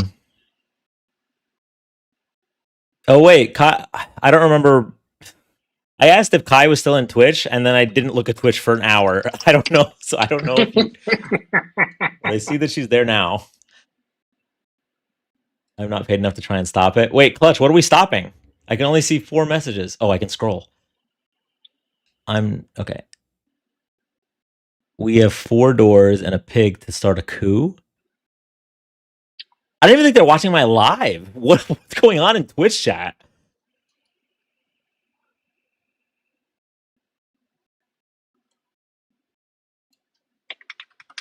You're starting a coup because you ignore us. Oh no. Oh, sorry. It's just there's so much on my screens. On the voice meter thing, is B1 clicked for the same bar that you have the sure clicked? Okay. Does B A1, A2, A3, B1, B2, all Yeah. the way like at the bottom? Yeah. Is B1 clicked? It is. And A1. They're both clicked. Yes, okay, that's what it should be.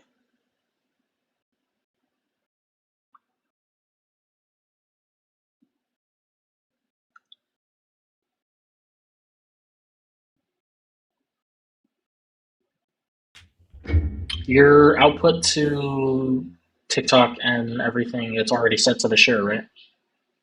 Mm-hmm. Okay. Then maybe call Mark on Discord and share screen with him only. Well, we're looking at the same thing. Like everything he's described is exactly what's here. It's just not doing What it's supposed to do. Yeah. I downloaded the software he's using right now. Yeah. Can we get some lowercase W's from Mark in the chat? He downloaded the software. We'll upgrade him to uppercase W's if he figures it out. It should just work. I don't know why it's not. It literally, like, I downloaded it and then it worked on for my microphone. Maybe I did something that I didn't realize. Hold on. Mac woke up and has work in 6 minutes. I'm gonna call her.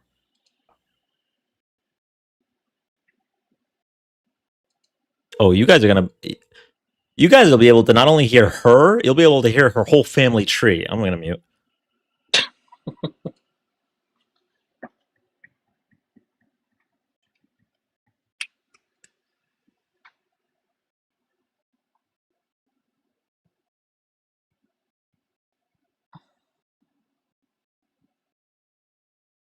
Why?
Why the fuck?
Mhm. They can hear you. They can hear the mic gain is they can hear everything. They can hear your digestive system. So yeah. Uh-huh.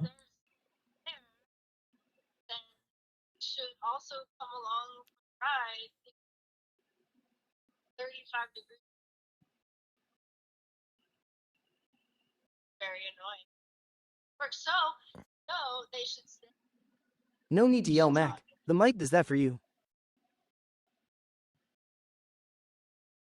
So basically, chat, I said like, we Insomniac Dan is audio we crazy. talked, right? We did, and then I said, "Okay, baby, I love you. Have a great day at work." And she refused. So I said, "Listen, there's like 300 people in chat, and they're just watching me on mute." And she's like, "Well, you should stay on the phone until I get into work." So I was like, "All right, I'm unmuting," and here we are. So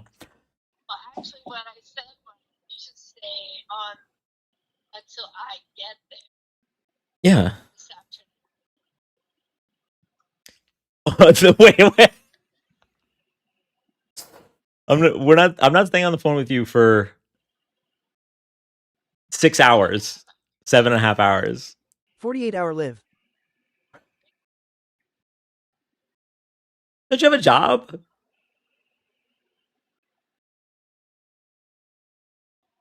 Oh no, she cray cray.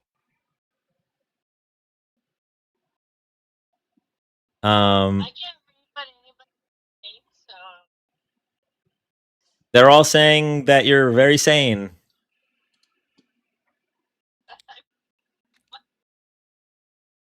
Okay, anyway. Did y'all go over the Trump files yet? Is there a reason for the 24 hours live? Just vibes. The pizza is aggressive. Wow, so you want the pizza is aggressive. At Lunatic 78, it's Holy shit, that's funny. All right, sweetie. I love you. Have a great day at work, and I will see you in 8 hours. Love you. Bye, baby.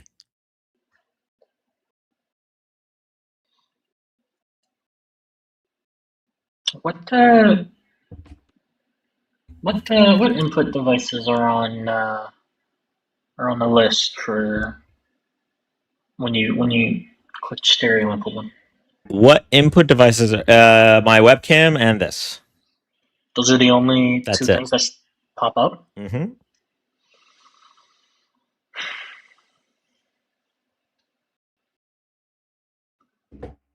I don't know, man. Try it again. Like, put it all the way down. Okay, hold Howdy on. ho. There she is. Chatting on company time. That's my girl. Okay. Hi, Mock. He said put it all the way down. You might need a new IT representative.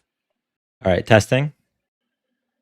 What the fuck? I also exclusively poop on company time.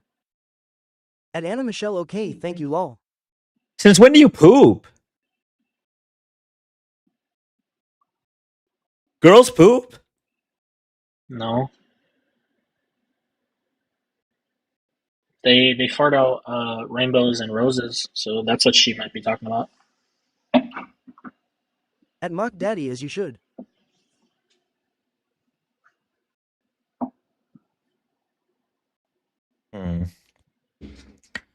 Test with other settings, features to make sure the app is functioning.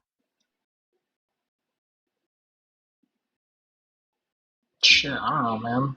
All the all the settings look like I said, it's like the control panel of a rocket ship. I don't know what I'm looking at.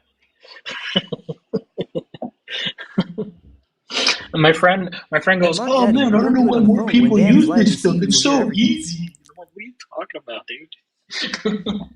It's easy for us because we know it and we use it. Mock Daddy will kill us all.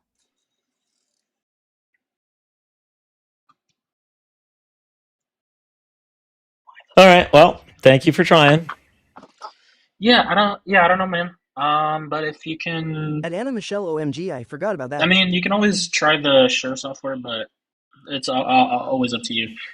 Basically, you just need to get the gain down. That's it. It's just a sensitivity thing.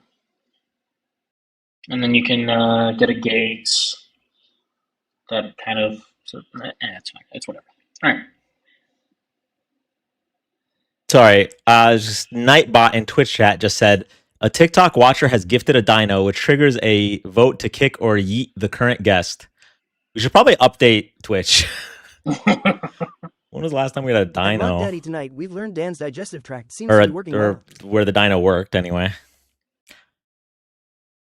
Oh my god, no, Dan. Sorry, I missed the last thing you said. I was just saying you just gotta get the game down. That's it. It's just the sensitivity thing. Okay. Thank you so much. Later.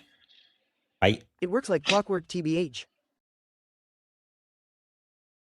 Okay, so back to what we were talking about before.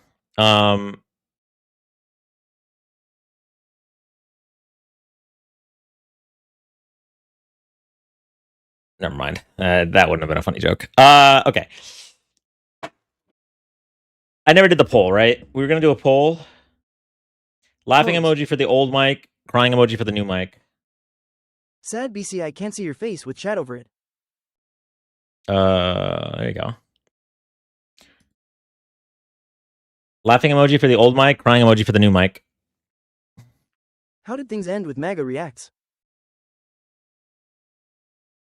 He was twerking on it by the end.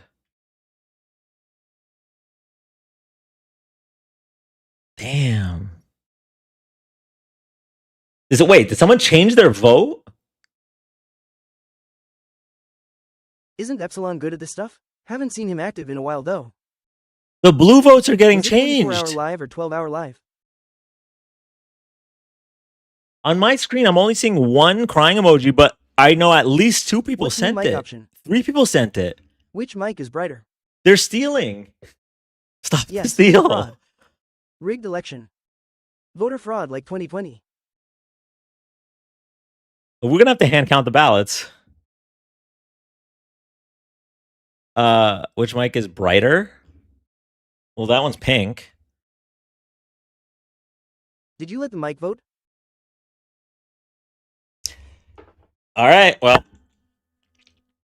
I do want to tighten this. 12-hour live, not 24.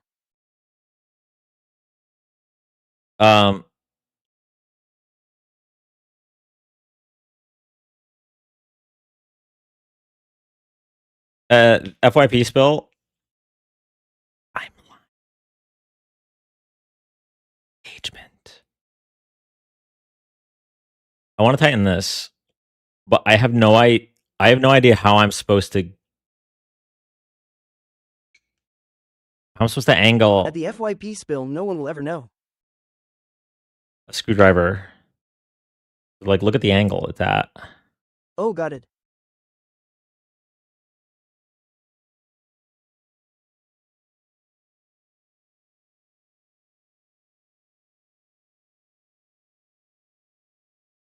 Okay, I will be right back. I will leave y'all with I will leave y'all with hold on. I am so curious about your sleep schedule. Are you living that rockstar life or what? I'm so woke that I don't sleep. Get a drink while you're up. Y'all are about to watch something. Do you have Cash App? No, I got that on banned a on t-shirt. Cash App. I got Venmo and PayPal and a PO box. You could put cash in an envelope. Don't do that. It's a Zelle? joke. Zelle? I don't have. Well, I mean, I have like a personal Zelle, but I don't use it for the lives. Unfortunately, your live is not eligible for no fucking shot. Your live is not eligible for I am recommendation going to send you a roll of quarters to your P.O. box. and restrict. Hold on. I got to turn this off for 1 second. Your live is not eligible for recommendation and restricted in search results for the next 10 minutes because your live does not comply with the For You feed eligibility standards under our community guidelines. Reason, misinformation that may cause moderate harm.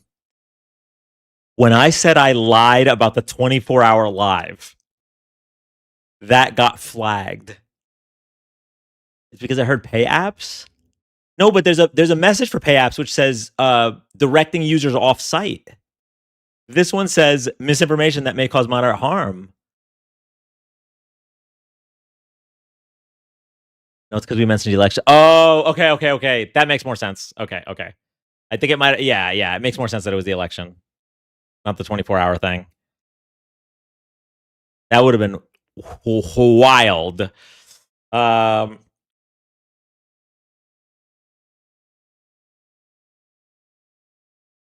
Okay, well, you guys are watching this. I will be back. Where was I going?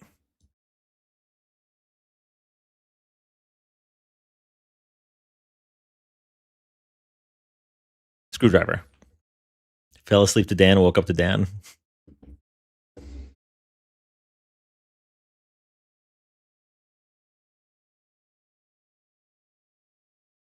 Living out what half the week is like for Mac. That's not really true. I'm awake way past when she falls asleep. Laundry, I don't remember. No, it was a screwdriver for the tightening the mic thing. Okay. I'm still trying to fall asleep to Dan. You probably would have fell asleep if Mark didn't fall down the stairs.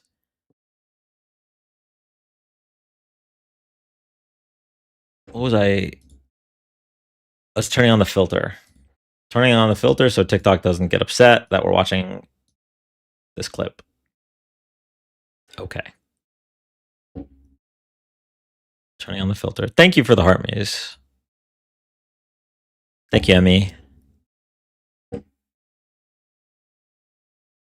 Okay. Here we go. Excellent show. Great guest from The Apprentice, Donald Trump. The Donald is here. I've never seen this. I don't know if this will be funny or insightful at all. I'm literally just rolling in the TV and then walking away. So good luck.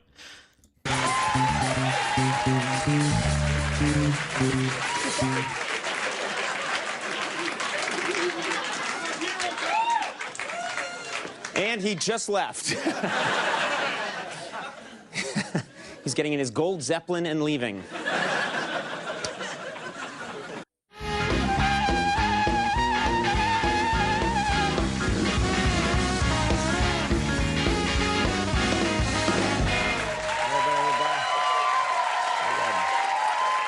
My first guest.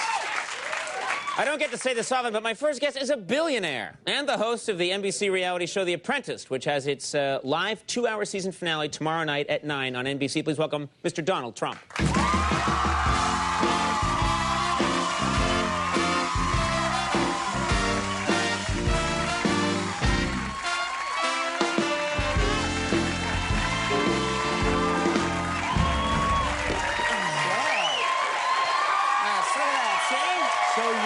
So attractive.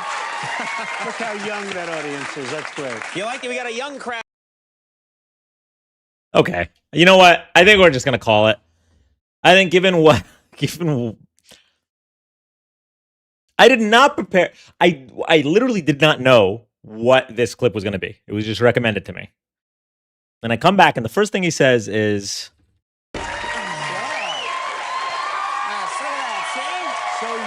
So attractive. Look how young that audience is. That's bro.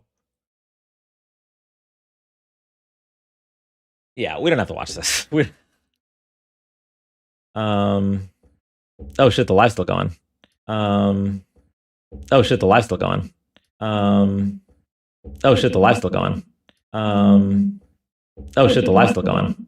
Oh shit, okay. What do we got? We already oh shit, the live's still going. Okay. Do we have is there anything we needed to watch? Or should I just turn Angelo on while I do the screwdriver thing?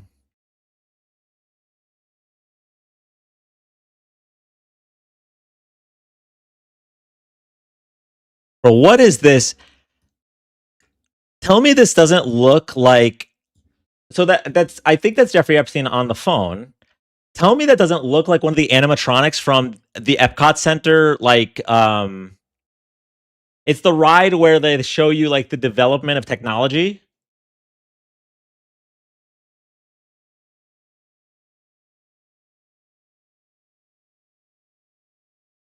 I don't know what that ride's called, but if you know, you know. I went to sleep. Did you end up reading the judge's decision? Yes, we did read that. That has to be a conspiracy. Christian Menifee declares victory in District 8 runoff election. Oh, this was the election that Isaiah ran in. This is the expected outcome. I'm wondering what the end results were. Been a long wait for the people living in Texas's 18th congressional district. Soon, they will finally have a representative in Congress. Christian Menifee and Amanda Edwards facing off to fill the unexpired term of the late Sylvester Turner. Here's a look at the primary results tonight. Former Harris County Attorney Christian Menifee has an early lead over former Houston City Council member Amanda Edwards. Troy Kless joins us live now at Christian Menifee's watch party. Troy, what's been the atmosphere out there so far? Well, Trayson, the mood has been pretty lively here throughout the night. Now, when Christian Menifee arrived, and about an hour or so ago, he arrived to a lot of applause, and the mood was very positive, and Menifee was leading 66 to 33% based on early voting. Now, take a look at him, making his way here to greet his supporters earlier this evening. We're here in the post-Houston Skylawn, just outside of downtown. Menifee will likely have to continue campaigning, as he will be facing a Republican in November to represent the new District 18. Speaking of which, we haven't checked if Isaiah's Jubilee dropped.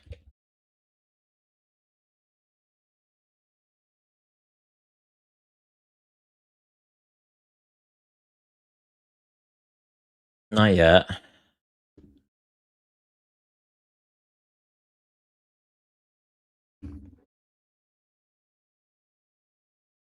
Oh shit, I never watched this. I don't even think I saw clips from this. Oh, you guys can't see what I'm looking at. There's Dean. I don't know what this is. Round Table. I don't know if I've ever watched a Round Table.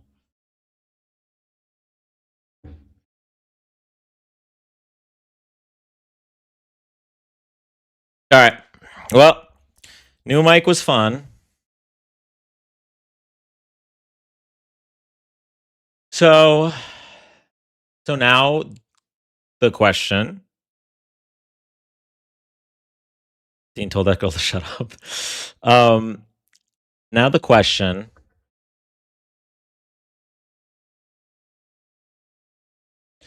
Do we keep the new mic as a backup? Or help, I just woke up again. Or do we return the mic and use the money to buy something else for the stream? Lighting or a chair or I don't know. I don't know what streamers use.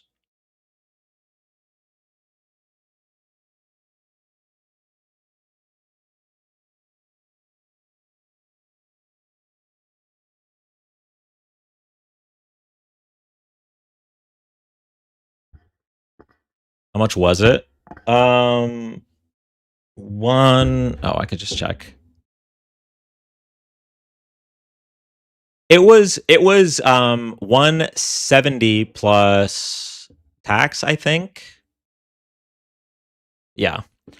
But like there's still extra money. I think we had like $300 to spend.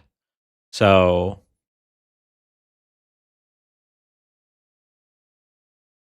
like we put 14 towards this cable. We'll put another 14 towards getting Tic Tac the same cable to fix his mic. We could still get the lights. And there would still be money left over.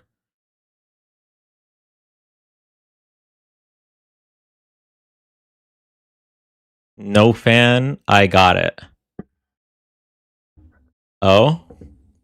Business management degree. I figured it out. Okay, talk to me. Talk to me.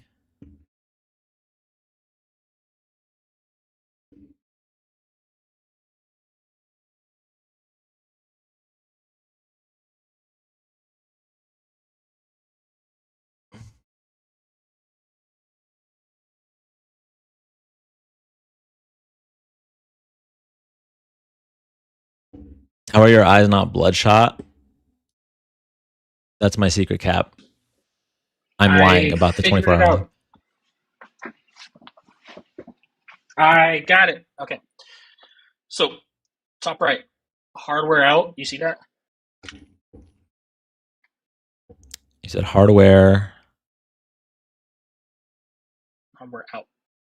Top right, hardware out. Yes, I see it. A1, when you click that, it's going to give you a list of shit. That's where the output is going to, it's a virtual cable. So that's the output to wherever, like, whatever shit you do in Voicemeeter, that's where that's going to go to. Okay, A1, I clicked it and it did nothing. All it did was gray out A1. The arrow. The arrow. Little arrow on A1.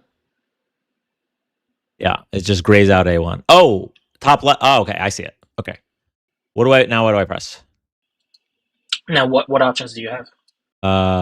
Okay, so I have my monitor, my graphics card, I think, my speakers, and it says headphones, but it also says Shure, so Okay, so that means you can do that. So we're going to go to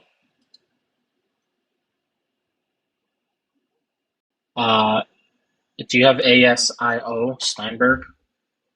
ASIO what? Steinberg in whatchamacallits? In Oh, yes, under, yes, I do. Yep, I see it. Yeah, okay. So click that. What are the options that you got? No options. No options. Oh, these are all things that I've downloaded because of. I just woke up. How's your live been, man? It's been fun. It's been an interesting live, to say the least. We unboxed the new mic. We're probably gonna go back to the old mic, but Mark has hope that we can make it so that you guys can't hear my esophagus, my pancreas. Do I still have my appendix? Yeah, I do. What were the options again in Wasabi? My monitor, what appears to be my graphics card. It says Realtek high definition audio, but it doesn't look like it. Looks like a graphics card. I don't. It's a picture of a graphics card. Yeah, gotcha. Then there's speakers, and then there's the. It says headphones, but it's the Shure.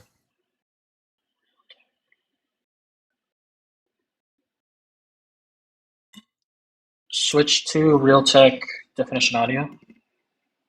The one that looks like a graphics card. Okay. Now go to Studio and tell me if you see that option, Realtek audio. Okay. Now go to what? TikTok Studio. Oh, okay. In the microphone or the input thing, tell me if it shows up as an option.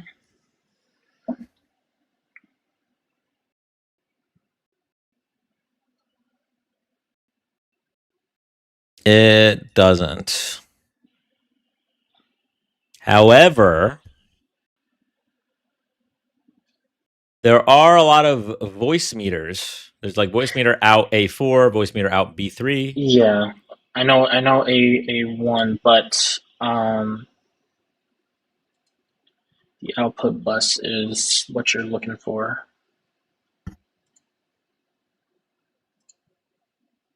Wait, what is what I'm looking for? The output bus, wherever you send it to. Put bus? What's put bus? No. I'm not telling you to do anything. I'm thinking out loud more so. Honestly, I don't remember the last time I stayed up 24 hours. There's not enough Addy in the world. Okay. Well, technically, wait, have I been up 24 hours?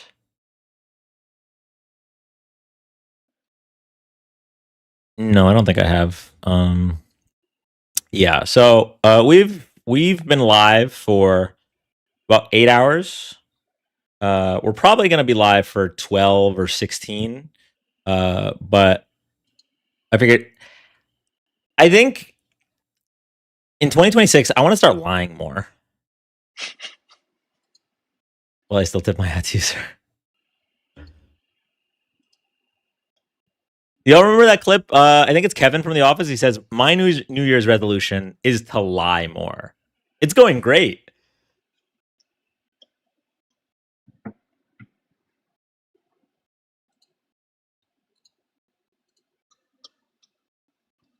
Don't you mean make believe? Melania got an Oscar. Oh, we're lying now. Dan, speaking of animatronics, did you see the Five Nights at Freddy's Epstein connection? I did not. What? I actually don't know anything about Five Nights at Freddy's at all.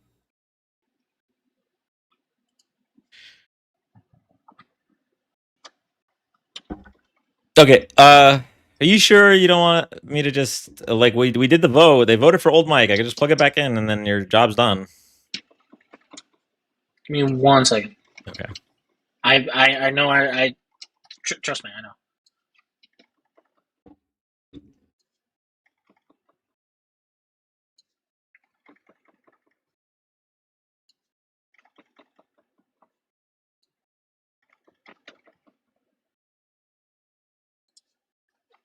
Why waste time? Say lot word when few word do trick.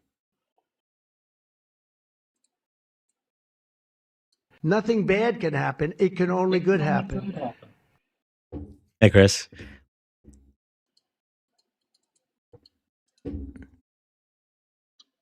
Everything's computer.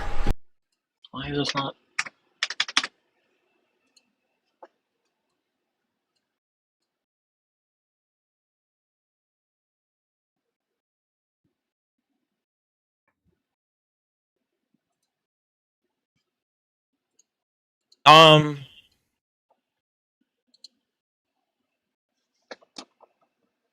Okay, I'm just gonna make sure. I'm pretty sure there's probably only like 14 of you that are awake, but everyone's following, right?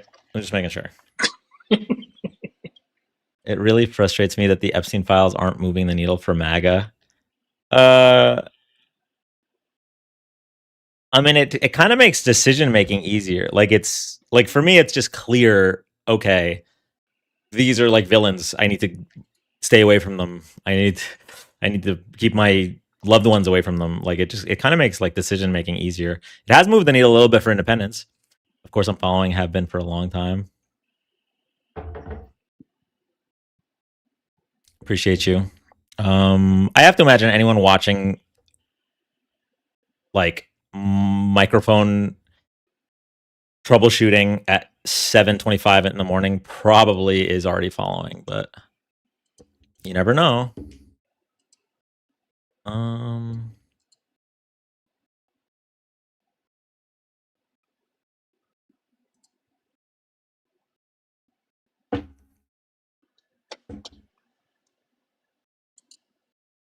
Fuck it. Yeah, never mind. Surrendering. Yeah, with this software. I mean, if you want to try a different one, I'm up for that because I know how to use those, but I don't know how to use Voicemeter, so fuck it. Okay. Well, thank you for trying. Really appreciate you. Yeah. Okay. Chat, you can give him another lowercase W. Lowercase W for Mark. All right. Well, I tried. It's all good. It's so funny that Ashby said, "Yo, you got the short nice." I'm literally about to disconnect it and put it back in the box.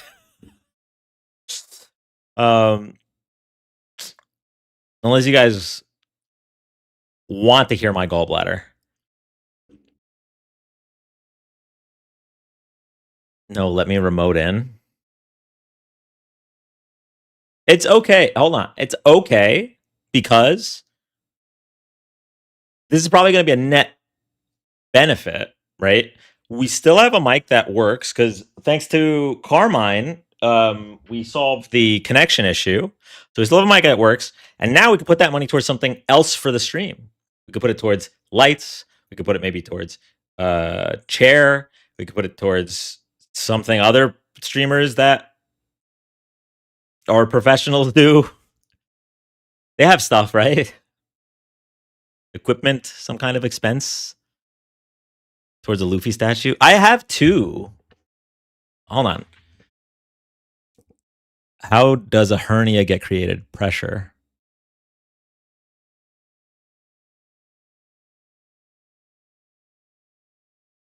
It sounds like a joke, but isn't that true? Well, like, wait, I'm confused. Chair is chair. I mean, obviously I'm gonna run it by the people who donated towards the mic. So Kai, for example, in Twitch chat, but Twitch chat is like they're like revolting over there. I don't know what's going on. I'm pretty sure Twitch chat is gearing up to like start drama number 11. I literally just use my phone, so I wouldn't know what professionals use.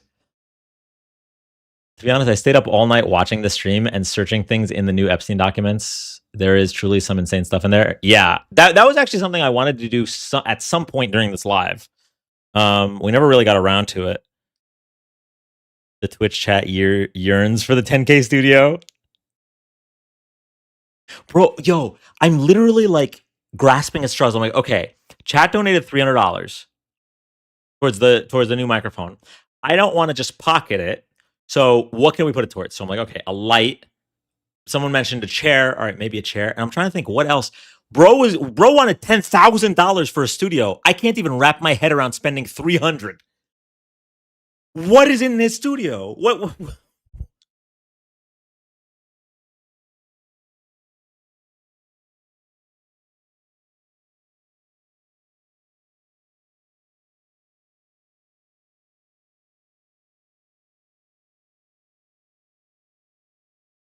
Like,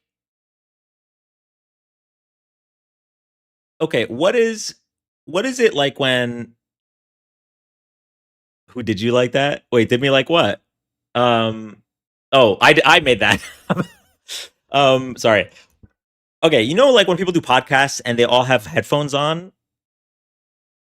Why? New camera. We just got a new camera.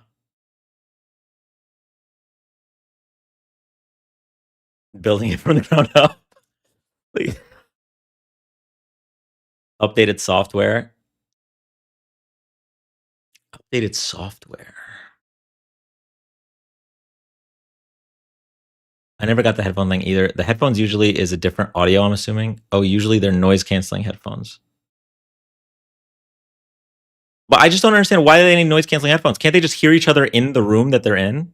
Clutch wants you to check your DMs.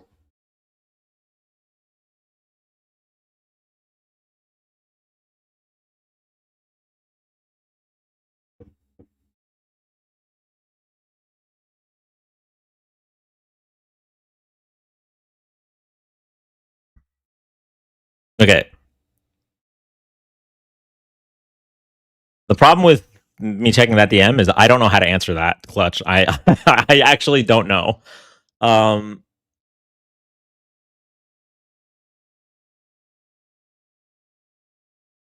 gonna have to think about that. Gotta get some kitty headphones like Jovan. I think headphones just help people regulate their voices when they speak. The headphone thing also help avoid feedback into the mic. Yeah, but if you tune your mic right, you won't. Erwin statue. Oh, I was gonna show the Luffy statues. On an Erwin statue would go hard. How to play music through mic, voice meter, banana, or potato. Emmy, thank you for that link. I don't think my brain has the wherewithal to deal with this anymore today. So I'm gonna go back to the old mic. Michael Sr., if you well, Michael Jr. actually. Michael Sr. is this one. Okay.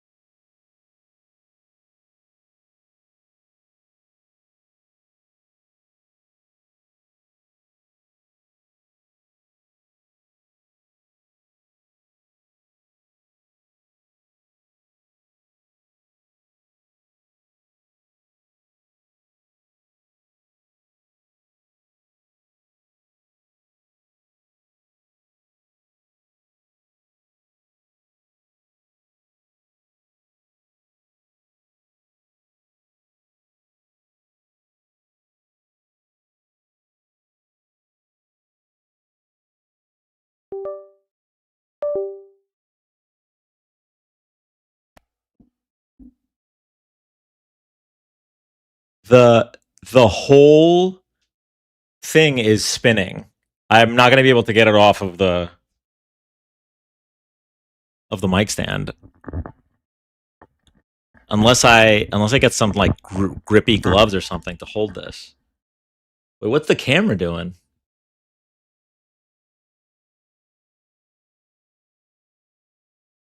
Okay, I'm out of bed. I'm going to try to remote in and I can drive.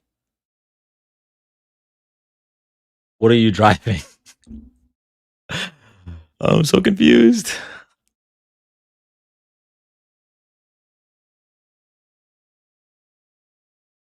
Okay. Driving your system, taking over. Oh, okay. Okay, so first of all, shout out to Progresso, Call Me Madonna, and Falcon. I don't know when this stopped counting, but it was at some point over the past 8 hours and 47 minutes. So thank you all so much. I'm going to reset that.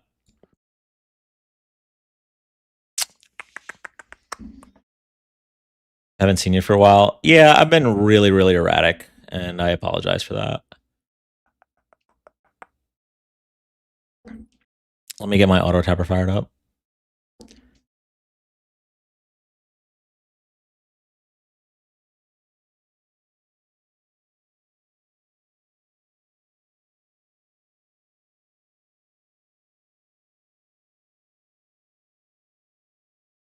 Oh, the statues. Okay.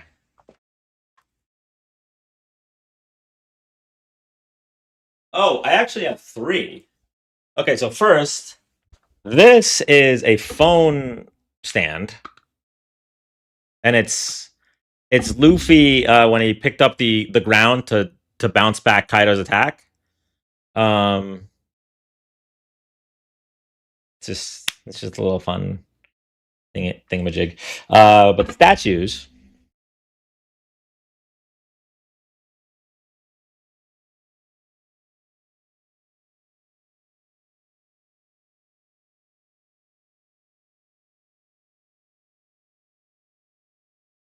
So this one that I've had for a long time, like I don't even know, at least 10 years, maybe longer. And then the one I'm about to get, I don't know how I got it for so cheap. Like I got an ad from Temu, and it was like everything was like a penny plus shipping or something. So wait until you see. I think I paid $5-6 for what I'm about to show you.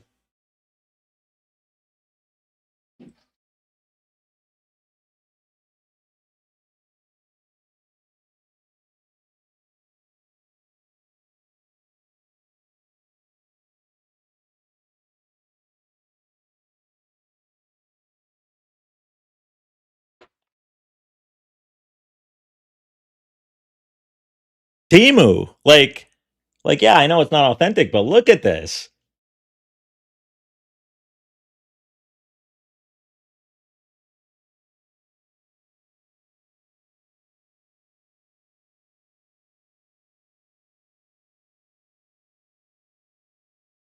Now, obviously, it was like a first time user bonus. Yeah, it was like if you make an account and it's your first order, like everything from whatever list they showed me was a penny, and then plus shipping. So like I think I paid like I said like maybe like $5.99 or something like that. Is absurd. $5-6. That must be at least $6-7. Is it edible? Anything's edible if you throw Donald Trump enough. I don't know. I don't know where I was going with that. Okay.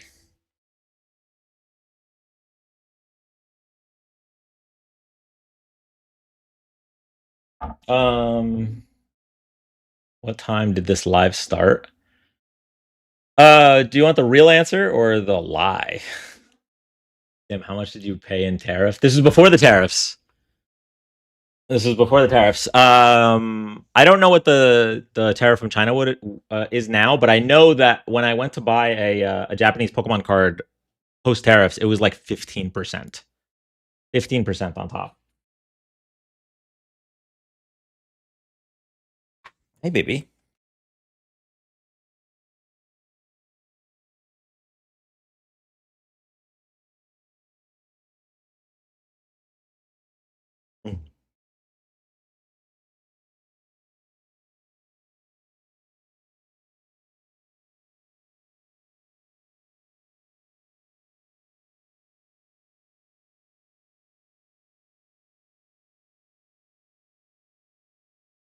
You'll hear her purring.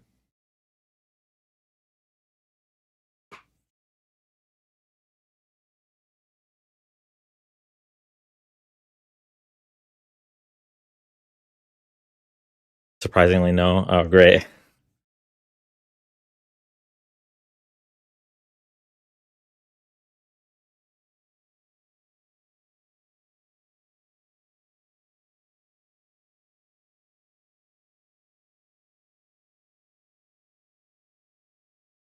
Cat would never let me hold her like that ever.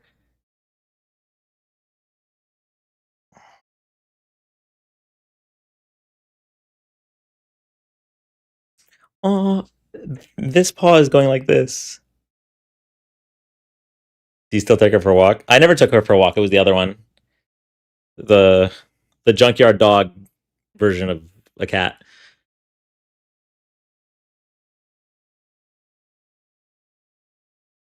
This one is a spoiled baby. I do let her go outside sometimes and just roll around on the concrete. She loves concrete.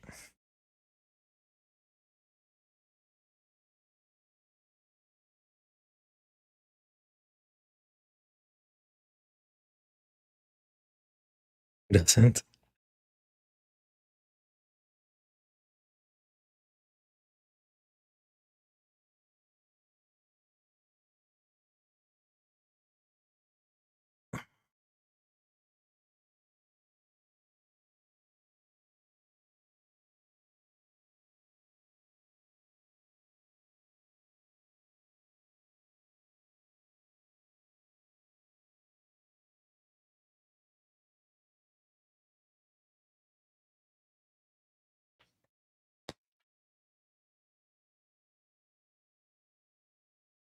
Damn.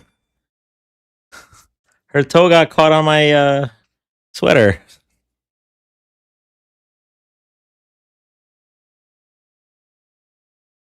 One of my favorite things is hearing how people talk to their pets. Aw. What topics do you still have lined up to talk about?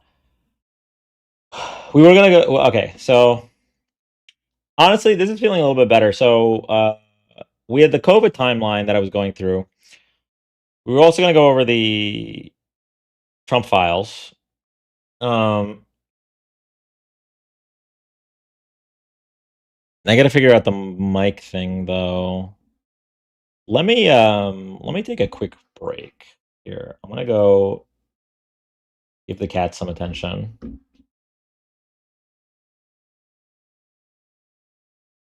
Oh shit, we finally got a window licker in chat on YouTube. Liberal Annihilator. Are y'all tired of losing yet? The right just keeps on winning. What do you mean like in elections? Because they've literally gotten their asses handed to them in every single special election since your father figure got into office. Or are you talking about like policy wise, because they're losing on that too? Not really sure. In life? Oh, right. It's a sports ball game for you. Yeah. Yeah. You literally will just take it. You'll get your rectum resized by Trump when he sues the American taxpayer for $10 billion and when he taxes you with tariffs, as long as it owns the libs. Yeah. I know what kind of person you are. Literally will cut off your nose to spite your face. Super embarrassing. Sorry that you exist like that.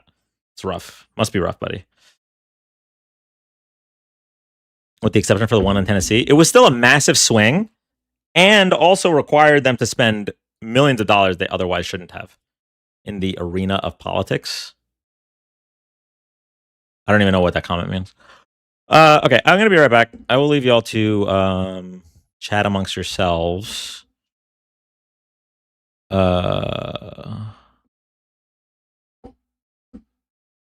Actually, maybe I should play a video. Hold on. Let me find a good video. Oh shit, Dan, I fell asleep to you last night. I think like 300 people fell asleep to me.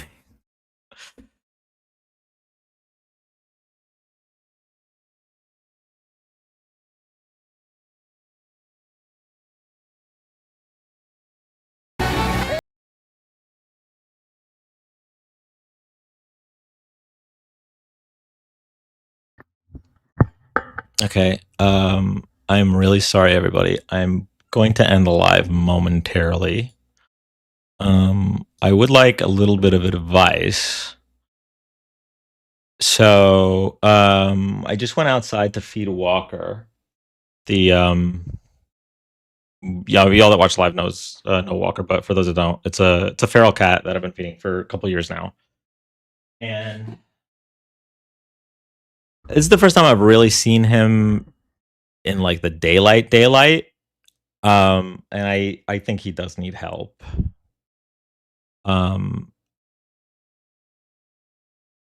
So my question is, what happens if I know my county will come pick up an injured cat if it's contained. What happens when they pick him up? Like, they put them down no matter what? Call a rescue, not a county?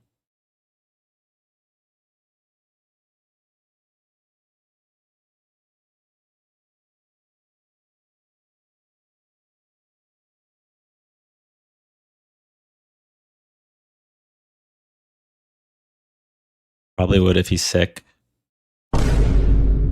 What's going on with him? Thank you, Lady Lisa. Okay, so aside from like some wear and tear, I don't know what you want to call it, on his ears, which I'm not as worried about.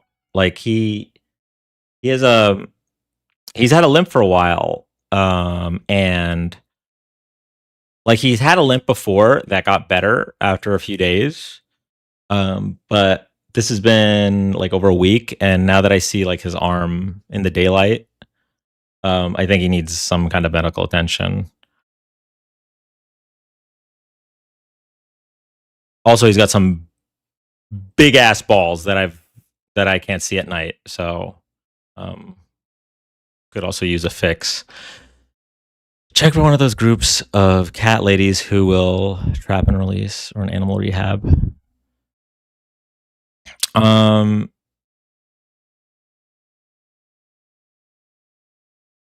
Do you have a? I don't know. TNVR.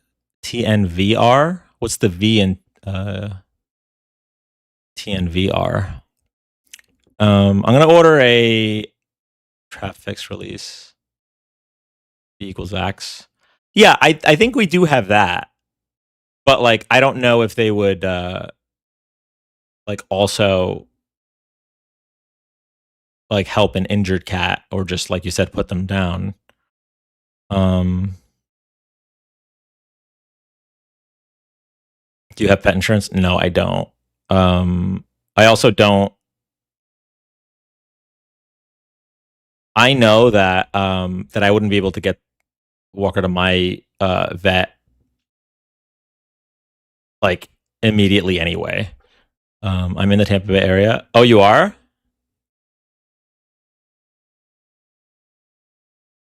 Okay, well, they helped the ones I took in. Okay, DM me.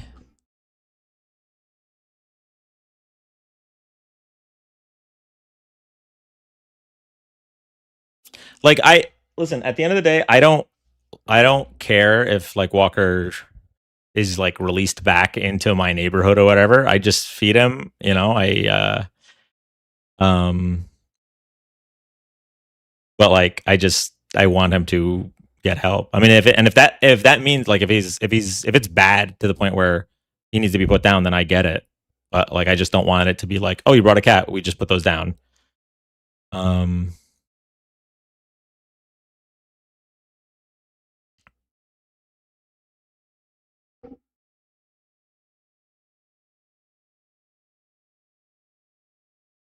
Anyway, I'm ordering one of those like animal traps on Amazon Prime right now.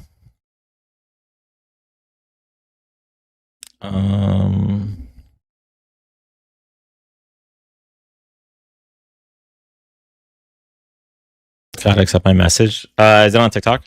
Is he in pain? He looks like he's in pain. I mean, he doesn't really act different. All he does is eat and then leave. But based on what I saw, like in daylight, he does look like he would be in pain. A lot of these groups help feral cats and put him back in his area, but would have to pay the fees. Okay.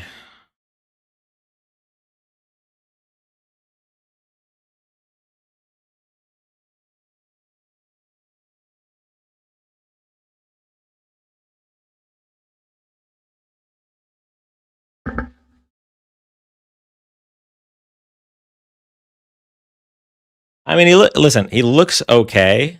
Like he's just licking himself right now. But like based on what I saw, I would be in pain. And if he's limping, yeah, generally limping means he's in pain.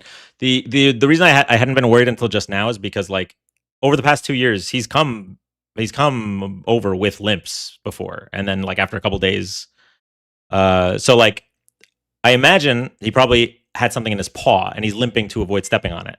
Whereas this time it's his actual arm. Eating and drinking is a good sign. I'm a crazy animal person. Oh yeah, I mean he's eating and coming over. So like I don't know if this is necessarily a like he's in grave danger, more so he looks like he's in pain and I don't want him to be in pain.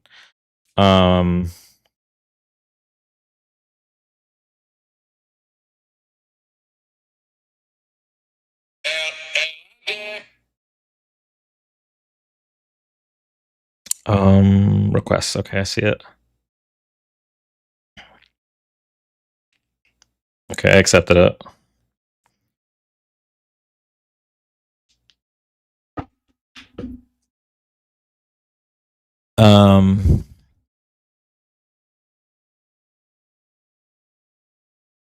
Okay. All right, I'm gonna end the live, and see what I can do here. If I can get Walker situated either today or at least have the trap ready for next time, because he's probably going to leave momentarily. He usually just comes and eats and leaves. So if I can get him situated today or tomorrow, or at least have a plan for tomorrow, then I might get back on live when the Jubilee drops. But don't necessarily count on it because I kind of don't. Like I just feel, you know, like when your stomach sinks and you start getting like cold sweats. Like that's how I feel right now. But I don't know how I'm gonna feel in a few hours. So hit me up and we can talk it out. No rush, no pressure. Yeah, I'm gonna hit you up right after I end the live. Actually.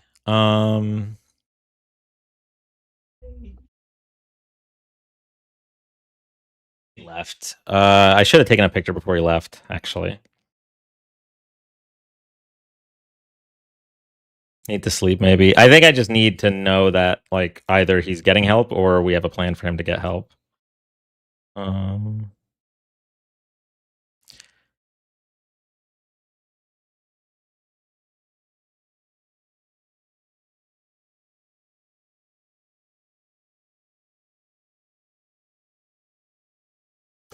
Okay.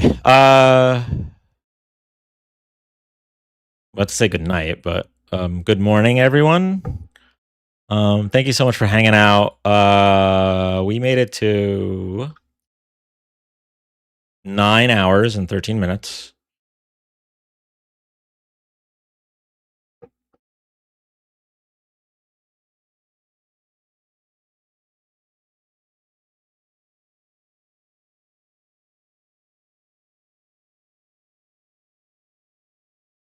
Thank you all so much.